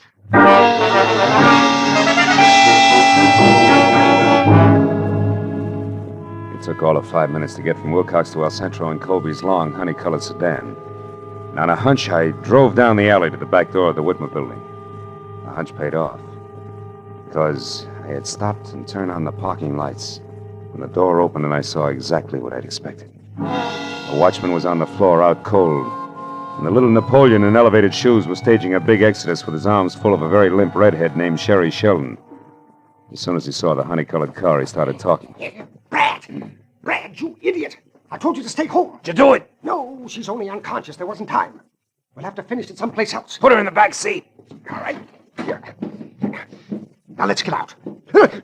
Margot! Don't move, little man. I'm too tired for any more trouble. I'll shoot first. So you're the boy on the inside with all the brains, huh? You cooked this whole thing up with Colby. He gets libeled and sues Dodie Whitmer for damages, and then you two split the settlement between you. Correct me if I'm wrong, North. You got your chance when McGrath died after turning in his copy. All you had to do was write that one libelous item included in McGrath's column, and nobody could ever explain where the story had come from. That stupid fool, Bradford. I could never trust him to do anything right. Is that why you killed Phipps? Yes. And if Brad Colby had held on to you for another 5 minutes, I would have had time to get out of here. Yes, and so would I. Sherry, are you all right? No, not yet. Hey! No. Oh. Where he and Brad are going, Marlowe, I'd never get another chance to even the score. Oh, baby. You handle a spiked heel like Babe Ruth handled a bat. He's out. Yeah, but Phil, you should see what he hit me with. Oh, brother. Come on, beautiful. It's time to turn out the lights, get in touch with Dodie, and call the law. Let's go.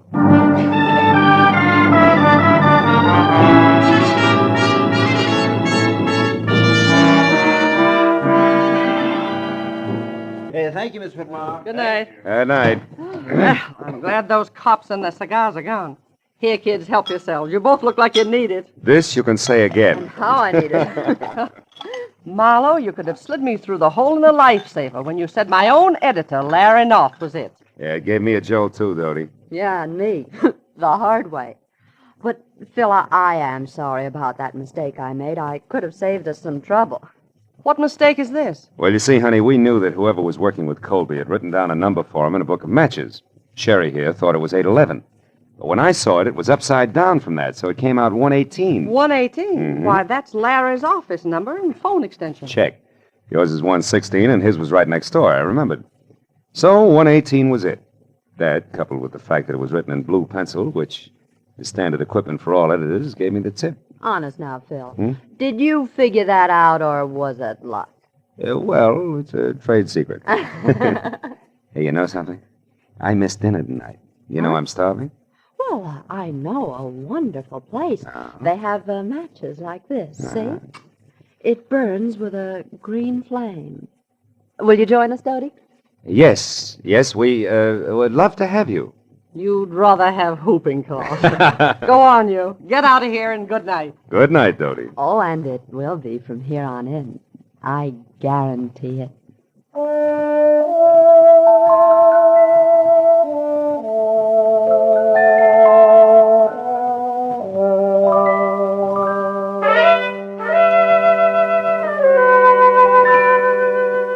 wonderful supper was waiting for us at the Green Flame restaurant.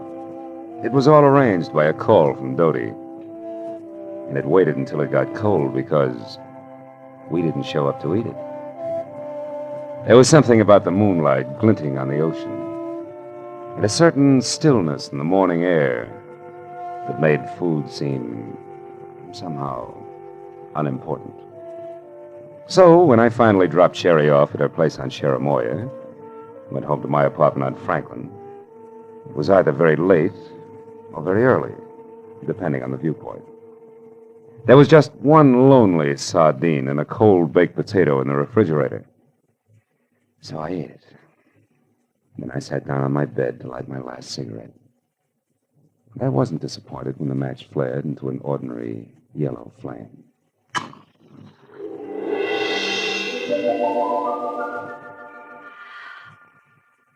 Good night, Phil.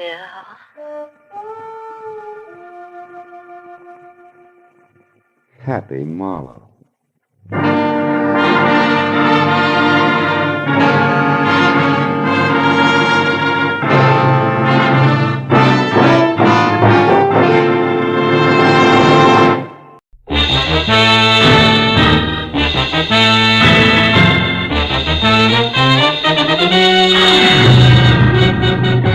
I'd spent a week wading through moldy beer joints and cheap hotels after a dancer on the downgrade. And when I found her, she was 2 days dead in a coal cellar, all of which left me with a rancid taste in my mouth. But when I woke up after a night's sleep to the tune of a robin on my windowsill, I realized it was spring and time for Marlowe to take a long, easy weekend someplace. Someplace where the surf meets sand like it does at, say, Ensenada. Without so much as a second thought, I threw some clothes in a bag, phoned the Riviera Pacifico for reservations, and charged out the door, where I ran head-on into a funny man with a studious face charging in. I'm awfully sorry. Why, you're Philip Marlowe. Yeah, I know. My name is Darwin. I represent the law firm that handles the interests of Julius Spangler. Therefore, Did you say Julius Spangler? Goodbye, Mr. Darwin. Now, wait, Mr. Marlowe. Now, listen, I had a run-in with that screwball Spangler less than a month ago. A man was knocked down a flight of stairs, I got shot at, and an apartment house was set on fire, and Julius called it a practical joke and laughed himself silly. Best I could do for him was 3 days in jail. It should have been 3 years. Goodbye, Mr. Darwin. But that sort of thing is all over now, Mr. Marlowe. Mr. Spangler is dead. Spangler's dead? Yes, he died last week in Brazil, the result of a hunting accident. And he has named you in his will. He's named me? You mean I... Precisely. You're one of Mr. Spangler's heirs. I shall read the will tonight at 8 o'clock in his home on Catalina Island. I trust you'll be present? Not on your life. It's me for Ensenada, and nothing's going to stop me. Goodbye, Mr. Darwin. There are only 5 other heirs. Huh? And the estate runs well over $500,000. Oh? Almost any way you split that much up, Mr. Marlowe, it comes out something more substantial than a weekend at Ensenada. Goodbye, Mr. Marlowe.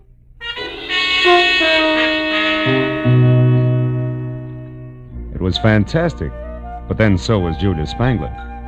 Who knows? Maybe he actually admired me for throwing him in jail.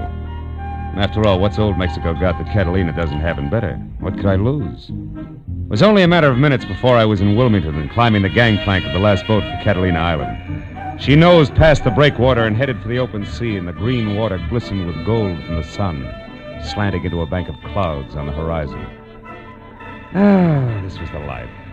I sat back and relaxed for all of 10 seconds before the name Spangler came up again.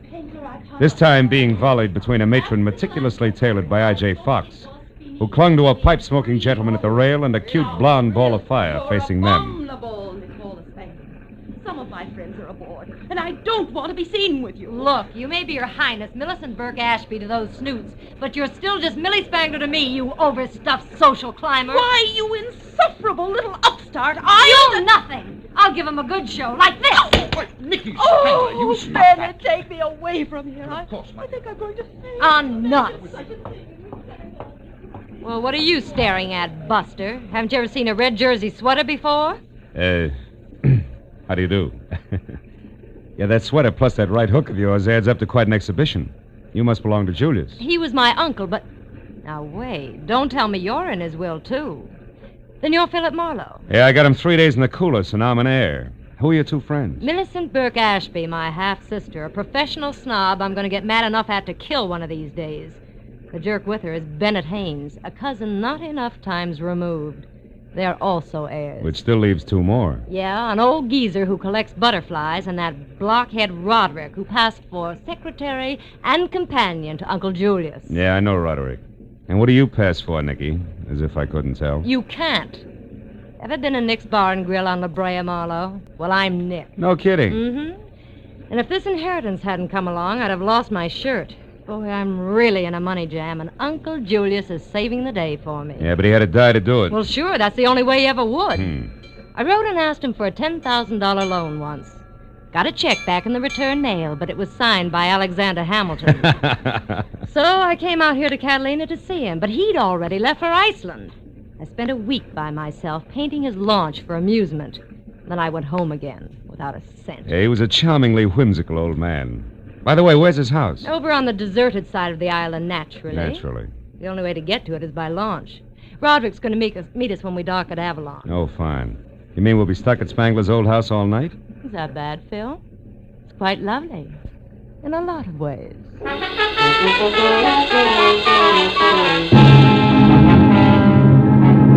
2 hours later, we docked at Avalon. The clouds that had been on the horizon were now overhead and looking very soggy. Roderick, the late Mr. Spangler's secretary, in a striped silk shirt, gold hickok cufflinks, polka dot bow tie, and derby, was waiting for us with a launch.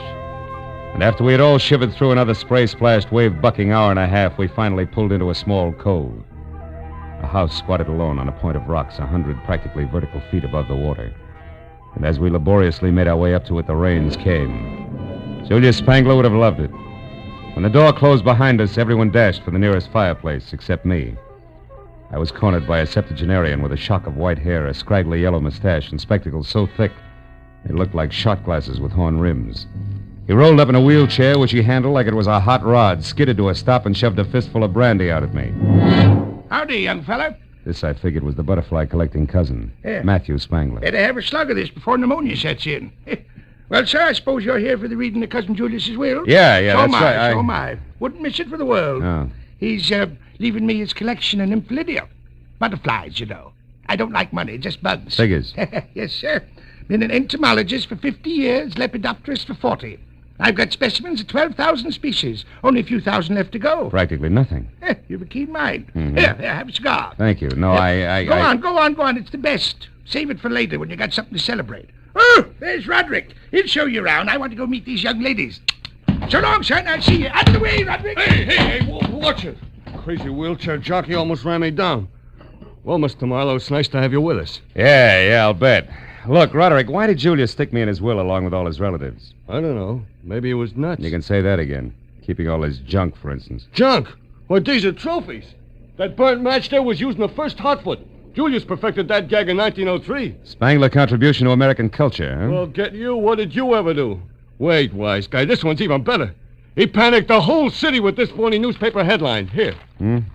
Report of baby snakes in city water system false? Yeah.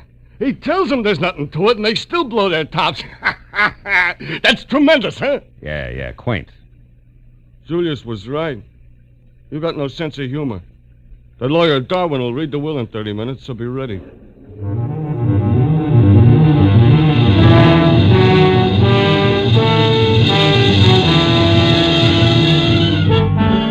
I passed a half hour at a window with Nicky, watching the rain slash at the glass. Then at 8 o'clock on the button, the library doors swung open, and Darwin summoned the six of us into the room. As we sat down, the lawyer chewed his way through the legal preliminaries. For the first time, there was a tense hush. $500,000 changing hands was an impressive occasion. And what was more impressive was that I might get some of it. I even caught myself wondering about inheritance tax as Darwin completed the introduction of the will. Yes, it will bring us up to the disposition of the real and personal property of Julius Spangler, who passed away this life March 26, 1949. Oh, poor old Julius. I can't believe he's really gone, Millicent, you know. Oh, he was a darling beneath it all, Bennett. Poor, lonely, dear Uncle Julius. Oh, quiet. Get on with it, you old relic. Read it. Yes, go on, please. Yes. Well, very well. First, to my dear cousin Matthew, I leave my cyanide jar, the silk net, and the collection of nymphalidia. Good old Julius. I knew he'd do it. Bless his old bones. Yes, well, to Philip Marlowe, intrepid shamus. That's private detective, I think. Oh. Yes, private detective. With no sense of humor, 10,000 empty beer bottles worth 5 cents apiece. Clean. These aren't. Yes. Well, for this, I skipped Ensenada. I should learn. Oh, Phil, I'm so Oh, sorry. please, Nicky. What did you expect, really? Millicent, be quiet. Go ahead, Darwin. What about us, his real heirs? Yes, well, to Millicent Burke Ashby, Granny, $50,000, which is... There, Uncle Julius. Which is the value of a fish market at Central and Northrop Streets on the condition that she personally operate this market for 1 year. Fish market? Oh, good heavens, I think I'm going to faint. Oh, shut up, Matthew. Go on, Darwin. Am I next? Yes, you are. Yes. $75,000 and a dog sled. dog sled? Well, what's that for? Why, to get your claim. You see, the money is the assayed minimum value of a gold claim at Point Anxiety, Alaska, which it says here you must develop with your own hands. Why, that doddering old fool. I'll fight this travesty of a will through every court in the state. You'll never get away with this. Oh, wait a minute. You've never worked for anything in your life, Bennett. What was that? Oh, you two got no more than you deserved. Why? What about me, Darwin? I've worked at least. Hey, well, Miss Spangler, I believe you better sit down. To my grandniece, Nicola, who has learned how to work hard for what she wants, I leave my sincere congratulations and $1. Oh, no, he wouldn't. I need money now. And finally, all the remainder of my property, real and personal, I bequeath to a most genteel, brilliant, and loyal man, my secretary, Roderick D. Driscoll. Signed by me this first No, day ain't that sweet of the old man? Oh, my. You left me all that That's over $300,000 to this baboon here. You'll never get it. I'll call my lawyer. He'll fight you here. Fight, I say. Oh, this is horrible. Yeah, it's too bad, baby. Well, you can have my $500 fortune in old beer bottles. Me for Ensenada. Oh, what's so funny, Matthew? He got what he wanted, Nicky. Let him laugh. I'll say I did. Wow! Shut up, Matthew. Stop it, Matthew. You're hysterical, Matthew. Hysterical, huh? I sure am, kiddo. But Matthew, get a load of this. We all stood there with our mouths hanging open as the old invalid leaped to his feet, tipped over his wheelchair, made a grab for a shock of white hair with one hand, and ripped it off. It was a wig, and a good one. With the other hand, he tore the phony yellow mustache off his lip and, still laughing like a ticklish hyena, he identified himself as the one and only Julius Spangler, alive and in the flesh. Yes, this is the crowning achievement of my career. Look at you. Look at your silly faces. I wasn't going to give it away till tomorrow, but I couldn't hold it back. Ooh, this is rich. The best gag we ever pulled. Right, Roderick? Roderick! Huh? Oh, yeah. Yeah, right. This is humiliating. I'm calling the firm at once. You're mad, Julius. Absolutely insane. Why? Why? Because you can't stand the smell of fish? Oh, What about you, Marlowe? Did I get the last laugh on you, or didn't I, eh? You did. You're still nothing but a mixed-up jerk, Julius. Wonderful. But I want to see you mixed up with those dirty beer bottles. Wash the labels off. Get a nickel back, you know. I'd like to break every one of them across the bridge of your nose, funny man. That's what I like. A good sport. How about it, Nicky? Isn't it funny? Not very. What do you mean? I sat in at the reading of my own will, so now I know what you really think of me. Not quite, you don't. Because I think this. But, you vixen, you spit on me. How dare you? I'll kill you for No, you that. don't, Spangler. Stop it. You lay a hand on it, or I'll flatten you in spite of your years. That goes for you, too, Roderick. Stay back. None of you can take a joke. Look after these fools, Roderick. Give them anything they want. I'm going to have a good laugh all by myself.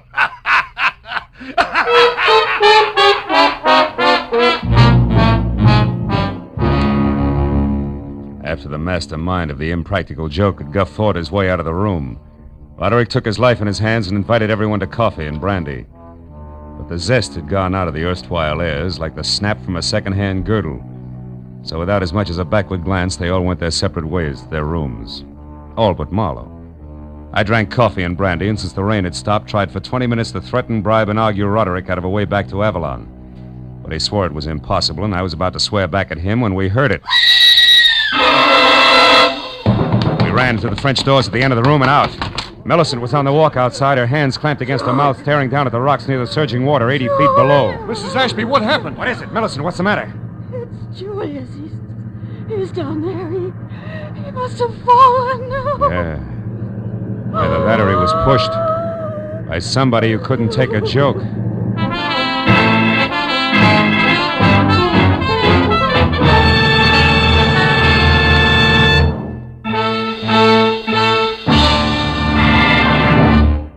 In just a moment, we will return to the second act of The Adventures of Philip Marlowe. But first, it stands to reason.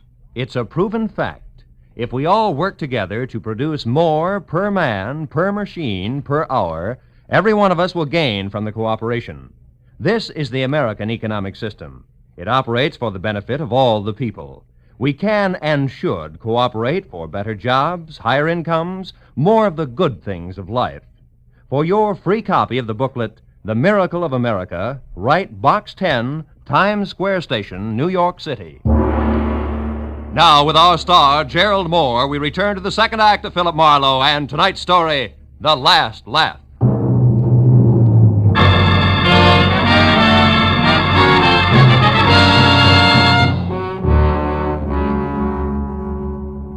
It was 80 feet from Spangler's balcony to the ugly jumble of sharp black rock that lined the shore. And it was there, minutes after Millicent's all-out scream, that Roderick and I found the broken body of the man whose raucous laugh still seemed to be tangled in the wind around us. And when we turned our eyes up from the death at our feet back to the balcony above, we could barely make out the crosspiece of the porch rail still dangling at a crazy angle from its single remaining support, with all the ominous silence of a gallows. Gee, Mr. Marlowe, I can't believe that he's gone and that all this really happened. So, Mr. Marlowe, what are you looking at? Up there on the balcony. Huh? There's someone moving, Roderick. Which makes this a good time to start counting noses. Let's go, huh? Well, what about Millicent? Shouldn't we look after her? No, for the time being. Come on, Roderick. I want the fastest way over those side stairs there. They lead us back up to the balcony because right now I'm in one big hurry.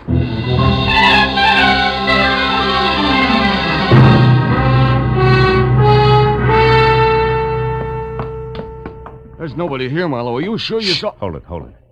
Somebody's coming. Get back away from the rail. Why, it's Bennett Haynes. Yeah.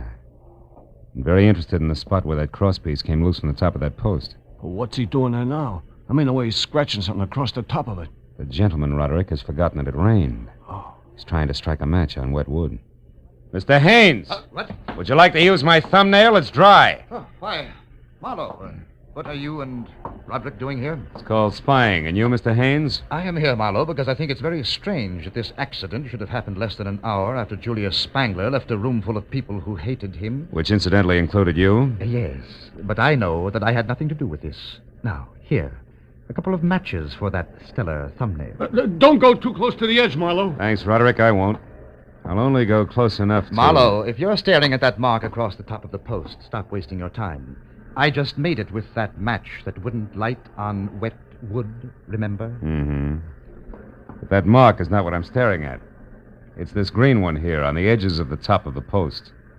A mark that could mean somebody pried the crosspiece loose with an object that was covered with green paint. All of which points up two things, huh? First, that someone murdered Spangler by loosening this rail, and second, that I've still got a couple of noses left to count. One belongs to a lawyer named Darwin, and the other to the fancy owner of Nick's Bar and Grill. What's that? It's Millicent there, down below. In trouble. Come on. Let's follow the leader with me out in front, back down the wooden stairs and over to the spot where Millicent Burke Ashby, the tailored lady, was sprawled over a lot of soft ground. Unhurt, but coming apart at the seams in more ways than one. I sent Bennett Haynes off to find Darwin and then helped Millicent to her feet. Shook well and waited for results. Millicent, make sense. Come on. Take it from the top, will you? Tell us what happened. Oh, it was Nicky. Yeah? I saw her running away from the house. Go on. She was running toward the water. And when you tried to stop her, she knocked you down? Oh, yes, she slapped me and said I should keep my mouth shut. Did she say why? No, she just said something about green paint. Green paint? What about it? Come on, Millicent, think hard. What about the paint? Oh, I don't know. What does this mean, Marlowe? We gotta get to Nicky Spangler fast. Roderick, she was headed down toward the water. How many boats are tied up there? Just a launch and a little... Yeah? No, wait a second. There's the outboard. She used to run that herself. All right, then we split. You for the launch and me for the outboard. Now, where is it? We're down there in that boat shed behind the trees. But you better let me take care of that, Marlowe. It's dark and slippery in there, and I know my way around. Oh, thanks. I'll take my chances. At the moment, I'm very anxious to meet up with that lady again in person. Now, you get to the launch and you, Millicent, back to the house. Whoever finds her, yell. Good and loud.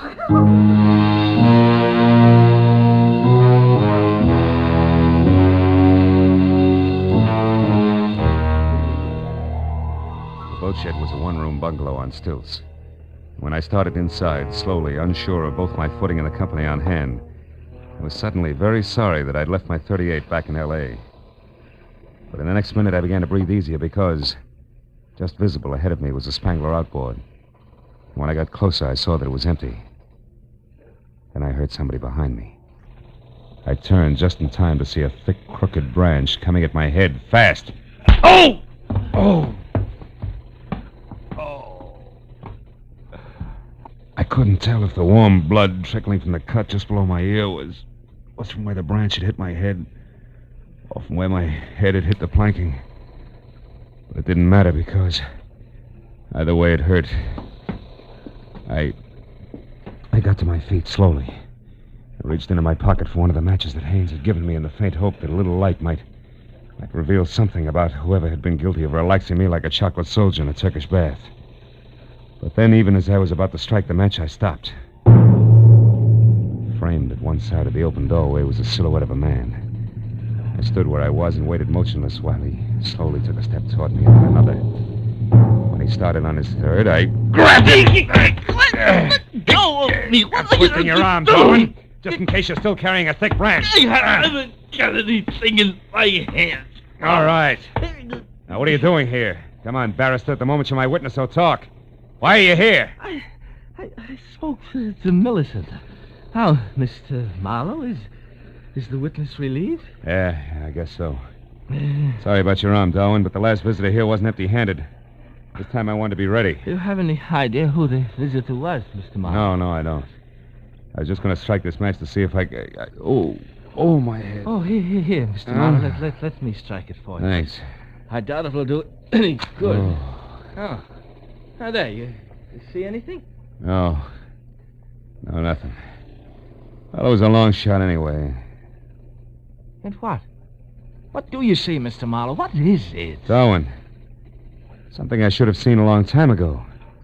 And by that I mean that the launch of Nicky Spangler is my next stop. Goodbye, friend. Thanks for the interruption. It may save a life. It was a 440 with plenty of obstacles and no lights from the boat shed down to the launch. But even as I got there out of breath with the shooting pains in my head making a dartboard out of the lining of my scalp, I knew who had murdered Julia Spangler. What I didn't know were the whys and wherefores of the green paint that had everybody running. A minute later, I quietly climbed aboard the launch and started slowly for the stern where I could hear voices. I knew that the explanation wasn't far off.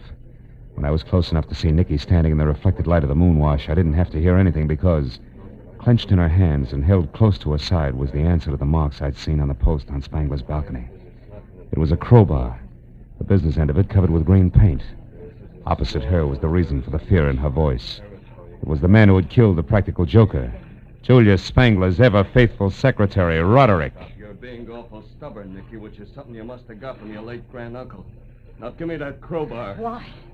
So you can get rid of it, me too, and then return to the others and mourn the loss of your employer? Sure. I just love everyone to think that I miss him terribly when the truth is that I kill him. I hated him and his stupid jokes every minute of every day that I worked for him. Hated him, Nicky, the way I hate you and your snooping ways. Now give me that crowbar! Don't do it, Nicky. Don't move, Roderick. I'll blow your head off. Oh, Phil, thank goodness. Now get back, Buster. Get away from her and stay in one place or I'll shoot. So help me. Marlowe, he did it. He killed Julius because he hated him. That and a chance at $500,000, right, Broderick? I don't know what you're talking about. Then, oh, my head. What is it, Marlowe? Nothing, honey. I walked into a branch that our friend here was holding a little while ago. I still don't know what you're talking about. And I'll make it real plain. Roderick, you killed Julius Spangler because you wanted to turn his greatest practical joke into a bonanza for yourself. You wanted that screwy will to stand. Nobody else was in on the gag, not even the lawyer. So nobody else would ever know that it was only a gag. Nor would anybody care that some wacky old cousin who liked butterflies accidentally fell to his death. But, Marlowe, Julius was killed after we all knew the whole thing was only a practical joke. Yeah, but that wasn't part of the original plan, Nicky. Julius wasn't going to unmask himself in the joke about the will until the next morning. Isn't that also correct, Roderick? Yeah, that's correct, smart guy. Yeah. I was going to get everything. But when that failed, I still wanted him to die. And I would have gotten away with that if this dame here hadn't been so curious about those green markings on the railing. And, Roderick, if the same dame hadn't also remembered a crowbar that she'd once spilled some green paint I on. heard enough! Yeah, for the time being, I guess you have... Oh, Marlowe, it's your head again, isn't it? Yeah, isn't it the poor boy? No, you don't, Roderick! Stay back! Oh, Marlowe, you all right? Huh? Are you? Not exactly, honey. Did you get him? Yeah, with the crowbar, no less. Oh. But you better give me your gun in case he wakes up suddenly. I can't. I haven't got one, baby. You don't have one? But you're going to pass out. What'll I do with him? Oh, baby, there's only one thing to do. Let him have it again. Marlowe. Marlowe, are you all right now? Hmm? Oh, yeah, I'm all right. What's going on? Oh, Nicky. Mm-hmm, Nicky. And before you can say, where am I, I'll tell you, honey. Hmm? This is Avalon, a lovely spot on the island of Santa Catalina. It's now 2 o'clock in the morning. Your head isn't so much as fractured, and you're sitting up in a chair that belongs to the nice lady who rented you this room at a reasonable price. And the others? All back at the place, except, of course, Roderick. Last I heard of him, he was still answering questions for policemen. Which, by the way, brings me right to the point. This I gotta know. Phil, how did you figure that Roderick was guilty? Wet wood, Nicky. Wet wood that should have been dry. It was up on Julius Spangel's balcony. The top of the post that had green marks on it was wet, even though the tight-fitting crosspiece that rested over it should have kept it dry. So obviously the rail was pried loose just before the will was read, while it was still raining. How do you figure, Marlowe? Well, because it had stopped raining and the moon was shining by the time Matthew identified himself as Julius Spangler. But no one would have wanted to kill Uncle Julius without having heard the will. Nobody but Roderick, who was in on the whole joke and knew that he was going to get $300,000 out of the phony will. So he merely pushed the old man off the balcony, made it look like an accident, see? Yeah. And you doped all this out just like that? Well, no, not just like that, Nicky. Finally, I caught on. And now, sweetheart, in spite of the bandage, I think a little stroll along the beach is going to do me a lot of good. You know, I'm officially on vacation. Rest and recreation for 2 full days at least. Here in Avalon, maybe? Where else? See you later, Nicky.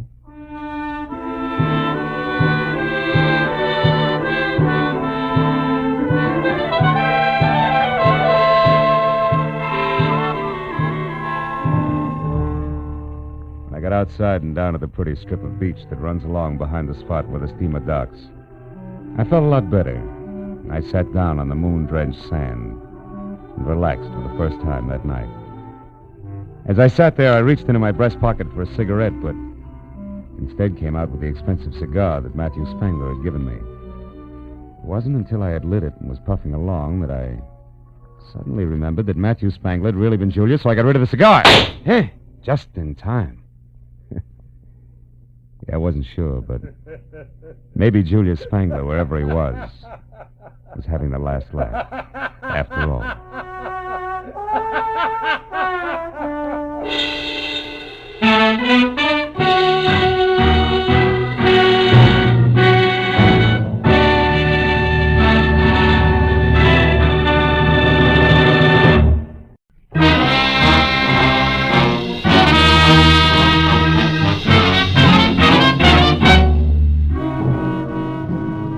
The big clock at the far end of the Beverly Room cocktail lounge with the opaque glass ice cubes where there should have been numbers said it was 20 after 5. That meant my new client, Eddie Millette, was late. So sitting at an uncomfortable mushroom for 2, I waited and worked on a long drink and stared down into the mirrored top of my table. I stopped staring when the reflection in the tabletop changed from red ceiling to gray Hamburg and pale blue eyes in an almost friendly face. I looked up to find easygoing Eddie Millette looking about as he had been a year ago. Dapper in draped flannel, carnation attached, and a thin smile on thinner lips. He sat down, took off his hat, and shook hands all in one quick motion. And I knew he was either in trouble, a hurry, or both. Marlowe, business. Business. You gotta find the nut who's been following me for the last couple of days. He's big. A lot of muscle under a T-shirt and a kind of jacket like the Dodgers wear when they're warming up, you know what I mean? I can't figure out what this bird's after. That bothers me. All the time he's lurking. What? Hanging around. Oh. And if I go for him, he runs. So what I want you to do is, you get next to him and the answer to this tag. Here. 50, 70, 80, $100. Enough, Phil? Enough. You know, Eddie, the law might do this for you for free. Yeah, for John Doe, they might. But Eddie Millette's another story, Marlowe. You know what I mean? Today I got a respectable business. War surplus. But the cops, they only remember me as a guy who once did time for being careless with other people's dough. Yeah. Besides, I'm in a hurry. My 2 partners, Lou Tripp and Ruth Dunn. She's also my girl. They're coming back to town tonight. I'd like to spend some time with both of them, without interruption. What do you mean, girl, Eddie? You and that pretty wife I've heard about split up? Yeah, I'm suing for divorce right now. Tina and I never should have been, Marlowe. Yeah, I need someone who's softer, more honest and understanding, know what I mean? Now take this here, Ruth. Can I help you, sir? Huh? Oh, yeah, scotch. No buzz. Make it a double. Very well, sir. This Ruth Marlowe, she's different. Good head for business, sweet kid at the same time. Like, for instance, the letter I got from her today. She and Lou were both in Mexico City. She's got all the dope on the deal we're working on, plus the fact she's worrying about me. Now, that should bring us right back to T-shirt. Remember, where do I start, Eddie? That's the only place I know of, Marlowe. Yesterday, I kind of turned the tables on this guy, trailed him down to the corner of Wilshire and Western. But he got away in the middle of a lot of traffic, you know what I mean? In a car? Huh? Car. Oh, no, we were both walking. No. No, I figured from his bill and that T-shirt, he could work in one of these health clubs around here. You find out, then come to my place on Hoover before 8, huh? By the way, he's got black curly hair and one ear's all banged up, cauliflower-like. Right one. Anything else? No, Eddie, I'll see you. Know what I mean? Huh?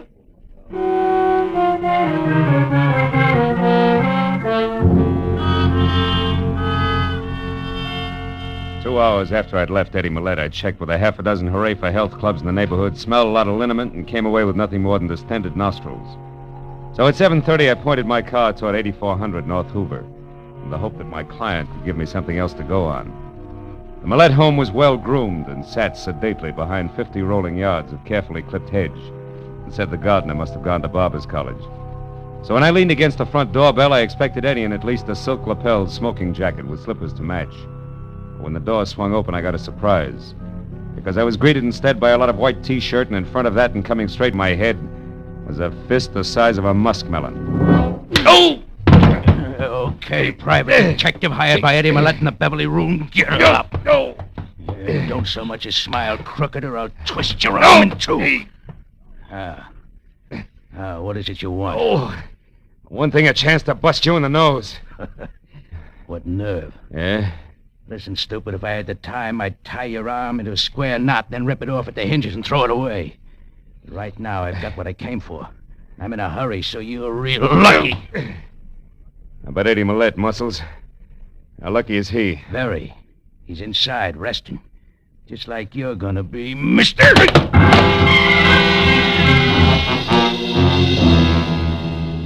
By the time I got back to my feet and had my right arm unscrewed to where I could reach across my chest to my shoulder holster, a T-shirt was gone. So I started into the house, and what I knew was going to be a slightly beat-up client. But when I turned on the lights and found nothing in the kitchen, bathroom, or bedroom, I began to worry a little more. I got to the den and saw that the drawers of a desk that were turned inside out, but there was still no Eddie. I opened a side door and started out for the patio, which ran along the front of the house. But then at the staccato report of high heels coming up the flagstone path that led to the front door, I stopped and waited. When the lady, who was a quiet face and quiet clothes, came to a halt in the open doorway, puzzled, and called Eddie's name out loud, I figured this had to be Ruth Dunn, girlfriend and partner out of Mexico City. So I walked back through the house to the living room. Eddie, it's Ruth. Eddie Millette, are you playing a game with me or...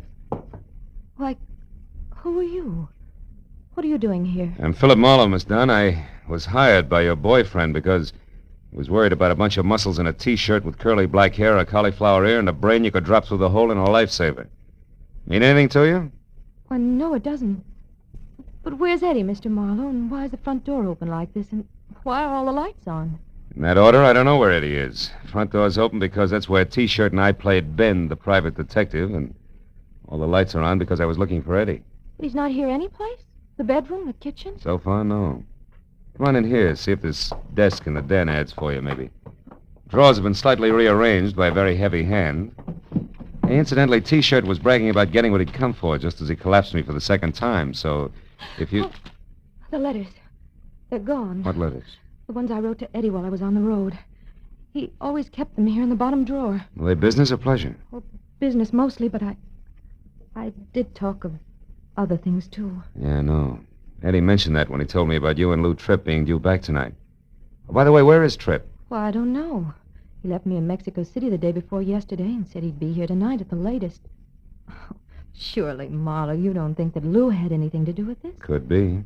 Letters are part business. And part love. So I'd say that the only person who could possibly be behind this is Mrs. Millette. Tina? Yes. And for the oldest and best reason in the world, Marlowe. Jealousy. Tina'd do anything to make Eddie and me unhappy. She could twist the innocent wording of those letters so that any divorced judge would see things her way. She's cruel, Marlowe, and she... Marlowe. Under that door there that leads to the garage. It's blood, Marlowe. Stay over there, Ruth. Oh, Eddie. Eddie, are you... Oh, Marlowe, he's dead. Isn't he? Yeah, honey. I'm afraid he is. Eddie Millett was dead. Real dead. Oh, Eddie. The right side of his head crushed in. And next to him and on the edge of the ugly pool of blood that had seeped under the door was the grease-coated tire iron that had done the job. I turned Ruth away, and it wasn't until we were back in the living room and she'd stopped sobbing long enough to take the double shot of brandy that I'd forced on her that I started for the telephone and the call to Detective Lieutenant Ibarra at Homicide. But before I could pick up the receiver, it went off. Hello? This is Lieutenant Ibarra at police headquarters. Ibarra? How great can service be? This is Marlowe. I was just going to call you. Did I dial your office number by mistake, Marlowe? Oh, no mistake, Lieutenant. I'm at Eddie Millett's. I've been working for him since this afternoon. What's up? Why the call? A dead man named Ellis Clay in a motel outside of Carson City, Nevada, Phil. Yeah? It looks like an accidental explosion in his room there, and the best the sheriff has for identification other than his name and the city, Los Angeles, is a blank sheet of letterhead paper from Eddie Millett's war surplus outfit. So I thought Millett might be able to help us out. Is he there? Yeah. And dead, Ibarra. Murdered with a tire iron sometime in the last hour. What? Mm-hmm. Any idea who did it? A muscle man in a T-shirt, maybe. But at the moment, Ibarra, the motive seems to be a little mixed. Say, wait a minute. I may be able to help you on that Nevada guy. Ruth. Ruth, do you know anything about a man named Clay in Carson City? He had Eddie's address on him when he was killed in an accident. Clay? Yeah. In Nevada? Mm-hmm. No, Phil, no, I don't. Oh. Hello, Ibarra. Yes? A girl here who was one of Eddie's partners, never heard of him. All right, but that's unimportant now. What I am interested in is Millett's death. What's the address out there? And why It's is it you take so 8400 long North Hoover. North what? Hoover, as in vacuum cleaner. But look, if it's all the same to you, Ibarra, I'd like to move, and I think if I do it fast enough, I've got an even chance of catching up with this T-shirt. Okay? Well, all right, Marlowe, but don't forget, we've got a couple of thousand policemen here in L.A., just in case you can't... Yeah. Goodbye, Ibarra. Ruth, honey, why don't you go over to your own place and try to take it easy, huh? When I talk to Ibarra again, I'll tell him where you can be found. All right, Phil. But where are you going? To the only place that adds now, Tina Millett's. You know where it is? Yeah, the Cameo house on Rexford Drive in Beverly Hills. Mm-hmm. Also, if it's any help, she drives a new cream-colored Nash. But Marlowe, be careful. Tina may be the one who hired that man in the T-shirt. Yeah, I know. And that, honey, is exactly what I'm banking on. I'll call you. After I got the vital statistics on where I could reach Ruth later on, I piled into my car and headed for Beverly Hills and the Cameo house, which was 6 stories of white stone and glass brick. Tina Millett managed to scrimp by with half of the top floor, and a couple of minutes later, when I got out of the all-mirror elevator, walked to her door, rang, and waited. I was wondering what kind of a reception I'd get. But when the door opened, I stopped wondering and started concentrating. You want something?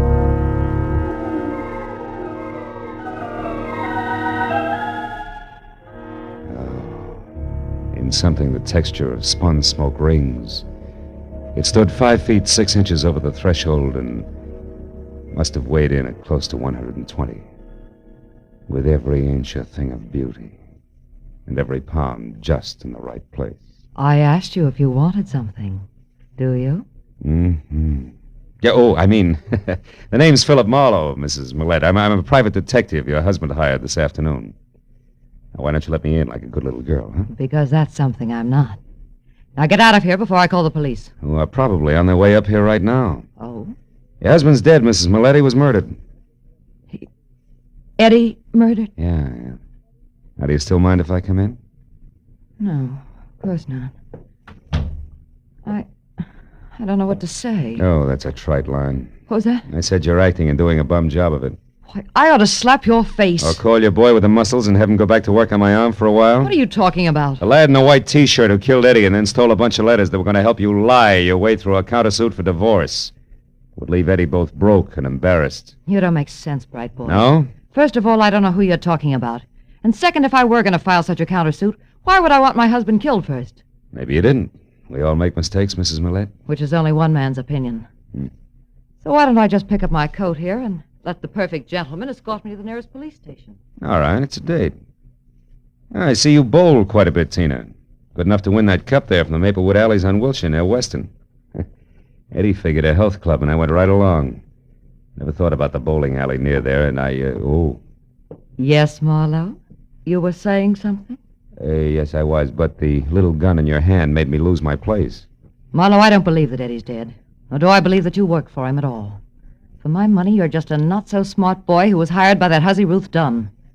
She's going to need an army of private detectives before I get through, and I mean that. Now back up through those doors and get out onto the fire escape. While you do what? Well, I find out exactly what's going on. I'll get out there. It's 6 long floors to the ground, Marlowe. And I hope with the first step you take that you trip, fall all the way, and break your neck. Goodbye, private detective.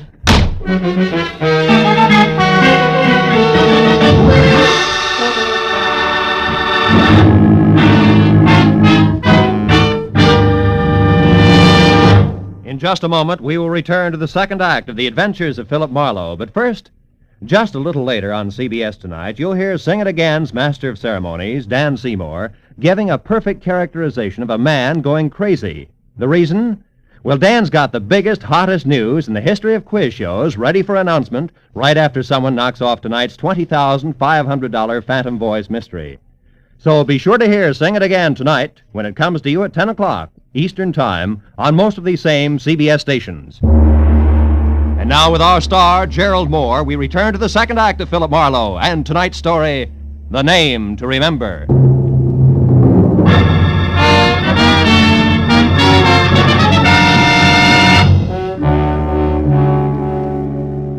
When Tina Millette prodded me out onto the fire escape through a pair of French doors, slammed them shut, and snapped the lock, there was a cold look in her smoky eyes and an unwavering potential about the snub-nosed gun clenched in her hand and pointed straight at my belt buckle that melted all the gambler out of me fast. So I watched quietly as she backed across the room to the hall door and out. I knew my chances of climbing down 6 flights of iron fire escape in time to head her off was an idiot's dream. So, kicked the panel out of one of the doors, reached through and finally got it unlocked. And I went back inside to the phone. Since the vixen was on the prowl with a gun in her fist, I figured the least I could do was pass the word along. Hello? Ruth, this is Marlowe. Oh, Phil. Have you found the letters? Not yet, but never mind that now. You got something more important to worry about because your guess on Eddie's ex-wife, Tina, was right on the button. You mean she's the one who's really after the letters? Yeah, that muscle man in the T-shirt is just doing a heavy work for her. And I've got a good idea that he's connected with the Maplewood Bowling Alley on Wilshire. Where are you now, Phil? In Tina's apartment, alone. I just lost a small debate with her. And get this, Ruth. She hates you, and she's the type who hates hard. Yeah. When she left here, she had a gun, and the chances are at least 50-50 that she's coming your way. So keep your doors locked and stay away from windows, savvy? Yeah, okay, Phil. Oh, one more thing before I shove off. Has Millette's partner, Lou Tripp, shown yet? No. At least he hasn't called me. Uh-huh. But where are you going, Phil? That bowling alley on Wilshire. Only this time I'm swinging first.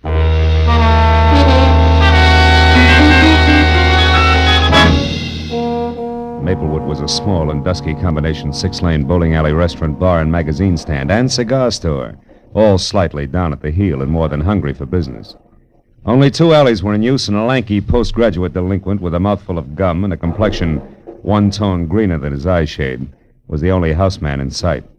He looked up and watched me as I moved over to the bulletin board where a bank of photographs were tacked up, picturing the champions of the local league. Sure enough, there in the top row and holding a bowling ball that had more expression than his face was the pile of muscles in a T-shirt, which the caption tagged as one Sid Sawyer. So I walked over to the counter where the houseman sat and made like a one-man fan club. What's your problem, Mac? I see Sid's up there with the champs. Is he around tonight? I wouldn't know. Where can I get in touch with him? I wouldn't have the faintest idea, Mac. He works here, doesn't he? Yeah, off and on. But you don't know where he lives or what his phone number is, huh? Well, you're just beginning to get the idea. Come here, you! Hey, cut it out, will you? Take your hands off You of get me. the idea and get it fast unless you want your teeth crammed down your throat. Where does Sawyer live? Now, wait a minute, mister. Take it easy. I'll tell you. He's got a room over on Shadow Street, 6340. Upstairs. He don't have no phone. All right, that's better. Is he there now? I think so. But, gee, I don't know why everybody is so interested in Sid Sawyer all of a sudden. Who else is interested? Some babe called a couple of minutes ago. An old friend, she said. That's the reason I give you the store. Yeah? Honest. You see, Sid don't like to be interrupted when he's entertaining old friends. Is that so? Well, this is one party that's going to get crowded whether he likes it or not. 6340 Shadow Street was a top-heavy stale gingerbread house, left over from the days when Los Angeles was a stopover between Spanish missions. I got out of my car and started across the street toward the door when I saw Tina Millette's cream-colored sedan sticking out through a tangle of overgrown brush in the driveway, which meant I was still in time for the big reunion. So I went inside and up the steps to Sawyer's door. There was a light on and movement, but no voices. I slipped my gun out of its holster, knocked lightly, and stepped back. The knob turned slowly and the door cracked open. I kicked hard! Yeah, don't move, Muscles. I'm returning your visit. Where's Tina? Who's Tina? Look, her car's outside in the driveway. She's here after the letters, isn't she? What letters? You're nuts. I don't know what you're talking about. And these suitcases. You wouldn't be skipping town, would you? Listen, Shamus, you're barking up the wrong tree. I don't know anything, get me? Yeah? Okay, Sawyer, if you insist, we'll do it the hard way. That squares us for that arm-twisting job you gave me. Now we'll start all over again even. Get up! Come on! Quit hitting me with that gun. I don't enjoy doing it, so the faster you talk, the sooner I'll stop. Where's Tina? I don't know what you do. Make it straight. I haven't got all night. All right. No more. It's better.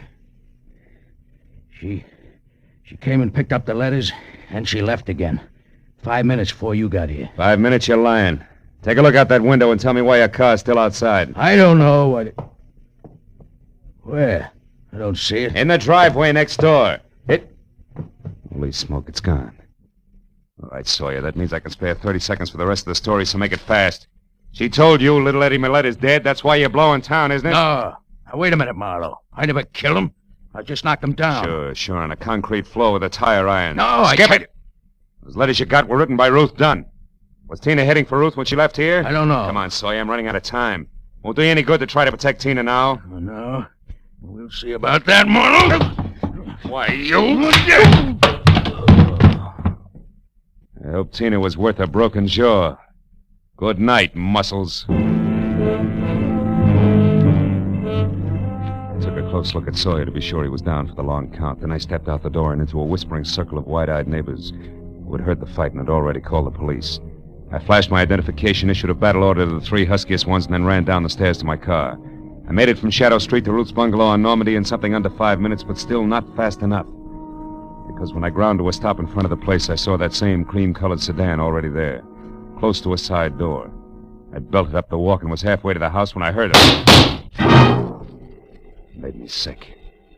I went up to a front window where the only light was burning and looked in. The room had been torn up, and in the middle of it all, face down on the tangled carpet, was Tina Millette. And it was Ruth who was slumped in a chair, her face buried in her arms and sobbing hysterically. And still dangling from her hand was Tina's snub-nosed revolver. She looked up as I walked in. Phil, I killed her, Phil. I know. Come on, baby. Take it easy. It's going to be all right. She had this gun. She was crazy, Phil. She was going to kill me. I don't know what happened. I struggled with her, and then I realized I had the gun in my hand. I shot her. I didn't even think. I just pulled the trigger on her. She's dead, Phil. Yeah. Come on, Ruth. Leave it alone. It's over now. Now try to get hold of yourself. She brought the letters back. They're on the desk. She said that they didn't matter anymore, that she was mixed up in Eddie's murder and there was nothing left for her but to run. That she took the gun out of her purse and said I'd ruined her whole life and that she was going to be sure I got what was coming to me before she left. That's when it happened, Phil. I was so scared I went out of my head, I guess. Yeah, we better call Ibarra, honey. I think we can explain it all now, except one thing. Ruth, do you remember that guy Ibarra called us about? The one who was killed in Nevada? Ellis Clay? Yeah, that's it. Clay. I've had the feeling all night that some way his death is tied up with all this. It's only a hunch, but something seems to be missing. What is it, Phil? What's missing? I don't know yet. Look, honey, I want to take a look at these letters. You go call the police, will you? It was a long shot, but while Ruth went down the hall to phone the police, I flipped through the bundle of envelopes that had caused all the trouble. And the long shot began to pay off. I could hear Ruth talking to a desk sergeant as I picked up Tina's revolver. I broke it open. Then a pair of headlights and a red spot of a police car flashed in the driveway, and I knew that Ibarra had figured out a few things for himself. I put the gun down on the table again, told Ruth to forget her call, and when the lieutenant came in, Ruth and I together explained everything that had happened right up to Tina Millett's body on the floor. Well, it's quite a mess, isn't it? Anyway, this part of it looks like a clear case of self-defense. Right, Marlowe? Exactly right, Ibarra. It looks like self-defense, only there's something missing. Something missing? What do you mean, Marlowe? At least 3 letters in that packet there. I think they're the last ones you wrote to Eddie, Ruth. They're gone. Oh, that's strange. I don't understand it. And another missing item is Lou Tripp, Eddie's partner. He didn't show up tonight because I think he's in Nevada, dead under the name of Clay. What? Marlowe, you mean that Lou and that Clay were really the same man? Mm-hmm. Look, what are you getting at with all this theory, Marlowe? You'll see, Ibarra. Lou Tripp was double-crossing Eddie Millette. Lou went to Mexico with Ruth here, only he left early and flew to Nevada to close a big deal under the name of Clay. Meanwhile, some letters were written from Mexico to preserve the illusion that Lou Tripp was still there. Understand what I mean, Ruth? Yes, I think so. Yeah. And then the unexpected happened. Lou, identified as Clay, died accidentally in Nevada.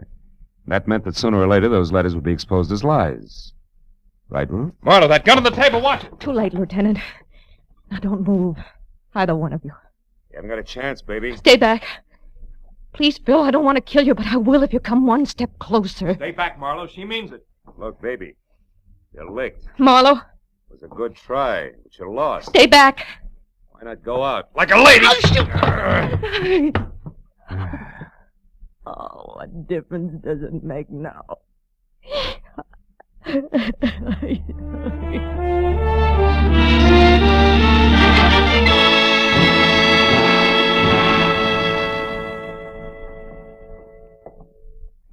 Well, Marlowe, when she cracked, she really went to pieces and told the whole story. Yeah?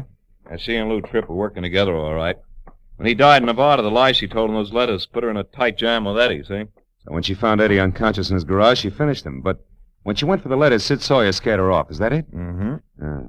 Incidentally, the state is going to give Sawyer a long vacation in one of their better institutions. Good, good.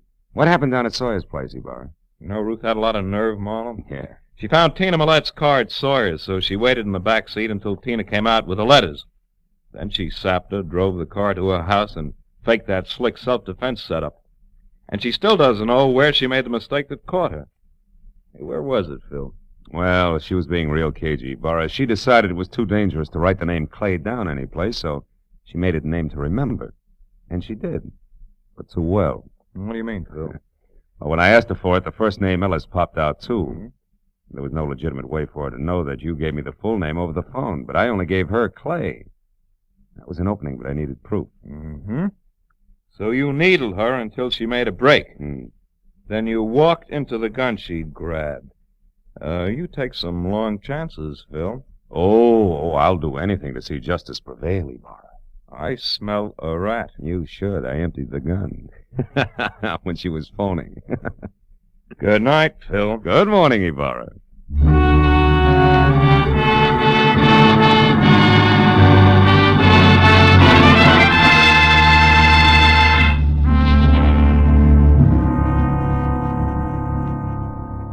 When I left police headquarters and walked to my car, first gray streaks of a new day were breaking in the east.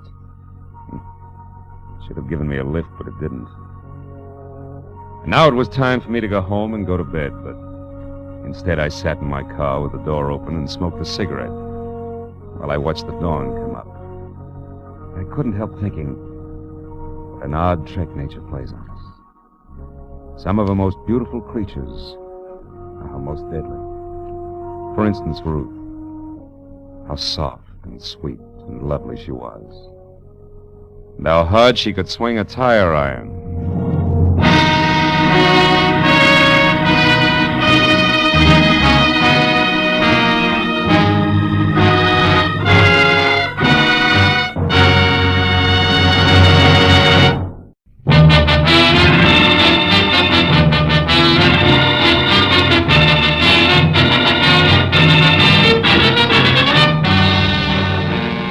Spring was only 3 weeks old, but the sun bore down on Los Angeles with the middle of the summer vengeance. At noon, it was 102 in the shade, and by 3:30, with doors, window, and shirt collar all open as far as they would go, I still sweltered in the kind of heat that wilts both your clothes and your character, as I tried to make sense from the crisp words of a telegram I just received from one Karen Driscoll Jr., no less, of Nob Hill, San Francisco. It told me to go to the Palace Theater, a burlesque house on Main Street, watch the performance of the featured dancer, get backstage, and take a close look at her face. Then meet the 7 o'clock plane from San Francisco and report what I'd seen to Miss Driscoll, Jr. It was a strange request coming from Nob Hill, but the enclosed $50 money order wasn't kidding, so I perspired my way down to the Palace Theater. There, instead of the usual 30 beautiful girls, 30 sign over the marquee, was a 50-foot gold banner that screamed, "The Heat Wave, who is she?" And the showcase cars that led to the box office were all a circle of question marks that centered a woman wearing a strange gold mask and little else. I bought a ticket and went inside in time for the tail end of the matinee. A baggy pants comedian was just winding up a corny south of the border routine as I sat down. But there was Manuel, my brother, Manuel Labor. he was the laziest man in all Mexico. Yeah, until he got a job shooting bulls for the government.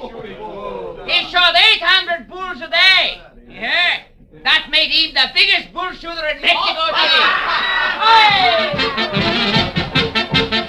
The comic kicked the crown out of an oversized sombrero in a hybrid hat dance and then galloped off into the wings. After reminding myself that I was here on business, I sat down again as a personality boy in brown flannel and a yellow shirt stepped into the spotlight with his arms raised.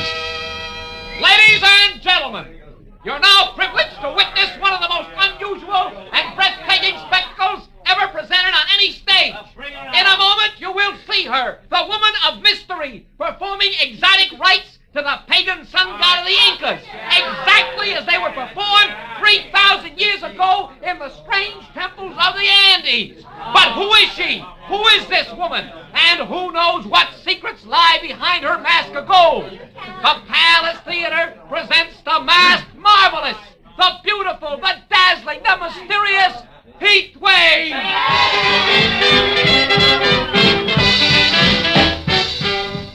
Oh, I had to admit it. This was special. She was the color of alabaster and as supple as a cat, and as she moved across the stage, she got more convolutions out of her 2 arms than a restless octopus could with 8. Her costume from the neck down was about as sheer as a new spider web, and above that, and covering her face completely, was a gold mask, grotesque and glistening. As the dance headed for a climax designed to knock the cash customers right out of their seats, I reminded myself again that I was here on business. So I walked down the side aisle to a door that led backstage and went through it just as the dance ended.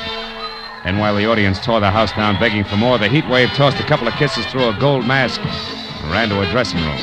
I started after her and was halfway there when a bulging hulk in a sharkskin suit that measured 6'6" in every direction lumbered casually out of the shadows and took a bulldog stance with his back against the dressing room door.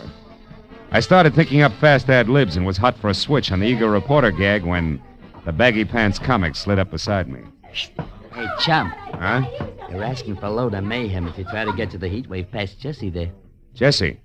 He the man mountain in the sharkskin suit? Yeah, with orders to break bones. Oh. Maybe I can help you out. Good. But how come? Yeah, let's go around to the side. You're a reporter, right? Yeah. Well, Inky Barnes can use a little publicity, too, you know. Hold it here by the door. Now, what does you have to know? Well, all I want's one look at her face. Yeah, that's a cinch. I said I'd help you out, and I will. Like this. Oh! Yeah. Right out there in the alley. And don't come back before midnight, goon. You can see her face then when she takes the mask off. I should have known better, but all I wanted at the moment was to kick the slack out of a pair of baggy pants. So I bounced back up the steps, jerked the door open, and ran head-on into 3 square yards of sharkskin suit. It was Jesse. You ain't welcome around here, bum, so stay out. Have you got it? Okay, Jesse, let's say I've got it. Yeah. Also, don't drop it as you walk away.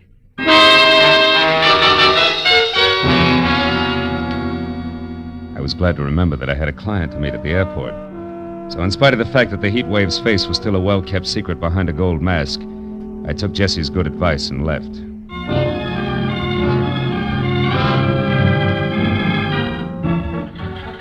Flight 11 from San Gate 4. With Dr. Robert Reamer, please report to the information desk. When the plane taxied to a stop at the airline's gate, it was 7 o'clock sharp.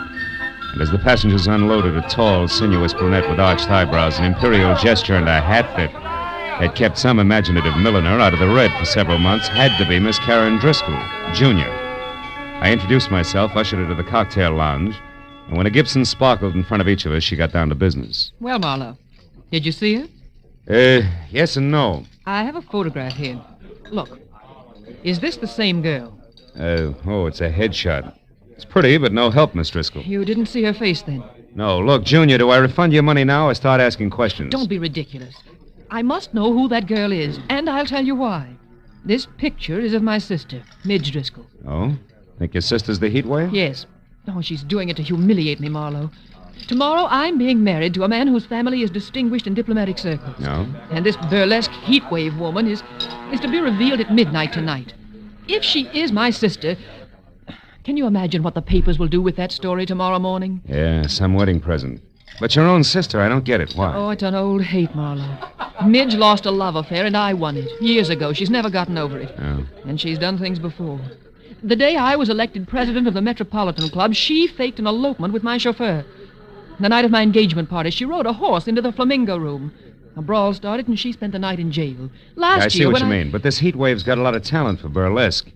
A lot of experience in her line. In fact, she's a sensation, let's face it. So what makes you think it's Midge, a hunch? Oh, no. I found the name Tracy Lake in her apartment in San Francisco. He's the manager of the Palace Theater here. I learned that from a newspaper story in which Josh Freeman... Josh Freeman? Yes, the big producer. Oh. He's supposed to be bargaining with Lake for his heat wave discovery. Oh, she's done a thorough advance publicity job, all right. What if she turns out to be your sister? What then? That's my business. I know how to make money talk, Marlowe, and I've more than enough for a polite but firm conversation. Your job is merely to find out for sure, between now and midnight, if my sister actually is this heat wave. I'll take care of everything else.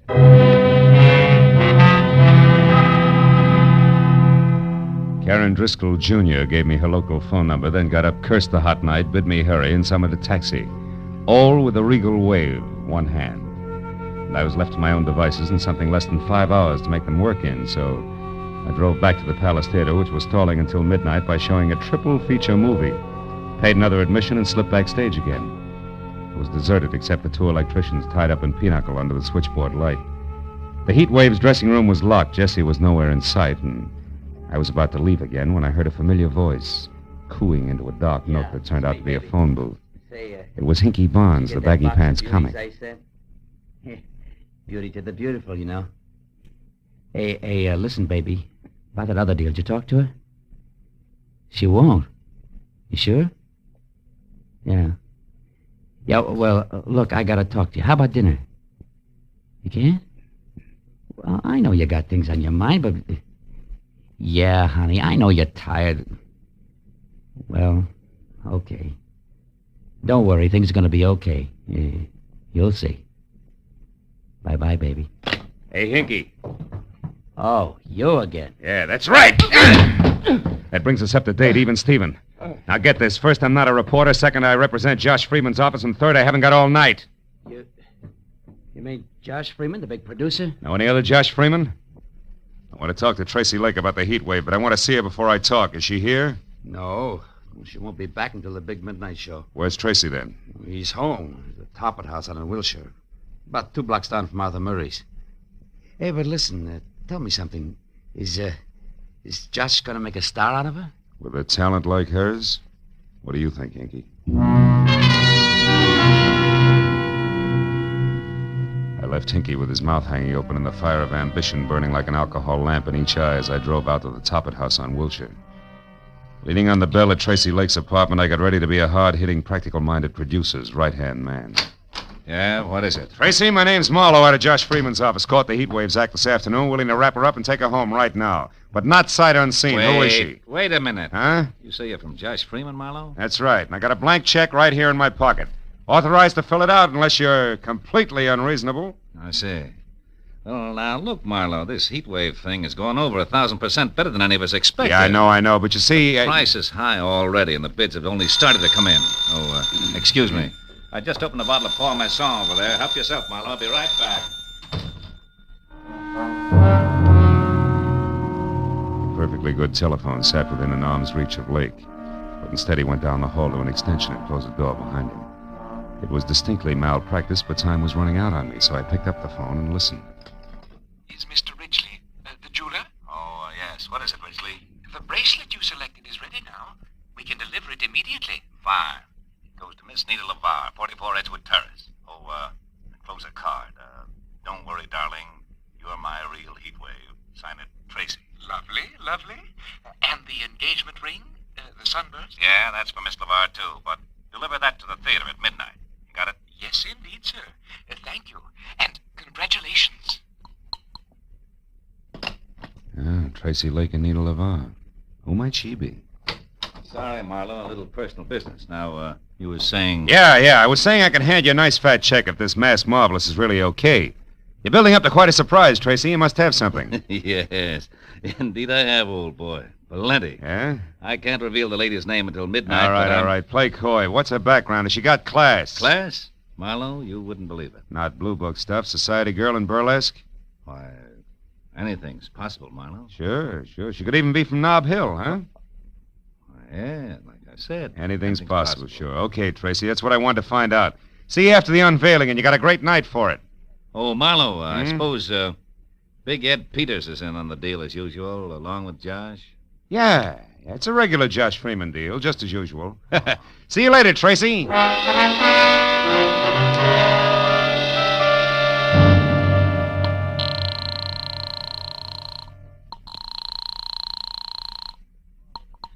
Hello?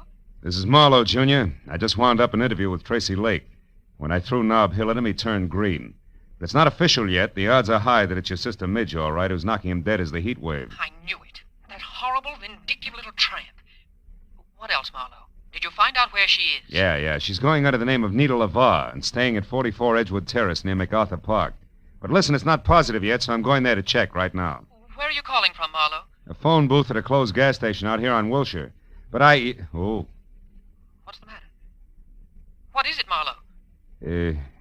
I am about to start earning that fee of yours, baby. 300 pounds of muscle in a sharkskin suit just walked up. Goodbye. Hello, Sonny. Well, my Piltdown pal. So the boss was right. You're just a cheap, nosy reporter, after all. It's cramped in there, ain't it? But you're not getting out, bub. Now, wait a minute, Jesse. It's a hot night. Let's not work up a sweat, huh? Don't you worry about that. Mr. Lake pegged you as a phony nosy, and that's bad. What do you mean, phony? You said Big Ed Peters was in on a deal with Josh Freeman. All right, what about it? Big Ed's been dead for 12 years. And you know what? He's still gonna look better than you are 30 seconds from now. Oh!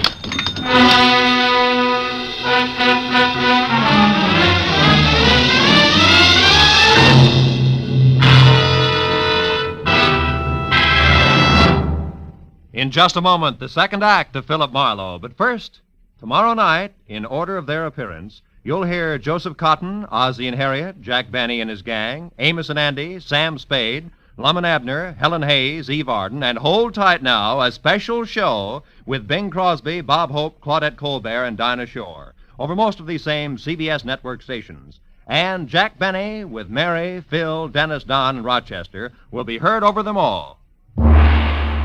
Now, with our star, Gerald Moore, we return to the second act of Philip Marlowe and tonight's story, The Heat Wave.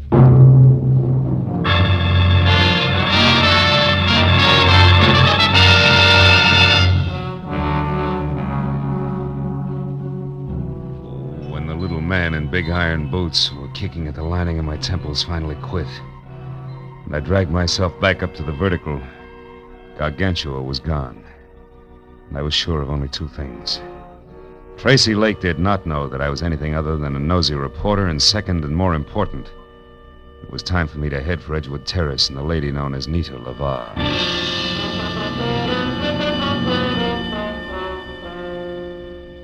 As I started for the front door of number 44, which was an all-alone stucco under tile, L-shaped, that showed a single light. The little men in iron boots went to work again. It reminded me that it might be healthier if I first found out exactly what was waiting behind the mat marked welcome. So I made a wise circle around to the back, then in closer past a whispering huddle of palms through a flagstone patio that led to a short flight of also flagstone steps. But there, when I was only a few feet from an uncurtained window, I stopped at the sight of something I hadn't expected. It was the body of a woman lying in a twisted heap at the bottom of the stairs. When I moved closer, I saw that the ugly cut on the side of her head that had killed her had come from the jagged edge of the last step. I also saw that the woman was Midge Driscoll. Next to the body, there was an overturned, crushed sprinkling can, which meant that she could have fallen to her death accidentally. Also, it could have meant that if murdered, a killer had overturned and crushed the sprinkling can as well.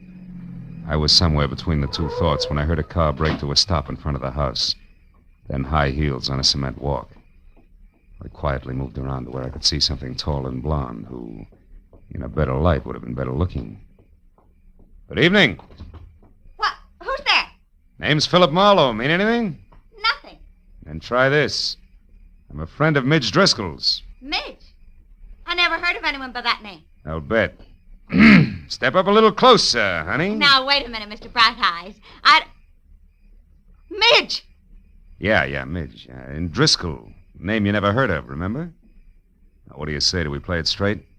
Yeah. I'm Nita LeVar, Mr. Marlowe.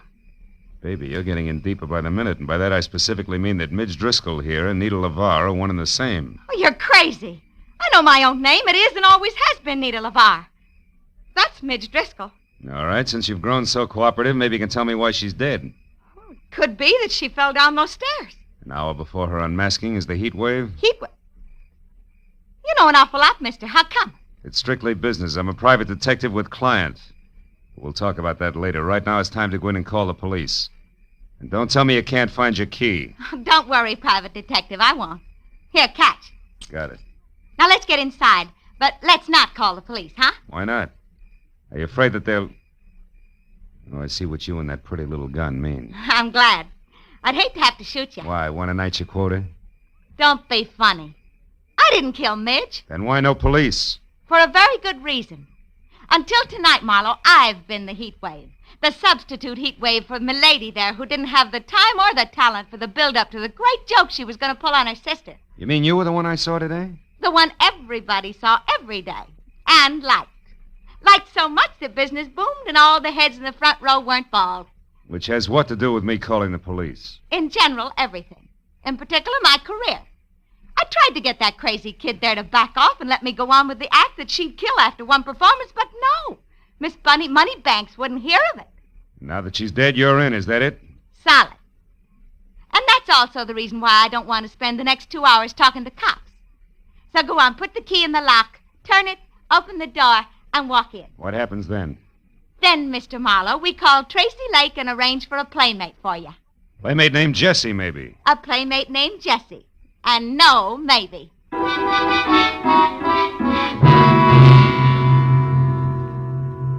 When we got inside, Nita LeVar, who handled a prisoner with the finesse of a Marine Guard detachment, took my gun, threw it across the room, put me into a faraway straight-back chair, and got through to Tracy Lake without once taking her baby blue eyes off me.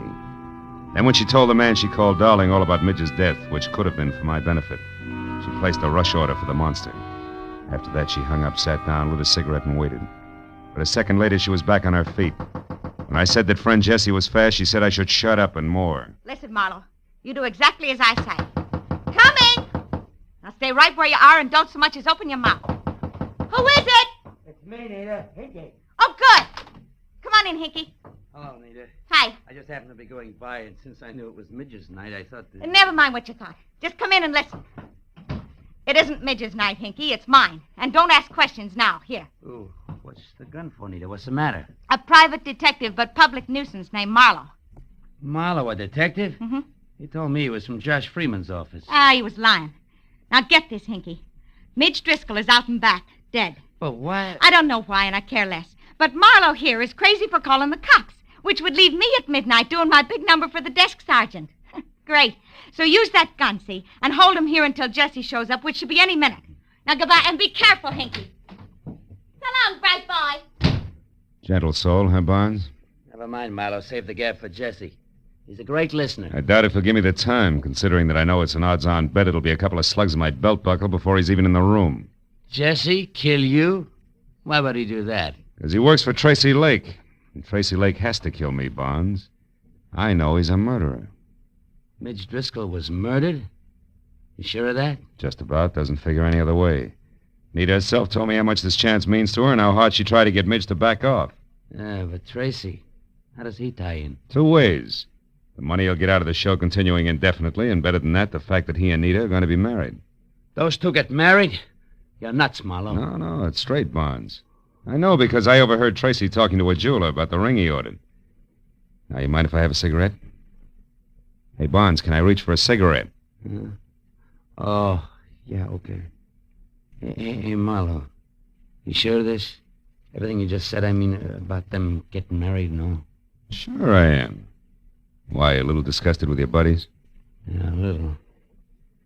So as of right now, you can do as you want. I'm leaving. No, you're not, Mr. Barnes. Jesse, hey, Jesse, don't shoot. I won't, Mr. Barnes. Unless, of course, you or Buster try to get out of here. Oh, who, me, Jesse? Yeah. You were going to let Marlowe go, Mr. Barnes. I don't think Mr. Lake would like that. I'm sure he wouldn't, Jesse. So why don't you just save everyone a lot of time and start pulling that trigger? While you can still see what you're doing. Hey, the light! Get going, Barnes! You dirty louse. I'll fix you. You'll never get out of here alive. Where are you? Come on, talk. Where are you? Where are you? Answer me, do you hear? Answer me! With pleasure. Oh, you stinking slime. I'll tear you apart if I get my hands on you. Which, Jesse boy, is the trick? And now for our meeting in a phone booth, flowers, you big ape, bars and all.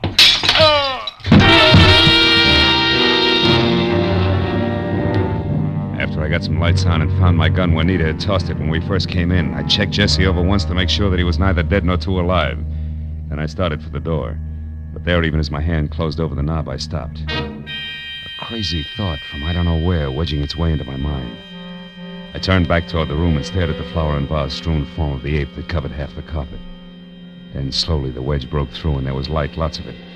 The kind in which I could see why Midge Driscoll had been murdered. And more important, why I had to get to the Palace Theater and Nita LaVar before murder happened again.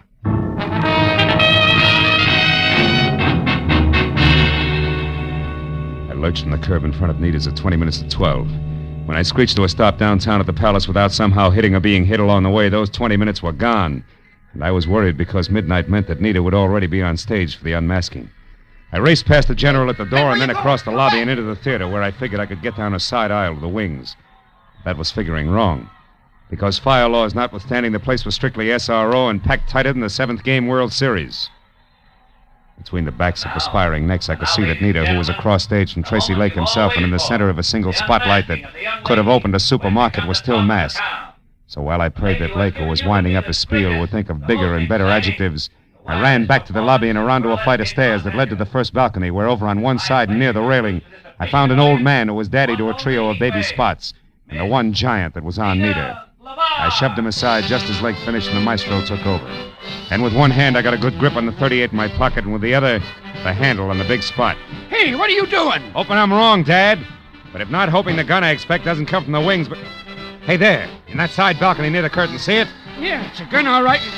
Hey, that's Hinky Barnes. Right. Let's give the funny man a big audience and lots of light. You're on, Barnes! Watch out, he's gonna shoot at us. Yeah, and us at him. You got him! You got him! Music!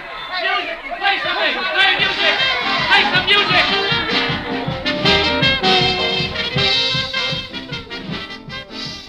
It was 20 minutes of bedlam. Police, music, and 2 quick numbers by Nita LaVar, all of whose shaking was not routine. Before the Palace got back to the quiet business of being a burlesque house, and the show went on. It was another hour and 20 minutes before it was all over and the theater was empty and dark, except for a work light on the stage where Nita, Tracy Lake, and I were sitting in the middle of a papier-mâché Inca civilization. Well, Marlowe, the police say that Hinky's going to live for a while. Can't figure the guy. Never knew he felt that way about Nita here. Neither did I. I was always okay to him, and I knew he cared some, but that's as far as it went. With you, Nita, yeah. But with Hinky, it was something else. Something strong enough to make him kill Midge Driscoll so that Nita would get her big chance, eh, Marlowe? Mm-hmm. But when he found out through me that you two were going to be married, he realized that the murder he had committed was for nothing. And now he was going to make one count. So he turned on you, Nita. How did you find out in time to get to him before he could make a try for Nita? The way the guy sagged when I said you were going to be married told me all I had to know. But it was cinched by the American beauties draped around Jessie. American beauties? Flowers? Yeah. See, I remembered a phone call Hinky made. You, Nita, had been the lady he'd talked to and loved. From there on out, it was a little better than a shot in the dark. 2 shots in the dark, Marlowe. Good ones that are responsible for Nita still being here with us. Thanks, fella.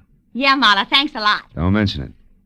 After all, I was paid for my work, and besides, that dance you do, Nita, belongs to posterity. Ah.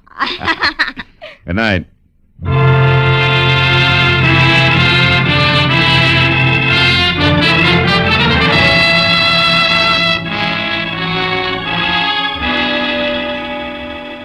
It was still hot in the city. I had no enthusiasm for further conversation, and a very sticky feeling from head to foot. So I took care of Karen Driscoll Jr. in a fast telephone call and then pointed my car for my apartment. I couldn't help thinking of poor little Hinky Barnes, who brought laughter to everyone else, but could find no happiness for himself. He was like the man who went to see a doctor one day and said, "Doctor, I can't laugh anymore." And the doctor said, "Go and see Grok, the greatest clown of them all. If he can't make you laugh, there's no help for you." The man smiled and said, "Thank you, doctor. You see, I am Grok."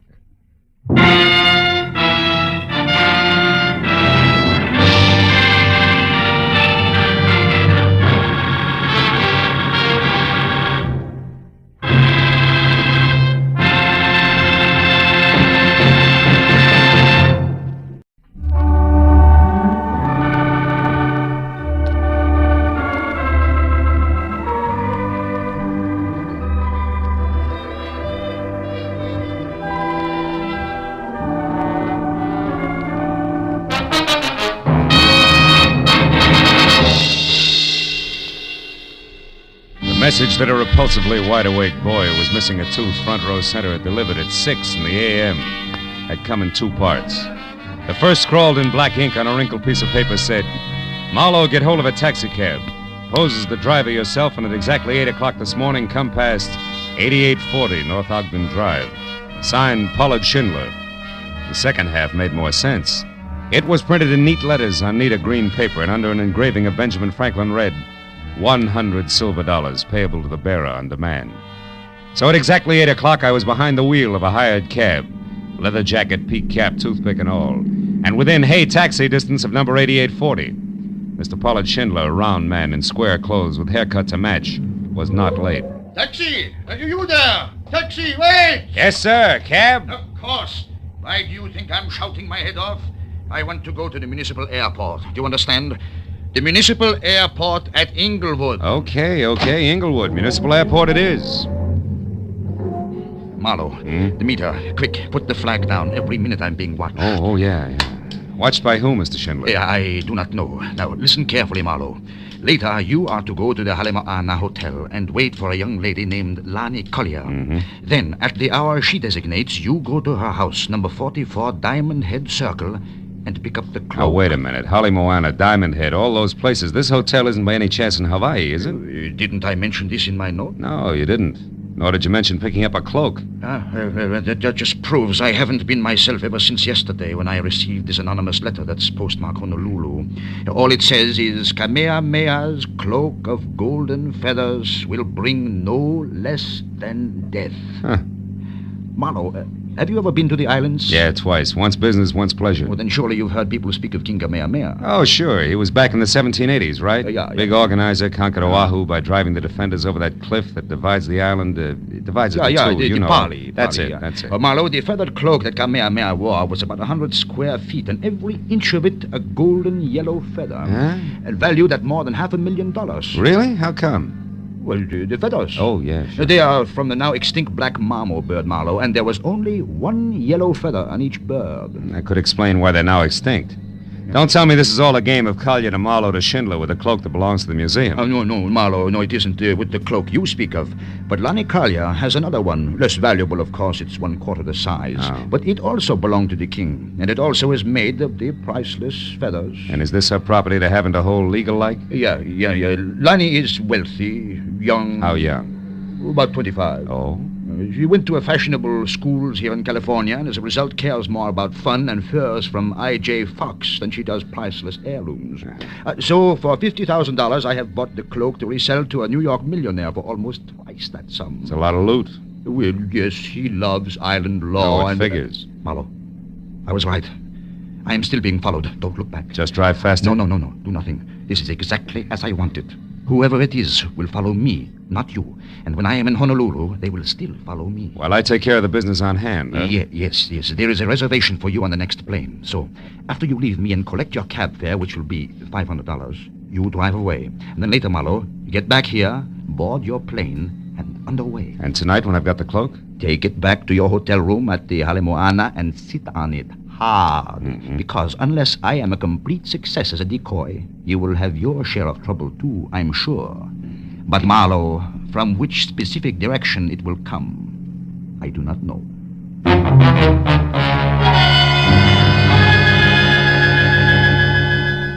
I got the $500 which was to cover expenses for my Honolulu trip, and I was told to keep the change.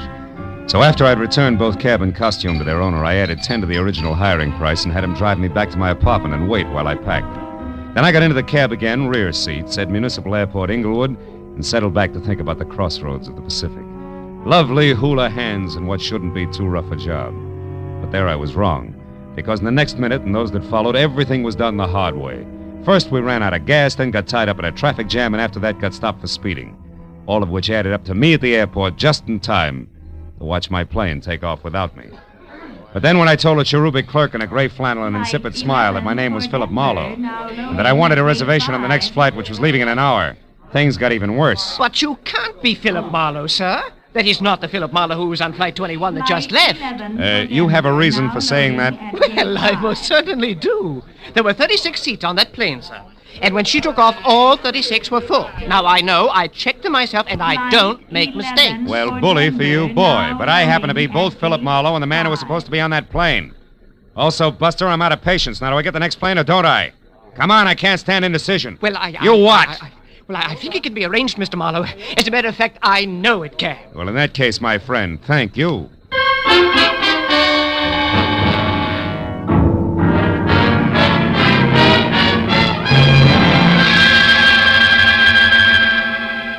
When we took off, my frame of mind left me ready and waiting for at least a crack up at sea. But an hour later, the last of California had slipped over the horizon, and there was only clear sky ahead. I began to relax. My mind drifted pleasantly. The flavor of the lime lifesaver in my mouth made me think of tall, wondrous frosted Hawaiian punches. And the sinuous grace of lovely hula hands. But I opened my eyes again. Diamond Head was in front of us, majestic in the red glow of the evening sun. It gave all of the lush Moana Valley I could see the texture of thick velvet. We landed like the airport was made of marshmallows. And a half hour later, I was in the lobby of the Hale Moana Hotel. It was cushioned rattan and Filipino mahogany over cool tile, and everywhere laughing, sunburned faces wearing bright splashes of color. So smiling both inside and out, I walked briskly to the reservation desk and told a good-looking Hawaiian in white flannel that I was Philip Marlowe. But at his reply, I stopped smiling, both inside and out. But, sir, your reservation was taken 2 hours ago. There must be some mistake. I doubt it. But you are Philip Marlowe of Los Angeles, sir? That's right, and I've been through this before today because of what I thought was an error due to... Due to what, sir? Nothing. No, I'll talk to you later.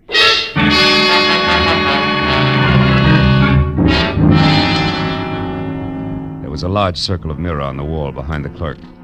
And even as we had talked, I caught the reflection of a beautiful tan girl in a cocoa brown suit, white pearls, and no stockings, who at the mention of my name had done a take that had made her long blonde hair whip straight out. When she saw me watching her, she pivoted sharply on a spiked heel and hurried toward a lanai under a banyan tree, where there was Hawaiian music and a lot of different-looking people drinking at glass-top tables under a three-quarter moon. I stayed near the reservation desk long enough to light a cigarette, and then I followed her. She was seated away from the lobby entrance, and on a hunch that she might be Lani Kalia, I started for an empty table next to hers. But a middle-aged Chinese in gray gabardine and Panama to match slipped into the chair that I was after. So I forgot about being subtle, and addressing her as Miss Kalia, introduced myself as an old and dear friend of Pollard Schindler's, one Leland Dunn. Well, this is a pleasant surprise, Mr. Dunn. But tell me, how did you know what I looked like? Well, Pollard Schindler's accent doesn't hamper his vocabulary, Miss Collier. He used the right adjectives, believe me. I'd love to believe you. But I can't, Mr. Dunn, because Pollard Schindler never saw me in his life. All our business was done by telephone. Okay, my mistake. I'm Philip Marlowe, Lanny, and I want to know when we rendezvous at 44 Diamond Head Circle for the Cloak of Kamehameha. The cloak? Yeah. You're no more Philip Marlowe than you are Leland Dunn. And if you need a reason, it's that I just left Philip Marlowe upstairs. Now, wait a minute, baby. There's only one Marlowe. That's me. I can prove it. I'll bet you can, forged papers and all. I've already been warned to watch for imposters, so quit wasting both your time and mine and get out of my way. I've got things to do. Now, wait, Lonnie, For what? Proof that you're neither Dunn nor Marlowe, but Kamehameha himself? No thanks and goodbye. If there had been a door, she'd have slammed it. Well, now I had two clues. One, an obvious party who would assume the name of Philip Marlowe, and the other, Lani Kalia. Less obvious, but more intriguing. So figuring the road company Marlowe would keep, I followed Lani, who by this time was getting into a new yellow Nash convertible. Before I got to her, she stepped on the gas, threw her lights on, and lurched from the curb. So I ran across the street to what I thought was a taxi, but I was wrong, because it turned out to be a chauffeured limousine and being helped in by a small, swarthy item of dubious lineage in a wrinkled cotton uniform was the Chinese in gray gabardine and Panama to match, who had been sitting near us on the lanai. But what counted more was that he obviously sensed my problem. You wish to follow the girl, sir? Yeah, it's a lover's spat, you know what I mean? I think so. Ah. Jolo, quickly. Yes, sir. You know where she's going? I'm not sure. Maybe Diamond Head Circle. Lady is gaining, sir. Let's make it Diamond Head Circle. Is there a faster way there, a shortcut? There is. Jolo, pique no lo, que lola. Which means what? Means never mind Diamond Head Circle. Drive fast to the factory instead. And do not move, Mr. Marlowe. Marlowe? Oh. Comes the heavy artillery, huh? Okay, Fu Manchu, what's with the factory? You out of the way until the Cloak of Kamehameha is mine. Which won't work, because believe it or not, clever one, there's another Philip Marlowe who at the moment is a lot closer to that collection of fancy feathers than either of us. You lie. A stupid bid for freedom. I bet they will not get you. Jolo, that truck, look out! Fool! Wait! It was my chance. As we hit, I slapped at his gun and then jerked the handle of the door and jumped. When I got to my feet, I was on the sidewalk and bruised, but better off than China Boy, who was draped over the back of the front seat and shouting dirty words in a half a dozen Oriental dialects at both Jolo and the driver of the pineapple truck that had sideswiped us. A crowd that included a towering Hawaiian policeman who promptly told mine host to shut up. Gathered in a hurry, so I ran for a taxi. Gave the driver $10, the address I wanted, and took off.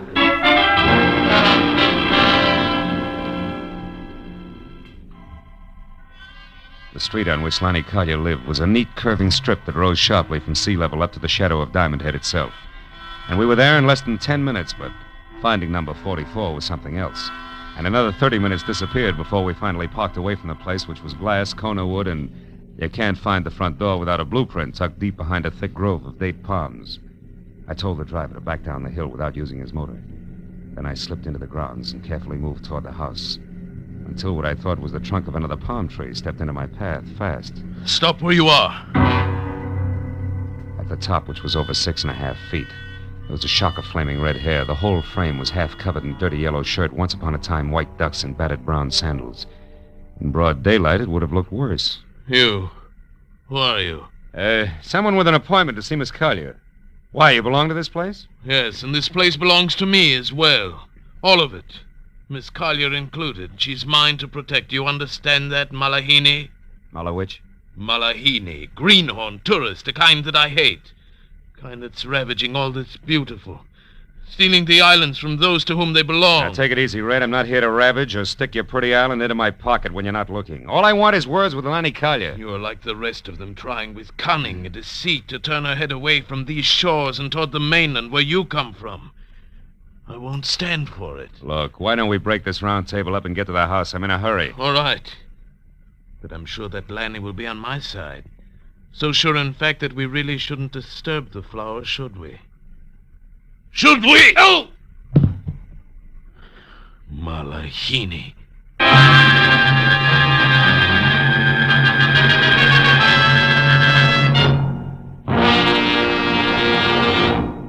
In just a moment, the second act of Philip Marlowe. But first, if mystery and detection are your dish, don't forget you can get more of the same over CBS. Tomorrow, for instance, is the day when two unique and widely differing sleuths make their weekly appearance. One is that well-known character, Sam Spade, Dashiell Hammett's hard-boiled private eye. The other sleuth, whose adventures are yours every Sunday, is Danny Clover, an old hand on that gaudy street called Broadway. Broadway is my beat, says Danny Clover, and it's a beat where anything can happen. Both Broadway is my beat and the adventures of Sam Spade come to you over most of these same CBS network stations. Now, with our star, Gerald Moore, we return to the second act of Philip Marlowe and tonight's story, The Cloak of Kamehameha.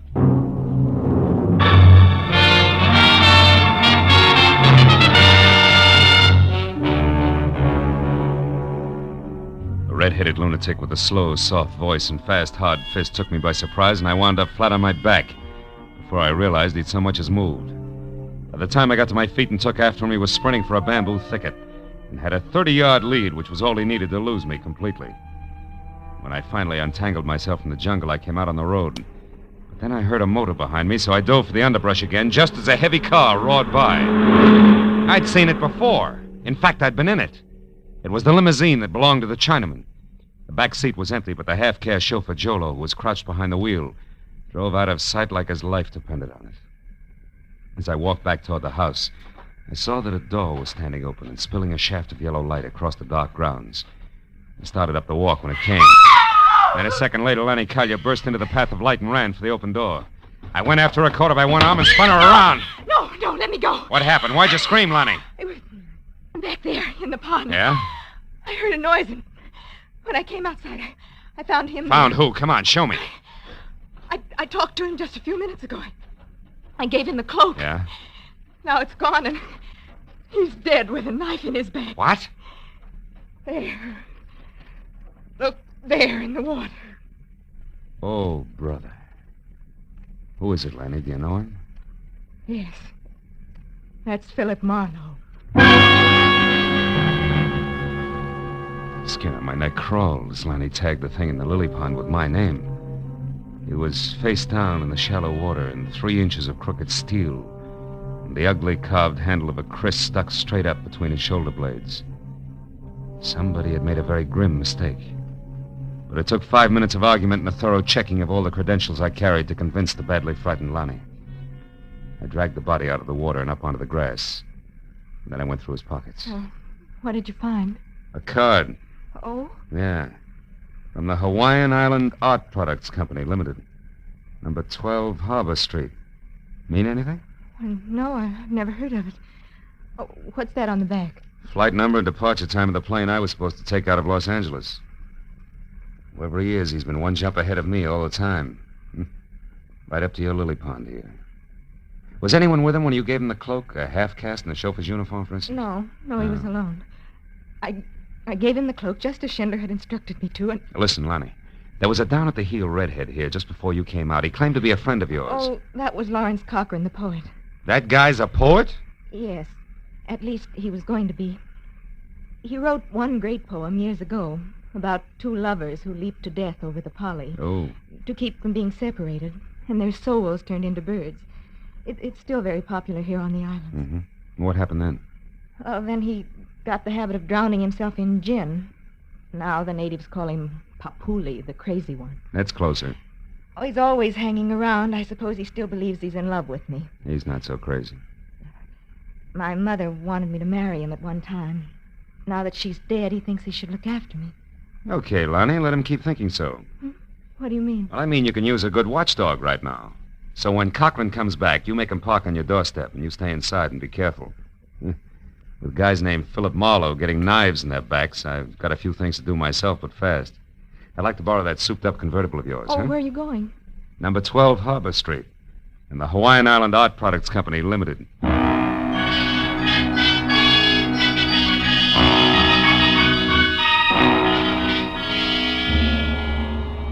Harbor Street was a narrow, twisting alley 2 blocks below King Street. A kind of social sargasso where the derelicts of the Pacific quietly foundered in dives built into the damp crevices between warehouses. However, number 12 turned out to be practically a blank wall. There was one small window high up, a door with a heavy iron grill over the glass, on which Hawaiian Island Art Products Limited, I.K. Lee, President, was painted in small black letters, and a thin passageway blocked by an iron gate at the side of the building. A light burned inside, but the door was locked.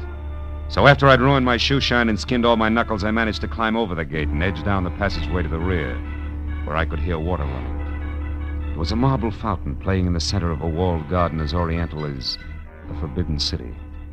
I eased across its rigid daintiness to an open door, peeked in, and then reached for my gun because sitting inside at his sleek white mahogany desk was the Chinaman in the gray Panama. Well, well. This is a somewhat unexpected turn of events. Please, be careful with that gun, won't you? You be careful, Lee, and you won't have to worry about the gun. Now tell me something. Why'd you break your neck to get Kamehameha's cloak anyway? You know what'll happen if you ever try to sell it? Oh, my good man. I can sell that cloak every day for the rest of my life. A few feathers at a time. Yeah?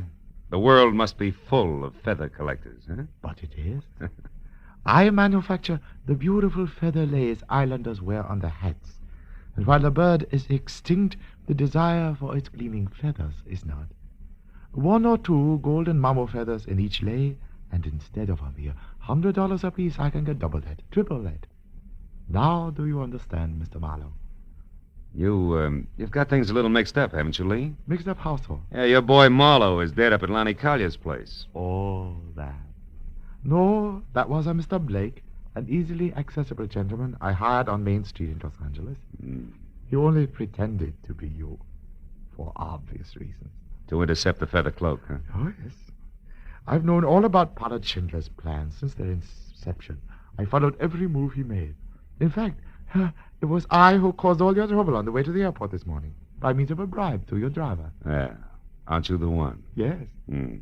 Too bad you won't be able to keep your nest lined with Kamehameha's bathrobe after all, Lee.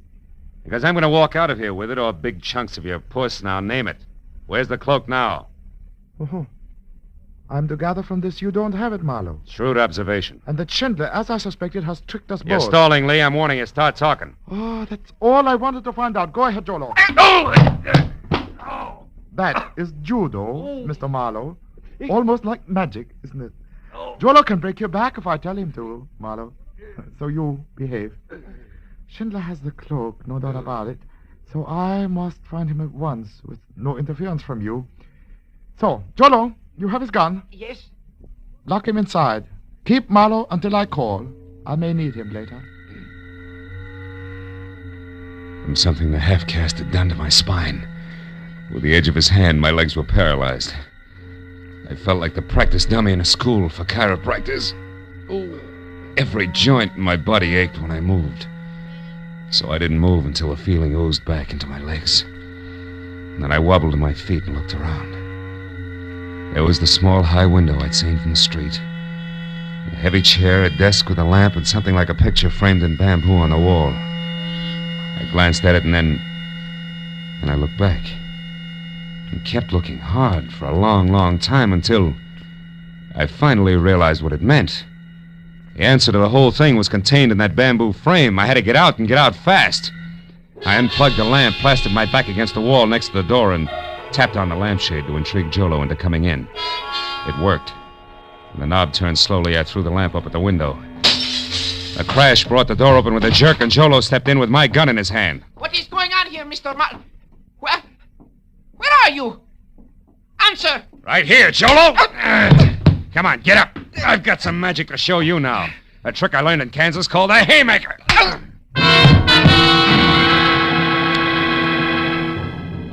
I ran down the hall of the street door and out to the car. There was no traffic problem at that hour, so I jammed the gas pedal to the floor and held it there, right through the heart of Honolulu and up the twisting road that led to the mountains back of the city.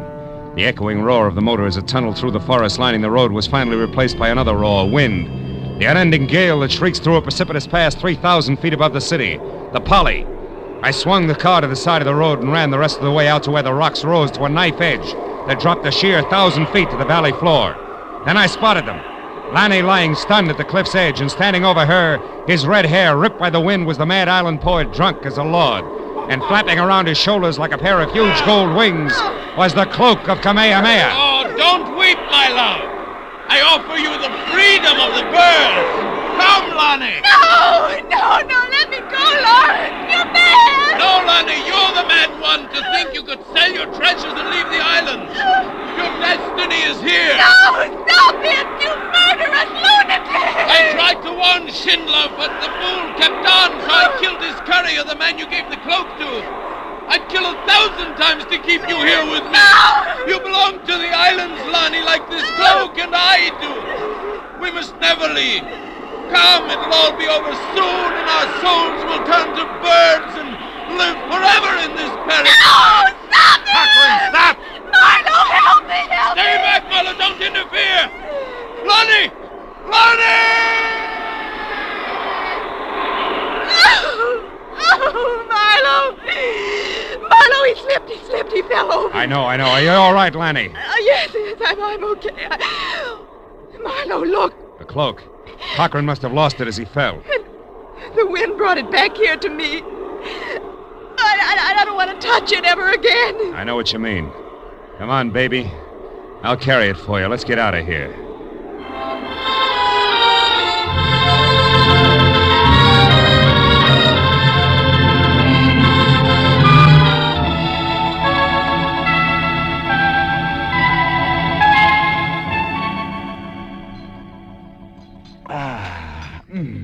There's nothing like ham and eggs and good black coffee in the morning, son, to make one forget an ugly night. Right, my friends? Absolutely right, Mr. Schindler. More coffee, Phil? Thanks, Lonnie. So Lee was picked up by the Honolulu police, Yeah, huh? sure. I had it all set up. He'll spend some time in prison. And that Cholo, too. Oh, by the way, he was still unconscious when we got to him. What in the world did you hit him with, Marlowe? Enthusiasm, mostly. That's when you got away and came up to the Polly. Yeah. But, Phil, how did you know it was Lawrence and where he'd be? Well, it all tied in with that one popular poem Cochran had written, Lonnie. That anonymous letter you got in Los Angeles, Mr. Schindler, was a line from that poem. Oh, Kamehameha's cloak of golden feathers will bring no less than death. That's it. How did you find that out, Marlowe? Well, when I was locked up in Lee's factory, I saw a full copy of that poem on the wall in a little bamboo frame. Oh, when I came to the line you just quoted, it stuck out like it was printed in neon. That pegged Cochran as the killer. Once I had that, I tried to look at things from his angle. He was a murderer, sure to be caught, desperately in love, insanely possessive of everything he thought belonged here in the islands. Yeah. And he was an unbalanced lush as well. So the rest of it figured, that's all. And when he was cornered, he went back to the one important thing he'd ever done. Exactly, baby. He was lost. So he identified himself with the hero of his poem and took that as the only way out. Amazing. Truly an amazing thing. And a terrible thing, too, Mr. Schindler. Well, who knows? We all got what we went after, didn't we? Each of us. Even Lawrence Cochran.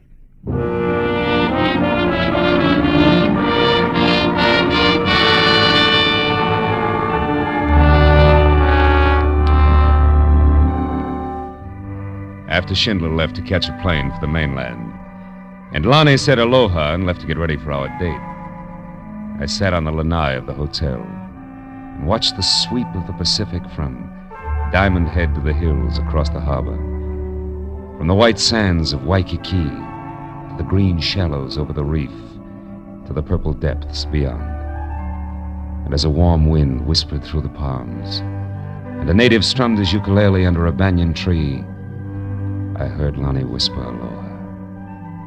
Aloha. What does aloha really mean?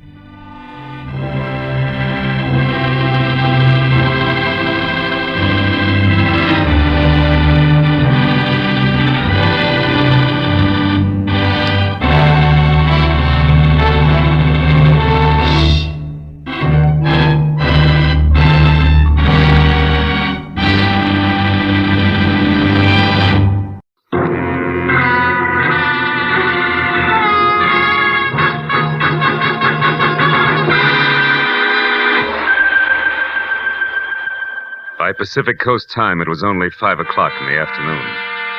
but the dense, billowing fog that was heavy over everything, like a huge, thick hand, said it could be midnight. And Los Angeles could be London in May, December. So when I got out of my car and walked toward the fuzz of red neon that marked the hotel cocktail lounge where I was to meet my new client, Grace Tyler, I felt all alone and a little sorry that I wasn't in some nice, cozy 9-to-5 business that would leave me heading for home now. And maybe an evening with people who like to laugh. But when I was inside the lounge, which was imitation hunting lodge and friendly, I perked up some. My client was young and almost pretty, with dark, shingled hair dressed in somber gray, and wore not enough makeup. Her eyes were swollen and red from crying. When I introduced myself, she tried to come right to the point. Mr. Marlowe, I have to find my sister. She... Oh, take it easy, honey. That won't do it. Who is your sister? I'm sorry. It's all right. Her name is June Drake, Mr. Marlowe, and she's in trouble. I got this letter from her. Here. Yeah. Trapped, no way out, take my own life. Hateful people, this is to say goodbye. Who's this Melnick she mentions? Do you know him, Mrs. Tyler? No, I never heard the name Melnick before. I'm Miss Tyler. Oh. My sister was the married one, Mr. Marlowe. Her husband was Stu Drake. He died a few years ago. I see. Have you been to the police with this? No, because... Well, you see, Mr. Marlowe, June is... She's different. More full of fun than I am, and, well, she gets around, and sometimes with strange people. Dangerous ones. Yeah, I think I know what you mean. Grace, what does your sister look like? Well, she's about my height. Has long red hair, and she's pretty, Mr. Marlowe. Very pretty. Aside from her looks, anything else? Car, clothes? Clothes, yes, definitely. She always dresses well, except that she's overly fond of furs. Most of the time she wears a mink stole. Stole, huh? Kind of a cape? Yes, it is. I see. June has an apartment in Beverly Hills, Mr. Marlowe. 3300 Rexford Drive. I went there, but it was locked. The neighbor says she left for New York a week ago, and yet I... Yet she couldn't have because this letter was mailed here in town only yesterday. Is that it? Yes. Oh, please, Mr. Marlowe, do something. Here's $50. I'll pay more if only you'll hurry. No, that'll do it. Where can I get in touch with you, Grace? I'm staying here at the Beverly Crest Hotel. I don't live in Los Angeles. Well, as a starter, I think I'll try number 3300 Rexford Drive. I'll call you later. Goodbye, Grace.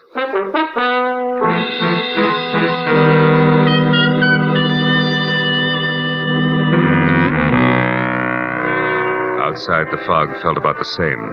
But there was more of it, so I was 15 minutes getting to June Drake's apartment, which was a ground floor arrangement. Arty and about the size and shape of the ale bowl. I was only half that time outsmarting the cheap lock on the back door, drawing all the blinds shut inside, and turning on a single light. But then I was no place. There were clothes in the closets, prettier ones in the bureau drawers, and it went on like that for 45 more minutes. Everything just as it should be and no lead, until I was ready to leave. Then on a coffee table, I saw something that stood out in that nest for the idle rich like an ear-to-ear grin on an undertaker. It was a book of matches advertising Duke Gray's Billiard Academy, 3rd and Main, where particular pool players congregate.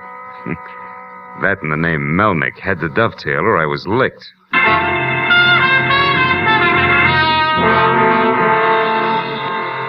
The next hour was a lucky one. I found the Duke himself who both knew and despised Melnick, whom he described as a hardly ever sober dirty word, front name Frank, who lived 3rd floor rear at the Palace Arms, a tired walk-up also on Main Street. So at exactly 9 o'clock, I walked the length of a filthy corridor, stopped and knocked the knuckles on my right hand almost raw, before the door inched open, and a pair of shifty eyes and a puffy, pasty face blinked out at me. Yeah? What do you want? If you're Frank Melnick, conversation. I'm not dressed for it, honest. This isn't a social call. Mr. Melnick! Hey, what do you think you're doing, shoving your way into my room? Who do you think you are? Name's Marlowe. I'm looking for June Drake. I don't know any June Drake, honest. You don't convince me, Melnick. Now shake the fuzz off your brain and start remembering, or you'll find yourself in trouble up to your eyebrows. Okay, I know her. When'd you last see her? 3 weeks ago? Maybe a month ago. But she's an acquaintance from my hometown, that's all, honest. You're a liar. June Drake would brush you off like a piece of lint, and you know it. Listen, I'm as good as she is any day. Don't forget that. Get your hands off me, Melnick. Now, get out of here. Go on. I told you once, Melnick, let go! Okay, now start talking. Give it to me straight the first time or I'll get real mad. Come on, get up! Okay. There's a guy named Jaffe, Hugh Jaffe. He's June's boyfriend. That's all I know, honest. All right. What's this stuff, these clippings and these pictures here? I used to be a photographer. Honest. Until your lens got bloodshot, huh?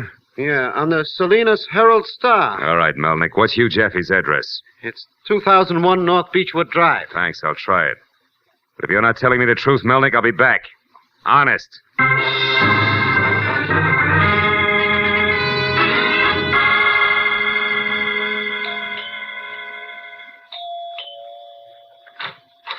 Yes? You want what, senor? Mr. Hugh Jaffe. He is not here. I am Margarita Jaffe, his wife.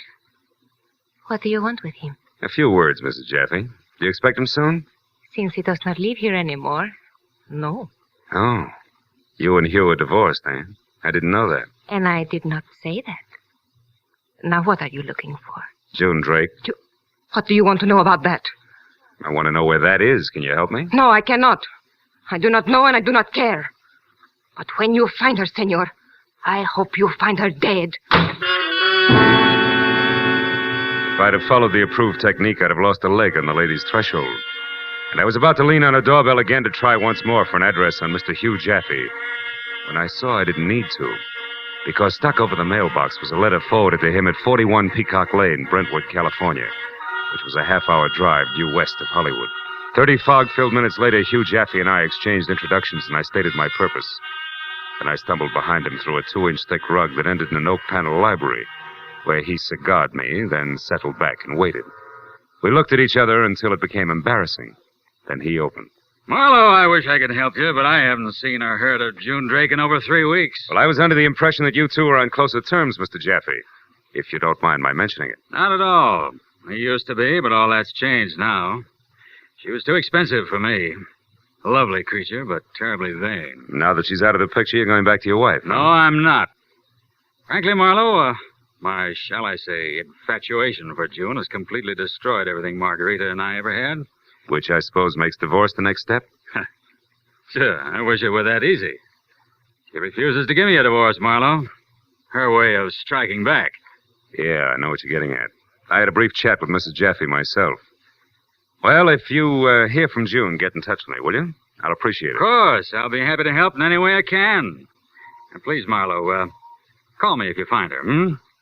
Number here is Crestview 89122. Yeah, I'll remember it. Even if I find her dead. Dead? What do you mean? Why that? Well, from where I stand, Mr. Jaffe, June Drake is dynamite. And that stuff can blow up right in your face, huh? When you least expect it. Good night. Sure, it was double talk, but sometimes swinging wide and praying for a lucky punch beats waiting in your corner. Besides, that was as far as I could go on the book of matches.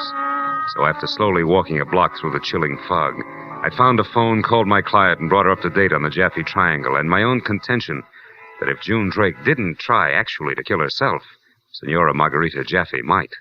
That Grace wouldn't buy. No, Mr. Marlowe, I can't believe that. Well, maybe you just don't want to. But either way, there's still Frank Melnick. We've already met Grace, and believe me, he's got all the charm of a black widow spider. What does this Melnick do, Mr. Marlowe? I mean, what work? Yeah, he's a drunk. He used to be a photographer for some paper, the Salinas Herald Star. Salinas? Yeah. Why, Mr. Marlowe, June used to live in Salinas when she was married to Stu Drake. You sure, Grace? Positive. Grace, how did June's husband die? Stu? Yeah. He was killed in a car wreck.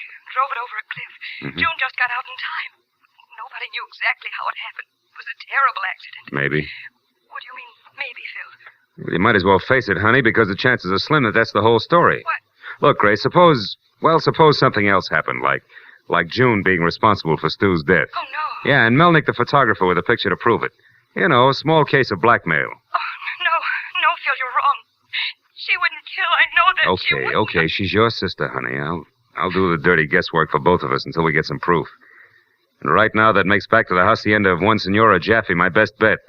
Because the lady there is both jealous and hot-tempered, a daily double that always runs on the money. So long, baby.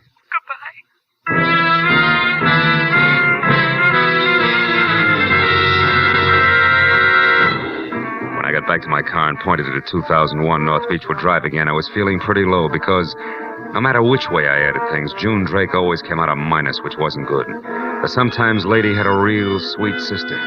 But then I told myself it was still the fog making the good look better and the bad worse. and to concentrate on my driving and the facts I had to go on.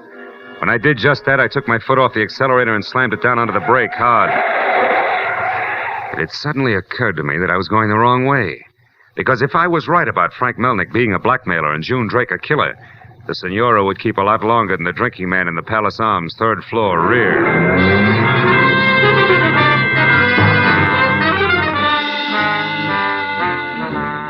I was only 3/4 of an hour getting back down to Main Street, but even as I started up the foul-smelling rickety stairs, a small voice inside kept telling me that I was too late. But a second later, as I moved quietly toward Melnick's door, 2 other voices, not so small and coming from the room in question, said otherwise. Said that Melnick was still around and as healthy as ever. But better than that his guest was the lady my client was paying me to find. A lady named June Drake. All of which made this a good time for my right hand and the .38 in my pocket to get together while I listened carefully. Then moved closer until I was next to the door. Oh, an empty gin bottle. What was that? I don't know.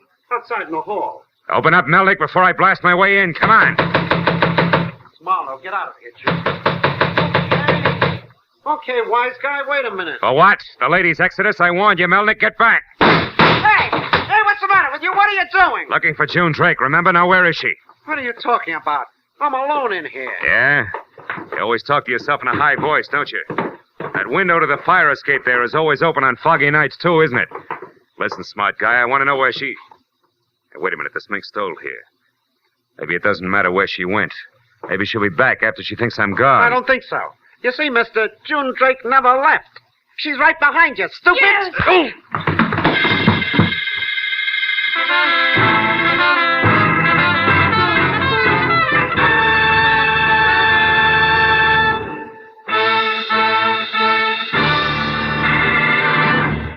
In just a moment, the second act of Philip Marlowe. But first, you'll find both pleasure and a chance for profit when you listen to Sing It Again, CBS's hour-long Saturday night cavalcade of melody, riddles, and prizes. Your chance for the greatest prize in radio, $53,000.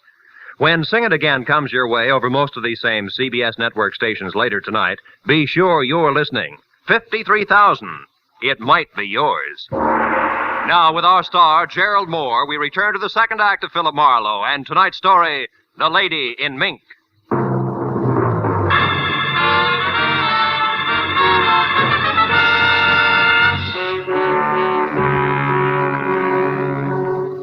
Maybe June Drake had used the spiked heel of a shoe, maybe the butt of a pistol, but either way, it didn't matter because on the way to the floor, I'd bounced once off the sharp corner of an end table, and this was why all the lights in the world had gone out for me at once. Hours they blinked on again one at a time, and I dragged myself hand over hand along the length of an iron bedpost until I was standing. I saw there was blood oozing from a cut on the right side of my face. But as the 2 rooms focused into one again, I forgot about the slightly battered Marlowe and concentrated instead on an open newspaper lying at my feet. Because written across it with an eyebrow pencil in firm but feminine hand were the words, "Grace, call off your private detective. It's too late to help me. I'm near the end. But before I go, I'm going to take the 2 people with me who have wrecked my life. Goodbye, June." At that, I started for the door and a hall phone to call the police. But then I stopped, conscious for the first time of the half-circle of hushed, gaping faces in bathrobes that stood in the doorway. The gaping faces that weren't turned toward me, but over to a shadowed corner where, face down in a pool of his own blood, was the dead form of Frank Melnick. In the middle of his back, an ice pick, red to the hilt.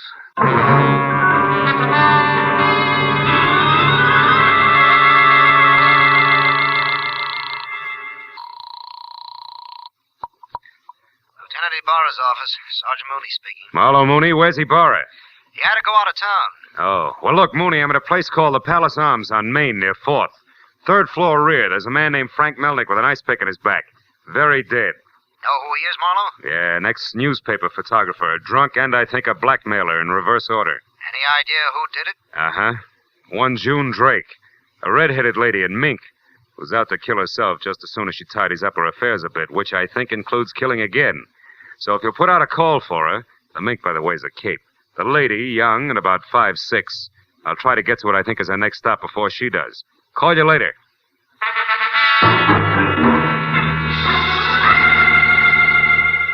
I got through to my client and broke the news. She gasped and kept repeating no in a small, strained voice that kicked at the lining of my insides no matter how fast I talked. So in one breath, I told her that I was going first for Margarita Jaffe, then her husband, either of whom could be next on June Drake's final agenda. Then I gave her the Crestview phone number that Hugh Jaffe had given me. Told her to call me there in an hour, hung up and ran for my car in 2001, North Beechwood Drive. Feeling punk.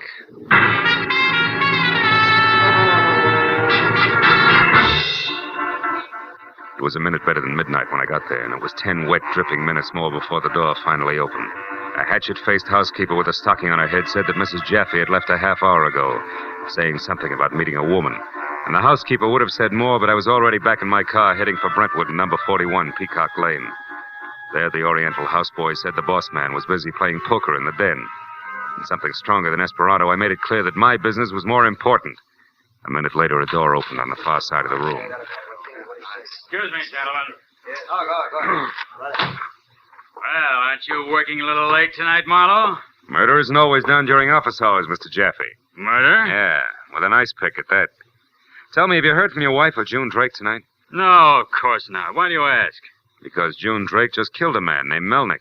Killed a man? Why, That's what, Mr. Jaffe? that's hard to believe. Why? Because it was a man? What were you expecting? Don't be absurd, Marlowe. I was expecting nothing like this at all. It's a shock to me. Excuse me.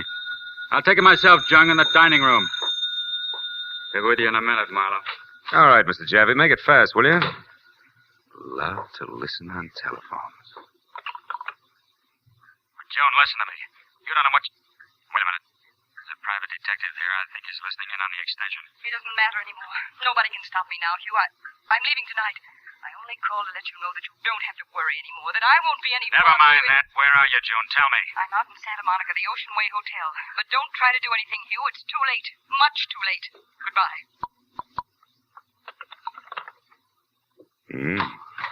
Pretty talkative. Marlowe, you heard that, didn't you? Yeah, I heard it all right. You heard that too, didn't you? And I didn't like it, Jaffe, so... Oh, don't bother. This one's mine. I'm expecting it. Hello? Hello, I wanted... Oh, is that you, Marlowe? Yeah. Look, Grace, your sister just called and... Well, it doesn't look too good, honey. Oh, Grace called here. Oh, but Phil, where is she? Do you know? Is she all right? No, she isn't Grace. Any way you look at it. Now tell me, where are you? At my place, the Beverly Crest Hotel. All right, now stay there. I'll talk to you as soon as I can, Grace. Goodbye. But where are you going? Thanks for your cooperation, Jaffe. It's been a lot of help. I'll also talk to you as soon as I can. Believe me.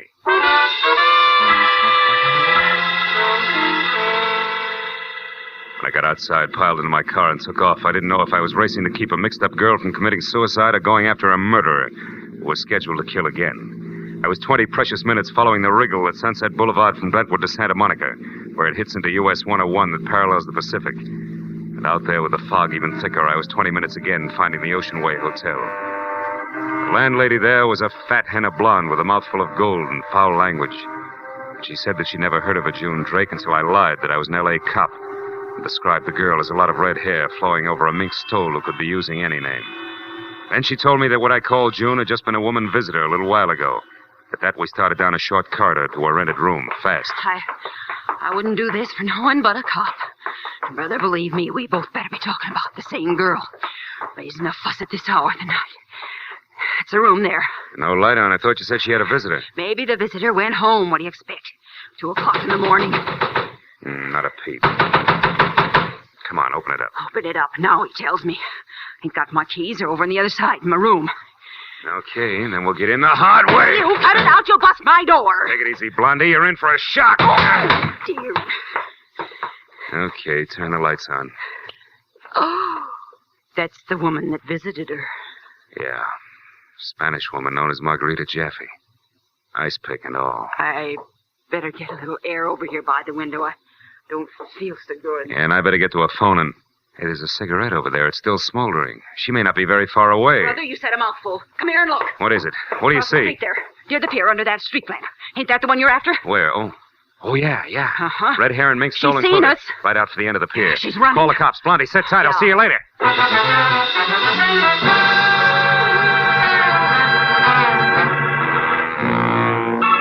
By the time I got out to the street and across the way we'd seen her, she was already out onto the pier. I caught one glimpse of her red hair and then nothing but the fog that swallowed her up like she was made of smoke. I ran toward the spot where she had disappeared and tried to yell over the crash of the waves for her to come back when I heard it.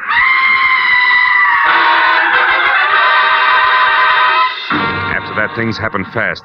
From somewhere, the cop on the beat, then Blondie, then a couple of scared kids who'd been necking in a car, and then more. I knew it. Oh, I knew it. I saw her pass me a couple of minutes ago.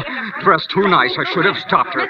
Mr. Chijump. Yeah. Officer, shine your light over there, will you? I thought I saw something move. Okay, but in this fog, we won't be able to see much. Besides, with those waves and the undertow around here, she hasn't got a chance. Maybe not. You never can tell. Hey, move the light over a little. To your left. Yeah, that's it. There on the piling. I don't see nothing there. Just a greasy pole. Here, look. On that cross piece near the waterline on the piling. Was that hers? Yeah, that was hers, all right. What is it, mister? That Blondie's a very valuable fur. A stole made of mink.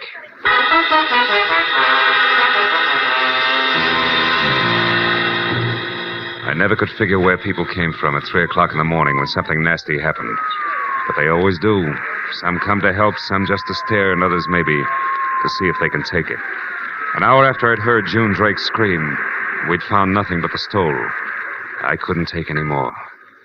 Maybe it was still the fog. Maybe it was the thought that in a hotel room up in Beverly Hills, a sweet kid named Grace Tyler was waiting to hear from me, and I knew that sooner or later I had to call her. I lit a cigarette and started to walk across the oceanway in the nearest phone.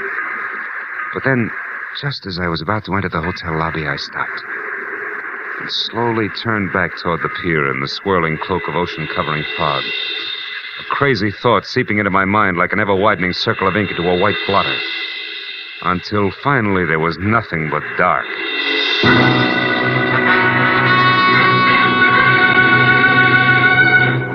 I made my call to Grace and told her to get downstairs into a taxi and over to police headquarters where we had a long story to tell.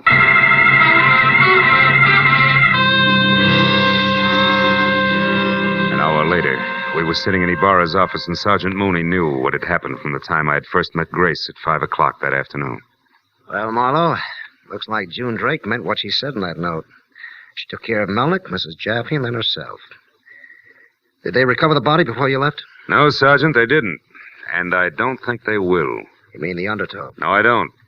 I mean something a little more treacherous. What are you saying, Phil? That this whole thing was a frame, Grace.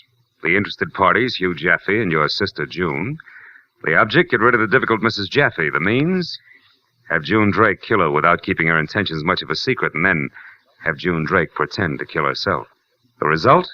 The police never bother looking for June Drake, and when all is forgotten, June and Hugh Jaffe get together in some other city under some other name. Oh, no. No, Phil, I don't believe that.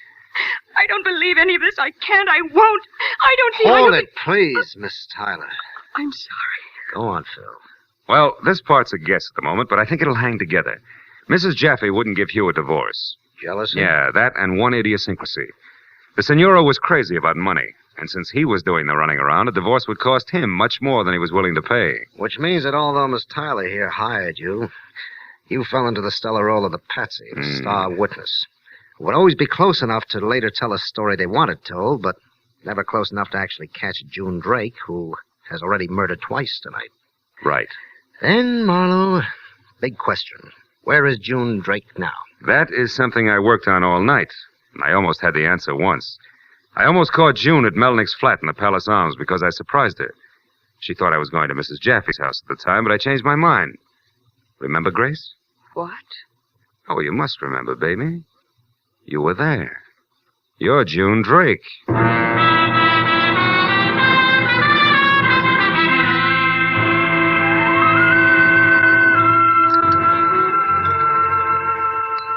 Well, Phil, now that we've picked up Hugh Jaffe and it's all over, I still don't see how you actually knew that Grace Tyler and June Drake were one and the same. I was lucky, Mooney. When Grace called me at Hugh Jaffe's house right after she called as June, I heard a bell buoy in the background over the phone. But I didn't think much about it at the time. Yet Grace claimed to be at her hotel in Beverly Hills. It wasn't until I began to think of the whole thing as a frame that everything fell into place. The clues planted so I couldn't miss them all the way down the line. The book of matches, the mink, the red hair was a fall. And another thing, Mooney. Hugh Jaffe was much too surprised when I told him that June Drake had killed Melnick, a man. He expected the murder of his wife, Margarita. Well, why did June kill Frank Melnick? Because he was blackmailing her. You see, Melnick knew that June had murdered her first husband. June was stuck. She couldn't let her future husband know what had happened to her past one. So she included him in as victim number 2. Besides, that's the only final payment she can ever make to a blackmailer. Mm-hmm. Then, Marlowe, June Drake is the real person. There never actually was a sister named Grace Tyler, was there? No. No, I guess there never was a Grace Tyler. Ever. Good night, Sergeant.